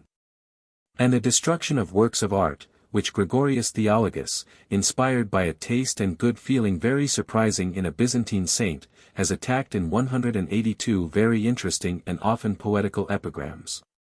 The same custom was kept up, although we can hardly suppose with any lingering belief in its ancient efficiency, by the Merovingian and Carlovingian successors to the wealth of the Western Empire. The learned Canon Chiflet has left in his interesting book, Anastasis Childericii Regis, a complete history of tomb treasures, serving to illustrate his account of that of Childeric the Frank. Accidentally found in the precincts of Tournai Cathedral, May 1654. The deposit, as far it could be recovered from the first finders, consisted of the arms of the king, the trappings of his horse, buried with him, all of gold encrusted with garnets, his gold tablets and writing stylus. Abundance of golden bees originally stretched over his mantle, which gave that curious idea to Napoleon I. A bull's head for a pendant, the primitive Frankish badge of sovereignty, and lastly, a viaticum in the shape of 100 Byzantine solidi of contemporary emperors, and as many denarii of several and much earlier Caesars. The canon, by zealous perquisitions, succeeded in recovering all these articles, including the most important of all, the royal signet ring of massy gold, engraved with the image and superscription of Childeric, for his patron the Archduke Leopold, then governor of the Low Countries. At some subsequent period the most important of these relics passed into the collection of the Bibliothèque Imperiale, where they continued in all due honor until the disastrous robbery of 1808, when it is supposed, with too much probability, that they were melted down along with the rest of the booty. Gnostic connection with superstitious practices. The evil eye. Serapis, we have seen, in one of his representations lately noticed, specially invoked to defend his votary against the evil eye under its abstract title of Phi Theta Nu Omicron. A glance therefore at this most ancient superstition, which still flourishes in full vigor in the same countries that gave it birth, will form a fitting prelude to the coming section, which takes for subject talismans and amulets of every class. The belief in the power for mischief of the eye of an envious or malignant person, to counteract which was the principal object of so many of the amulets that have come down to us, was universal amongst all ancient nations. It is needless to bring forward classic writers to support this statement, such as Apollonius Rhodius, where he skillfully avails himself of the notion, and makes Medea by her basilisk glance alone work the death of Talas, the brazen man, guardian of the Cretan shores, for even St. Paul, Rom I. 29, sets down this action of the soul working through the eye in the list of sins of the deepest dye. But the actual manner of operation upon the sufferer I have nowhere found explained except in the following passage from Heliodorus, Ethiopica, 3. 8, and which therefore deserves to be inserted at length in this prelude to the subject. Tell me, my good Calisiris, what is the malady that has attacked your daughter? You ought not to be surprised, I replied, if at the time when she was heading the procession in the sight of so vast an assemblage of people, she had drawn upon herself some envious eye. Whereupon, smiling ironically, do you then, asked he, like the vulgar in general, believe in the reality of such fascination? As much as I do in any other fact, I replied, and the thing is this, the air which surrounds us passing through the eyes, as it were through a strainer, and also through the mouth, the teeth and the other passages, into the inward parts.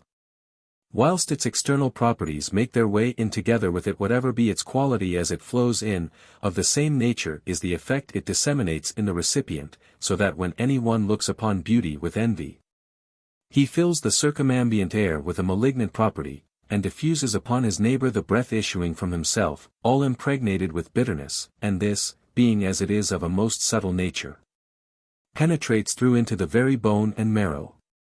Hence envy has frequently turned itself into a regular disease, and has received the distinctive appellation of fascination, beta alpha sigma kappa alpha nu alpha. Consider also, my charities, how many people have been infected with ophthalmia, how many with other pestilential diseases, not from any contact with those so affected, or from sharing the same bed or same table, but merely from breathing the same air. Let also, and above all the rest, the origin of love be a support to my argument, for that owes its first origin to the sight which shoots like arrows the passion into the soul. And for this there is very good reason, for of all the senses and passages of the body, the sight is the most easily excited, and the most inflammable, and consequently the most susceptible with regard to external emanation. In consequence of its own natural fiery essence, attracting to itself the visits of love. And if you wish for a proof drawn from natural history, recorded likewise in the sacred books, the bird, the yellowhammer, cures the jaundice, and if a person so affected shall but look at that bird, the latter at once tries to escape and shuts its eyes. Not as some think, because it begrudges the benefit to the sick man, but because, if looked upon by men, it is forced by its nature to attract his disease into its own body, like an exhalation, and therefore shuns the glance as much as a blow. And amongst serpents, the basilisk, doth not he, as you may have heard, kill and blast whatever comes in his way by means of his eyes and his breath alone? And if some give the stroke of the evil eye even to those they love and are well disposed towards, you must not be surprised, for people of an envious disposition act not as they wish, but as their nature compels them to do. On a saranya of jade converted into a Gnostic talisman. Few relics of antiquity combine in one so many and so widely differing points of interest, with respect to the material. The strangely dissimilar uses to which the same object has been applied in two opposite phases of the history of man, and, above all, the curious superstitions engendered by its peculiar form. As does the stone brought under the notice of the Archaeological Institute by General Lefroy, now in the Woolwich Repository. The kindness of that gentleman having afforded me full opportunity for the careful examination of this interesting monument, I proceed to embody, in as succinct a form as their multifarious nature will permit, the observation suggested to me by that examination. The subject, therefore, of this section is a small stone celt of the common pattern, but of very uncommon material, in the antique class, being made, not of flint, but of dark green jade or nephrite, 2 inches. By 1½ in length and greatest width.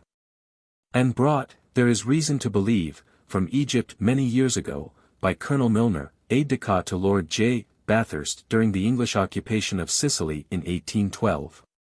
Each of its 2 faces is occupied by a Gnostic formula, engraved with much neatness, considering the excessive hardness of the material. In the somewhat debased Greek character that was current at Alexandria during the 3rd and 4th centuries of our era.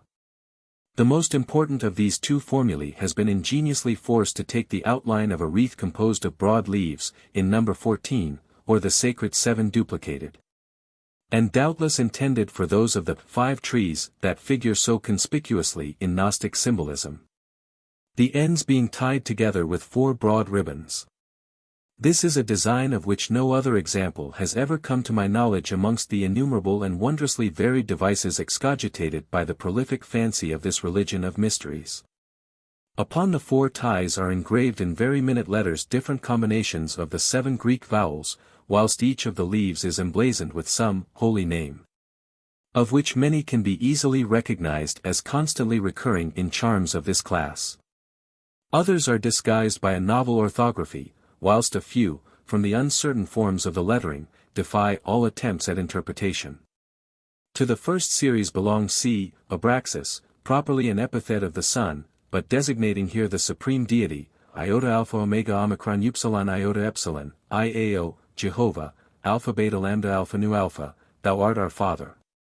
Gamma alpha mu beta rho iota eta lambda, a curious mode of spelling, Gabriel, that testifies to the difficulty ever felt by the Greeks of expressing the sound of RB, alpha kappa tau nu omicron nu beta omega, which contains the Coptic form of Anubis, delta alpha mu epsilon nu epsilon upsilon c, the sun's name in the famous Ephesian spell. And, most interesting of all, pi c alpha nu tau alpha rho epsilon omicron c, who can be no other than the iota psi alpha nu tau alpha of the Pistis-Sophia, one of the great tau rho iota delta upsilon nu mu epsilon iota, a power from whom is enthroned in the planet Mars.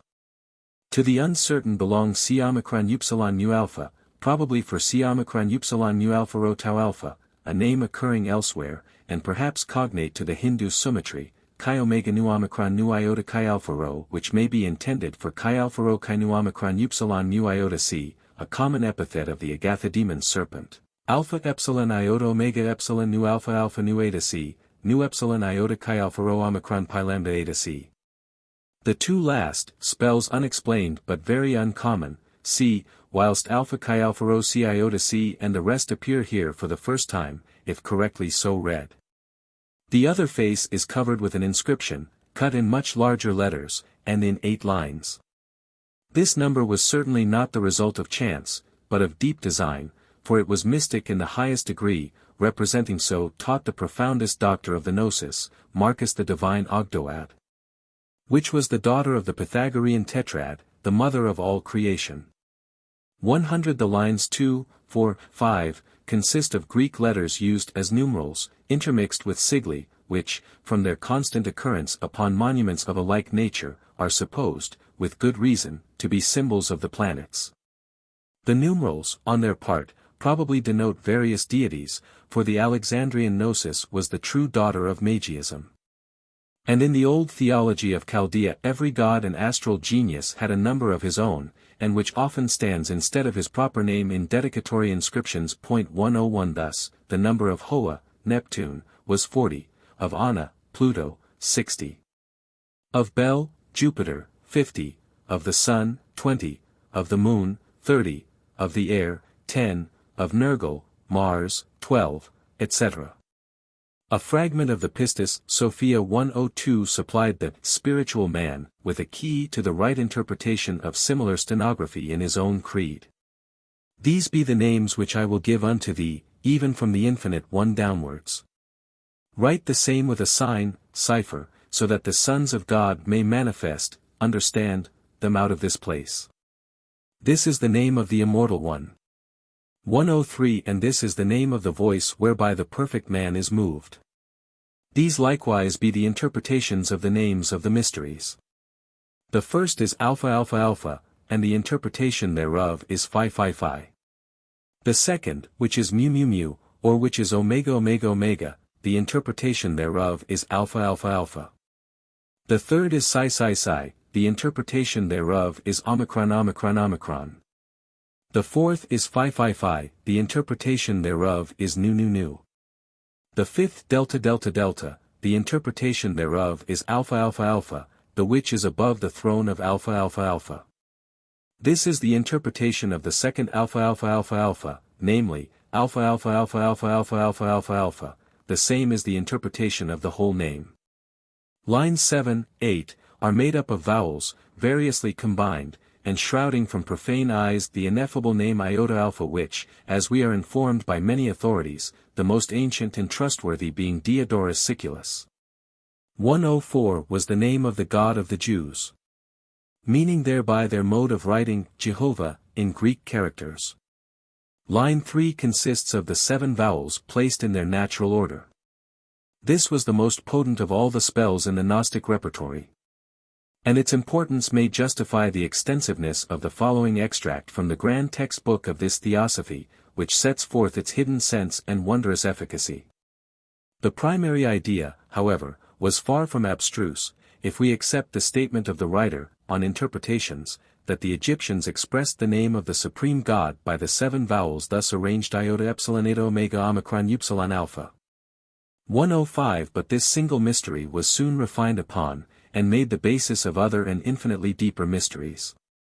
In an inscription found at Miletus, published by Montfaucon, the holy Iota Epsilon Omicron Upsilon Alpha Eta Omega Alpha Epsilon Iota Omicron Upsilon Omega is besought to protect the city of Miletus and all the inhabitants of the same. A plain proof that this interminable combination only expressed the name of some one divine being. Again, the Pistis-Sophia perpetually brings in Iota Epsilon Omicron Upsilon invariably accompanied with the epithet of the primal man, i.e. he after whose image or type man was first created. But in the fullness of time the semi-Pythagorean, Marcus, had it revealed unto him that the 7 heavens in their revelation sounded each one vowel which, all combined together, formed a single doxology. The sound whereof being carried down to earth becomes the creator and parent of all things that be on earth. 106. The Greek language has but one word for vowel and voice. When therefore, the 7 thunders uttered their voices, the 7 vowels, it is meant, echoed through the vault of heaven, and composed that mystic utterance which the sainted seer was forbidden to reveal unto mortals. Seal up those things which the 7 thunders uttered, and write them not. 107 With the best reason, then, is the formula inscribed on a talisman of the first class, for hear what the Pistis-Sophia delivers touching its potency. 108 After these things his disciples said again unto him, Rabbi, reveal unto us the mysteries of the light of thy Father, forasmuch as we have heard thee saying that there is another baptism of smoke, and another baptism of the Spirit of holy light, and moreover an unction of the Spirit, all which shall bring our souls into the treasure house of light. Declare therefore unto us the mysteries of these things, so that we also may inherit the kingdom of thy Father. Jesus said unto them, Do ye seek after these mysteries? No mystery is more excellent than they, which shall bring your souls unto the light of lights, unto the place of truth and goodness, unto the place of the Holy of Holies, unto the place where is neither male nor female, neither form in that place but light, everlasting, not to be uttered. Nothing therefore is more excellent than the mysteries which ye seek after, saving only the mystery of the 7 vowels and their 49 powers, and the numbers thereof. And no name is more excellent than all these vowels, 109, a name wherein be contained all names and all lights and all powers. Knowing therefore this name, if a man shall have departed out of this body of matter, no smoke, of the bottomless pit, neither any darkness, nor ruler of the sphere of fate 110 nor angel, nor power, shall be able to hold back the soul that knoweth that name. But and if, after he shall have departed out of this world, he shall utter that name unto the fire, it shall be quenched, and the darkness shall flee away. And if he shall utter that name unto the devils of the outer darkness, and to the powers thereof, they shall all faint away, and their flames shall blaze up, so that they shall cry aloud, Thou art holy, O Holy One of all holies. And if he shall utter that name unto the takers away for condemnation, and their authorities, and all their powers, nay, even unto Barbello 111 and the invisible God, and the 3 triple-powered gods. So soon as he shall have uttered that name in those places, they shall all be shaken and thrown one upon the other, so that they shall be ready to melt away and perish, and shall cry aloud, O light of all lights that art in the boundless light, remember us also, and purify us. After such a revelation as this, we need seek no further for the reason of the frequent occurrence of this formula upon talismans intended, when they had done their duty in this world, to accompany their owner into the tomb, continuing to exert there a protective influence of a yet higher order than in life. For the student of the mineralogy of the ancients, this celt has very great interest in point of material, as being the only specimen of true jade, bearing indisputable marks of either Greek or Roman workmanship, that, so far as my knowledge extends, has ever yet been brought to light. This ancient neglect of the material is truly difficult to explain, if the statement of a very good authority, Corsi, be indeed correct, that the sort showing the deepest green is found in Egypt. The known predilection of the Romans for gems of that color, would, one should naturally expect, have led them in that case to employ the stone largely in ornamentation, after the constant fashion of the Chinese, and to value it as a harder species of the smaragdus. The circumstances under which this relic was brought to England render it more than probable that Egypt was the place where it was found. A supposition corroborated by the fine quality of the stone exactly agreeing with what Corsi remarks of the Egyptian kind.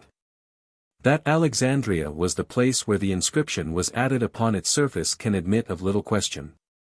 The lettering being precisely that seen upon innumerable other monuments which can with certainty be assigned to the same grand focus of Gnosticism. In addition to this, it is very doubtful whether in the 3rd or 4th centuries a lapidary could have been found elsewhere throughout the whole Roman Empire capable of engraving with such skill as the minute characters within the wreath evince. Upon a material of this, almost insuperable, obduracy. From the times of the Ptolemies down to the Arab conquest, and even later, Alexandria was the seat of the manufacture of vases in rock crystal. This trade served to keep alive the expiring glyptic art for the only purpose for which its productions continued to be demanded, the manufacture of talismans, consignments of which must have been regularly shipped, together with the crystal ware. 112 to Rome, and equally to the other important cities of the empire. The primitive Egyptians, like the early Chaldeans, used stone in the place of metal for their cutting instruments, and continued its use for making particular articles down into historic times. Herodotus mentions the regular employment of the Ethiopian stone, sharpened, for a dissecting knife 113 in the process of embalming, and similarly for pointing the arrows 114 carried by the contingent of the same nation in the army of Xerxes.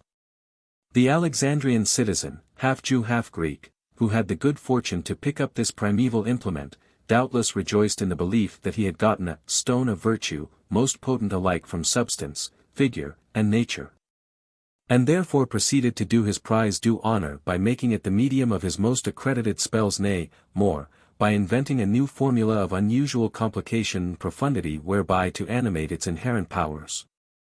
As regards its substance, the stone probably passed then for a smaragdus of exceptional magnitude, and that gem, as Pliny records, 115 was recommended by the Magi as the proper material for a talisman of prodigious efficacy, which, duly engraved, should baffle witchcraft, give success at court, avert hailstorms, and much more of like nature. The smaragdus of the ancients was little more than a generic designation for all stones of a green color. And the entire Gnostic series strikingly demonstrates that this hue was deemed a primary requisite in a talismanic gem, the almost exclusive material of the class being the green jasper and the plasma. Again, as regards figure, this celt offered in its triangular outline, that most sacred of all emblems, the mystic delta, the form that signified maternity, and was the hieroglyph of the moon.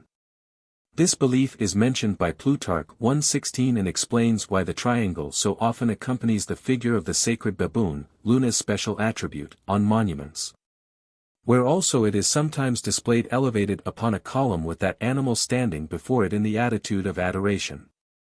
Lastly, the supposed nature of this gift of fortune was not of earth, inasmuch as it then passed for a holy thing that had fallen down from Jupiter, being, in fact, nothing less than one of that god's own thunderbolts.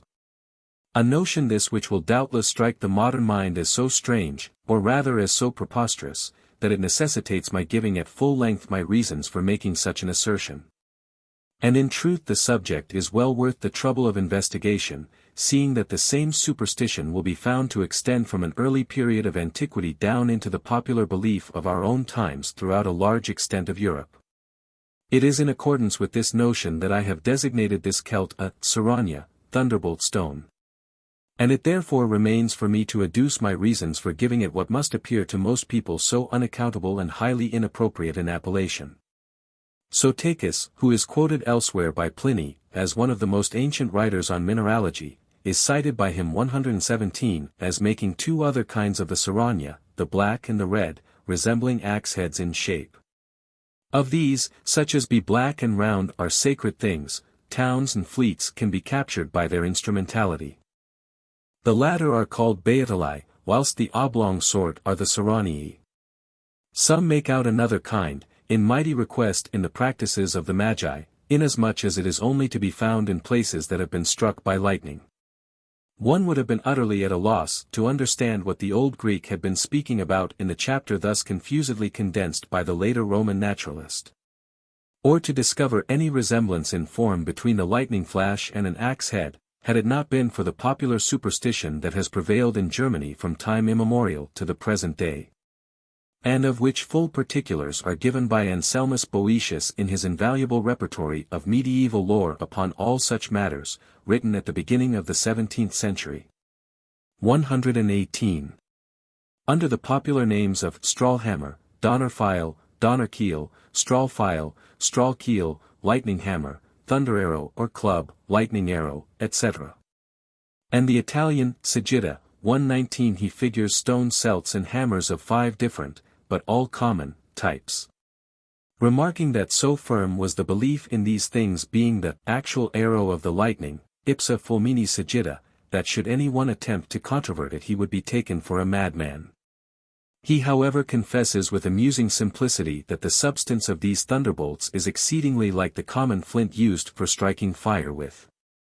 Nay, more, he boldly declares he should agree with those few rationalists who, on the strength of their resemblance in shape to the tools in common use, pronounced these objects to be merely ordinary iron implements that had got petrified by long continuance in the earth. Had it not been for the testimony of the most respectable witnesses as to the fact of their being discovered in places just seen to be struck with lightning.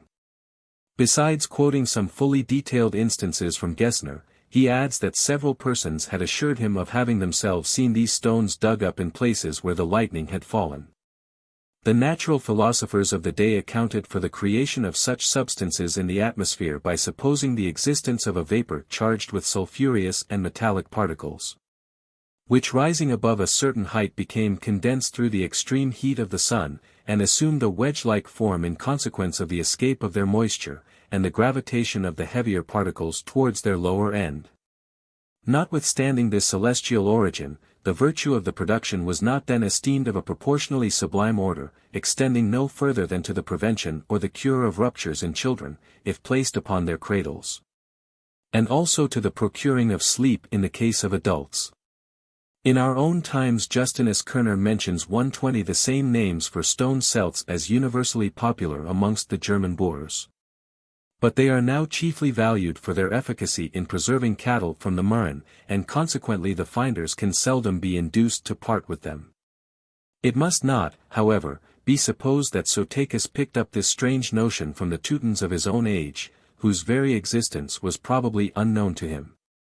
His informants were unquestionably those magi cited at the conclusion of Pliny's extract. The Greek mineralogist had lived, apud regem, that is, at the court of the king of Persia, very probably in the capacity of royal physician, like his countrymen Democedes and Ctesias. In that region he had ample opportunities of seeing stone celts, for Rawlinson observes 121 that flint axes and other implements, exactly identical with the European in workmanship, are common in all the most ancient mounds of Chaldea. Those sites of primeval cities. Such elevations above the dead level of those interminable plains were necessarily the most liable to be lightning-struck. And hence probably arose the idea that these weird-looking stones, all tradition of whose proper destination had long since died out amongst the iron-using Persians, were the actual fiery bolts which had been seen to bury themselves in the clay. And again, to revert to the German belief, it must be remembered that Thor, the northern Jupiter, is pictured as armed with a huge hammer in the place of the classical thunderbolt.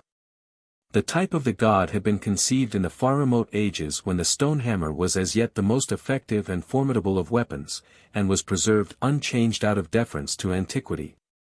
After the true meaning of the attribute was entirely forgotten.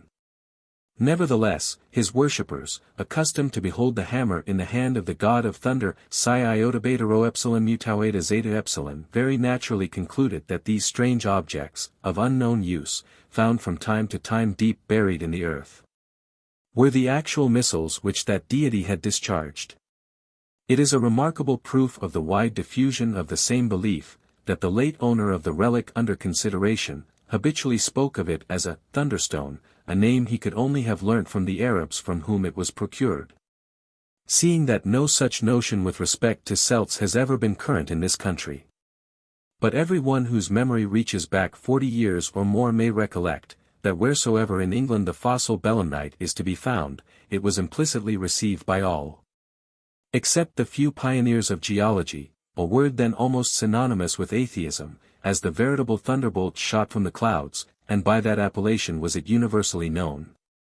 I, for one, can recollect stories, quite as respectably attested as those Boetius quotes concerning the Seranii, told respecting the discovery of new fallen belemnites under precisely the same circumstances. And, in truth, the same author does in the preceding chapter treat at length of the belemnites, and his cuts show that the name meant then what it does at present.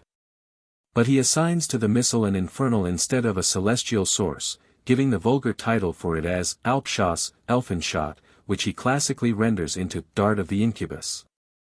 Stating further that it was esteemed, on the good old principle, similia similibus curanter, of mighty efficacy to guard the sleeper from the visits of that much dreaded nocturnal demon.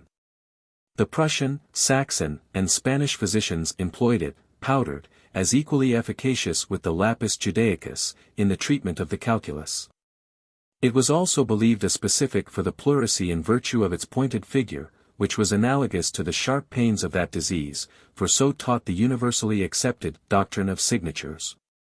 The Seranii of Sotakis, however, comprised, besides these primitive manufactures of man, other substances. It is hard to say whether meteorites or fossils, the nature of which remains to be discussed. Photius 122 after quoting the paragraph, I beheld the Bietulus moving through the air, and sometimes wrapped up in vestments, sometimes carried in the hands of the ministers. Proceeds to give a summary of the wondrous tale told by the discoverer of the prodigy one Eusebius of Emesa. He related how that, being seized one night with a sudden and unaccountable desire to visit a very ancient temple of Minerva, situated upon a mountain at some distance from the city, he started off, and arriving at the foot, sat down to rest himself. Suddenly he beheld a globe of fire fall down from heaven, and a monstrous lion standing by the same, but who immediately vanished. Running to pick it up as soon as the fire was extinguished, he found this selfsame Baietulus. Inquiring of it to what god it belonged, the thing made answer that he came from the noble one, so was called a figure of a lion standing in the temple at Heliopolis.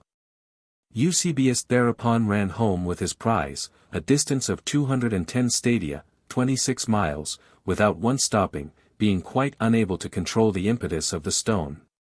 He described it as, of a whitish color, a perfect sphere, a span in diameter, but sometimes assuming a purple 123 shade, and also expanding and contracting its dimensions, and having letters painted on it in cinnabar. Of which he gave the interpretation. The stone, likewise, if struck against the wall, returned answers to consulters in a low whistling voice. The grain of truth in this huge heap of lies is obviously enough the fact that Eusebius, having had the good fortune to witness the descent of a meteorite, and to get possession of the same, told all these fables about it in order to increase the credit of the oracular stone, which doubtless brought him in many fees, amongst his credulous townsfolk. Damascus 124, whose life of Isidorus Photius is here being epitomized, adds, that this philosopher was of opinion that the stone was the abode of a spirit, though not one of the mischievous or unclean sort, nor yet one of a perfectly immaterial nature. He furthermore states that other Baetuli were known, dedicated to Saturn, Jupiter, and the Sun, and moreover that Isidorus and himself saw many of such Baetuli or Baetilia upon Mount Libanus, near Heliopolis in Syria. As for the derivation of Baetulus, the one proposed by the Byzantine Hesychius, who makes it come from bait, the goatskin mantle, wherein Rhea wrapped up the stone she gave old Saturn to swallow, instead of the newborn Jove, cannot be considered much more satisfactory than Bochitz, who, like a sound divine, discovers in it a reminiscence of the stone pillar which Jacob set up at Bethel, and piously endeavors to force Sanconiathon, who speaks of the living stones. The Bethilia, 125 to confirm his interpretation by correcting his text into anointed. But this last Baetulus is beyond all question the same thing with that described by the Pseudo-Orpheus 126 under the names of Siderites, and the animated Orits, round, black, ponderous, and surrounded with deeply graven furrows. In the first of these epithets may easily be recognized the ferruginous character common to all meteorites, Siderites being also applied to the lodestone, whilst the second, Orits, seems to indicate the locality where they most abounded, viz. Mount Lebanon. So take as notice, indeed, of the efficacy of the Baetulus in procuring success in sea fights and sieges, is copiously illustrated by the succeeding verses of the same mystic poet, who, it must be remembered, can claim a very high antiquity. There being sufficient grounds for identifying him with Onomacritus, a contemporary of Pisistratus, in the 6th century before our era. The diviner Helenus, according to him, had received this oracular stone from Apollo, and he describes the rites, with great minuteness, for the guidance of all subsequent possessors of such a treasure, by means of which the Trojan woke up the spirit within the vocal sphere. This was effected by dint of thrice 7 days fasting and continence, by incantations and sacrifices offered to the stone, and by bathing, clothing, and nursing it like an infant.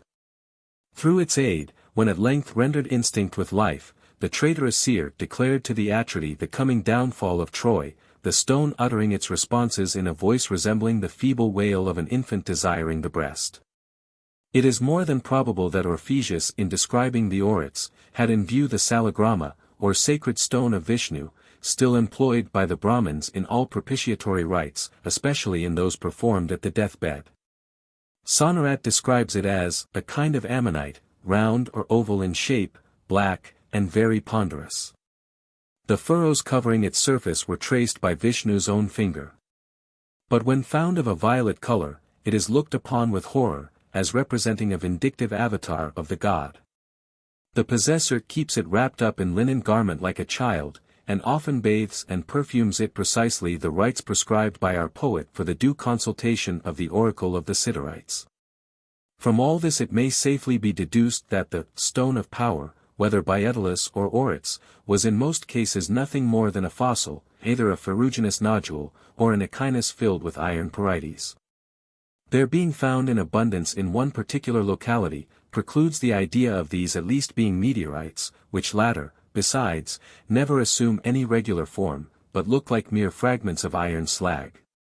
This explanation is strongly supported by the drawings Boetius gives 127 of what was then called the Donnerstein, or Wetterstein, thunder, or storm stone, and which he very plausibly identifies with Pliny's branches, that got into the head of the tortoise during thunderstorms, and which is described in another place as the eye of the Indian tortoise, that conferred the gift of prophecy. His carefully drawn figure of this Donnerstein, which also passed for the grosser Crotonstein, bigger toadstone, shows it to be only a fossil echinus of a more oblate form than the common sort. The regular toadstone, plentifully to be seen in medieval rings, was, on the other hand, the small hollow hemisphere, the fossil tooth of an extinct fish, found in the Greensand Formation. In that ago the Donnerstein was held to possess all the many virtues of the toadstone, belemnite, and ovum anguinum, in counteracting poison, giving success in all enterprises, procuring sleep, and protection against danger of lightning. But the old physician, so much in advance of his times, cannot help winding up the list of its virtues with the hint, Fides sep veritate major. The axe heads and hammer heads of stone, known to us by the general designation of celts, have, until recent explorations, been regarded as comparatively of rare occurrence amongst ancient relics obtained from eastern lands and from some other continental countries. Our information, however, in regard to objects of this class has become greatly extended. Mr. James Yates published, in the Archaeological Journal, examples of stone celts from Java. An interesting specimen obtained at Sardis is figured, volume 15. p. 178, and some others were found by Mr. Layard at Nineveh. The occurrence of any ornament or inscription upon such objects is very rare, but amongst numerous stone implements obtained in Greece one is noticed by M. de Mortillet, Materiaux pour l'Histoire Primitive del Home, January 1868, page 9, of which he had received from Athens a drawing and an estampage.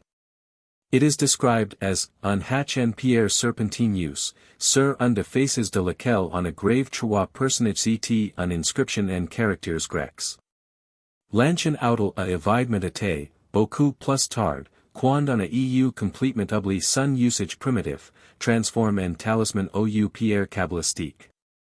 At the annual meeting of the Antiquaries of the North, on March 21, 1853, under the presidency of the late King of Denmark, several recent acquisitions were exhibited, obtained for his private collection at Fredericksborg.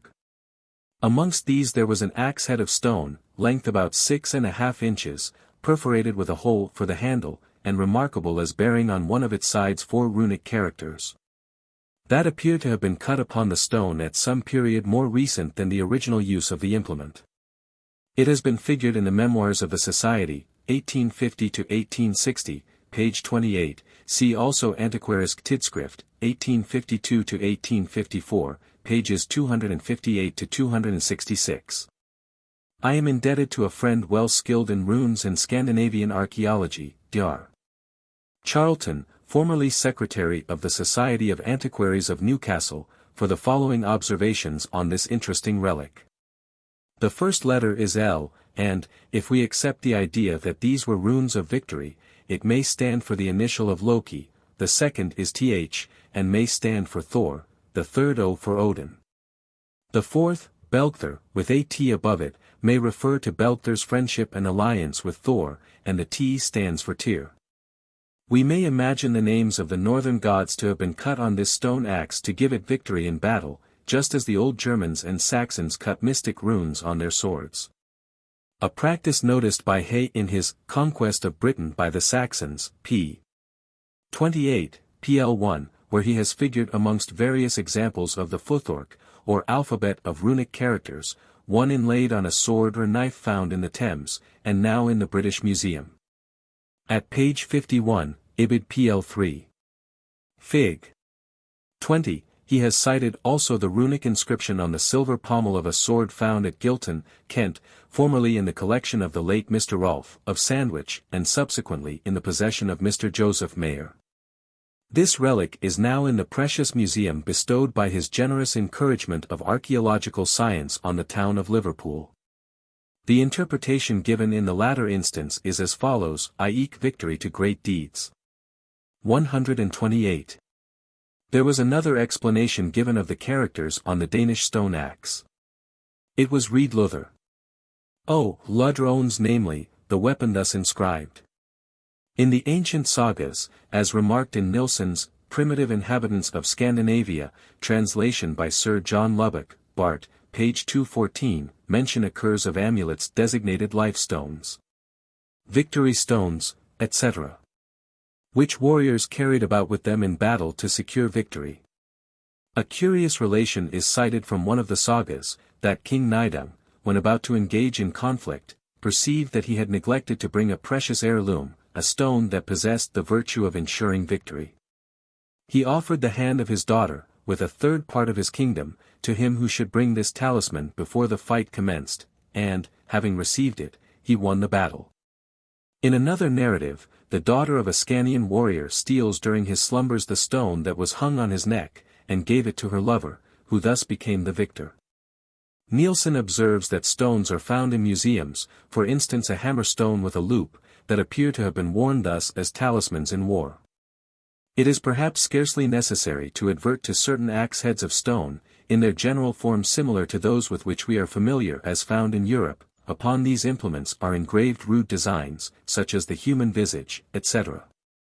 These objects, of which an example preserved in a museum at Douai has been much cited, may be victory stones of an ancient and primitive people, but they are now recognized as of Carib origin, and not European.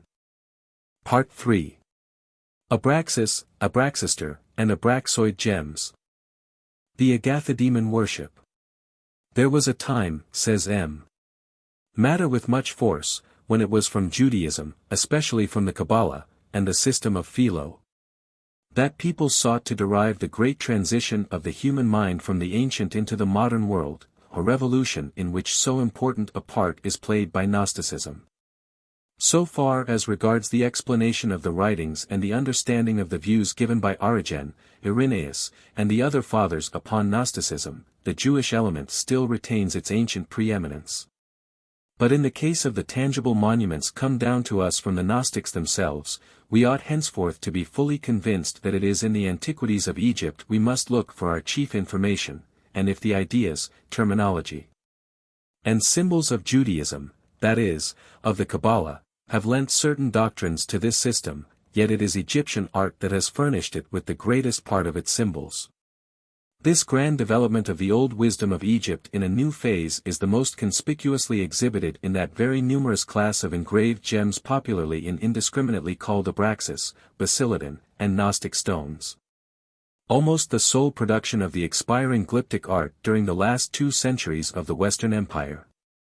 But, contrary to the generally received notion concerning their nature, a careful study of their numerous subdivisions has fully convinced me that only a very small minority amidst their multitude present any traces of the influence of Christian doctrines, being for the most part the fruit of religious ideas which had flourished long before the first dawn of Christianity.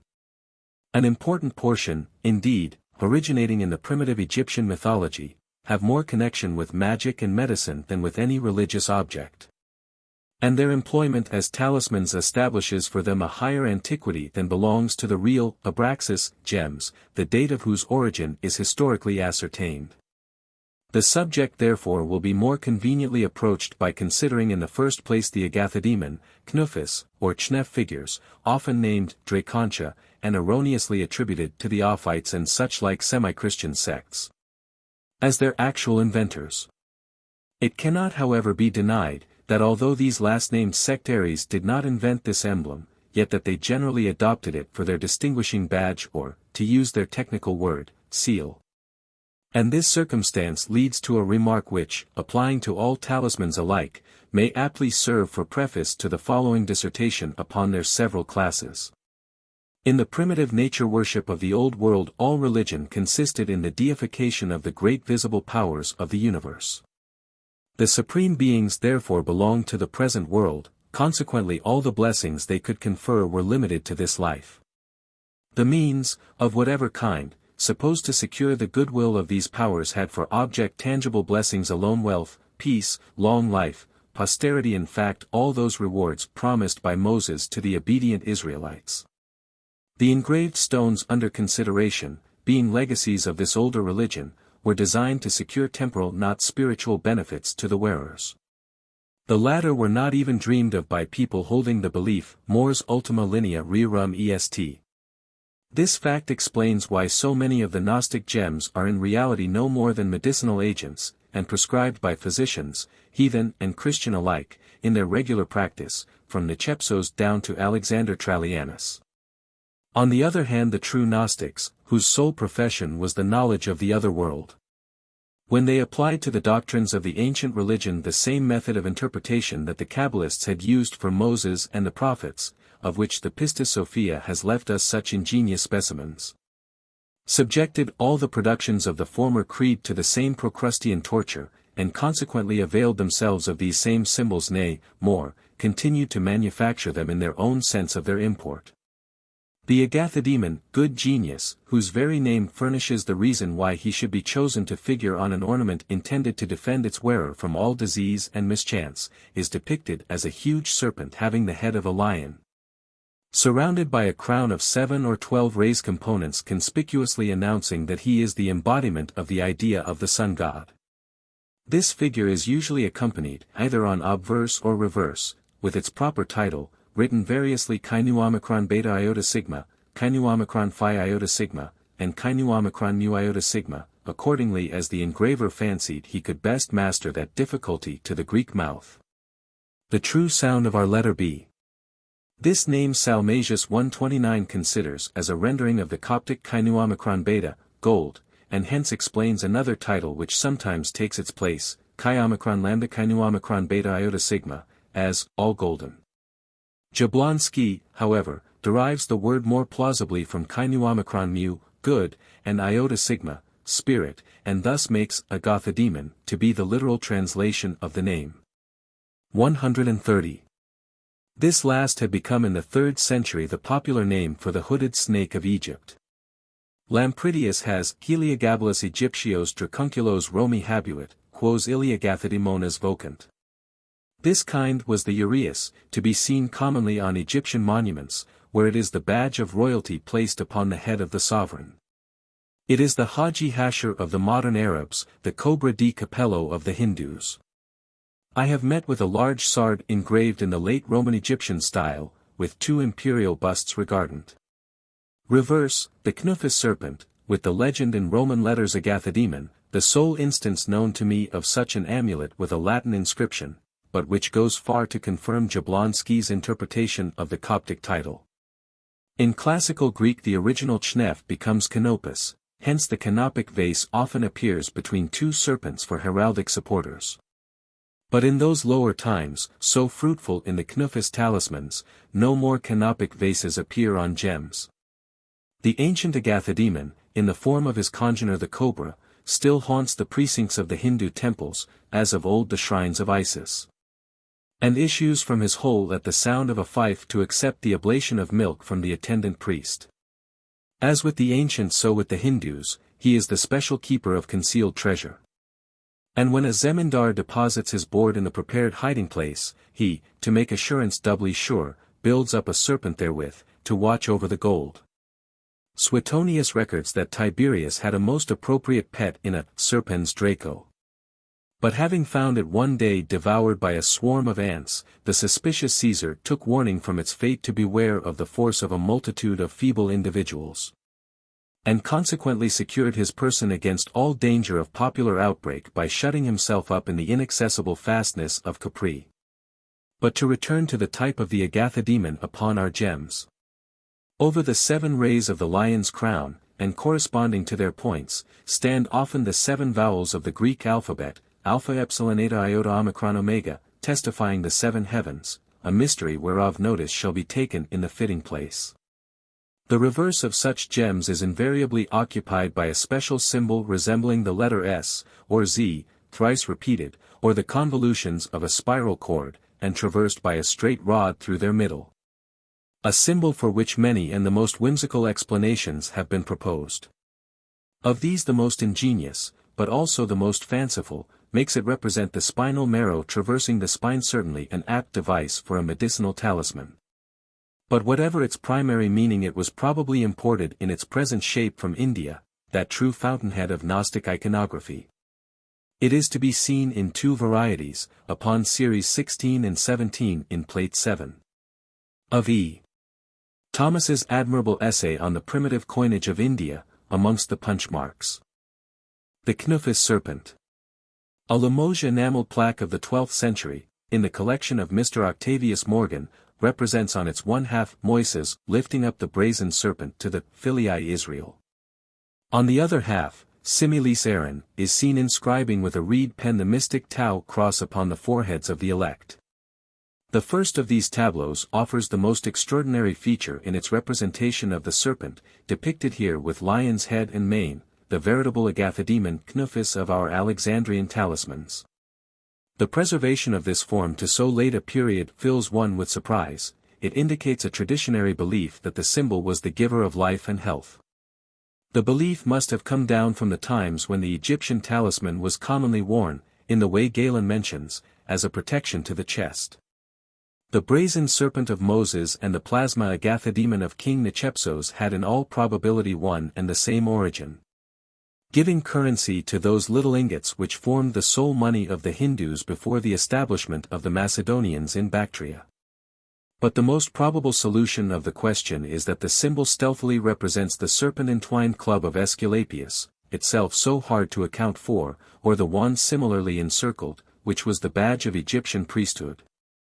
And what renders this conjecture of mine almost a certainty is an as of the gens Acilia, bearing for obverse the head of Aesculapius, for reverse a wand, not the usual club, placed vertically and encircled by his serpent in 3 convolutions.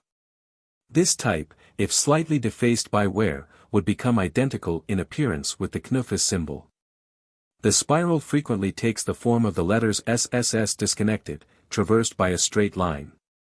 The curative virtue ascribed to the sigil, again, tends to indicate its derivation from the proper badge of the god of the healing art. For the eminent physician Marcellus Empiricus, who flourished at Bordeaux in Theodosius' reign, promises wonderful effects in the cure of pleurisy from the wearing of this very figure engraved upon a cerulean Scythian jasper. Whether this promise be true or not, marvelous has been the vitality of the symbol itself. For reduced to a double SS upon a bar, it became a favorite device in the times of chivalry, being taken as the rebus upon the word firmes 131, SS firms, and the emblem of constancy. Hence comes it that this ancient Egyptian symbol now adorns the collar of the garter, formerly known as the collars of SS.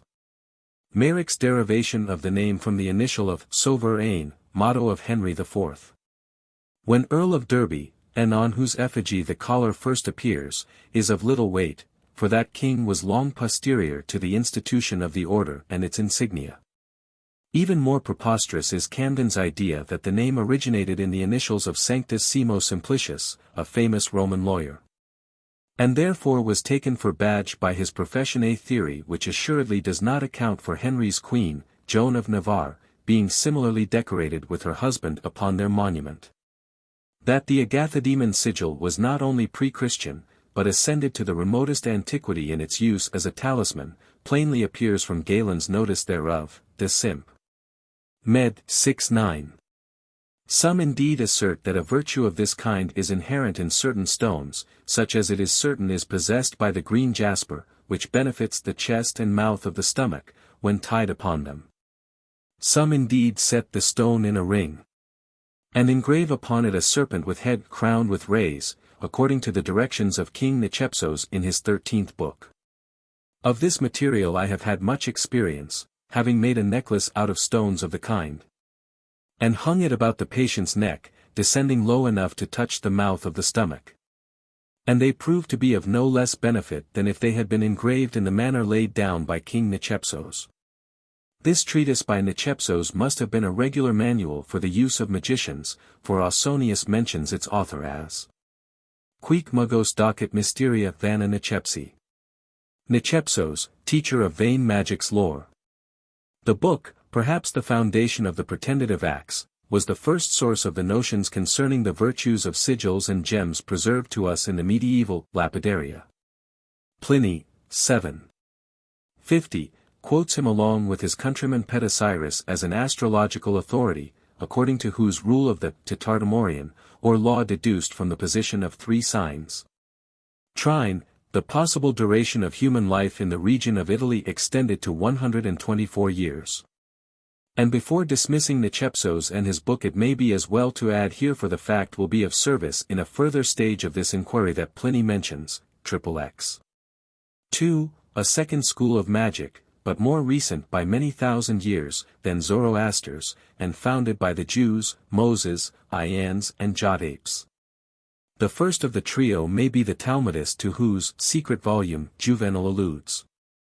Tradidit arcane quacumque volumine Moses.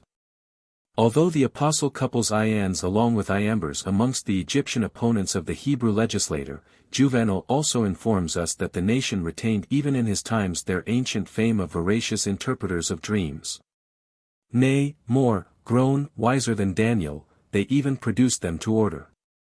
Qualia cunc vols Judaei somnia mittent. The Jew, for money, sends what dreams you choose. Hippolytus in the following century remarks that the Samaritans, or Simonians, founded by the first preacher of the Gnosis, Simon Magus himself, availed themselves of this power in order to plague their adversaries, sending the dream-producing demons to trouble whomsoever they please.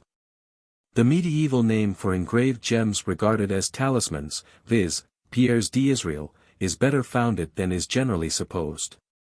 The obvious difficulty that graven figures, nay, more, idols could not have been the work of Jews, is answered by the rabbinical gloss upon the second commandment, which allows the wearing of any sort of design cut in intaglio, though prohibiting anything of the sort in relief.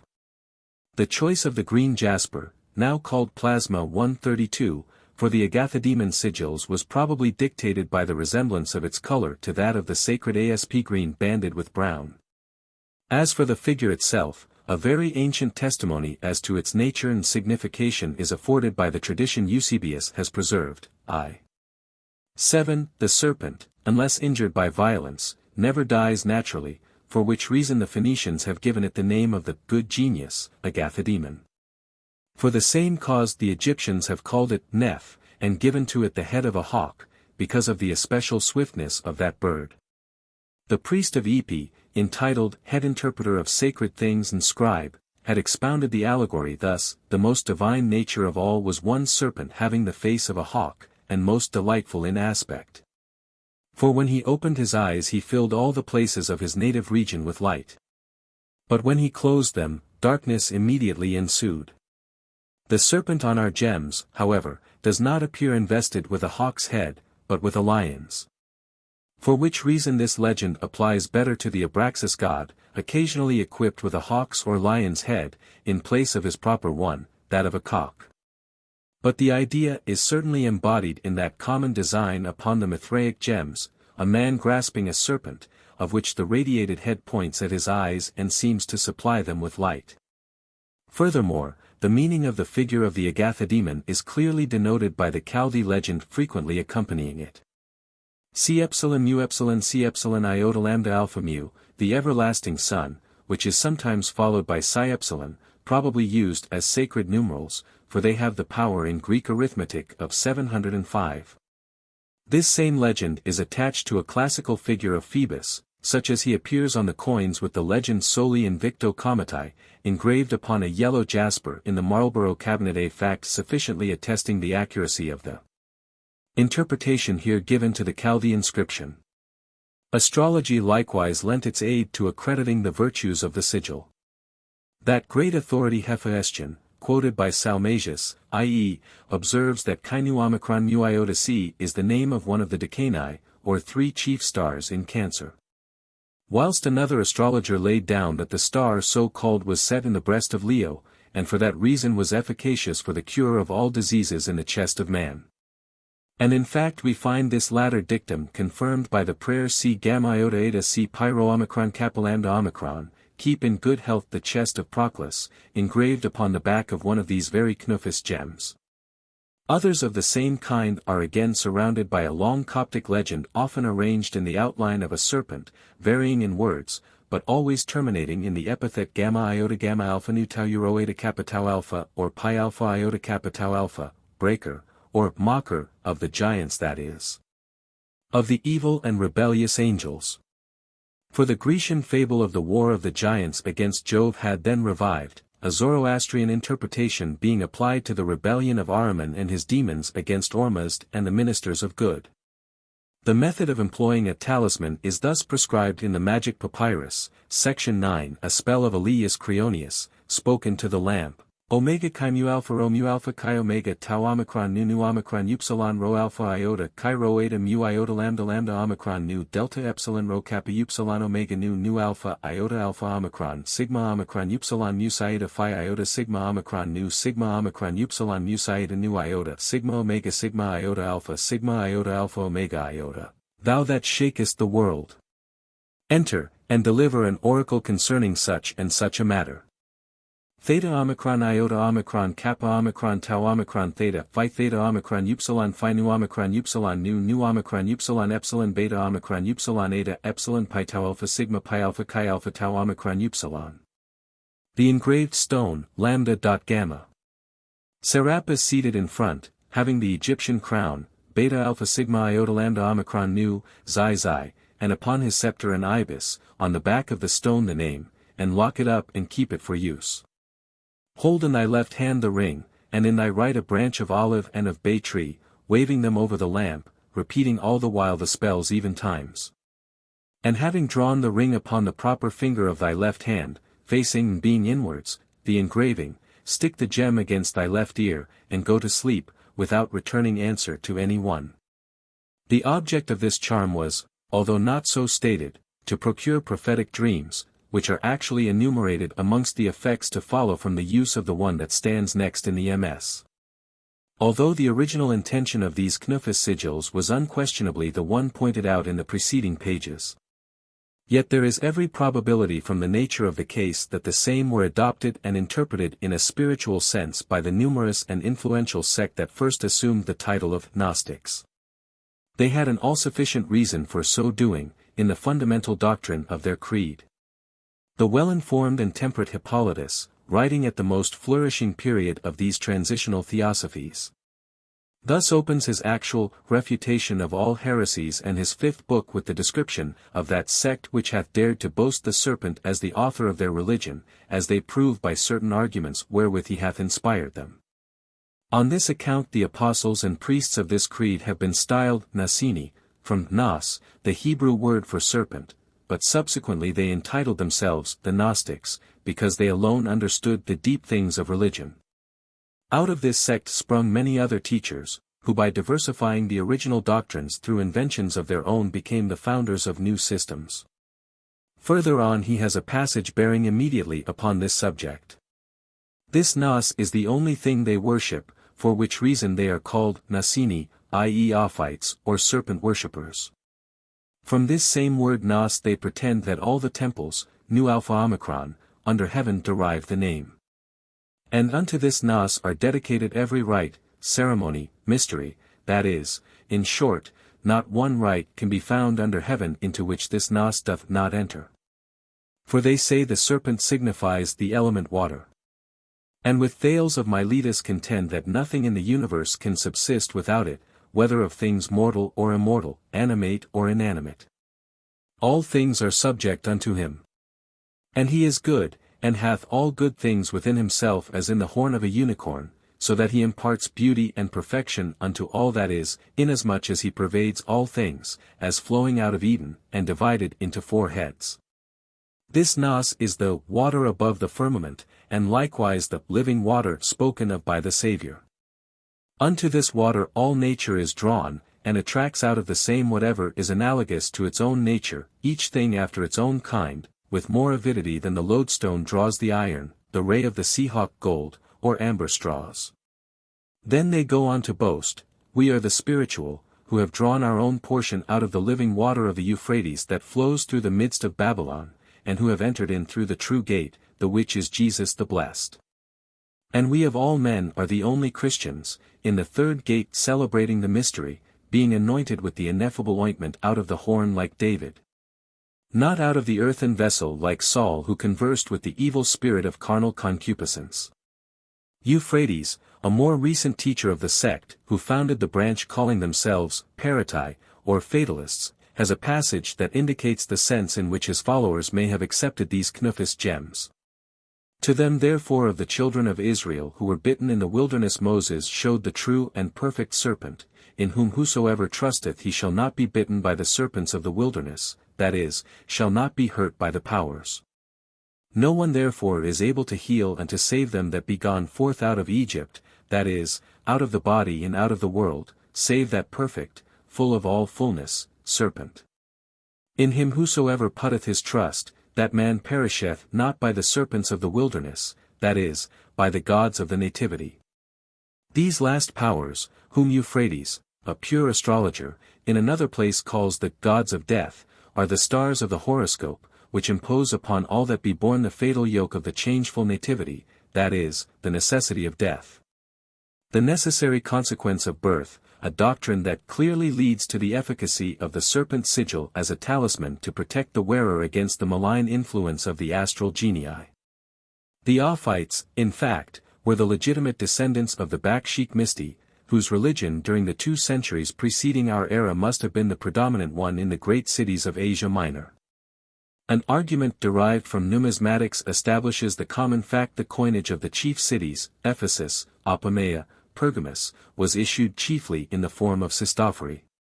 Having for obverse the Bakshik serpent raising himself out of the sacred coffer. For reverse, 2 serpents entwined round torches. The Abraxas. Abraxaster, or borrowed types. Bellarmine in his lucid little treatise, Drei Programmen über die Abraxas-Gemen, 133 has divided his subject into 3 parts: the true Abraxas, all of which bear the pantheos commonly so entitled, whose creation is assigned to Basilides himself. The Abraxaster, or types borrowed from the old religions, but adapted by the Gnostic semi-Christians to the expression of their own new ideas. And Abraxoid, which, though vulgarly accounted Basilidan gems, have no connection at all with Basilides' own doctrines, but owe their origin entirely to the astrologers of his or anterior times. The Abraxaster gems, therefore, on account of this priority of their first creation, have by right the first claim to be considered. And this mode of treating the subject possesses the additional advantage of elucidating the sources of many ideas that strike us as so extraordinary in the Gnostic creed. The strangely heterogeneous mixture of creeds that prevailed over the Roman Empire during the 2 centuries between the reigns of Trajan and Constantine is exemplified by numerous allusions in the Historia Augusta. Equally with their tangible monuments, which are the subject of this inquiry. What vast encouragement, little enough needed, of a truth, must have been given to the talisman makers by the accession to imperial power of the Syrian priest Heliogabalus. He used to sacrifice human victims, selecting for the purpose, throughout all Italy, boys of noble birth and conspicuous beauty, having both parents living, in order that both parties might feel the keener anguish. In fact, magicians of every sort attended upon him and practiced their arts every day, whilst he gave them every encouragement, and returned thanks to the gods for his having met with their especial favorites. At the same time that he was prying into the entrails of the sacrificed children, and torturing the victims to death, after the rules of his national religion. Lampridius. And yet the same amusing chronicler puts it down amongst the accomplishments of his model emperor, Severus Alexander, cousin german to the monster he has previously portrayed, that he was a great proficient in judicial astrology, Mathesis. So that he gave permission to astrologers to profess and teach that science publicly at Rome. He was moreover very well skilled in divination by victims, Heraspicina, also an excellent diviner by birds, ornithoscopos, so far as even to surpass the augurs of Spain and Pannonia. This same every way accomplished gentleman, to use the Elizabethan phrase, set up the statues of Abraham and Christ side by side with Orpheus and Alexander in his private chapel, Sacrarium. Whilst his mad predecessor had conceived the grand notion of founding one universal syncretistic religion. For having conveyed to Rome his Emessene god, the Aerolite, he built for him a temple on the Palatine, whither he transferred the Palladium, Vesta's fire, the Ancilia, the Sibylle, in short, whatever object of worship was most sacred to the Romans. Nay, more, he talked of drawing into the same center the religions of the Jews and Samaritans and the devotion of the Christians, in order that his deity, Elagabalus, might possess the mystery of every other creed. Heliogabalus, 3. Of the Abraxaster class, the figures are for the most part drawn from the ancient iconography of the Egyptian religion. But they were adopted in a more spiritual sense by the newly arisen sects, holding the doctrines of Christianity strangely amalgamated with the old teachings of the mysteries. 134. Of all these borrowed types, the most frequent and most important is the jackal-headed Anubis, sometimes double-headed, the human being superadded to his own, and bearing the caduceus of Hermes to denote his office of conducting souls. Not as of yore through the shades of the lower world, 135, but along the planetary path to their final rest in the Pleroma. Thus the Gnostic Gospel, Pistis-Sophia, section 20, describing the Savior after receiving his luminous vestment, inscribed with the 5 words of power and with the names of all the domination to be encountered in his ascension, makes him come first to the gate of the firmament, then to the god of the sphere, then to the sphere of fate, and lastly to the 12 great aeons, all which powers when they beheld their own names written upon his vesture were smitten with fear and began to sing hymns unto him. This Anubis Hermes appears sometimes waving a palm branch, to proclaim his victory over the powers of evil, or presiding at the psychostasia, weighing of the soul, the scene commonly pictured in the Egyptian ritual of the dead. In the latter character he stands here for Christ, the judge of the quick and the dead, but his successor in medieval art is the Archangel Michael, who holds the scales. In the Old Greek gems, Hermes is often represented as bending forward, caduceus in hand, and by its mystic virtue assisting a soul to emerge from the depths of the earth, a strange coincidence in form, probably too in origin, with the medieval picture of the Savior lifting souls out of purgatory. The Zoroastrian hell, a burning lake of molten metal, into which, on the judgment day, Ahriman with his followers were to be cast, had for object the ultimate purification and restoration to their pristine state of the condemned, a merciful doctrine, held by Origen, and partly allowed by Jerome. Hermes in this particular character of Psychopompus was made great use of by the Nicene, Ophites, as the prophetic representative of the Savior in his grandest office. They interpreted Hermes leading souls through darkness into Elysium as Christ's guiding the minds of the enlightened out of ignorance into knowledge, in their special sense of the words. As may well be supposed, they descanted largely upon that peculiar symbol, under which form Hermes, surnamed Selenius, was worshipped. Amongst their mystical expositions of the object, one curious fact appears, that its popular name was Gamma Alpha Theta Omicron Phi Rho Omicron Nu, bringer of good luck, for which cause it was set up at crossroads, and upon housetops.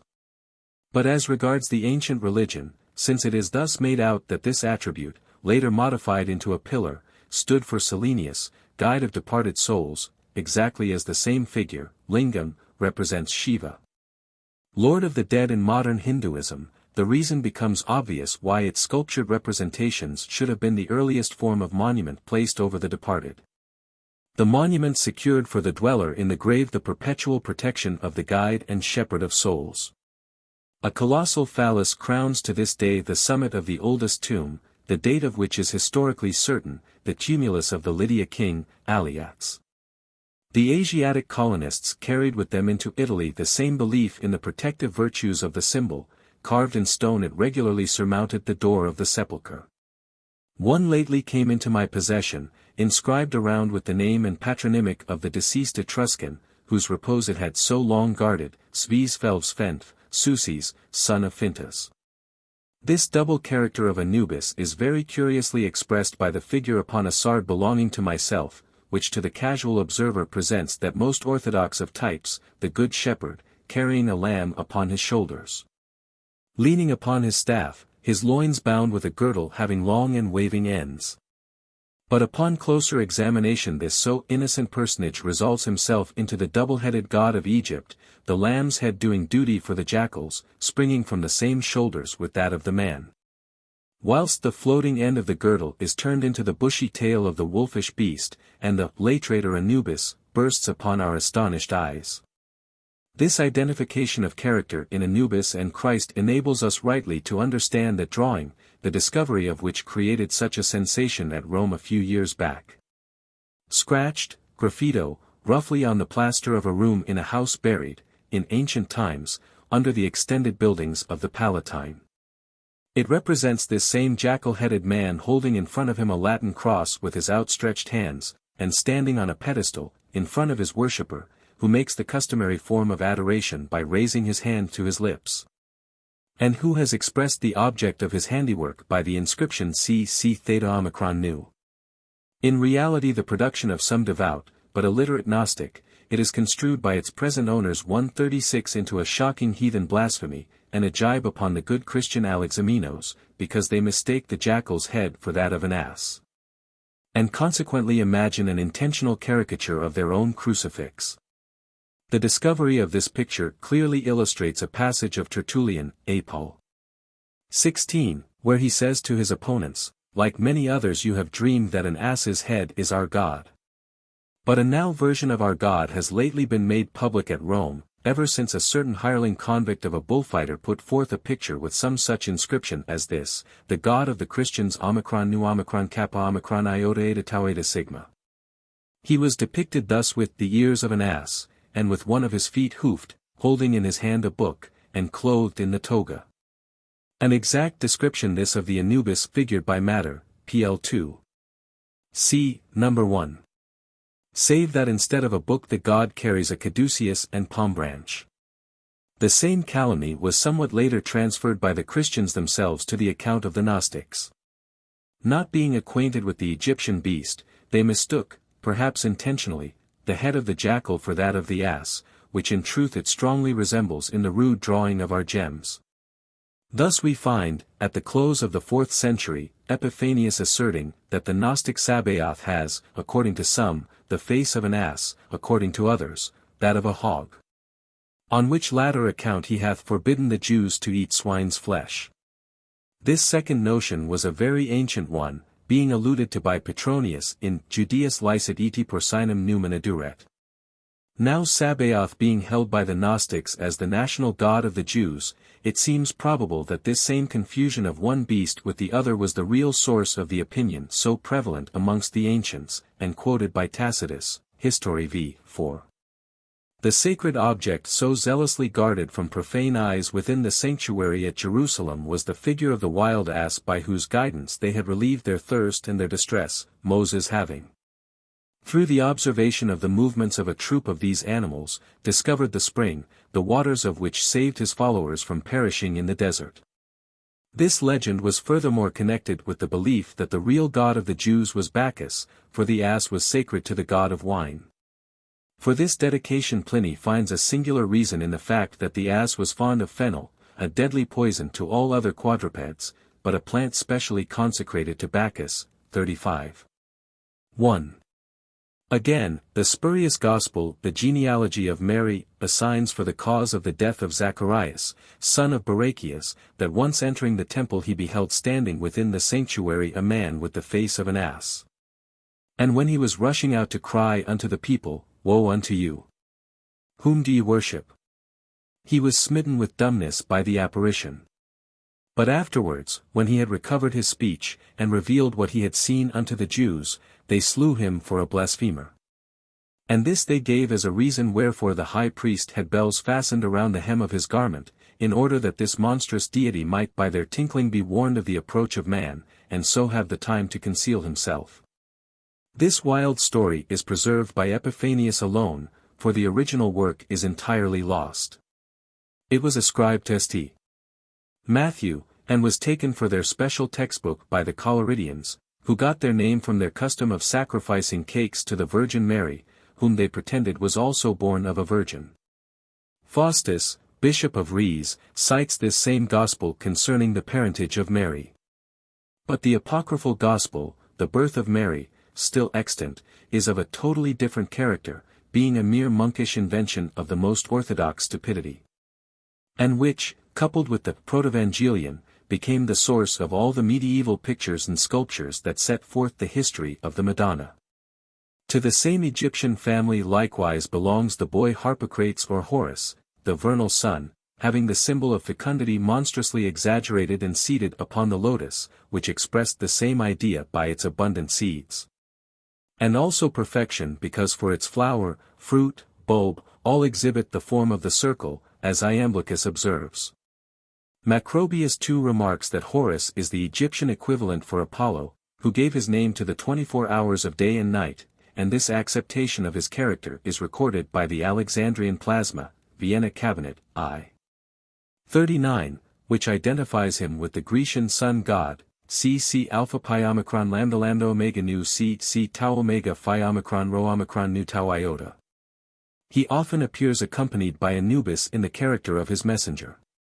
Again, Horus is seen adored by the kneeling cynocephaly baboon, the animal consecrated to Luna.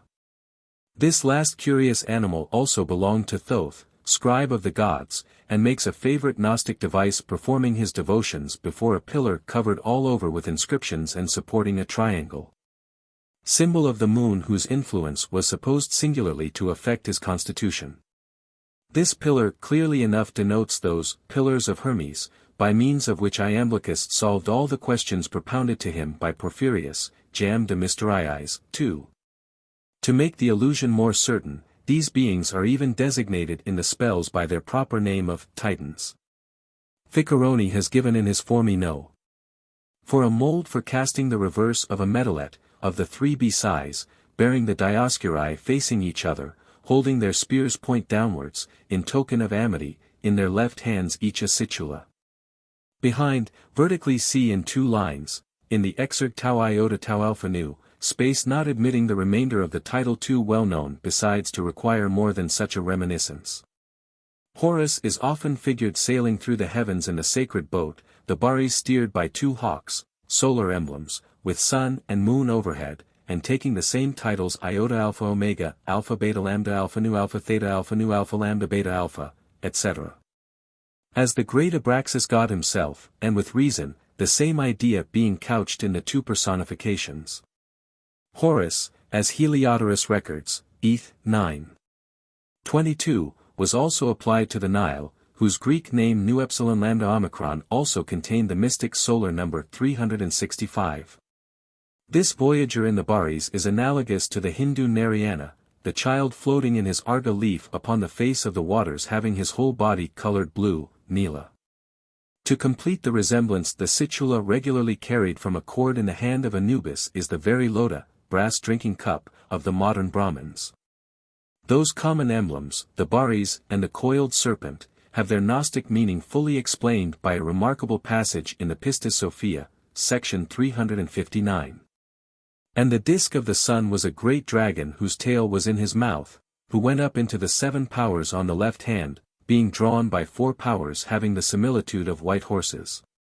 But the going of the moon was in the shape of a boat, the rudder whereof showed a male and female dragon with 2 white cows drawing the same, and the figure of a child on the stern guiding the dragons. Who drew away the light from the rulers, the regular synonym in the book for the rebellious Aeons, lords of the zodiac, and in front of the child was the similitude of a cat. The regeneration of the spiritual man occasionally decorates these talismans, being symbolized in the most materialistic manner by the solar lion impregnating a naked woman, the recognized emblem of the soul, who, quadrupedum ritu, submits with joy to the vivifying operation. And the spiritual man thus regenerate is again depicted under the form of a human outline holding up by the neck a huge serpent, both of them entirely filled up with inscribed letters, amongst which the mystic 7 vowels largely predominate. Scaliger, however, as cited by Salmasius in the above-quoted work, takes this figure to be the representative of the combined 365 Aeons, all whose names are supposed to be condensed within his outline. In short, he is the emblem of the Pleroma, and stands for the Adam Kadmon of the Kabbalists, the primal man, the Ophite Adamus, after whose image the second Adam was made.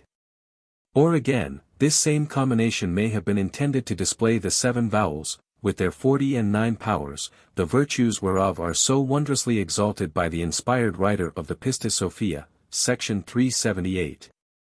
Whose words are cited in another place.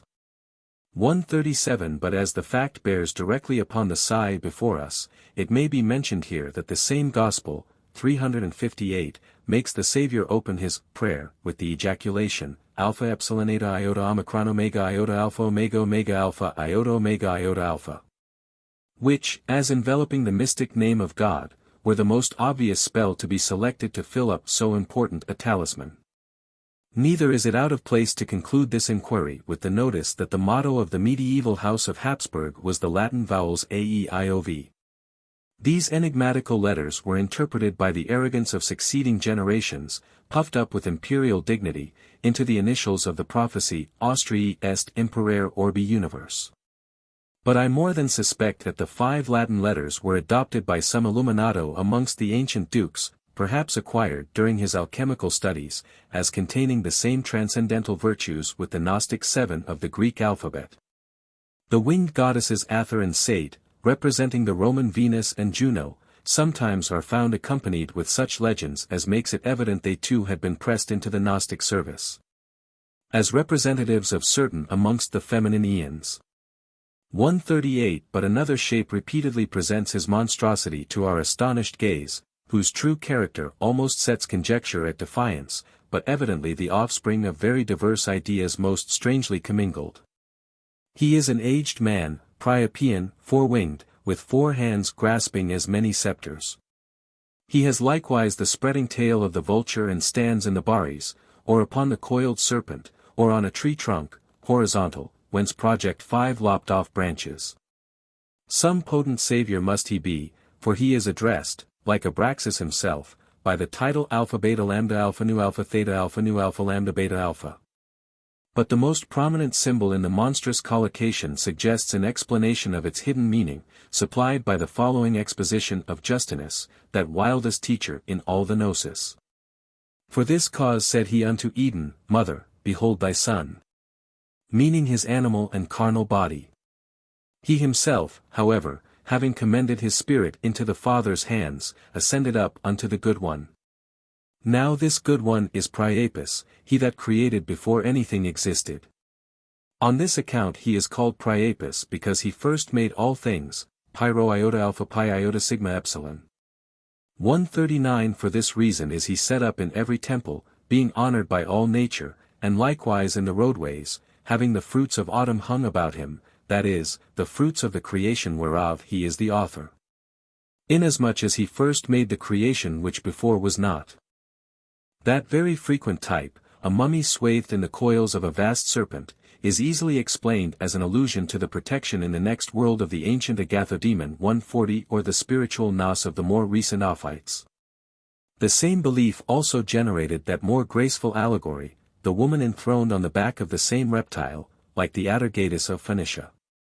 Interesting above the rest for the part it played in medieval superstition is the Osiris, or Old Man, with radiated head, a terminal figure always shown in front face with arms crossed on the breast, the true Baphomet of the Templars.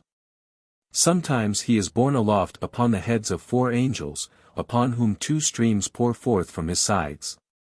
This group has been explained as almost borne up by the 4 elements. Although it may possibly refer to the notion the prophet Enoch mentions, 18. 3. I also beheld the 4 winds which bear up the earth and the firmament of heaven. The idea in truth has rather an Assyrian than Egyptian cast, for in Assyrian works Ather, Melita, often appears pouring out from her extended arms the waters of life. And again the Persian female Izd Arduasher is by interpretation, the giver of living water. 141. A curious specimen of ancient form, borrowed in a more spiritual sense, is furnished by a pretty sard, found in the Punjab, Major Pierce, engraved with 2 figures of the Roman Providentia facing each other, in the field between them. The heads of Sol and Luna, and below Chi Alpha Iota Alpha, the Hebrew for life. The common figure Theta may be explained by Eusebius' description of the Egyptian hieroglyph for the world, as a circle colored sky blue and besprinkled with flames, in the center an extended serpent. The whole being carelessly imitated by the letter Theta in the diagramma of the Ophites. An armed man, the Mithraic soldier, one of the figures regularly set up in the mystic cave of the solar god, often decorates a talisman, holding a spear tipped with the head of a cock. A mark of honor granted by the Persian kings to distinguished valor, as by Artaxerxes to the Carian who slew Cyrus the Younger. Or else grasping a serpent in each hand.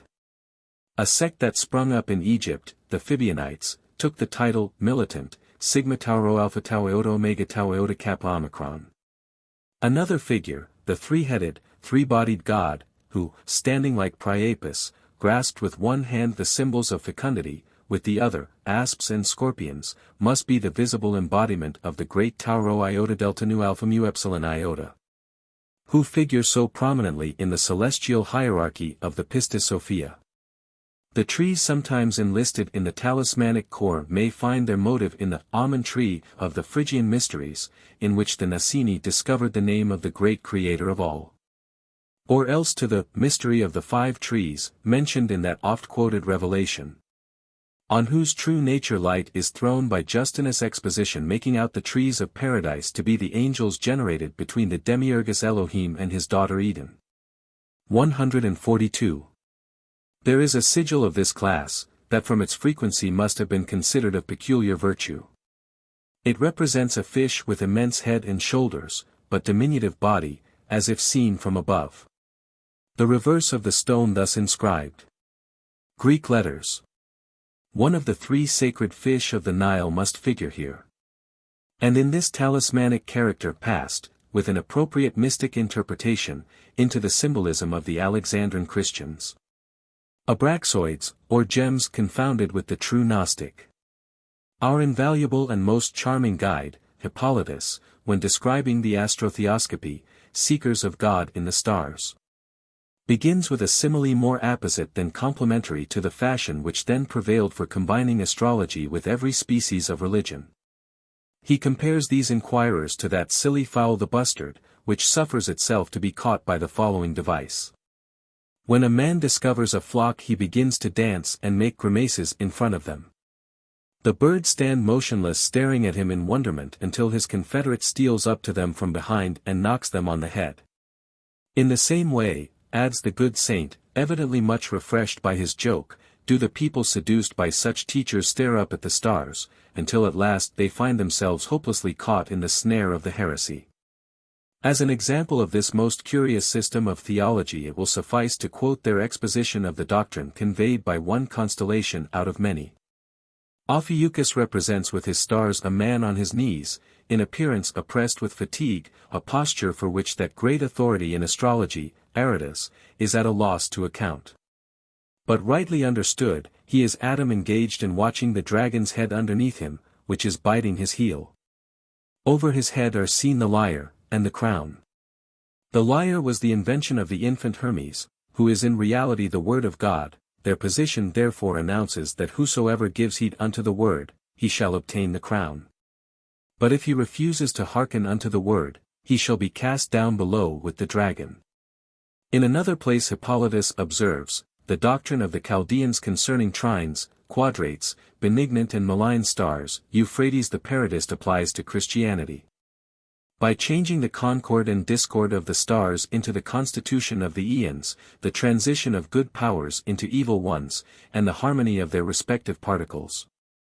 From the same source he gets his toparchs, and presidents, and all the other imagery of the astrologers. Such being the nature of the actual foundations of Gnosticism, no wonder that it should so frequently be impossible to decide whether a talismanic sigil be the expression of some semi-Christian tenet, or merely the imagined similitude of some astral power whose influence was thus secured for the wearer's protection. For the gods of Magianism, the religion that has so deeply tinged all Gnostic doctrines, were no other than these starry powers. The Agathodemon himself gave his name to one of the 3 decani of Cancer, as Hephaestion hath already informed us. The very title, Decanus, Salmasius with some reason derives from the Chaldee decan, inspector, and thereby makes it equivalent to the Greek horoscopos, the god that looks down upon the nativity. The common Latin derivation, in its military sense of sergeant, Salmasius rejects as foreign to the idea conveyed. Again, Charchnumes is named as the first decanus in Leo, and this title actually appears around a serpent with human and radiated head, figured by Salmasius in the same chapter. This name is sometimes written chi omicron lambda chi nu omicron beta iota sigma, which the same authority explains as the all-golden one. A Greek astrologer quoted without name by Salmasius gives this curious piece of information: there are appointed in each one of the signs 3 decant of different forms, one holding an axe, the others represented variously. These figures engraved in rings are amulets against all mischance. As Telmer asserts, with other great astrologers of his times, this, alas, too scanty notice of their attributes shows at least one of their number to be the old Babylonian god described by the prophet Baruch, Epistle 13:14, he hath a scepter in his hand like a man. Like a judge of the kingdom he hath in his hand a sword and an axe. But not merely the decant of the signs were thus worn in rings, but equally so the signs themselves, and the stars rising together with them, technically called Omicron Pi Alpha Rho Alpha Tau Lambda Lambda Omicron Nu Tau Epsilon. Such images were termed Sigma Tau Omicron Iota Chi Epsilon Alpha, whence those who made a business of engraving then got the name Sigma Tau Omicron Iota Chi Epsilon Iota Omicron Mu Alpha Tau Iota Kappa Omicron. They performed their work with many ceremonies, and always under the inspection of the particular decanus, or star, whose sigil they were embodying. On this account Epiphanius speaks of the sun, moon, and planets as Sigma Tau Omicron Iota Chi Epsilon Alpha. Terming mu omicron rho phi sigma epsilon iota the figures of the constellations formed by the imaginary collocation of the stars. The same writer uses the expression, the stars that be vainly imagined in the shape of figures, which are called signs of the zodiac. As Diodorus distinguishes between planets and sigma tau omicron iota chi epsilon alpha, it follows that the term was equivalent to our constellation. All this evinces that the Arabian writers were correct in translating sigma tau omicron iota chi epsilon iota omicron mu alpha tau iota kappa omicron by talisman makers. How these later astrologers thought proper to portray the ascendants of each sign in their Table of the Myriageneses will be described in my chapter upon talismans. A curious prawn gem represents Mercury enthroned and bearing the attributes of Jupiter, with the strange legend epsilon pi pi tau alpha, sic, Chi sigma omicron sigma, which has been absurdly interpreted as referring to his 7-stringed lyre. Moro probably was the gem the signet of some hebdomadarian, or votary of the number 7, a sect of sufficient importance to get from Hippolytus a separate section for themselves in his great work. The identification of Hermes with the Christian logos was one grand feature in the doctrine of the Nicene, so lucidly set forth by that learned father. He was of opinion that this hebdomadarian doctrine, derived from ancient Egyptian philosophy, was the true source of every form of Gnosticism.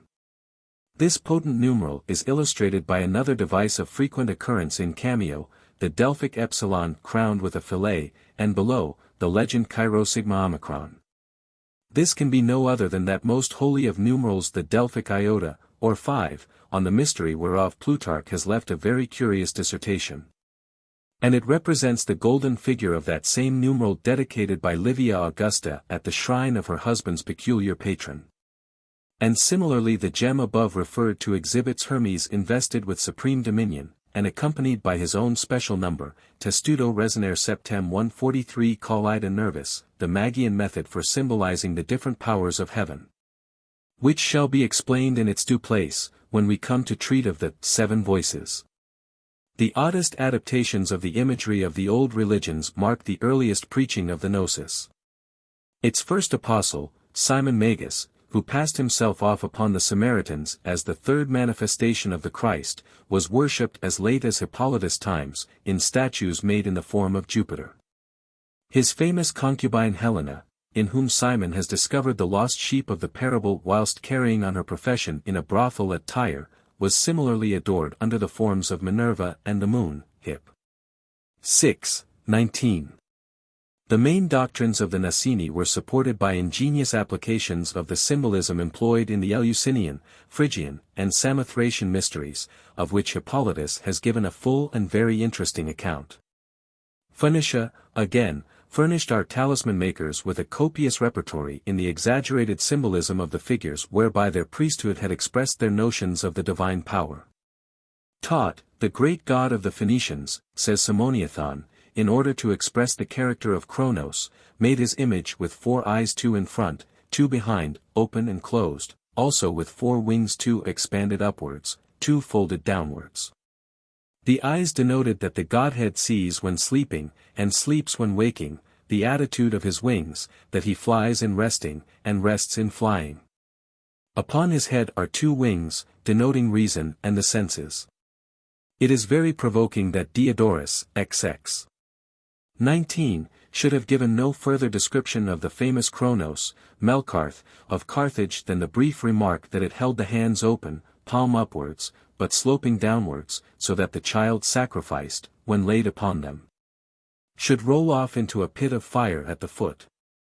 144 And Agathocles was pressing hard the siege, and hope was almost lost, no fewer than 300 children of the nobles were offered to Melkarth at one and the same time. Inasmuch as the genius of the planet Saturn, or Kronos, was held by the Talmudists to be good and pure, contrary to those of the other planets, the 4-winged image, so common upon Gnostic gems, may reasonably be considered as a copy from the ancient original, devised by Thoth. Saturn, the sole inspirer of the law and the prophets, had special claims to the veneration of the Alexandrine Kabbalists. And this belief explains wherefore Valentinus fixed upon this planet for the abode of Ildebaoth, the giver of the law to the children of Israel in the wilderness.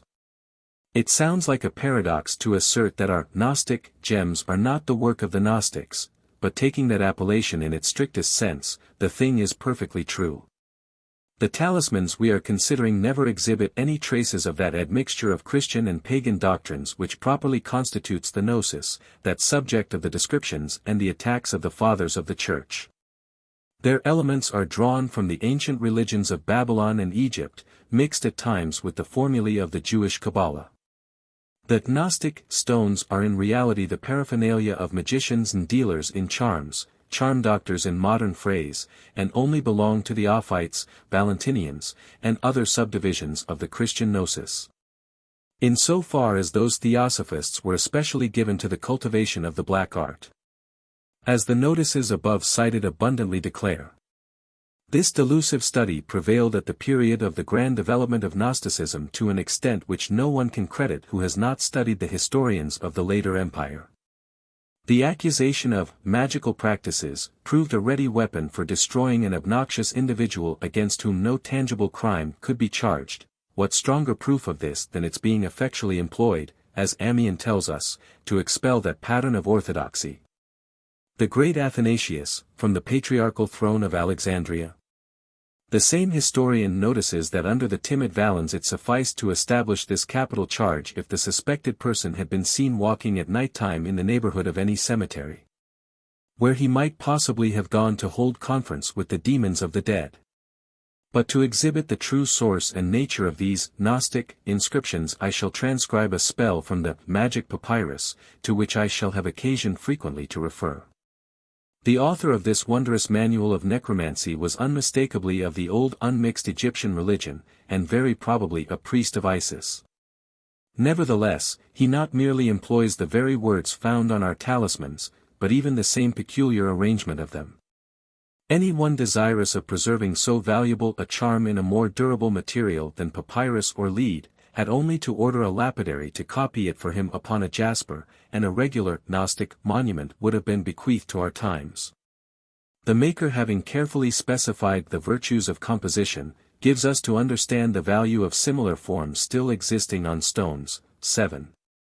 Take a sheet of hieratratic paper, or a leaden plate, and an iron link of a chain, kappa kappa omicron, and place the link upon the paper, and mark both inside and out with a pen the form of the link.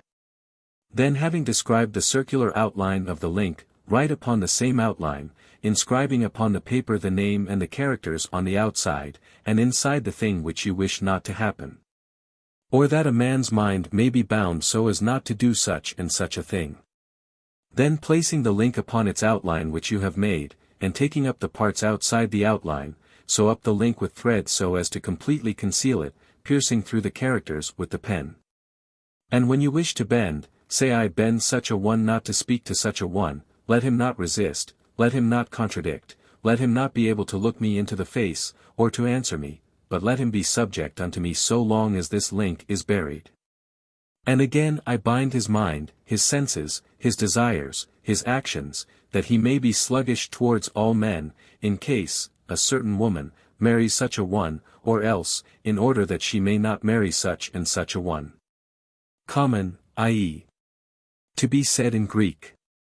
Then taking it to the grave of one untimely deceased, dig 4 fingers deep, and put it in and say, O departed spirit, whosoever thou art this. I deliver unto thee such a one, that he may not do such and such a thing. Then cover it up and depart. And you will do this best when the moon is on the wane. The words to be written within the circle are these: Alpha Rho Omicron Alpha Mu Alpha Theta Rho Epsilon C, Kappa Iota Gamma Alpha Lambda Alpha Chi Epsilon Zeta Alpha Nu Tau Alpha, Iota Alpha Rho Omicron Nu Eta Alpha Kappa Eta, Iota Alpha Omega Delta Alpha Rho Nu Kappa Omega Mu Alpha Nu Iota Eta Lambda Mu Eta Pi Rho Alpha Chi Theta Eta Tau Omega Tau Omicron, Delta Epsilon Nu Alpha. Pi Rho Alpha Gamma Mu Alpha Epsilon Phi Omicron C Omicron Nu Chi Rho Omicron Nu C Omicron Tau Omicron C, let not such and such a thing be done for so long a time as this link is buried. Bind it with knots, making a twist of them, and so deposit it. The link may also be cast into a disused well, or into the grave of one dead before his time. And after the characters, write also these words below the link as a plinth, or a square: Alpha Rho Chi Omicron Lambda Alpha Alpha Mu C Alpha Mu Omicron Phi Omicron Rho Iota Omega Nu Iota Omega Alpha Eta Phi Theta Omicron Theta Epsilon Omega Phi Rho Eta Omicron C Delta Alpha Iota Mu Omega Nu Iota Alpha Omega C Alpha Rho Beta Alpha Theta Iota Alpha Omega Lambda Alpha Iota Lambda Alpha Mu C Epsilon Mu Phi Rho Eta Phi Theta Alpha Chi Rho Omega Iota Alpha Omega Beta Omicron Rho Eta Theta Iota Mu Epsilon Nu Phi Rho Eta Beta Epsilon C Beta Alpha Rho Beta Alpha Theta Iota Alpha Omega Theta Alpha Chi Rho Alpha Omicron Chi Epsilon Theta C, and the inscription at the top of the page, which also you must place within it. Iota Alpha Epsilon Omega Beta Alpha Phi Rho Epsilon Nu Mu Omicron Theta Iota Lambda Alpha Rho Iota Kappa Rho Iota Phi Iota Alpha Epsilon Alpha Rho Iota Phi Iota Kappa Rho Alpha Iota Theta Omicron Nu Phi Omicron Mu Epsilon Nu Rho Phi Alpha Beta Alpha Omega Epsilon Al. This spell is repeated at the foot of the page, inscribed in one continuous circle, to show that it reads either way. It occurs also on a gem, Brit. Muse. Followed by Delta Omicron Tau Alpha Iota Chi Alpha Rho Iota Nu Iota Epsilon Rho Omega Nu Iota Mu Alpha CC, give to Hieronyma favor in the sight of all men, and also on another, figured by Montfaucon, 2. PL 164, a proof of the importance attached to it at the time. And the same arrangement may be written upon a leaden plate. And having put the link within it, fold it over and seal with gypsum, and afterwards the base beneath, upon which Iota Alpha Epsilon Omega as before directed, and also these words: Beta Alpha Kappa Alpha Xi Chi Mu Epsilon Nu Epsilon Beta Alpha Iota Chi C, prevent such and such a thing. But in the original the names are found as follows: Alpha Mu Phi Omicron Lambda Alpha Iota Lambda Alpha Mu C Iota Alpha Epsilon Omega Lambda Omicron Beta Alpha Kappa Alpha Xi Iota Chi C Alpha Rho Chi Omega Mu Epsilon Lambda Alpha Chi C Iota Alpha Epsilon Omega Omicron Omega Beta Alpha Kappa Alpha Xi Iota Chi C, prevent such and such a thing. On the reverse of a Chnuphis plasma, Lewis collection, Kvi and Nu Alpha Beta Iota C, Prophet, occur, as also on the Bosanquet gem. The last words may be corrupt Greek, restore the sight, the object of the talisman. The true Abraxas-Gems. Having in the preceding sections cleared the ground of the innumerable usurpers of the title, Abraxas-Gems, we can conveniently proceed to consider the wondrous sigil. The invention whereof is universally ascribed to Basilides himself. And for this assumption there are very good grounds, for it is certain that such a sigil never occurs executed in a style that bespeaks a date anterior to the grand heresiarchs, the first years of the 2nd century. This figure, which has given its name to the whole family, is designed to represent the god, Abraxas, for so his name is written invariably on the gems. Although the Latin fathers to suit the genius of their own language have transposed the final letters. The etymology and value of the name require a whole section to themselves, so deep are the mysteries that they contain. The purpose of the composition was to express visibly, and at once, the 365 eons, emanations from the first cause, whose number was probably first suggested by its own numerical signification. And consequently the figure may be taken as a speaking type of the pleroma, the one embracing all within itself, an idea fittingly embodied in a name containing the sum of all its component powers. To shadow forth therefore this grand doctrine, the image in question is a pantheos, or combination of many discordant attributes expressing the amalgamation of many different ideas in one and the same figure. Hence he is depicted with the head of a cock, sacred to Phoebus, or else of a lion, symbol of Mithras and Belus. His body, human and clad in armor, indicates his guardian power, for he is a virtue militant, putting on the whole armor of God. His legs are the sacred asps, types of the Agathodemon, likewise indicating swiftness, for in this way, says Pausanias, was Boreas pictured upon the coffer of Cypselus. In his right hand he brandishes a scourge, the Egyptian badge of sovereignty. On his left arm a shield, usually emblazoned with some word of power, declaring his perpetual warfare against the rebellious angels, the gods of death.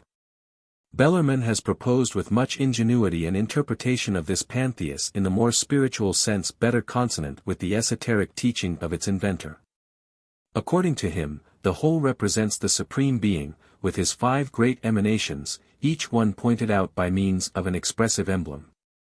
Thus, from the human body, the usual form assigned to the deity, forasmuch as it is written that God created man in his own image, issue the 2 supporters, nous and logos, symbols of the inner sense and the quickening understanding.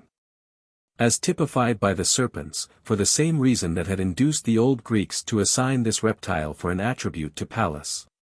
His head a cox represents Phronesis, the fowl being emblematical of foresight and vigilance. His 2 hands bear the badges of Sophia and Dynamis, the shield of wisdom, and the scourge of power. This pantheos is invariably inscribed with his proper name, Iota Alpha Omega, and his epithets, Alpha Beta Rho Alpha Sigma Alpha Xi and Sigma Alpha Beta Alpha Omega Theta, and often accompanied with invocations such as, Sigma Epsilon Mu Epsilon Sigma Epsilon Iota Lambda Alpha Mu, the Eternal Son. Alpha Beta Lambda Alpha Nu Alpha Theta Alpha Nu Alpha Lambda Beta Alpha, Thou art our Father, sometimes curtailed, but generally so arranged as to read the same both ways, or Alpha Delta Omicron Nu Alpha Iota, the Lord. 145. In all this a further relationship to the ancient idea of the sun god is readily to be discovered. Phoebus, as the god of day, is similarly furnished with a whip, and the serpent, according to the Egyptians, hieroglyphically expressed his tortuous course through the zodiac. Adonai was the Syrian title of the sun, whence Adonis or Tammuz denoted that luminary at the winter solstice.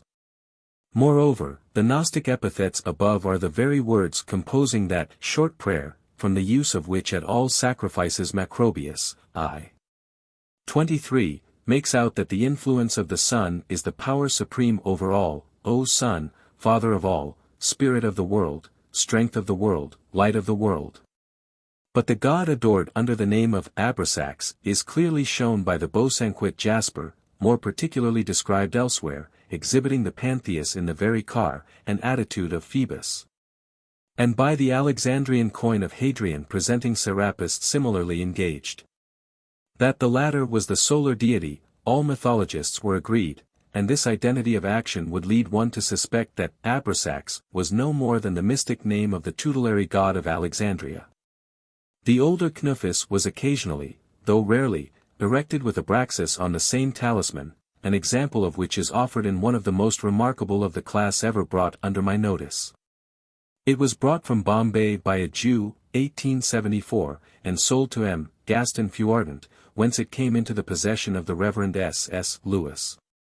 Red jasper of fine quality, 1 3/4 times 1 1/4 inch, with figure of Abraxas, holding whip and shield, engraved in unusually good style upon the convex face.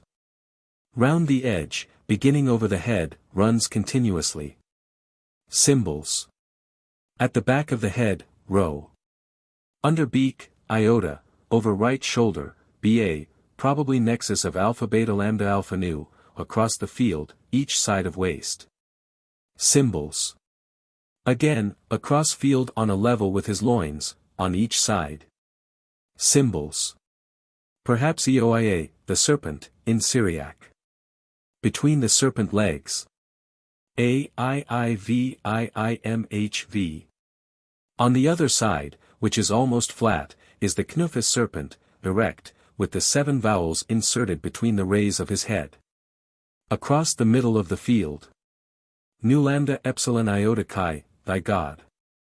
Over his head, 3 scarabaei in a row, to the right, 3 goats, and 3 crocodiles above each other, to the left, as many ibises and serpents so arranged.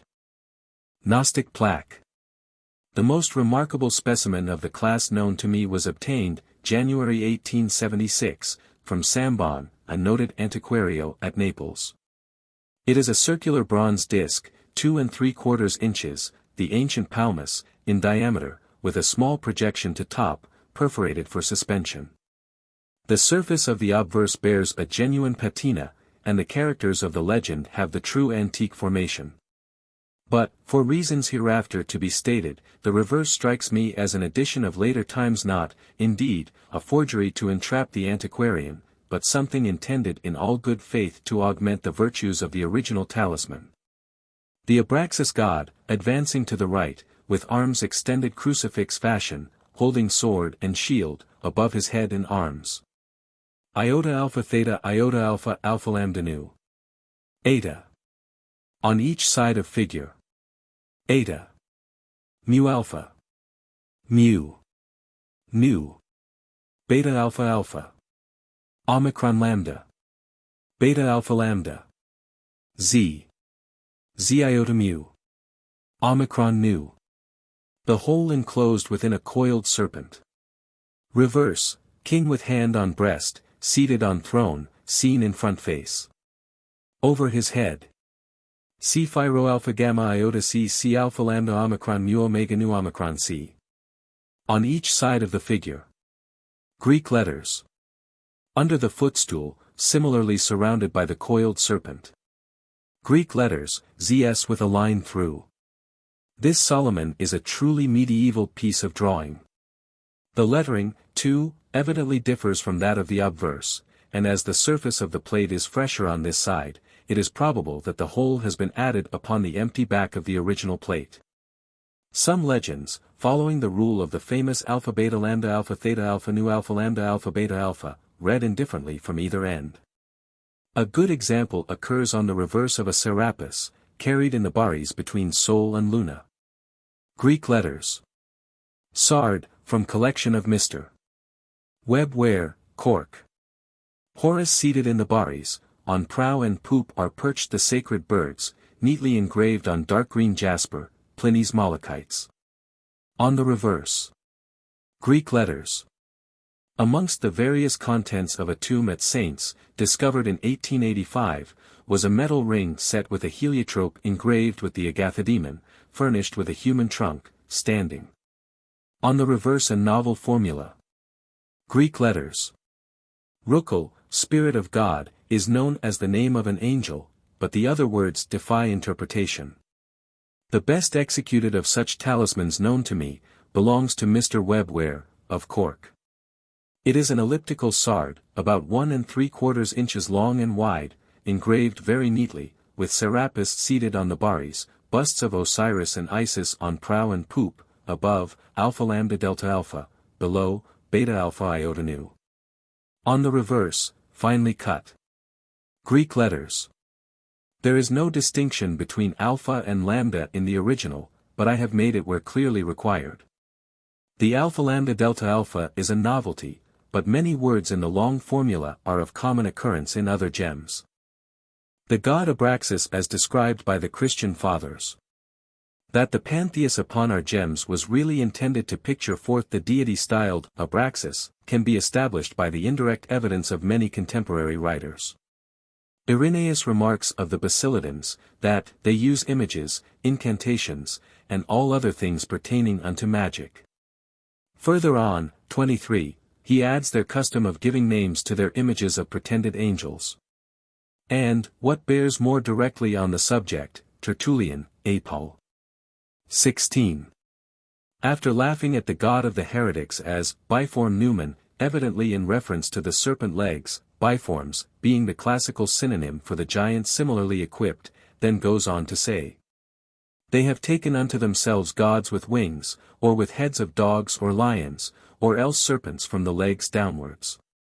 Here we have unmistakable reference to the Magian, Egyptian, and Mithraic idols so common upon these talismans, and in the last words to the serpent-legged and veritable Abraxas god. Lastly, Epiphanius, after stating that Basilides had taught that the supreme being out of whom proceeded mind, intelligence, providence, strength, and wisdom was named Abraxas, proceeds to describe in what manner the idea was embodied by the heresiarch.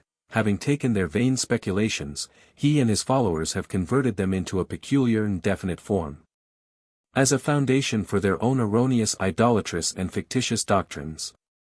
Further on he adds, with respect to their kavlakav, what person with any understanding would not laugh at their converting a Hebrew word into a bodily shape in order to represent their idol, at their personified principalities.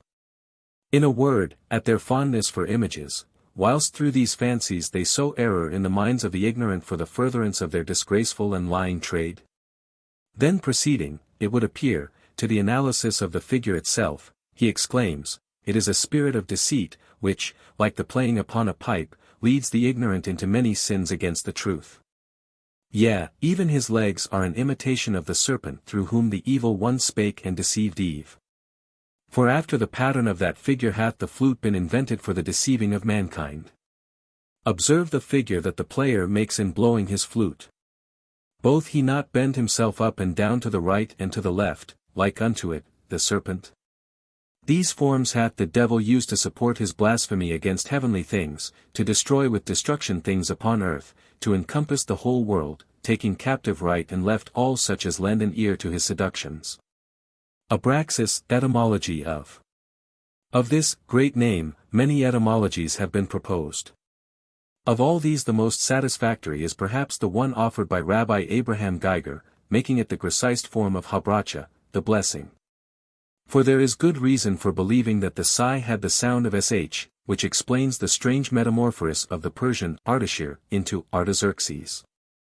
By the same rule the rabbi interprets the talismanic epsilon lambda xi alpha iota as representing Elchai, the living God. The same interpretation is again confirmed by the true solution, so long sought in vain, and now suggested by Mr. W. A. Wright, of the mighty spell abracadabra, which receives a most fitting sense when rendered by Habrachadabarata, pronounced the blessing, where blessing stands for the name of the blessed one, that most potent of exorcisms. Another derivation, extremely acute, but probably untenable, had been previously offered by Bellarmine in the Coptic compound signifying the blessed name, made of the word ub or of, let it be, ra, adore, and sax for sach, name. This formula would agree in a remarkable manner with the regular Jewish synonym for the ineffable name Jehovah, viz., Shem Hainfarash, the holy word, which the rabbins compress into the name or the word. It is, besides, a singular coincidence that the Egyptian word abrak should be used by Moses, gens Li. 43, where Pharaoh commands that Joseph shall ride in his own chariot, and that they shall cry before him abrak, kneel down. Where the Coptic word is actually retained in the Hebrew text, and not rendered by an equivalent in that language. 146. A precedent for expressing a sacred title in an unknown tongue is furnished by St. John, Rev. 19. 12. His eyes were as a flame of fire, and upon his head were many crowns, and he had a name written upon them, that no man knew but himself, and he was clothed in a vesture dipped in blood, and his name was called the Word of God. And again, 3. 12. He that overcometh will I make a pillar in the temple of my God, and he shall go no more out, and I will write upon him the name of my God, and the name of the city of my God. All this supplies a reason for the occurrence of the word Abra in so many sacred titles. A very remarkable instance is to be seen in the wall painting of the tomb of Vincentius and Vibia, in the catacomb of Praetextatus at Rome. Now this Vincentius is described in his epitaph as priest of Sabazius, a title connected with the Iao worship. And the name Abracura is inscribed over the head of the consort of Despater, the two rulers of the shades into whose presence Vibia's soul is ushered by Hermes. In the first title, Cura is plainly the Latinist Kappa Omicron Rhoeta Virgin, the regular synonym for Proserpine, whilst Abra seems to have the same deeper meaning in which it was employed by the talisman makers. The efficacy of a mystic name is set forth in the Book of Enoch, 68. 19. This is the number of the Kesbel, the principal part of the oath which the Most High dwelling in glory revealed unto the holy ones. Its name is Beka. He spoke to holy Michael to deliver to them the secret name, that they might understand that secret name and thus remember the oath. And that those who pointed out every secret thing to the children of men might tremble at that name and oath. This is the power of that oath, for powerful is it and strong. And he established the oath of Abrac by the instrumentality of the holy Michael. These are the secrets of this oath, and by it were they confirmed. Heaven was suspended by it before the world was made forever. By it has the earth been framed upon the flood, whilst from the concealed parts of the hills the agitated waters proceed forth from the creation unto the end of the world. By this oath the sea has been formed and the foundation of it. By this oath the sun and moon complete their progress, never swerving from the command given to them for ever and ever. By this oath the stars complete their progress. And when their names are called they return an answer for ever and ever. And with them he establishes this oath by which their paths are preserved, nor does their progress perish. Great was their joy. Abraxas its numerical force. To find out some deep mystery expressed by the numerical value of the letters in a name is the grand foundation of the famous science of the Kabbalah. Although the Jewish Talmudists now engross all the honor of the discovery, it is but consistent with the known character of that very uninventive race to suspect that they borrowed the first notion from a foreign source Chaldea, the real fountainhead of all their spiritual knowledge. The earliest instance that can be quoted of this way of expressing a name is St. John's so much discussed number of the beast, employed to screen from vulgar curiosity some dangerous secret. What though its analysis has supplied good Protestants like Bishop Newton with a deadly weapon, in their own eyes, against the Pope, after the sum total has been reduced into its integrals lambda alpha tau epsilon iota nu. Yet a prosaic non-controversialist will be more inclined to suspect that the Kabbalistic number shrouds the name of some potentate of the times who had happened to make himself especially formidable to the beholder of the vision. 147 But the titles Iao, Abraxas, and the like, instead of being recent Gnostic inventions, were in all likelihood recognized holy names, and borrowed from the most ancient religions of the East. Pliny must be alluding to something of the sort when he mentions with a sneer the miraculous powers ascribed by the Magi to amethysts engraved with the names of the sun and moon, names certainly from the nationality of his authorities not inscribed in either the Greek or the Latin tongue. In the Shemesh Ilam, Adonai, Abraxas, of these talismans we may reasonably recognize the words of power referred to by the great naturalist. The Alexandrine Greeks, proceeding upon the axiom that things equal to the same thing are equal to one another, spied out the sacred number 365 in many holy names, and thus proved the identity of the several personages, so denominated, with one another. To give a few examples, the same sum is obtained by adding up the numerals in mu epsilon iota theta rho alpha and in alpha beta rho alpha sigma alpha xi, and whether we interpret the latter as blessing or holy word, both are equally applicable to the Persian god. Again, the Egyptians, says Heliodorus, Eth. 9.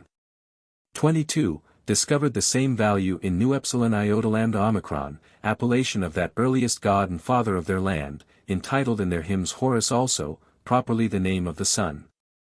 148 In the new coined religions of Egypt, other and stranger mysteries were extracted out of sacred names by following the old process. Kircher publishes a gem inscribed chi nu omicron upsilon mu iota sigma rho iota, and supposes, with much apparent reason, the last syllable to be added in order to make up a sum equivalent to chi rho iota sigma tau equals 1480. That most ingenious of the Gnostics, Marcus, based his whole system upon these numerical deductions. According to him, the the Savior calls himself Alpha and Omega, because these letters stand for 801, which is the sum of those in pi epsilon rho iota sigma tau epsilon rho, the dove, assumed in virtue thereof for the vehicle of the Holy Ghost.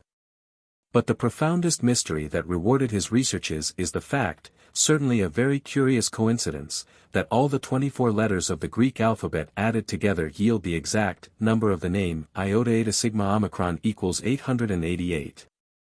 But his own words well deserve to be quoted, Hip. 6:50. Now Jesus had this ineffable origin. From the mother of all things the first tetrad, proceeded another tetrad, and there was an octoad, whence proceeded the decad, so there were 18. The decad therefore having come together with the octoad, after that it had decoupled the same, produced the number 80. And again after that it had decoupled the 80 it begot the number which is 800, so that the whole number of the letters proceeding from the octoad according to the decad is 880 and 8 the same is Jesus. For the name iota eta sigma omicron by the value of its letters is the number 888. And, verily, the alphabet of the Greeks has 8 monads, and 8 decads, and 8 hundreds, producing the number 888, which is made up by all the numbers, the same is Jesus. For this cause both he called himself Alpha and Omega, to set forth his generation from the all. At first sight it will strike the reader, accustomed only to Arabic numerals, as a work of incredible laboriousness to discover numerical values, so aptly tallying in different words, of totally different components. But the difficulty was in truth much less than it appears. The Greek, accustomed perpetually to use the letters of his alphabet indifferently as symbols of number and of sounds, perceived the two forces at the same glance in every word that caught his eye, and easily estimated the total value of each proper name, more especially when he made it his business to attend to such coincidences. The same operation would be equally familiar to ourselves were our Arabic numerals exchanged for the first 10 letters of the Roman alphabet, instead of being what they are. The ancient Palmyrene somewhat modified by the wear of ages and a long course of travel. The use of the numerical value of names is remarkably exemplified by a midrash, which makes the 318 men of Abraham's household, with whom he defeated the 5 kings, to be no more than his one servant, Eliezer. The numeral letters in whose name exactly make up that sum a coincidence, though accidental, truly astonishing. That genuine Gnostic, Dante, employs with great effect this numerical expression of a name in that most mystical prophecy with which his Purgatorio closes. Chio vegio certament, e piro il naro. Adarn tempo gia stel propinc. Sicuro di ogni intapo e di ogni sparo. Nel qual un 515 Messo di Dio, and sidera la fuia. E quel gigante che con le delinque. Canto 33. 40-45. The interpretation whereof is found in the word dvx formed out of the Roman letters, and applying to the general of the Ghibelline League, from whom such great things were expected by the poet for the chastisement of the papacy and the restoration of the imperial power. The Abraxas Religion.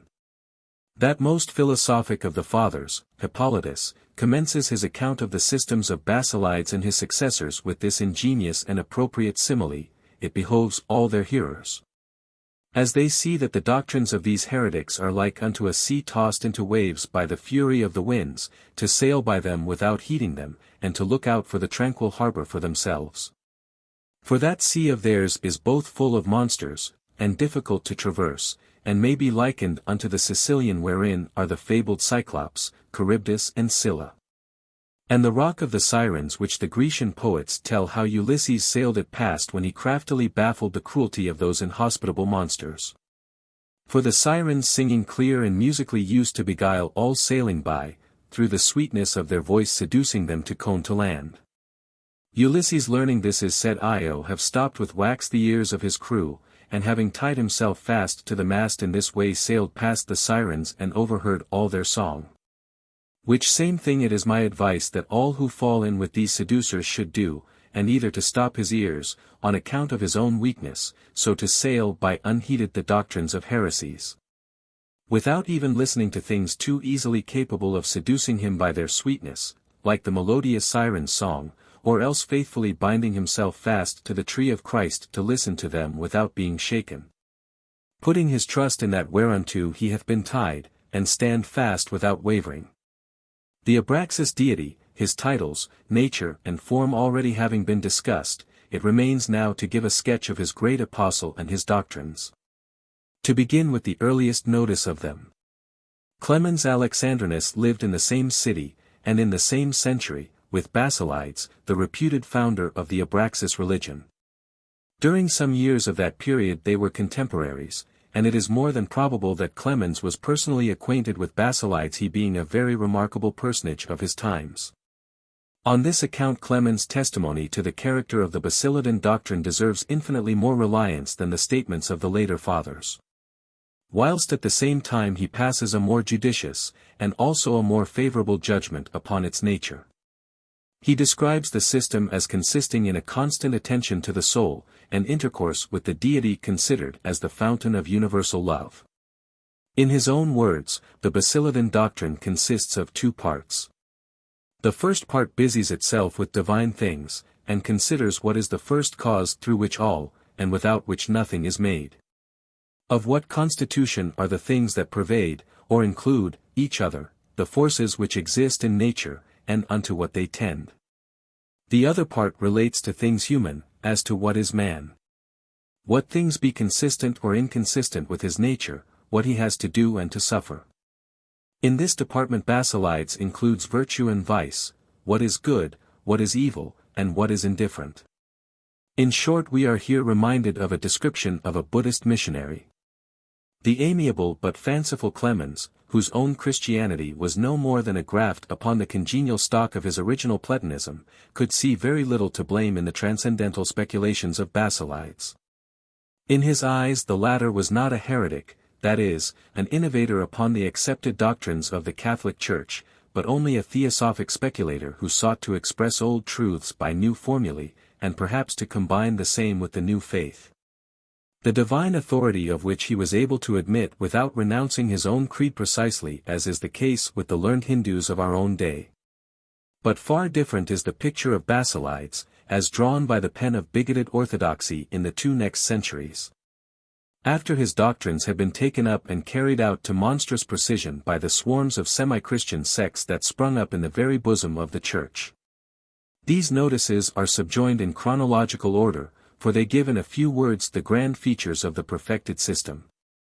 Hippolytus has left an excellent analysis of the Basilidan doctrine, well deserving of careful study, although it is hard to see how it bears out the assertion at the opening, that this heretic took his entire system ready-made from Aristotle.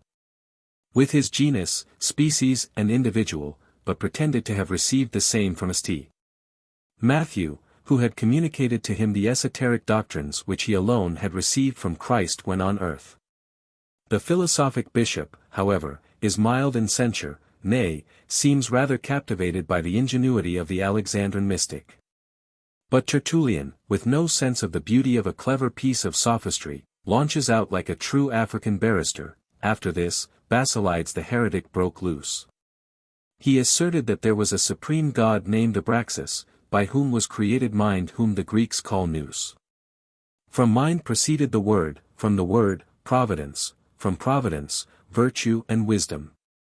From these two again, virtues, principalities and powers were made, from these infinite productions and emissions of angels. By these angels the 365 heavens were created.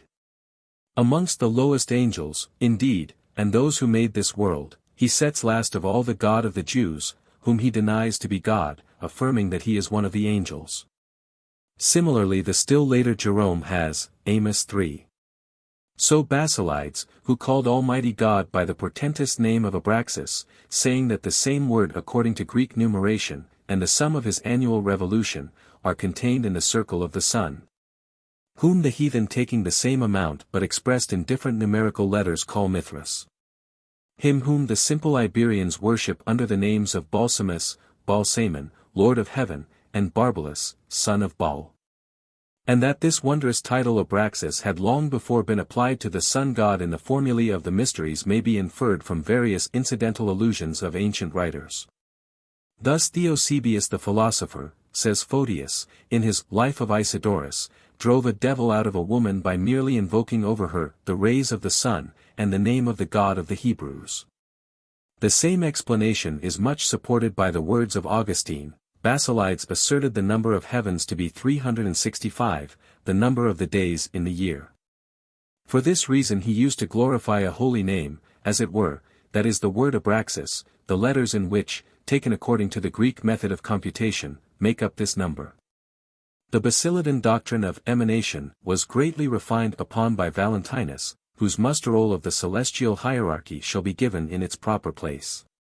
Suffice it here to observe that the entire theory resembles the Brahminical.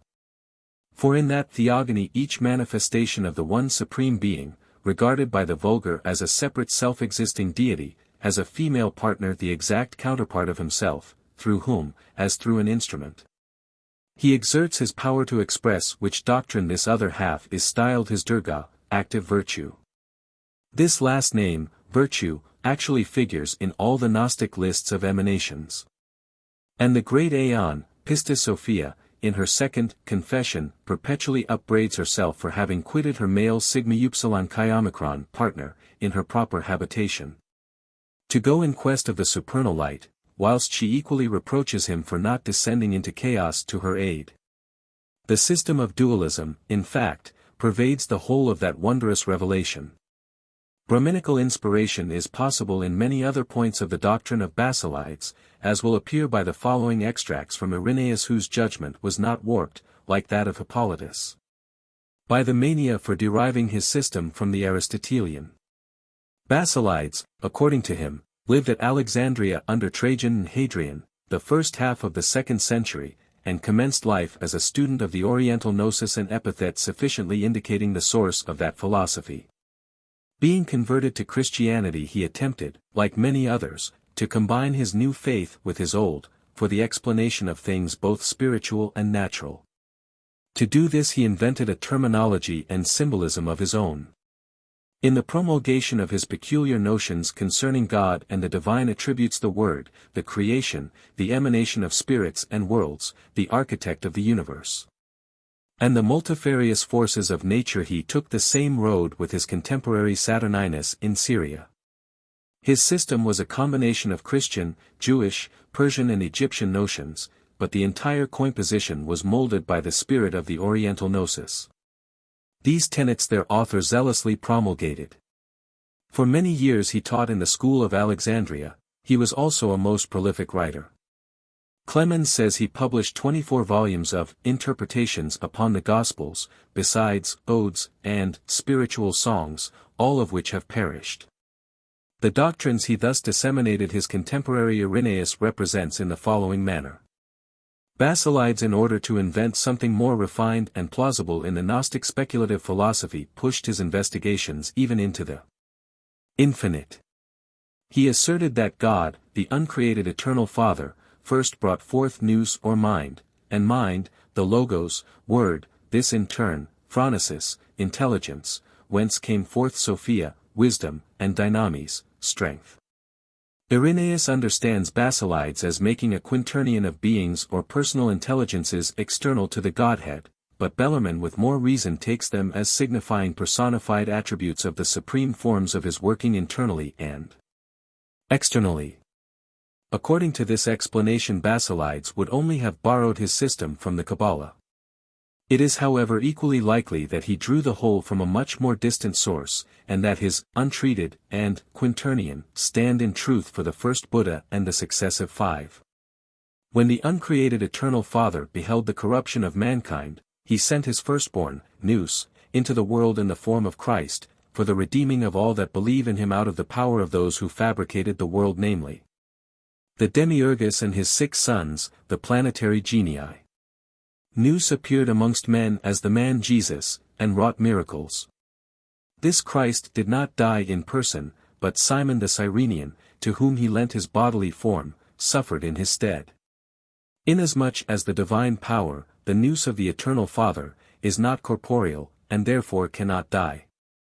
Whoso therefore maintains that Christ has died is still the bondman of ignorance, but whoso denies the same, he is a freeman, and hath understood the purpose of the Father. From this tenet the Basileans got the opprobrious title of Doceti, illusionists. Similarly the pious Brahmins explain away all such of their legends as are inconsistent with our notions of divine dignity by making them all Maya, illusion. The same is also the doctrine of the Quran, Cap 4. Upon this point, and for that they have not believed upon Jesus, and have spoken against Mary a grievous calumny, and have said, Verily we have slain Christ Jesus, the Son of Mary, the Apostle of God. Yet they slew him not, neither crucified him, but he was represented by one in his likeness, and verily they were disagreed concerning him, were in a doubt as to this matter, and had no true knowledge thereof, but followed only an uncertain opinion. They did not really kill him, but God took him up unto himself, and God is mighty and wise. The system just described coincides to a remarkable degree with the Brahminical, where the first principle produces in succession the 5 powers Mahasiva, Sadasava, Rudra. Vishnu and Brahma, who are held by some for mere attributes of the Godhead. By others are taken in a materialistic sense for ether, air, fire, water, earth. But possibly, as Mosheim so long ago maintained, the whole Gnostic system is derived, not from the Kabbalah, nor from the Greek philosophy, but from the theosophy of the Brahmins. Another circumstance in the Basilidan practice, mentioned by Irenaeus, will receive abundant illustration from the study of these talismans. Furthermore the sect have invented proper names for these angels, and class them under the first, second, third heavens, and so on. Besides this, they endeavor to explain the names, origin, powers, and eons of their pretended 365 heavens. Similarly they give its own name to the terrestrial sphere, which they say the Savior, whom they call Kavlakav, has visited and then abandoned.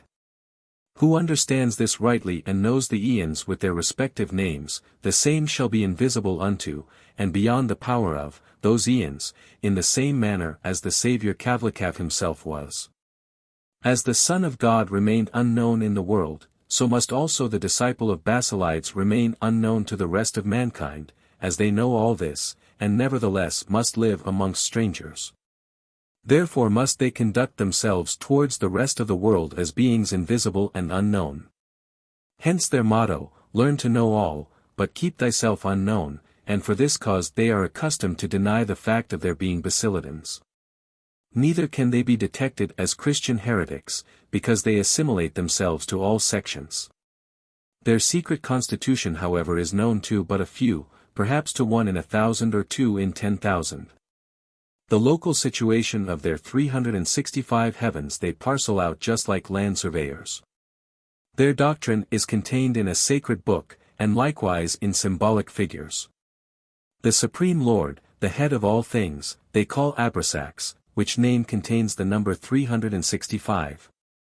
So much virtue being involved in a perfect knowledge of the names of the eons, it would be unpardonable not to subjoin them, as far as they can possibly be procured at present, and the following may be taken for their most authoritative roll call. Having been drawn up by Valentinus himself, the profoundest doctor of the Gnosis, and who had elaborated to the highest degree the system first sketched out by Basilides. He arranges them in pairs, male and female, in the order of their successive emanation from Bythos, the pre-existing, eternal principle. The number of pairs is 15, or the sacred number 5 3 times repeated. Their names, it will be seen, are Hebrew words, the va preceding some of the female powers being merely the copulative, and. Matter supposes Valentinus to have been of Jewish origin, although born at Alexandria. Tertullian states that he was first of all a Platonist, then a convert to Christianity, but having been disappointed in his aspirations to a bishopric he founded a religion of his own. 1. Ampsu, Uran equals depth, silence. 2. Bukua, Thartan equals mind, truth. 3. Abukua, Thardidia equals reason, life. 4. Metaxas, Artababa equals man, church. 5. Ujua, Kastan, Udu, Vakastine equals comforter, faith. 6. Amphion, Asuman equals fatherly, hope. 7. Vananine, Lamer equals motherly, charity. 8. Tard, Athames equals eternal, intelligence. 9. Sujua, Alora equals light, beatitude. 10. Busidia, Damodara equals Eucharistic, wisdom. 11. Alora, Damo equals profundity, mixture. 12. Orin, Lamaspex equals unfading, union. 13. Amphiphals, Empspashbod equals self-born, temperance. 14. Asiowake, Belen equals only begotten, unity. 15. Dexerish, Mesemo equals immovable, pleasure. Epiphanius has evidently copied one pair, 5, twice over, misled by a slight difference of spelling, and thus adds one pair to the proper 15. It will be very instructive to compare this Valentinian system of emanation, which makes all to proceed in pairs, male and female, out of the first cause, with that Indian theosophy which this very feature indicates as its real source.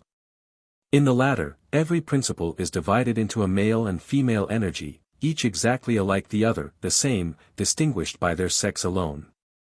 Each deity exerts his power through the agency of his female principle or sakti, which in turn possesses a vahan, vehicle, that is an instrument or attribute, which is fixed and represented in a material form. Of the persons in the supreme triad the saktis and their vahans 149 are. 1. Of Brahma, Sarasvati, goddess of harmony in the arts, the Jewish wisdom, her vahan is a swan, or goose. Hence Juno's Capitoline bird, afterwards explained by an historical fiction. 2. Of Vishnu, Lakshmi, goddess of prosperity, she has the title of Kamala, lotus-bearer, her vahan is Garuda, the man-eagle. Vishnu in one avatar takes the name Varha, and his consort Varhi, in which case her vahan is a buffalo. 3. Of Shiva, the changer or destroyer, the Sakti is Bhavani, goddess of fecundity, and consequently of death, for the first implies the second, nascens morimer, finisque ab origin pendet. Nothing perishes, things only take a new form called by the ignorant death. Compare the title, Gods of Death, which the Ophites were so fond of giving to the gods of the nativity, the astral genii ruling the horoscope. Bhavani's appropriate vehicles are the bull, emblem of generation, and the tiger, of destruction. And before going further I cannot resist observing how these names and symbols manifest the far-spreading influence of the nations they embody. The Sasanian queens in their gem portraits generally bear the lotus in the hand. 150 Varanese is a common name for the kings of that line, and the Brahminic bull, the commonest of all signet devices with their subjects. But as the dominions of the later Persian kings extended as far as the Indus, Hindu princesses doubtless entered their harems and communicated their own religion to their children. Again, many of these Sanskrit titles bear a resemblance, certainly not accidental, to words frequently occurring in the Gnostic inscriptions. Thus, Sumitri, wife of Vishnu in his seventh avatar may explain sigma omicron upsilon mu alpha rho tau alpha. And Natha, a title of Vishnu and Krishna, the equally common nu alpha upsilon tau iota tau alpha, Isa, Lord, feminine, Isi, lady, is perhaps even the origin of Isis, and Nila, dark blue, an epithet of Parvati, is more appropriately transferred to Father Nilus. Vishnu in infancy as Narayana floating in his vat, leaf boat over the face of the waters, and colored all over blue, may be compared to the child Horus wafted in the Baris. The most ancient of all creeds having, as above shown, made the lotus the symbol of plenty, the reason becomes obvious for the introduction of its seed vessels, always mistaken for poppy heads, amongst the wheat-ears in the cornucopia of Ceres. The above-quoted sigma omicron upsilon mu alpha rho tau alpha seems to have been applied by the Gnostics to the sun god, for Montfaucon gives, PL 157, a figure of soul so inscribed, with chi epsilon rho omicron beta iota on the reverse, a manifest invocation to all the angelic host. And as the protection of this celestial hierarchy is so perpetually sought by our talisman makers in their voluntary humility in worshipping of angels, I subjoin the names of the Hindu guardians of the Jihabs, quarters of the world, which may perhaps lurk in their grecized form amongst these interminable strings of titles. E. Indra, N.W. Vayu. S.E. Agni, N. Kyuvra. S. Yama, N. Ichsana. S.W. Niridi, above. Brahma. Varuna, below. Naga. Of the center, Rudra. The ineffable name in the Hindu form. We have already seen how important a part the notion of an ineffable name, denoting the inconceivable supreme, plays in the machinery of the gnosis. And here again the original idea is to be found fully developed in the practice of the Brahmins. This awful name emblazoned in 3 Sanskrit letters within a cartouche formed by a coiled serpent, that normal enclosure for a holy name in Gnostic art, 151 is fittingly borne up by the elephant-headed Ganesha, god of wisdom. The word being triliteral is rather aum than om, as usually written in English. It is never to be uttered aloud, but only mentally by the devout. Of the characters, A signifies the creator, U the preserver, M the destroyer. That is, the triad Brahma Vishnu Shiva. If pronounced aloud, the sound much resembles Amen as drawled out by a country parish clerk. In fact it is used for Angikar, so be it. In token of approbation, more, Hindu pantheon.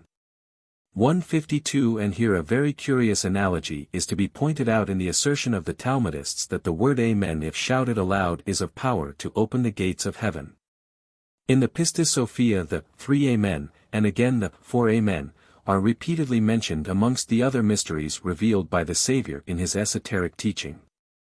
On this account the word may be suspected to have some connection with the Hindu sacred name, unless indeed Valentinus had got it nearer home, from the 4 Amenti, guardians of the dead, and sons of Osiris. The common explanation that Amen signifies truth in some Eastern dialect, does not seem to rest on good foundation.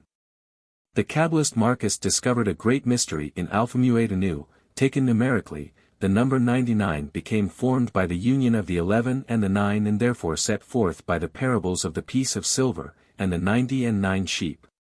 Which is the reason why we use Amen in prayers. Other Hindu titles of the deity are Tat and Sat equals virtue. These are recognizable in the Egyptian gods Tat or Hermes, and Sat, truths. It is likewise more than probable that the mighty Aum itself often lies enshrouded amidst the lines of vowels filling our talismans. Certainly the prawn chalcedony, no. 517, bearing on one side the Delphic Apollo in a good style of art, or the other, by a later hand, a man dancing with his apron filled with fruits, presents in its legend pi upsilon rho sigma pi alpha iota omicron omega alpha omicron upsilon mu omicron lambda epsilon iota. The Sanskrit triliteral in the only form in which Greek characters could express the sound. The origin of this ineffable name is thus related, inst. Menu, 2. 370, Brahma milked out as it were from the 3 Vedas the letter A, the letter U, and the letter M. Together with the 3 mysterious words, Bur, Bhava, Swar, or earth, sky, and heaven. From the 3 Vedas also the Lord of creation, incomprehensibly exalted successively milked out the 3 treasures of the ineffable text, beginning with the word Tat, and entitled the Savitri, or Gayatri. A priest who shall know the Veda. And pronounce to himself both morning and evening that syllable and that holy text preceded by the 3 words shall attain that sanctity which the Veda confers, and a twice-born man who shall 1,000 times repeat those 3 apart from the multitude. Shall be released in a month even from a great offense, as a snake from its slough. The 3 great immutable words preceded by the triliteral syllable and followed by the Gayatri which consists of 3 measures, must be considered as the mouth, or principal part of the Veda. In this doctrine lies the very origin of all talismanic inscriptions, for their essence is the stringing together of sacred names. Nay more, the actual 3 words, disguised by Coptic pronunciation, or purposely sealed from profane eyes by a duplication of vowels, very probably exist in the midst of certain Gnostic formulae. In the spell of Battis, hereafter to be quoted, words of the same sense as the Hindu 3 do in reality occur. The Gayatri or holiest verse of the Vedas is, "Let us adore the supremacy of the Divine Son, the Godhead, who illuminates all, who recreates all, from whom all proceed, unto whom all must return. Whom we invoke to direct our progress aright in our progress towards the holy seat." Another is, "Earth, sky, heaven, let us meditate upon that most excellent light and power, of that most generous, sportive, and resplendent sun, that it may guide our intellects. In all this there is something that irresistibly reveals the Gnostic invocations whenever they can be interpreted, and the divine sun finds its counterpart in the Shemesh Ilam, so perpetually repeated. This Gayatri is contained in the confession of faith of the Brahmin. This new and excellent praise of thee, O splendid playful sun, Pushan, is offered by us to thee. Be gratified by this my speech, approach this craving mind as a fond man seeks a woman. May that sun who contemplates and looks into all worlds be our protector. Let us meditate on the adorable light of the divine ruler, Savitri. May it guide our intellects. Desirous of food we solicit the gift of the splendid sun, who should be studiously worshipped. Venerable men, guided by the understanding, salute thee, divine sun, with oblations and praise. More hereupon makes the very pertinent remark, it is difficult to conjecture why this text should be so studiously kept secret, for its exposition, unconnected with any idea of mystery, and affectation of profundity, does not appear likely to have the effect so dreaded by all priests of guiding the intellect of mankind to the discovery of truth. As already remarked, our Gnostic formulae when expressed in Greek have a spirit and a rhythm that strikes the ear as the echo of these primitive invocations. Witness the legend upon the plasma described by Kreutzer, Archaeology. 3. Last plate. Within the serpent-formed cartouche is an inscription of many lines, the first half an undecipherable medley of letters, which like Marcus' 30-syllabic appellation of the Supreme Tetrad, must express the name of the unknown God, who in the following portion is invoked as, the Primal Father, incorporeal, pervading all things, self-existing, the seal of Solomon. Then come more mystic epithets ending with lion-headed, evidently the Mithraic figure of that kind. The declaration that the unknown legend is the seal of Solomon is extremely interesting, as showing the early date of the celebrity attained by that most famous of talismans, which, be it remembered, was reported to derive its virtue from the mighty throne of God engraven on the gem. Many further analogies between the two theosophies may be detected in the Hindu forms of worship published by Moore. Of the persons in the Supreme Triad, Brahma represents the Creator, Vishnu the Preserver, and Shiva the Destroyer. But the last is more truly the Changer, all death being only change. Shiva therefore in one of his characters becomes identified with Yama, god of the shades. Now, seeing that the first two persons are symbolized by the elements fire and water, the analogy of the Hellenic triad, Zeus, Poseidon, Hades, becomes at once apparent. Here also we find the originals of the great Tauro iota delta upsilon nu mu epsilon iota, who holds so high a place in the hierarchy of the Pistis-Sophia. The famous inscription of Buddha Gaya, Bengal, dated the year 1005 of the era of Vikramaditya, BC. 57, contains this remarkable passage, Amaradeva, son of Sandrakatis, having heard this voice caused an image of the Supreme Spirit, Buddha, to be made. And he worshipped it, according to the law, with perfumes, incense, and the like, and he thus admired, magnified, the name of that Supreme Being, an incarnation of a portion of Vishnu. Reverence be unto thee in the form of Buddha. Reverence be unto thee, Lord of the earth. Reverence be unto thee an incarnation of the Deity, and the Eternal One. Reverence be unto thee O God, in the form of the God of mercy, the dispeller of pain and trouble, the Lord of all things, the Deity who overcomes the sins of the Kali Yuga, Iron Age, the guardian of the universe. The emblem of mercy towards all them that sue thee Om, the possessor of all things in vital form, thou art Brahma, Vishnu, and Mahisa, Shiva. Thou art the Lord of the universe. Thou art the proper form of all things 153 movable and immovable, the possessor of the whole. And thus I adore thee. Reverence be unto thee the bestower of salvation. Reverence be unto thee the destroyer of the evil spirit, Kasai, 154 O Damodara shew me favor. Thou art he who resteth upon the face of the milky ocean, and who leeth upon the serpent Sesha. Thou art Trivikrama, who at 3 strides encompasseth the earth. I adore thee, who art celebrated by 1,000 names, and under various forms, in the shape of Buddha, the God of mercy. Be propitious, O thou Most High. Having thus worshipped the guardian of mankind, he became like one of the just. He joyfully caused a holy temple to be built of a wonderful construction, and therein were set up the divine feet of Vishnu, forever purifier of the sins of mankind. The images of the Pandus, and the descents of Vishnu, avatars, and in like manner of Brahma and the rest of the divinities. Hind Panth. Page 223. It may here be observed how extensively this symbol of the divine foot has pervaded the religions of the West. Feet either in relief or in kavo, cut in stone, are common about Hindu temples.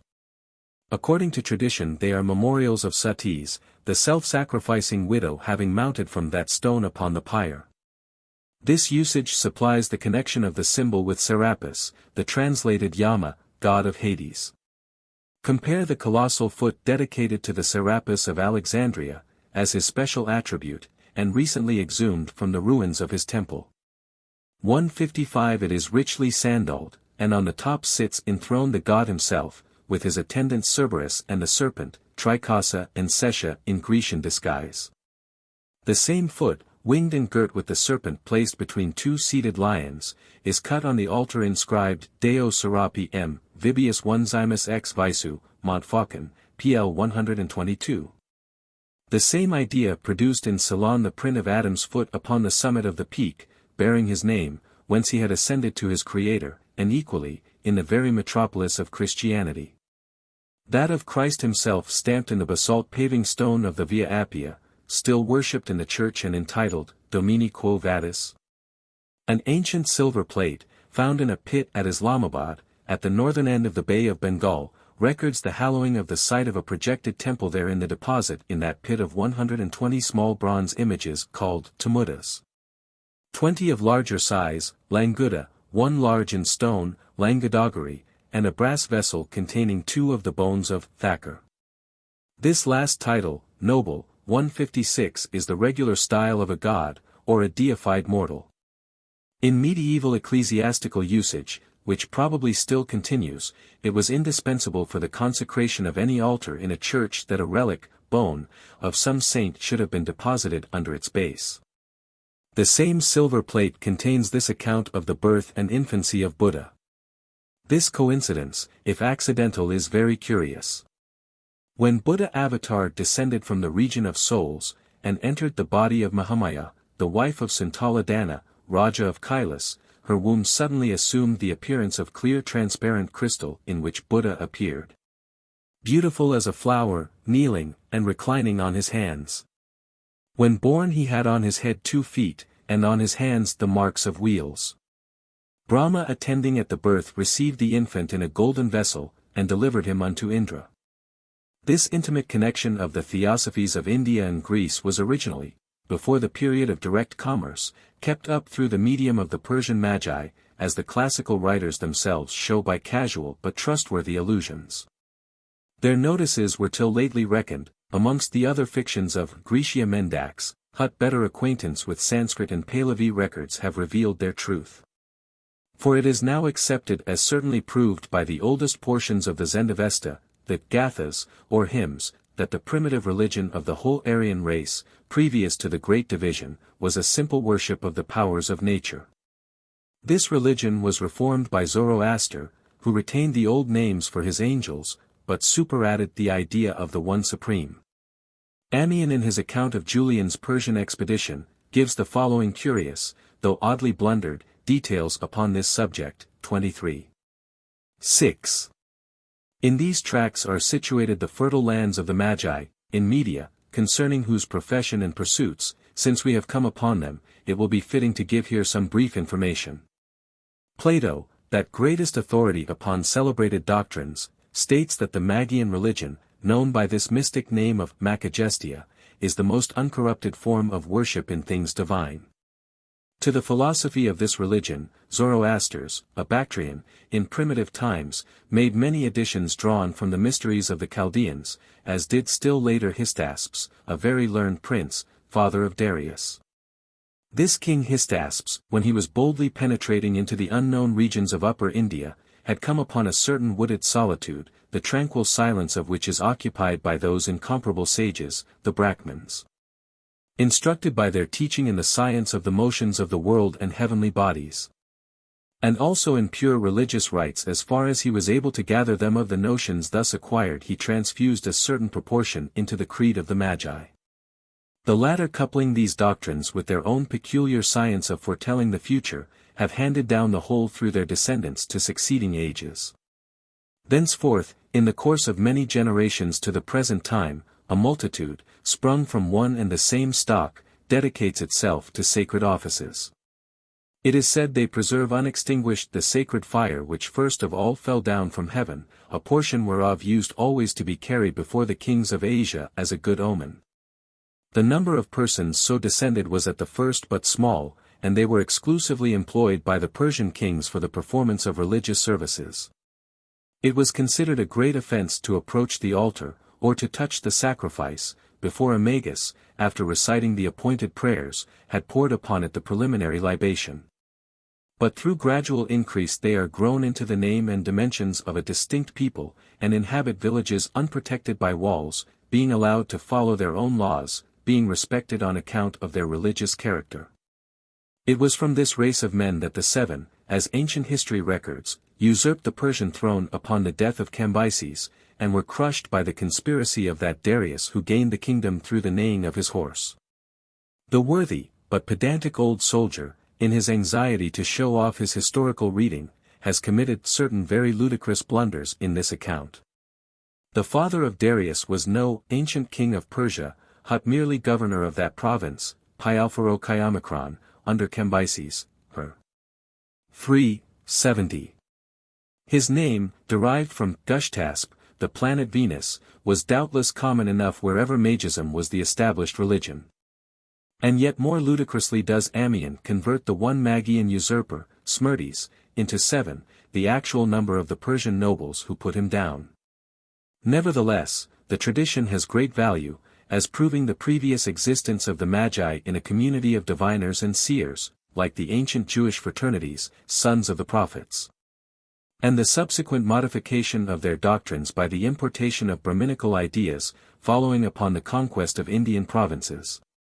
Such being the case, one need not be surprised at finding Sasanian kings named after Hindu deities, like the numerous Varanis, from Varani, Vishnu's title, just as others of their line assume that of the proper Persian god, Ormuzd.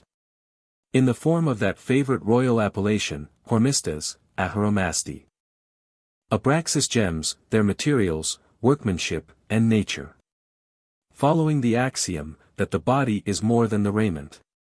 The foregoing chapters have been devoted to the consideration of the notions which our talismans have invested with visible form. These visible forms, therefore, their materials, and manufacture, now come before us for explanation, a wide field for curious research, and extending into many diverse regions of archaeology. The genuine Abraxas-Gems, that yet fill our cabinets, came originally for the most part out of Egypt, others, as their differing style shows, from Asia, others again from Syria, where many Basileidans had established themselves at an early period. Amongst these philosophizing semi-Christian sects the figure of Abraxas was held in high esteem. They used it, says Bellarmine, as a teacher in doctrine, in obedience to whom they directed their transcendental researches and mystic instruction. As a token and a password amongst the initiated, to show that they belonged to the same fraternity, as an amulet and a talisman, and lastly as a seal to their documents. Gnostic intagli are almost the sole productions of the glyptic art, during the time it was dying out, all through the last 2 centuries of the Western Empire, if we accept a few rude figures of the goddess Roma, victories, and eagles made for legionary rings. As may easily be supposed, the art displayed in these designs is at its lowest ebb, being itself a degenerate successor to the debased Egyptian school of Alexandria. 157 The engraving seems to have been entirely executed by means of a coarse wheel, like that characterizing the Sasanian stamp, then commonly used in Persia, a country which, by the by, was the source of many of the ideas expressed in these figures and inscriptions. The choice Indian sards, nikoli, and amethysts which embellished earlier periods, are replaced by coarser materials, the native productions of the countries which had engendered the new creed, the jasper of Egypt dark green. Or sometimes mottled with yellow and red, the plasma, usually of bad quality, passing from a dirty olive green into common chalcedony, and quite as abundantly the fibrous hematite more or less magnetic.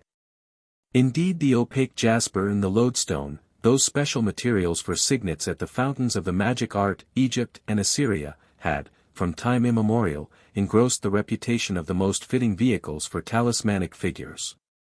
The former was Pliny's malachites, opaque, and of the color of a mallow leaf, of innate power as an amulet to protect children. Its black variety was his antipathes, recommended by the Magi as a sure defense against witchcraft of every kind. Whilst the hematite is the Persian kamehen, perhaps the true etymology of cameo, a word that came into Europe in the ages when every engraved stone passed for a talisman. So constant is this rule of unmitigated barbarism that Gnostic types when found well executed and in fine stones, as sometimes is the case, will on examination always prove to emanate from the Cinquecento school. A period when anything pertaining to astrology or the Kabbalah was reproduced in vast abundance under the impulse of the revived spirit of mystic speculation. To this and the following century, must be referred the authorship of those large jaspers, not unfrequent in collections, presenting the terminal figure of Osiris, the field occupied with astrological ciphers and modern Hebrew letters. Of these imitations, betraying themselves by their own excellence, the most conspicuous was a large amethyst, obtained by me at Florence, engraved with an erect figure of the hawk-headed free, Priapian, holding the cynophilus upon his hand. And standing on the coiled serpent, an intaglio in the best Roman manner, that no era of Gnosticism had been capable of producing. 158. Antique pastes with subjects do not exist, and for a very sufficient reason. The material of a talisman being quite as essential to its virtue as the sigil engraved upon it. The mystery whereof the profound Camillo di Leonardo shall hereafter declare in his own words. Again, the genuine stones were in themselves so cheap, and the work upon them produced so expeditiously and with so little care, as to leave small temptation for counterfeiting them in a baser substance. The only exception that has come under my notice to the inferior quality of the stones employed by the Gnostic engravers is the singular garnet tablet of the Hertz cabinet, of which a description will be given in its proper place. When we come to treat of inscriptions, the lettering of the legends 159 upon these talismans has a peculiarity of execution that of itself serves to identify almost every stone belonging to the Gnostic series. The letters are all formed by straight lines, the theta, omicron, and sigma, being quite square, either from the rudeness of the instrument employed to cut them, or because want of skill prevented the engraver from attempting curvilinear characters. To do which neatly requires the utmost dexterity in long practice, being in fact the most difficult task that can be demanded from the wheel. For it was with this newly invented instrument, as the equality of their lines demonstrates, that these ill-shaped characters were faintly traced upon the stone. In all likelihood the same artists were the Alexandrian glassworkers, famed long before for their engraved vases, Martial's Tepide Toriumata Nili, for Pliny uses the significant expression, vitrum aliud torno terrator. Aliud argenti morcalator. Some glass vessels are cut out by means of the drill, others carved in relief in the same manner as silver plate. The sign in these inscriptions is invariably formed by drawing a short line across the diagonal of a zeta, so that in rude work, it cannot be distinguished from the latter character. These inscriptions are often found superadded upon the backs of gems of much earlier date, evidently for the purpose of converting them into talismans. Of such conversions the most remarkable known to me are, a fine cameo, Marlborough cabinet, a bust of Commodus, on the reverse of which has been rudely cut the Abraxas god surrounded by a legend, unintelligible though sounding like Greek words. Delta omicron upsilon gamma epsilon nu alpha iota omicron delta epsilon mu epsilon nu alpha iota beta alpha sigma iota lambda iota sigma kappa omicron sigma. Another cameo, royal cabinet, with the helmeted heads regardant of Constantine's two elder sons, has received the very unorthodox edition of Anubis, also surrounded by a long legend in huge characters, so barbarous as to defy transcription. A third, Devonshire Perur, number 79, a fine head of Hercules, lapis lazuli, has received the Gnostic baptism by the addition on the back of a scarabaeus with expanded wings, recognized emblem of the Creator, and the word of power alpha beta rho alpha sigma alpha xi. The extremely debased style of all such editions plainly indicates a period long posterior to that of the originals. Whilst the position they occupy, necessarily concealed when in use, proves that the whole object of such improvements was the supernatural protection of the wearer. The finest example of Gnostic conversion is an onyx cameo, Vienna cabinet, representing some young Caesar under the form of Jupiter Axer, standing in front face with the thunderbolt in his left hand, his right resting on the scepter. The aegis hangs down his back for paludamentum, at his feet the eagle on one side a trophy with seated captive, hands tied behind. All in a good style in low relief. The talisman maker has cut a line of square characters, resembling palmyrene, down each leg from hip to foot, a nimbus of the same round his head, others on the field, and, to make all sure, has covered the back of the gem with 16 lines in the same abstruse lettering. It is carefully figured in Arnotha's Camine de K. Cabinetes, pl 18. 2, who suggests Julian for its subject, without considering that the philosopher wore a long beard during the period when such a representation of him as this was permissible. Besides, for the 2 centuries before Julian's times, Serapis was the only type under which the reigning emperor was allowed to be complimented, the Old Latin Jovis Axer, having grown obsolete. The hero of this apotheosis is much more probably Titus, or even his brother. The cameo is of respectable dimensions, being 2 3/4 inches high by 2 1/2 wide. As regards the history of glyptics, these inscribed gems have a value of their own, as fixing the date when the wheel came generally into use in the engraver's atelier. For the minute and elegant lettering of earlier times will be found, when examined with the microscope, to have been incised in the gem with the diamond point, whence its perfect regularity and freedom. Of these Gnostic inscriptions in general, Raspi, Catalogue of Tassa's Pastes, page 38, has given accurate transcripts, from an immense collection belonging to every shape and period of Gnosticism. Chaboulot has more recently done the same for the very large series in the French cabinet, in his valuable Catalogue de Cames de la Bible, page 282. In the Gorli Dactyliotheca, 3rd edition 1695, Nos. 326 to 486 are entirely Gnostic and astrological designs, and include the greater part of those first published by Chiflet in his Macariae Abraxas Proteus, ed. 1610, whose plates were re-engraved for the purpose on a reduced scale, but with large additions, apparently made by the learned editor of the work, Gronovius. But the most extensive series of actual representations of the whole class are the plates to the section, Les Abraxas of Montfaucon's grand work L'Antiquite Expliqué. Many of his examples were drawn from the fine cabinet of gems belonging to the library of St. Genevieve, besides others, and very interesting specimens, from a previous work by Capello. 160 though roughly engraved, they seem to have been copied with laudable attention to accuracy. Legends and Formulae. Foremost in the rank of words of power stands the mystery of the 7 vowels, so important as to demand a separate section for its discussion with befitting reverence. Though inferior to these, great no doubt was the virtue of those interminable strings of letters that fill both faces of many a Gnostic stone later refinements upon the celebrated Phi Sigma Iota Alpha Gamma Rho Mu Mu Alpha Tau Alpha, as Clemens aptly remarks. Amongst these interminable formulae lurk, no doubt, those potent spells composed by Solomon himself.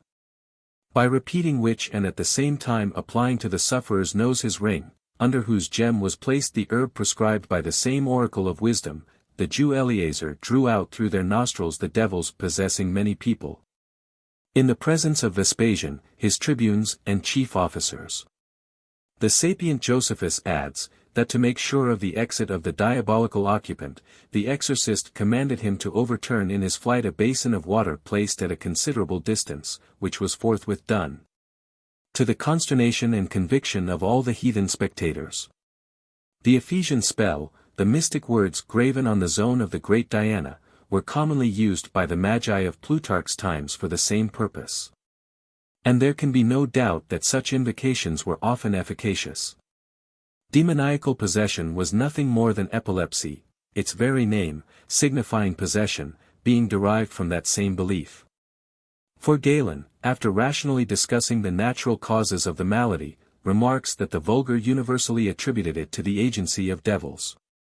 Now our experience of mesmerism, so far as there is any reality in that pet science of charlatans, clearly shows what inexplicable effects can be produced upon persons laboring under nervous derangement by words of command authoritatively pronounced. How much greater the effect of those words in old times, when uttered in an unknown tongue by a person of imposing presence, and over patients already filled with the belief of his power to relieve them. Hence the casting out of devils became the grand staple of their trade with all the thaumaturgists, both old and new, of the ages with which we are dealing. That the cure should be permanent was a thing perfectly immaterial, it sufficed the exorcist's purpose if the manifestation of his power should be successful for the moment, to the edification of the awestruck crowd of believers, and to the confusion of the few rationalistic doubters amongst the crowd. Such spells gave power likewise over demons ranging about unconfined in fleshly prison. Eucrates, in Lucian's amusing Philipseuds, boasts that he is so accustomed to meet thousands of them roving about, that he has come not to mind them at all, more especially since the Arabian has given me a ring made out of the nail from a cross, and taught me the spell composed of many names. The last remark is valuable for our purpose. It proves that the legends in an unknown tongue on our talismans are sometimes to be explained from the Arabic 161 and also may consist of strings of titles of the one deity invoked. Virgil's Crines effusa sacerdos. Tercentum tonat or deos, arabumc, chaos k. Tergeminanc hecaton, tria virginis ora diani. Ain 4. 510. Distinctly refers to the same superstition, for Servius explains these 300 gods, in the spells of Dido's Massilian sorceress, as not meaning so many different deities, but only so many epithets of Hecate herself, whose very names he, for the same reason, fancifully derives from the numeral kappa alpha tau omicron nu. The same idea yet survives in the religious exercise of the devout Moslem, the mental repetition and reflection upon the 99 Arabic epithets of the One Almighty. The great object of these adjurations was to address the deity by the names under which he was known to all the nations of earth, in this way making sure of addressing him by the appellation wherein he most delighted. This is the fundamental principle of, and sufficient explanation of, the entire class of these talismanic legends, and of their syncretism. Number 10 of the Magic Papyrus affords a most valuable illustration. I call upon thee that didst create the earth, and bones, and all flesh, and all spirit, that didst establish the sea, and that shakest the heavens, that didst divide the light from the darkness. Thou, the great, directing mind, that disposest all things, eye of the world. Genius of genii, delta alpha mu omega nu delta alpha iota mu omicron nu omega nu, God of gods, the Lord of spirits, iota alpha omega omicron upsilon eta iota, hearken unto my voice. I call upon thee, the master of the gods, O loud thundering Zeus, O sovereign Zeus, Adonai. Lord iota alpha omega omicron upsilon eta epsilon. I am he that calleth upon thee in the Syrian tongue, the great God zeta alpha alpha lambda alpha eta rho iota phi omicron upsilon. And do not thou disregard my voice in the Hebrew language, alpha beta lambda alpha nu alpha theta alpha nu alpha lambda alpha beta rho alpha sigma iota lambda omega alpha. For I am sigma iota lambda theta omega chi omega omicron upsilon chi lambda alpha mu beta lambda alpha sigma alpha lambda omega theta iota alpha omega nu epsilon beta omicron upsilon theta sigma alpha beta iota omicron theta alpha rho beta omega theta alpha rho beta alpha theta iota alpha omega theta. Sigma alpha beta alpha omega theta pi alpha gamma omicron upsilon rho eta rho alpha gamma omicron upsilon rho eta beta alpha rho omicron upsilon chi alpha delta omega nu alpha iota epsilon lambda omega alpha iota alpha beta rho alpha mu beta alpha rho alpha upsilon omega nu alpha upsilon sigma iota phi. O lofty-minded, ever-living crown of the world, containing all. Sigma iota epsilon pi eta sigma alpha kappa tau iota epsilon tau eta beta iota omicron upsilon equals sigma phi eta equals nu omicron iota equals sigma iota epsilon theta upsilon equals chi theta epsilon theta omega nu eta rho upsilon gamma chi omega eta omega alpha tau alpha omega eta iota alpha sigma iota alpha lambda. Sigma alpha pi eta alpha lambda sigma omega epsilon theta mu omicron upsilon rho eta sigma iota nu iota sigma epsilon mu lambda alpha upsilon lambda omicron upsilon rho iota gamma chi. This spell looses fetters, causes blindness, i.e. makes one invisible, procures dreams, gives favor, for whatsoever purpose thou wishest. One circumstance, very unaccountable, connected with these inscriptions is wherefore the Pahlavi character, the national writing of the Magi in those times, should never be used in formulae so often embodying the doctrines of that profession. Neither are any complete legends to be found written in Punic, although that character with the last mentioned was at the time universally employed, in various modifications, all over Asia and Africa. In the latter country Punic was not superseded by Latin until a very late period of the empire. For in the 2nd century Apuleius, Apology, wishing to prove the neglect of his stepson's education by the boy's uncle who had taken charge of him, the family belonged to the large city Madora in Numidia, declares that though arrived at the age of 16 he could speak nothing but Punic and the little Greek he had picked up from his mother, Praetor Punis, et siquid ad hoc a matri gracisat. And some years later, the Emperor Severus, a descendant of Hannibal's, had to blush for his sister when she came from his native place Leptis to court, vix Latinae locans. It is true the characters which are often scattered over the field of these gems have much the look of Punic, others again of Palmyrene Syriac. Whilst some are obviously the same with the strange Nubian characters to be seen in abundance graven on the rocks at Silsilis, upon the Upper Nile. As for the square, modern, Hebrew, all works presenting them are mere fabrications of the astrologers and Rosicrucians of the 16th and 17th centuries. Hieroglyphical writing, though naturally to be looked for in the manufacture of Alexandria, hardly occurs at all. It is probable that even its modification the Demotic had long before been superseded, in that capital at least, by the Greek alphabet. The only exception known to me is the agate published by Caelus, Rec. Deant. 8. pl. 8, presenting the common four-winged priapic genius in the sacred boat, the reverse bearing a long vertical line of neatly cut genuine hieroglyphics. The Arabic, Qamar, moon, sometimes found in these formulae, illustrates Pliny's remark, that the Magi ordered the name of the sun or moon to be engraved on emeralds or amethysts, in order to convert them into amulets against witchcraft, and giving success at court. An emerald, prawn, of very bad quality, however, inscribed iota alpha omega sigma alpha omega theta alpha beta rho alpha sigma alpha zeta, may represent the very kind of amulet alluded to. But that Alexandria was the grand fabrique of talismans is equally apparent to the mineralogist from the materials, as to the archaeologist from the lettering employed in their construction. Nevertheless it still remains unexplained why the Magi should not have written their own spells in the character then solely current in the vast dominions of the Sasanian kings.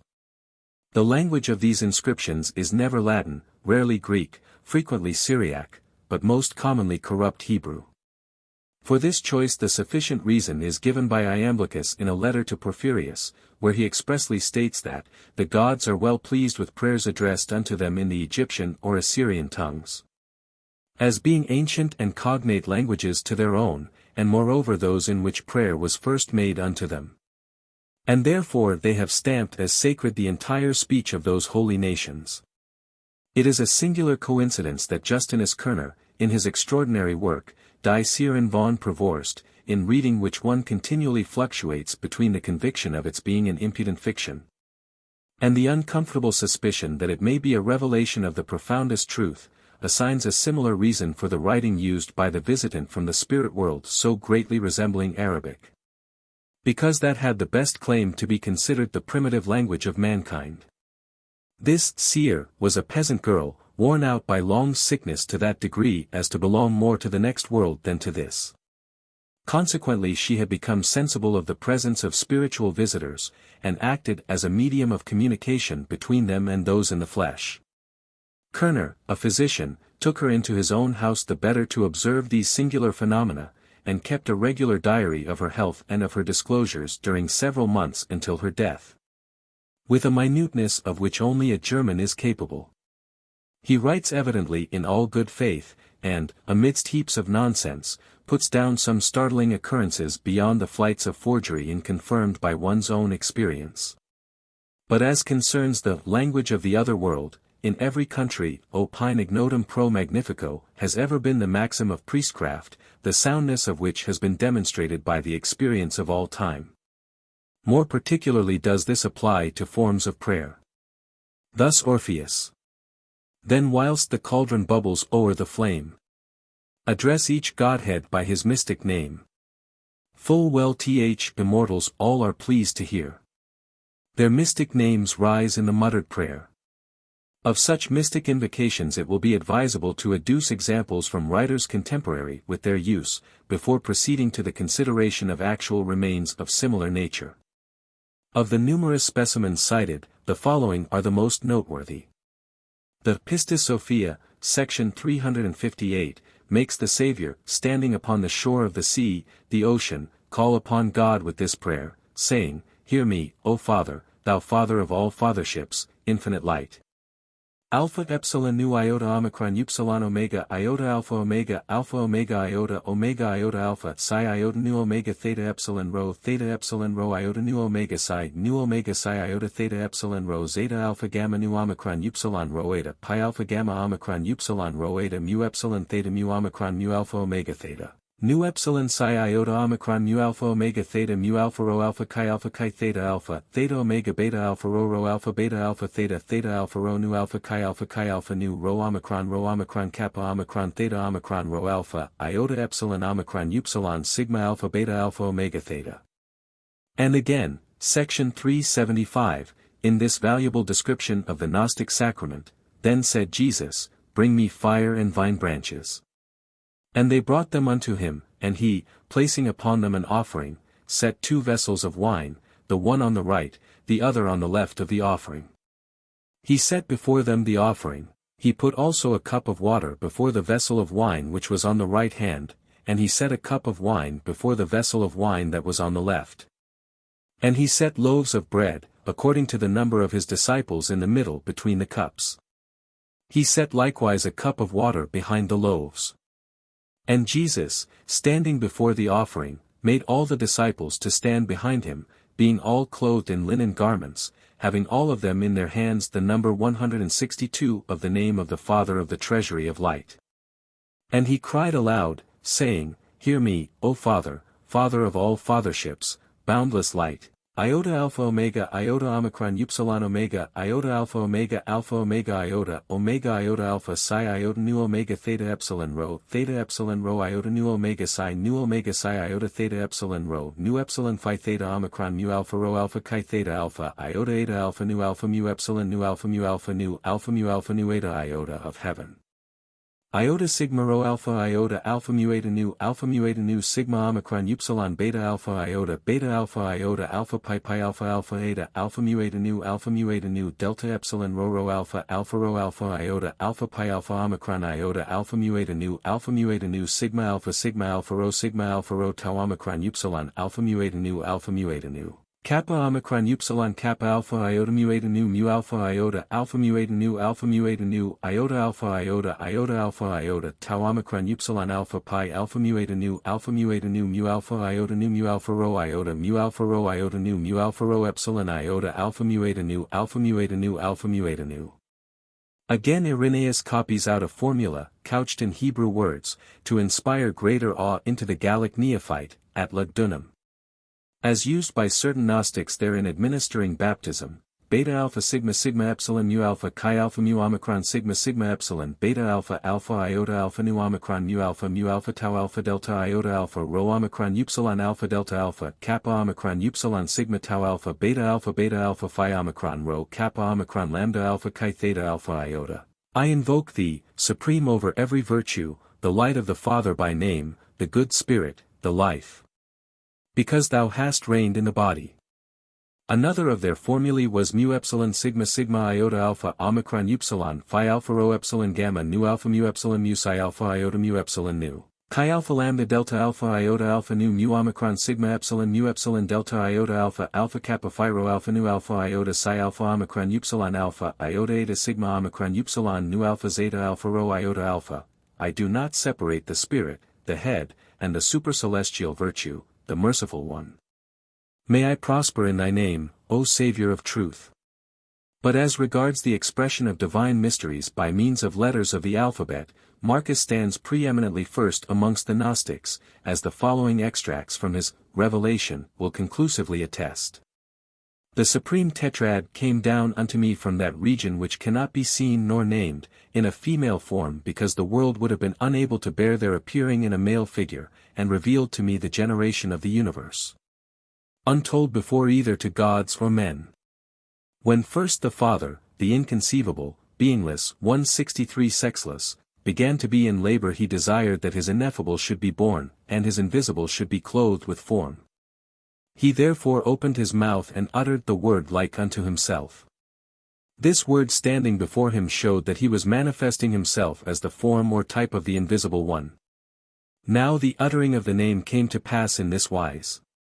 He, the Supreme, spake the first word of his name, the which is a syllable of 4 letters.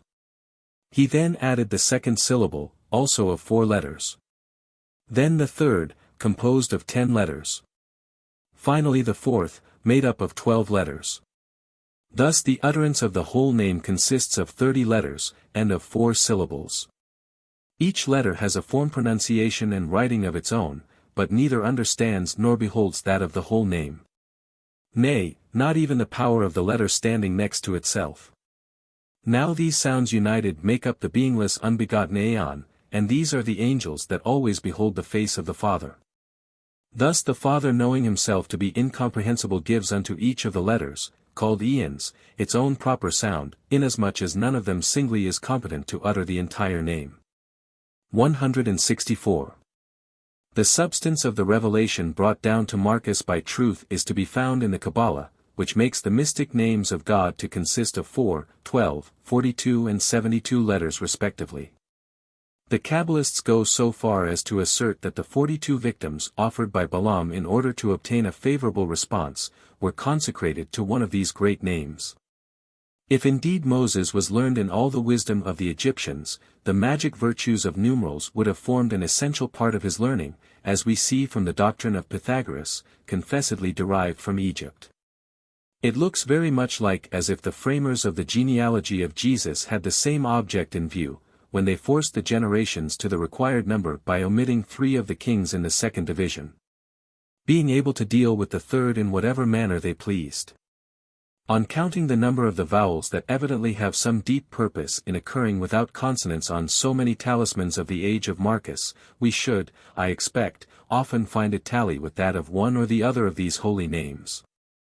165. A subsequent revelation of the same tetrad to Marcus, serves to account for the frequent appearance of the naked woman, the Venus Anadyomene of earlier times, upon Gnostic monuments.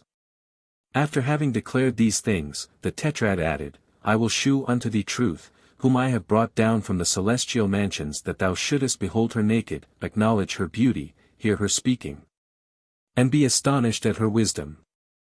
Look up therefore at her head Alpha and Omega, at her neck Beta and Psi, at her shoulders with her hands Gamma and Chi, at her breasts Delta and Rho, at her chest Epsilon and Upsilon, at her back Zeta and Tau, at her belly Pi and Sigma, at her thighs Theta and Rho, at her knees Iota and Pi, at her legs Kappa and Omicron, at her ankles Lambda and Psi, at her feet Mu and Nu. This is the body of truth, this is the form of the letters, this the character of the writing.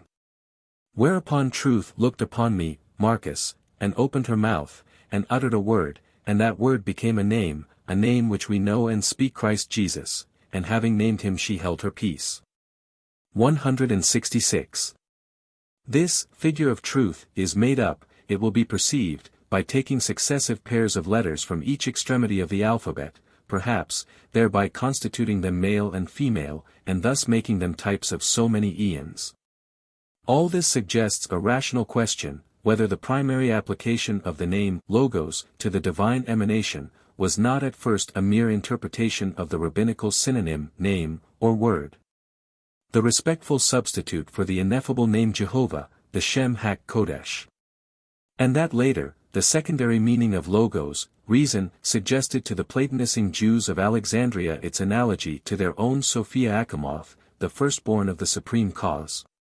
And finally, the composition of this holy name, extending to 30 letters, illustrates the purport of that interminable polysyllabic title which runs either in one unbroken circle, or sometimes in the outline of an erect serpent. Around the margin of so many Gnostic gems, and circumscribes the mystic device engraved in the center.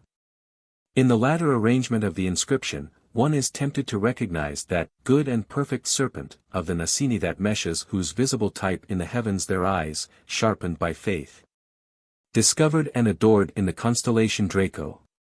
To come now to the actual remains of Gnostic manufacture, which preserve to us formulae of the nature just considered, the most important, to judge from its frequent occurrence, and the evident care bestowed upon its engraving, is the one here transcribed. My copy is taken from an example formerly in the state collection, probably the finest talisman known. It is a thick plaque, somewhat heart-shaped, of dark garnet, 2 3/4 x 1½ inches in its greatest dimensions, bearing on the one side 14 lines, on the other 11. Neatly cut in the Greek character in the 3rd century but making no distinction between the alpha and the lambda. Obverse. Greek letters, 167. Reverse. Greek letters. Amongst the titles on the obverse several familiar names may be detected, such as Alone, Shemesh Ilam, Abraxas. The long style filling the 4th line is clearly the correct spelling of the abbreviated Agramimereg addressed in another part of the Prayers of the Savior, as the first of the invisible gods.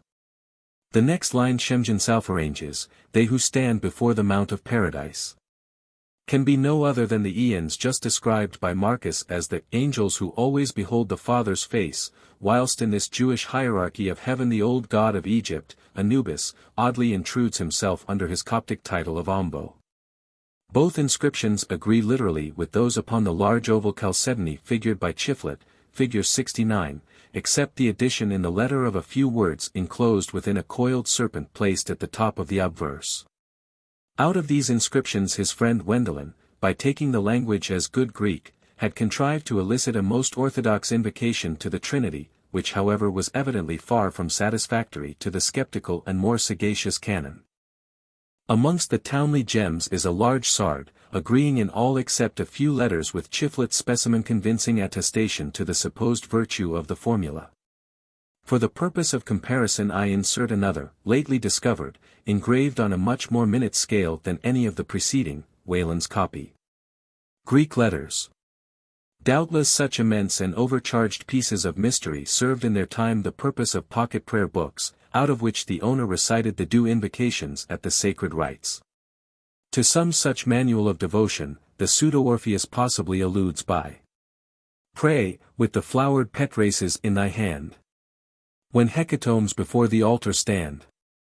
The Orientalist desirous of exercising his ingenuity upon the deciphering of these, for the most part unexplained monuments will find an immense collection of them in Raspi, numbers 433 to 633, copied with scrupulous accuracy. The reason he there gives for the attention he has paid to a class previously so neglected is a very sound one. All these sects have evidently borrowed their symbols, and probably also their respective explanations, from the iconology and mysteries of the Egyptians and other nations of the East. If as regards the meaning of hieroglyphics and symbols they had no better information, the Gnostics of Egypt and Syria had at least national tradition to depend upon, a point assuredly of some weight. If therefore the more recent sects of Gnostics with their symbolical learning have established new opinions and fresh modifications of religion upon the basis of the old, we are not therefore to conclude that they knew nothing about, and wantonly gave a new meaning to, the symbols which they thus misapplied. This is the only rational point of view in which these amulets and engravings ought to be studied. Raspi's collection I shall now proceed to supplement by copies of several unpublished examples, the most interesting that have come under my notice in a long course of study, and such as serve best to illustrate the theories proposed in the foregoing pages. And to show the curious and puzzling nature of the whole class, they often present the critical examiner with signs and sigli, now supposed the exclusive property of national religions, the most diverse from one another, as they were remote from the recognized metropolis of Gnosticism. Intermingled with the regular Greek characters appear strange signs analogous in form, often identical with, the caste marks of the Hindus, and which in their turn became the parents of those used by the medieval alchemists and Rosicrucians, and, during the same ages, of the true professors of Masonry. The consideration of these sigla, of which I have collected a large series belonging to all ages and countries, has proved sufficiently fruitful to supply materials for a separate and important subdivision of this treatise. One example, described under Talismans and Amulets, presents unmistakable evidence of the use of runes in the Alexandrine studio, whilst another, shortly to be noticed, demonstrates that the Gnosis may dispute with Hibernia her supposed peculiar invention of the mysterious Oghams. A tablet of aquamarine, communicated to me by the Reverend Greville Chester, bears the inscriptions in well-formed characters. Obverse. Greek letters. Reverse. Greek letters. Extremity. Greek letters. A string of titles ending with Lord of Hosts.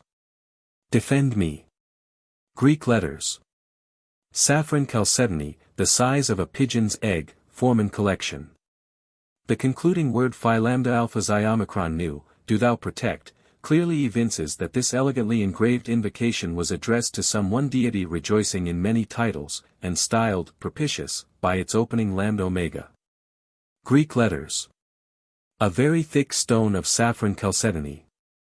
This is purely Jewish, perhaps the wear of some magna sacerdos arboris, sold to the Roman ladies, for it puts the buyer under the protection of the archangels Michael, Gabriel, Raphael, who stand before the Mount of Paradise of Jehovah.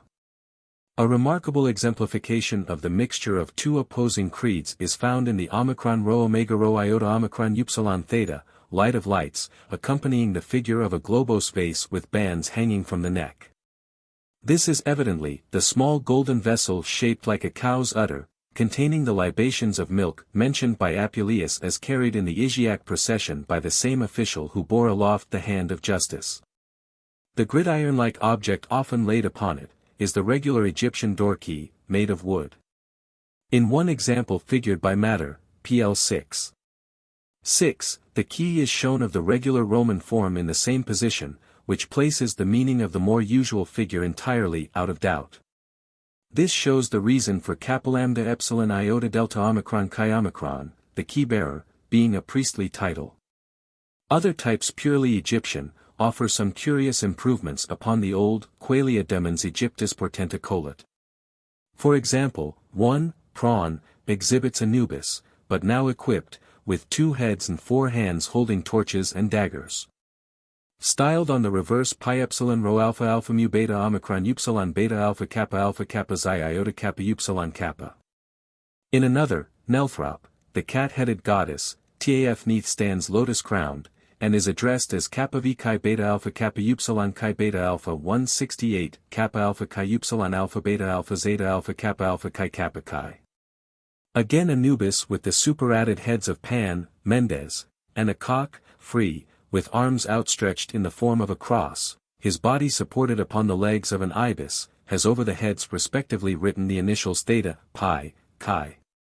On the reverse lambda iota eta beta sikh v chi rho alpha. But the most curious composition of this nature known to me is presented by a large elliptical model jasper, measuring 1 1/8 plus 1 3/4 inch, very boldly cut, and better drawn than usual, apparently a solar talisman, Mr. Topham, Rome. The obverse shows a gorillas in the outline of a cock having the head of Pan, scorpions for tail feathers, and the whip of soul stuck in his rump to complete that appendage. Standing upon a serpent overhead are the sun, star and crescent. On his back rests a tailed globe, a comet. In front Alpha, in the field below the astral Sigli.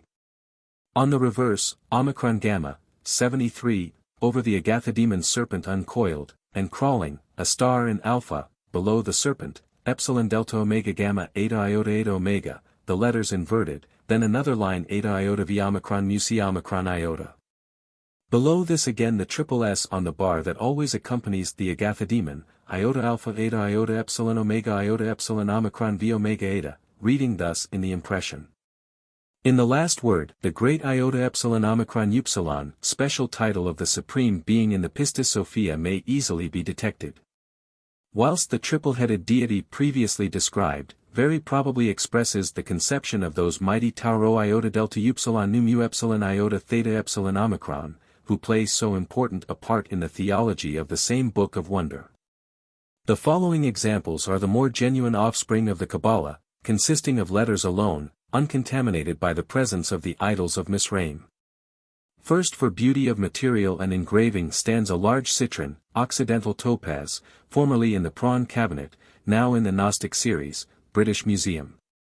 On one side is an oval enclosing Eta Iota, perhaps denoting the Ogdoad and Decad, the base of Marcus' scheme, see Hep. 6, 52. An eye, emblem of Osiris, a square bisected, and delta, which last letter may also numerically represent the tetrad of the same doctor. The other face of the gem presents Greek letters.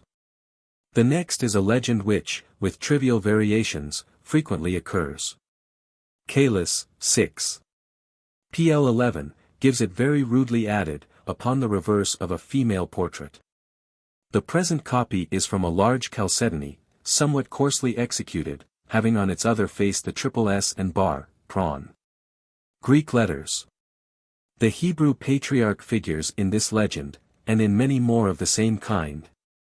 As the divinely inspired founder of a gnosis, a reputation he enjoyed even amongst the heathen, who put him in the same category with Orpheus, first institutor of mysteries.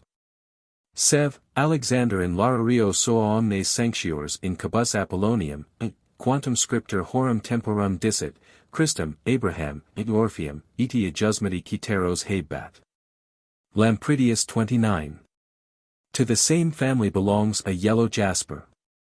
Mask line, displaying a perforated caterfoil over the name Iota Alpha Omega, then the mystic vowels Alpha Epsilon Iota Eta Omicron Upsilon Omega Alpha Iota, then Gamma Alpha Beta Alpha Omega Theta, sic, and on reverse, Greek letters 0.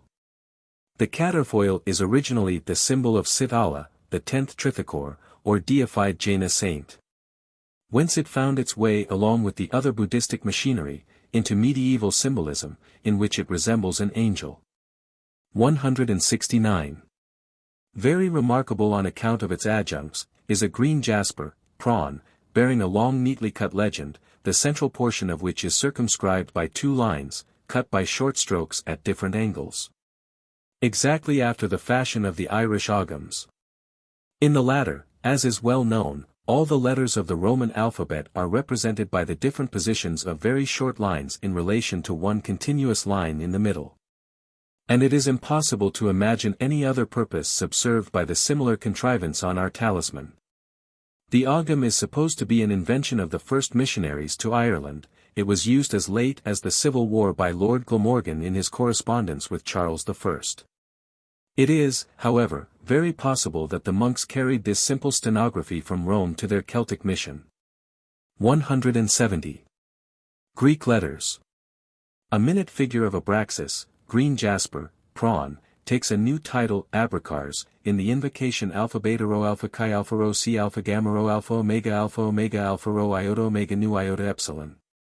Thoth's caduceus within a wreath, is accompanied by the legend on the reverse Alpha Kappa Rho Iota Omega Phi Iota on a brown chalcedony in my collection. Of all Agathodemon talismans, no more elegant specimen has come to my knowledge than a large emerald-like plasma, Bosanquet, displaying the serpent, the good and perfect one, erect above his invariable concomitant sigla. and whom the reverse propitiates by the beautifully cut address C mu epsilon rho phi epsilon rho gamma alpha mu alpha rho alpha phi rho iota delta upsilon rho iota C chi nu omicron upsilon phi iota C nu alpha beta iota C kappa iota C nu upsilon theta. True green jade, very convex on back, Reverend S. S. Lewis. In the field, each side of serpent, Greek let's. With me, in pure Chaldee. Reverse in 2 lines, round the usual symbol. Greek letters. All cut with unusual precision and neatness of work. The legend has many words in common with Mr. Bosanquet's plasma. Jerome's Pater Bromius of the Mithraic cave has probably some share in the title, Sabaoth, so often coupled with Adonai, for Bacchus rejoiced in the epithet, Sabazius.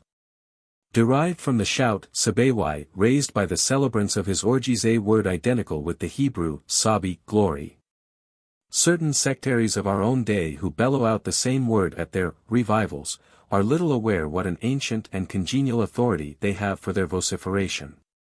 Adonai, our Lord, is converted by the Greek into Adonias, a synonym for Pluto, and Orpheus, as already quoted, points out the identity of Bacchus, Pluto, and Sol.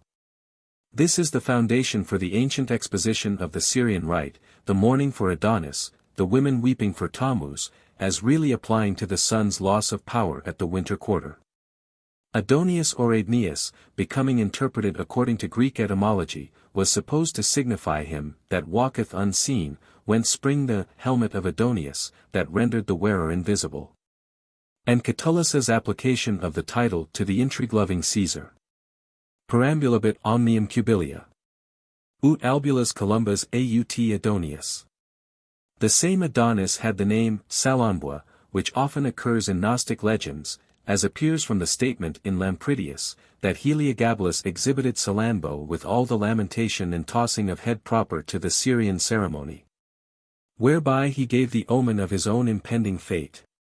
The Delphic epsilon has already been noticed, but its importance demands further particulars of its history, which have been preserved by Plutarch in his curious treatise upon the subject.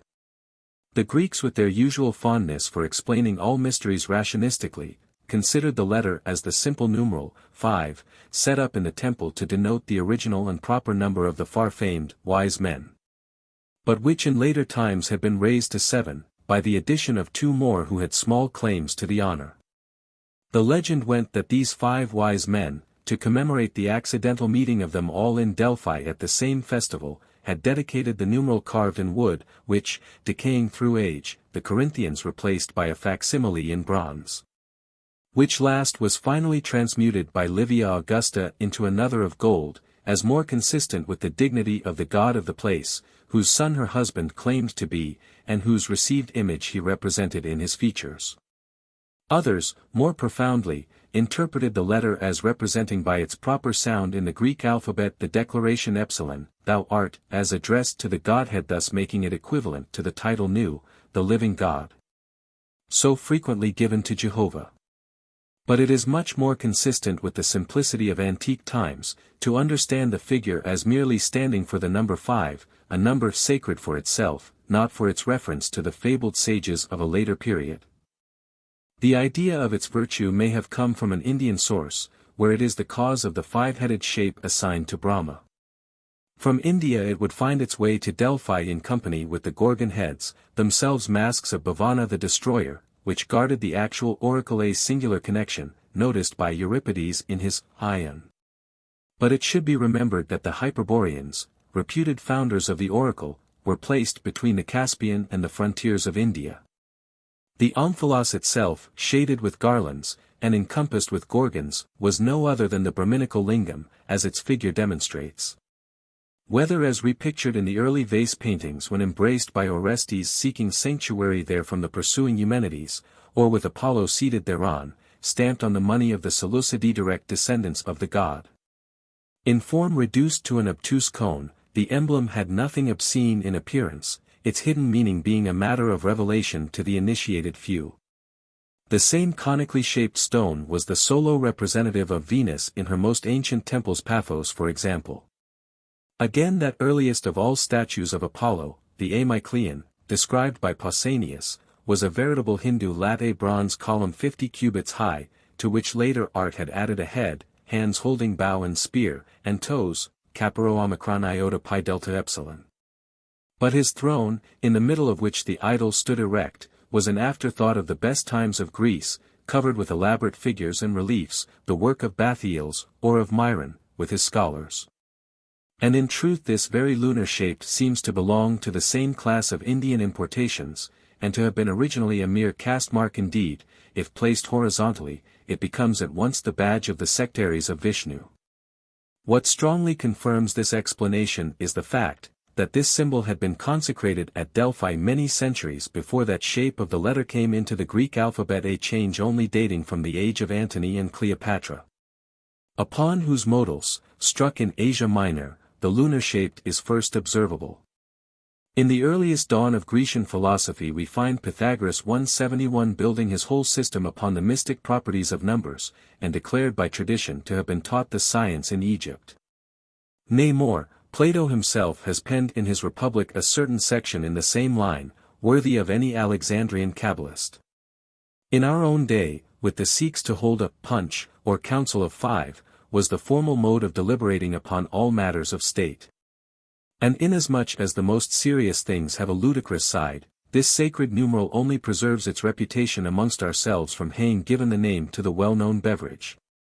By reason of the 5 ingredients that go to its concoction, perhaps too. Because its brewing was the inevitable result of the coming together of the same number of Englishmen in the times when our language was enriched by so many loans from the Hindustani. 172. A remarkable feature in the Theogony of Valentinus is curiously illustrated by a prawn chalcedony, elegantly engraved, and mounted in a gold frame by some later Oriental owner, who justly deemed the gem a talisman of uncommon power. The Father at last sent forth a mighty aeon, called the Cross, and who contained within himself all the other 30 aeons. The same was likewise denominated terminus, inasmuch as he served for boundary between the fullness, pleroma, and the deficiency, hysteroma. Our gem presents the Egyptian Tau, as a deus terminus, topped with a human head, and surrounded by a continuous legend composed of vowels interspersed with rare consonants, probably expressing the 30 aeons contained within the sigil's self. On the base of the terminus is the legend Nu iota chi alpha rho omicron pi lambda eta c, often occurring on talismans. The same words are found at the foot of a cruciform trophy, above which is the Christian chi upon a stone in the French cabinet, No. 2222, also followed by iota omega alpha upon the back of a gem, silex, published in the Göttingische Anzeiger, Nos. 35a, b, which clearly emanates from Mithraic notions, for it represents the usual lion-headed, serpent-girt man, a torch in one hand, in the other a sword, serpent, and crown of victory, soaring aloft from the back of a lion, under which lies a prostrate corpse. A very curious instance of the employment of Gnostic figures in the art of medicine is offered by the stone which Matter has published, PL 2, c. 4. The obverse displays the agathidemon serpent placed between free, soul, and a female in the act of adoration. Overhead are the mystic vowels. Below the undershaped vase, already noticed, placed upon a low altar, the whole encompassed by a legend in some unknown tongue. But the other side explains in lucid Greek the object of the composition. C tau eta nu mu eta tau rho alpha nu tau eta c delta epsilon iota nu alpha epsilon iota c tau omicron nu iota delta iota omicron nu tau omicron pi omicron nu omicron tau omicron nu kappa kappa lambda omicron nu tau omicron upsilon eta lambda iota omicron upsilon. Place the womb of such or such a one into its proper region, omicron, the circle of the sun. Matter, in his explanation, has fallen into a ludicrous mistake. By interpreting mu eta tau rho nu as mu eta tau rho alpha, he converts the words into a prayer for the soul of the mother of a certain Dina. But the real translation shows that the gem was made for any purchaser, to be worn as a preservative against the prolapsus uteri, a female complaint very common in ancient times, owing to the abuse of the hot bath. So relaxing to the internal muscles, and also to the general employment of abortiva, whenever thought desirable. In fact, the very definite expression of the object, mu iota kappa omicron nu, uterine, is found on other gems, and places the correctness of the attribution of the former one quite out of doubt. The circle of the sun means the navel, which marks the natural position of the organ concerned, for the navel in the microcosm was supposed to coincide with the sun in the universe. This idea produced the far-famed hallucination of the Byzantine anchorites, respecting the mystical light of Tabor, which shone upon the devotee in virtue of long-continued fasting, and unintermitted fixing of the eyes upon the region of the navel, whence at length it streamed forth, as from a focus, the true creation of an empty brain and an empty stomach. 173. Another circumstance bearing upon this employment of the sigil is that Isis, the peculiar goddess of maternity, is often figured in Roman sculpture, holding up in her hand a conical object, pouch-shaped, exhibiting a triangular orifice. This object some have taken for the Persia plum. Much more probably does it represent the organ in question, the most natural and expressive symbol of that divinity's peculiar function. In her mystic coffer were carried the distinctive marks of both sexes, the lingam and yoni of the Hindus.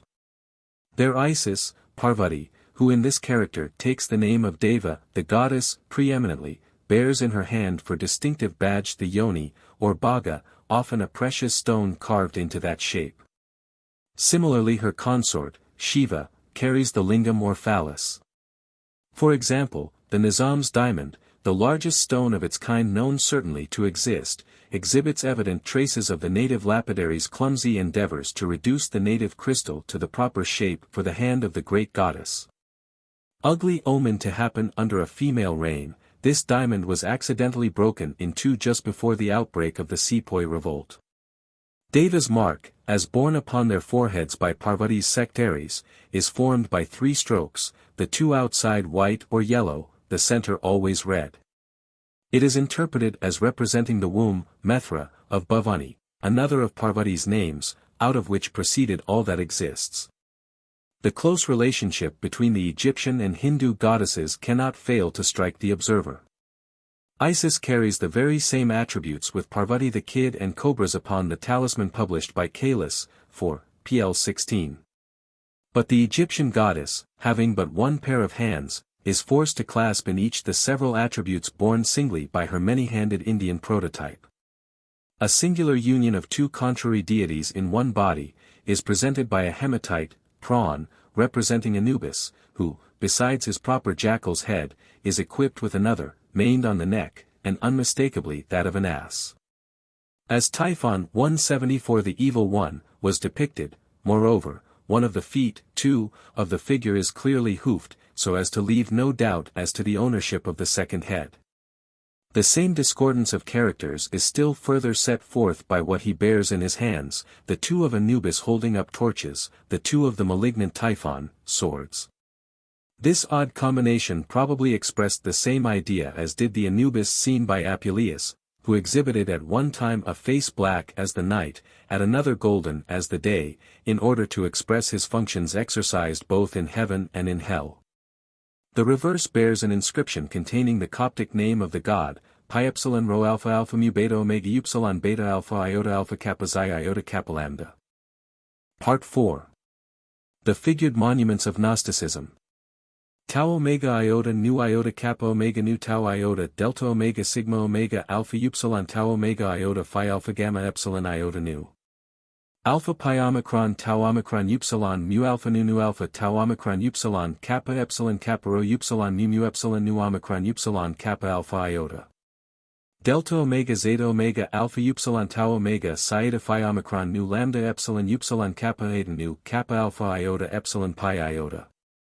Tau Eta Nu Psi Eta Phi Omicron Nu Omicron Mu Alpha Kappa Alpha Iota Nu Omicron Nu Gamma Epsilon Gamma Rho Alpha Mu Mu Epsilon Nu. Omicron Upsilon Delta Epsilon Iota Sigma Epsilon Gamma Nu Omega Epsilon Iota Mu Eta Omicron Lambda Alpha Mu Beta Alpha Nu Omega Nu. Gnostic sigli, symbols, legends explained. The inscriptions in Greek characters upon Gnostic talismans are frequently interspersed with mystic figures, formed out of straight lines set at right angles to each other, and intermingled with dots. These lines Bellarmine plausibly enough supposes to represent the sacred lots, of the same nature as the celebrated sorts Antiotes, held in the hands of the much consulted Fortuna of Antium. In their usual form these lots were only little sticks and balls, taken up by the handful from an urn, and thrown at random on the ground. The diviner examined the patterns thus produced by their casual collocation, and predicted the future from them according to the rules of his art. Bellarmine goes on to suppose that the figures on our talismans represent certain configurations of the lots, regarded as peculiarly lucky to the consulter. This explanation is supported by the geomancy of the modern Arabs, 175, where lines drawn at haphazard on the sand by a stick held between the fingers are interpreted by persons professing that method of divination.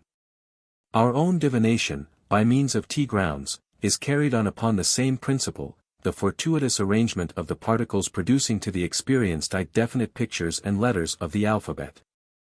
These sigli, however, may possibly have had another origin. The regular badge of the magus, as prescribed in the Vendidad, is a bundle of divining rods 3, 7, or 9 in number. Hence the rebuke of Hosea, "My people ask counsel of sticks, and their staff declareth it unto them." These same divining rods placed upon the altar are commonly represented upon the Magian signets, bearing for official type the mobed at his devotions, and may therefore be supposed to have passed down to the talisman makers of later times. 176. That others amongst these angular forms are numerals is certain from the nature of the case, and from Horapollo's express declaration that the Egyptians represented 10 by the figure, and 100 by the same 4 times repeated in the form of a square, thus, square. 10 being the perfect number of the Valentinian Creed, whose fountainhead was Alexandria. Its frequent appearance amongst the religious formulae of the sect is naturally to be looked for. The primitive Egyptian numerals were of the simplest kind, but their abbreviated combinations ultimately became distinct symbols for the different days of the month, and out of these the Arab astrologers concocted their own system. This circumstance affords reason for another solution, that some of these sigli indicate the particular days connected with the astrological intention of the talisman. 177. And besides all these, there is every probability that these sigli include actual cuneiform letters, belonging to the Assyrian alphabet, but their forms somewhat corrupted by the semi-Greek wizard, who employed them in ignorance of their true nature. The Assyrian language being considered as late as the times of Iamblichus peculiarly grateful to the heavenly powers, what more reasonable than that some at least of these invocations should continue to be couched in their original ciphers? Be it remembered, the cuneiform character was the national one of the whole Persian Empire down to the Macedonian conquest, and must have been preserved in religious usages long after that event by the Magi. They, at least, were a very unlikely class to trouble themselves about the Greek alphabet or Greek literature, professing, like the Talmudists, a pious horror for both. This is well exemplified on the restoration of the native dynasty under the Sasanians. Greek, employed for 4 centuries by the Parthian line, is at once expelled from the coins by the Pahlavi character, true daughter of the primitive cuneiform. There is moreover one all-sufficient reason for seeking the origin of these inexplicable sigli at Babylon: they constituted a religious stenography. The Babylonians attached to each god a certain numeral, which may be used in the place of his proper emblem, and may even stand for his name in an inscription. Rawlinson, ANC, Monarchies, 3, 466. To give those of the principal deities. First triad, N equals 60, Bel equals 50, Hoa equals 40. Second triad, Moon equals 30, Sun equals 20, Air equals 10. Beltis, or Melita equals 15, Nergal, or Mars equals 12, Nyo, or Saturn equals 10. Of the other planets the numerals have not been discovered, but their names are Nebo, Mercury, Merodach, Jupiter, Ishtar, Venus. The great gods are Anu, Pluto, Bel, Jupiter, Hoa, Neptune. Their consorts are, respectively, Anat, Beltis, Devkana. The minor gods are Sin, or Herc, answering to the later Lunus Deus, San, the sun, Vid, the ether. Their respective consorts are, the Great Lady, Gula, or Anahit, Tula, or Shula. The Pythagoreans had a symbolism of the same nature, denoting Minerva by an equilateral triangle, Apollo by unity, strife, by the numeral 2, justice, by 3, and the supreme being by 4, plat. De is etos. 75. 178 I find a very strong confirmation of my belief that the Gnostic powers were similarly designated by their numerals, in Raspi's gem, No. 601, where C is inscribed in the exurg under a serpent coiled into a cartouche containing several of the sigli under consideration. Now this legend, to be explained farther on, is, when written in full, always followed by the names of the archangels, whence it may justly be inferred the same names are still here, but represented in their mystic form. 179. The great names constitute the very essence of every Gnostic spell. To begin, therefore, with their consideration is obviously the most appropriate and propitious mode of approaching this part of our work. Pandora residential alta terra et caligen mersas. There are 3 titles perpetually occurring, and consequently to be supposed denoting beings of the highest importance in the Gnostic hierarchy of heaven. Their meaning was unknown until the fortunate discovery of the Grand Valentinian Gospels. The Pistis-Sophia informed us, section 361, that they are the holy names of the 3 tau rho iota delta nu alpha mu epsilon iota, who are iota psi alpha nu tau alpha chi alpha iota nu chi epsilon omicron chi, a power emanating from whom resides in the planet Mars, beta alpha iota nu chi omega omega chi 180 in Mercury, and C omicron phi iota alpha, in Venus. Above this triad is one still higher, the 3 unseen gods, alpha gamma rho alpha mu alpha chi alpha mu alpha rho epsilon gamma, beta alpha rho beta eta lambda omega, the heavenly mother of Jesus, and beta delta epsilon lambda lambda eta, section 359. The 5 words written upon the shining vesture sent down to Jesus at his glorification, section 16, were zeta alpha mu alpha omega zeta alpha rho alpha chi alpha mu alpha omega zeta alpha iota, the robe, the glorious robe of my strength. The same revelation furthermore imparts to the faithful the mystic names of the planets.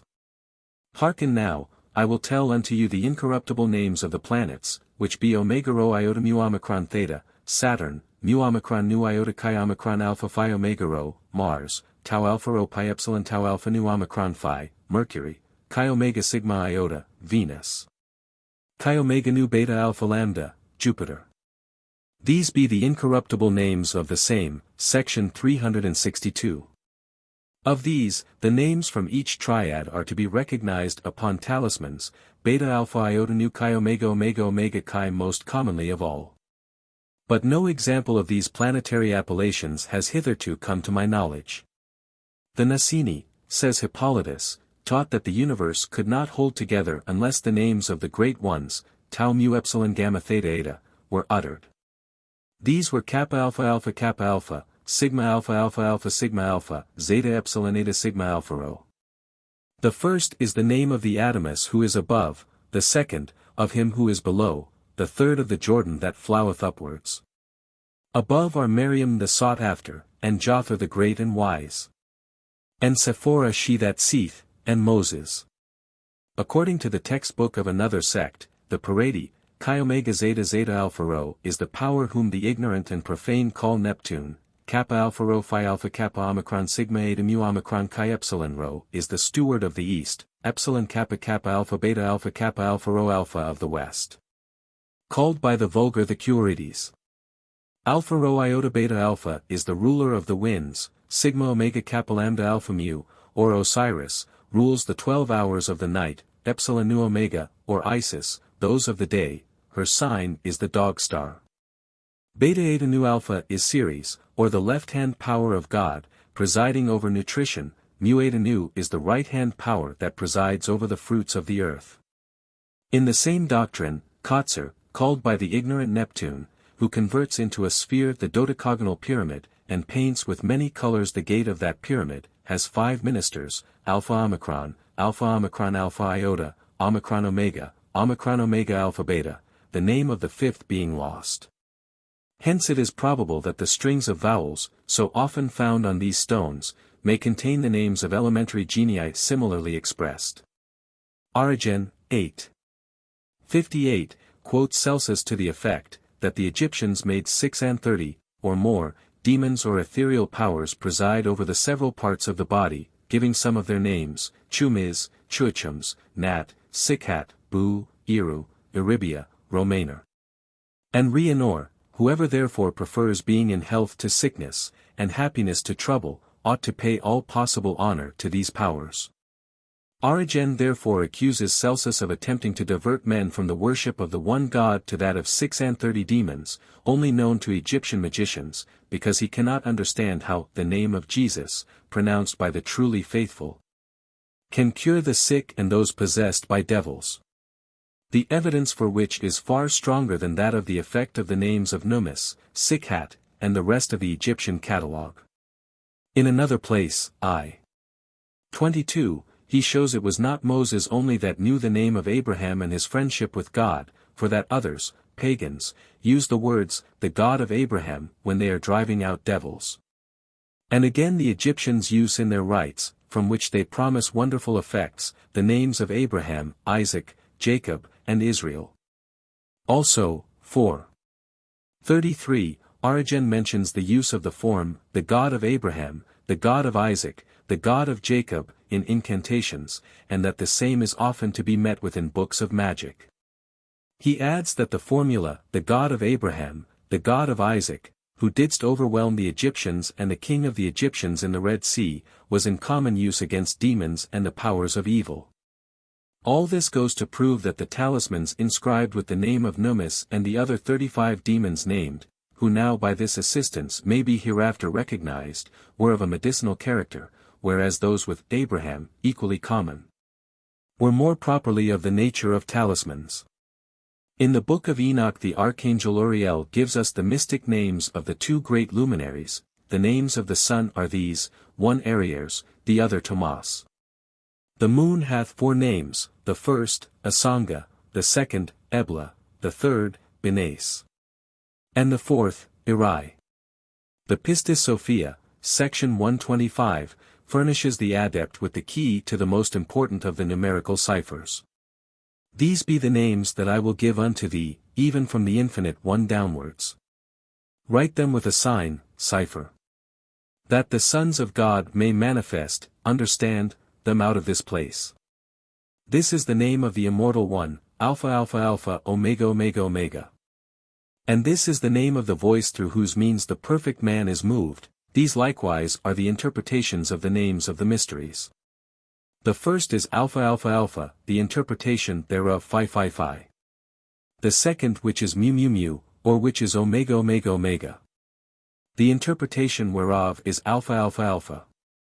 The third is Psi Psi Psi, the interpretation whereof is Omicron Omicron Omicron. The fourth is Phi Phi Phi, the interpretation whereof is Nu Nu Nu. The fifth is Delta Delta Delta, the interpretation whereof is Alpha Alpha Alpha, the which is over the throne Alpha Alpha Alpha. This is the interpretation of the second Alpha Alpha Alpha Alpha, which is Alpha Alpha Alpha Alpha Alpha Alpha Alpha Alpha, and the same is the interpretation of the whole name. To pass from the ciphers, where all is guesswork, to the actual inscriptions, engraved legibly enough in the Greek character, but presenting us with what Jerome aptly terms mere tormenta verborum. Many of the more common formula, Bellarmine, by the aid of Hebrew, Coptic, and Syriac 181 has satisfactorily explained, of others his interpretations are manifestly absurd. Alpha mu alpha rho gamma epsilon alpha seems to be the Chaldea Marchal, a president. Alpha nu omicron chi chi omicron lambda c, I am all the good spirit, or the universal genius of good. Alpha iota nu theta alpha rho rho alpha iota, the I shall. Behold. Alpha delta omicron nu alpha iota lambda alpha nu tau alpha lambda alpha, Lord. Thou art the Lamb. 182 chi omega c alpha mu iota lambda alpha omega theta exactly represents the Hebrew words signifying, he hath seen the pleroma. Greek letters. Is rendered by Stichel, Salama Zebam Jatzel, equals, peace unto the army of these, of the celestial Aeons. This agrees with the benediction pronounced by the Marcosians in administering the holy unction, peace be unto all upon whom this holy name rests. Some of these inscriptions display an evident affectation of obscurity by their transposition of parts of the same word front one line to another, the only key to which is the observing the different sizes of the characters employed, and taking those of the same size as belonging to the disjecta membra of the same word. A most instructive example of this artifice is supplied by the legend cut on the reverse of a magnificent Serapis head, wood, which reads thus. Greek letters. This will only be translatable if transposed as follows: iota alpha beta alpha tau omicron rho. Theta omicron nu alpha tau eta c. Lambda alpha iota lambda alpha mu. Alpha rho beta alpha theta. Iota alpha omega. Jehovah, the pure ether, the fire 183 forever, the 4, IAO, where the 4 signifies the tetrad, so conspicuous in the Theogony of Marcus. This legend seems much of the same nature as the Greek one cut on a piece of copper, communicated to me by Professor C. H. Babington delta iota pi nu tau omega nu omicron alpha theta rho, pi nu epsilon nu alpha, lambda omega epsilon nu, Elohim. The only word in the first legend not reducible to Hebrew is theta omicron nu alpha tau, but it seems to correspond to the gether of the copper piece, alpha rho lambda alpha nu alpha theta alpha mu alpha kappa alpha sigma alpha lambda beta alpha nu alpha chi alpha mu kappa iota mu, our light. Let thy goodness grant unto us a full lap, whence the object of such a talisman would seem to be the procuring of fecundity. 184.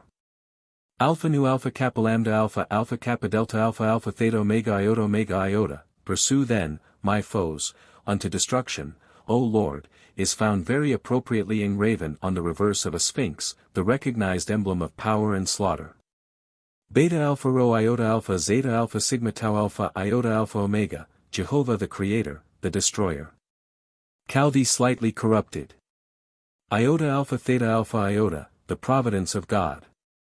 Mu alpha theta alpha nu epsilon, the honor of God.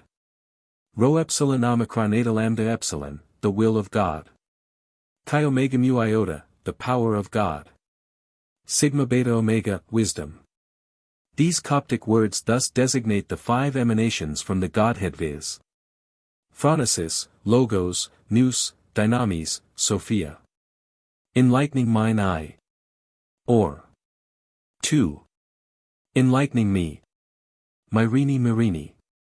If eta nu alpha mu epsilon rho omega and mu alpha rho omega eta nu iota are really the same, it will be conclusive against 2, where the eni is an affix. The form then might be enamir. Query what of the omega? Iota theta iota placed on each side of the Chnuphis Serpent engraved in green jade, S. Lewis, is correct Hebrew for, with me, which gives an appropriate sense if understood as a prayer for the constant presence of the protecting spirit. Mu epsilon sigma chi alpha nu alpha lambda omega 185, the Messiah be propitious unto me. Mu alpha rho omega eta nu iota, enlighten mine eyes. Kappa alpha lambda alpha kappa alpha. The Basilidan name for the Savior is written by Epiphanius Kappa alpha lambda alpha kappa alpha chi, who ridicules it as an expression taken from Isaiah 28. 10, without any regard to the real meaning of the words. Bellarmine, however, thinks he has found a more sensible derivation for the title in Arabic, signifying strength upon strength, that is, the all-powerful, or else in the Coptic Kappa alpha beta, a lamp, and so implying the burning in the shining light. Mu omicron theta, mother, Plutarch informs us, is Etos, was a title given to Isis. This word contains a plain allusion to the earth, Ludum Prometheum, whence man was taken. Mu omicron theta and iota epsilon omicron delta are translated by Sanconiathon as Hades and only begotten, the offspring of the Phoenician Kronos. Nu omicron tau for the Coptic nu omicron tau, God. Mu alpha iota mu chi lambda mu omega iota, being, fount, salvation, food, IAO, implying that IAO is the source, food, life, and salvation of the soul. Omicron rho omega rho iota omicron theta, light of light. 186. Tau alpha lambda alpha rho alpha iota omega alpha rho alpha omicron nu tau omicron kappa omicron nu beta alpha iota, protector, creator, rule, speak, O Lord, is a very common formula. Sigma epsilon mu epsilon nu beta alpha rho alpha nu gamma eta nu iota alpha omega, written with many variations, and followed by the names of the great angels, has been ingeniously deciphered by a learned Hebraist, Reverend R. Sinker, as representing the sound of Shun Gab Hor Anj Jehivo, they that stand before the mountain of God, that is, the angels of the presence. 187. Chi alpha iota alpha, life, is seen on a field of the Roman gem bearing two figures of Providentia, with the sun and moon on the field overhead, Major Pierce. 3 Greek characters often occur in juxtaposition, viz. The epsilon set on its back, a vertical line crossed by 2 horizontal strokes, and zeta. They stand for the numerals 5, 3, and 7, the triad, pentad, heptad, lucky and sacred numbers in the religious notions of the East. For the same reason the inscriptions on our gems will be found to be arranged for the most part in either 3, 5, or 7 lines. This also accounts for the name IAO being often written with its elements repeated omega alpha iota alpha omega 188 for the sake of obtaining the venerated numeral 5.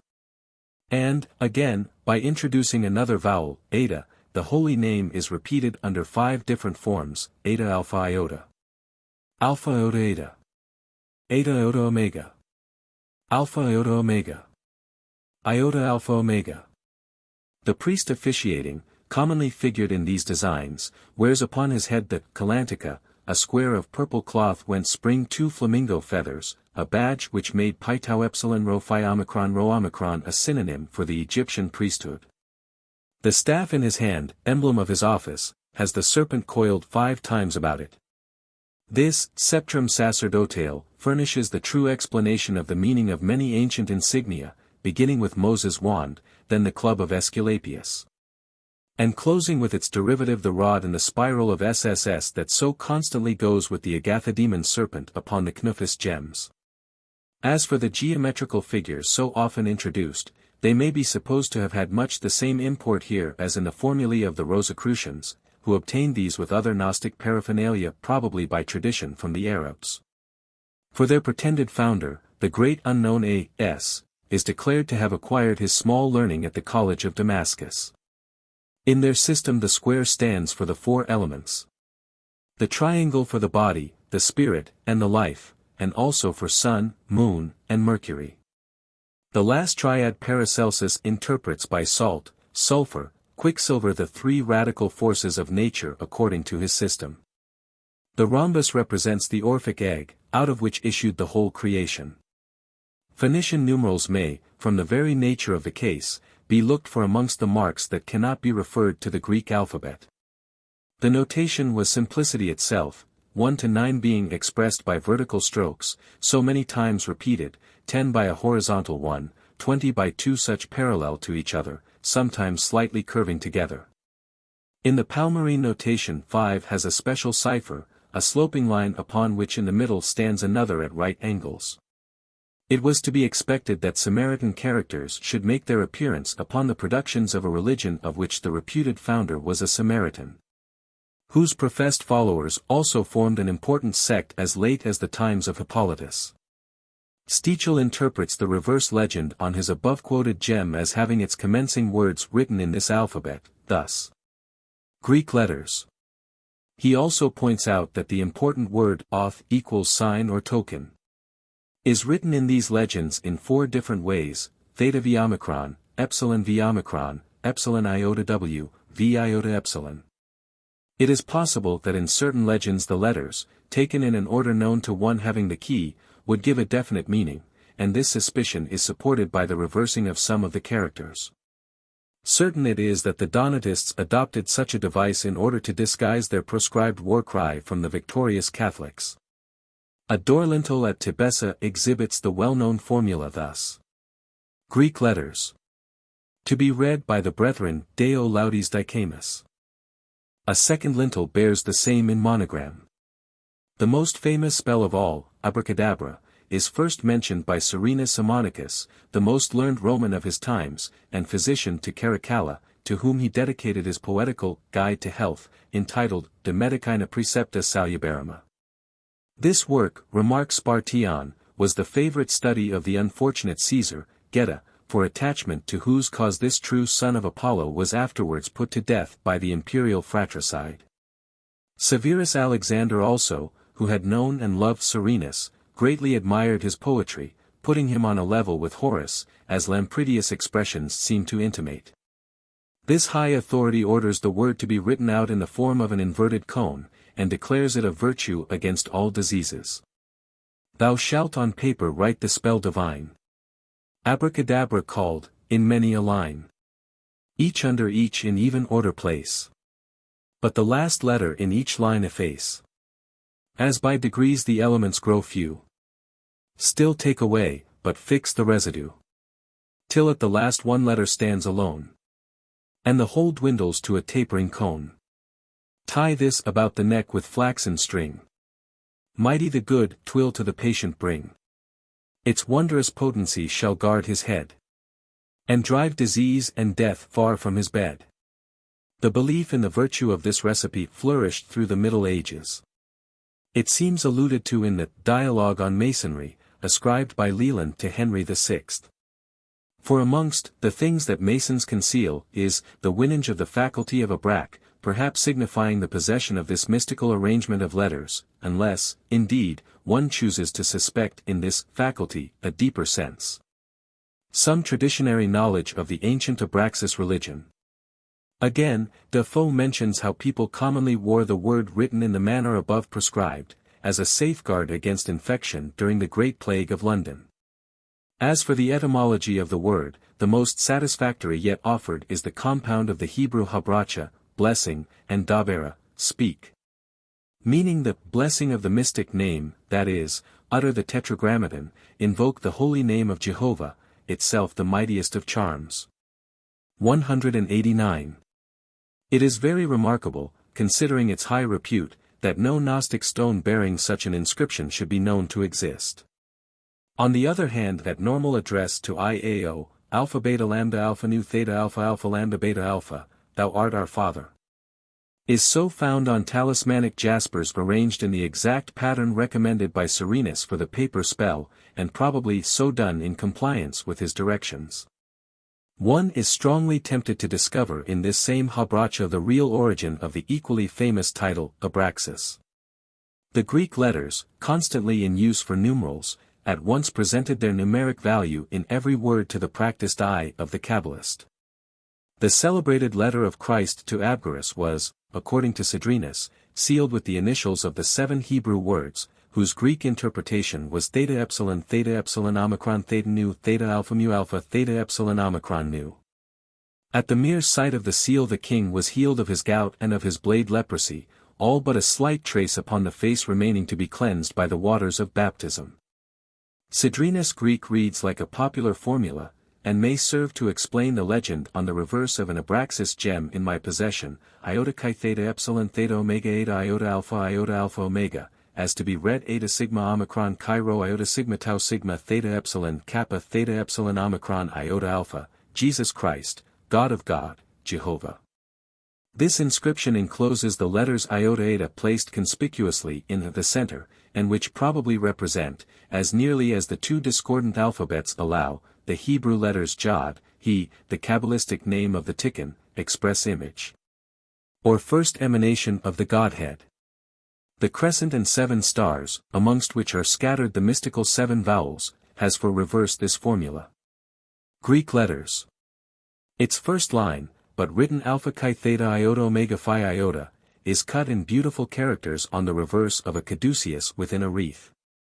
Sinker reads it as, essence, beauty, probably the rest are names of virtues. It is inconceivable that the Sephiroth mightiest spell of all should be omitted in these gems.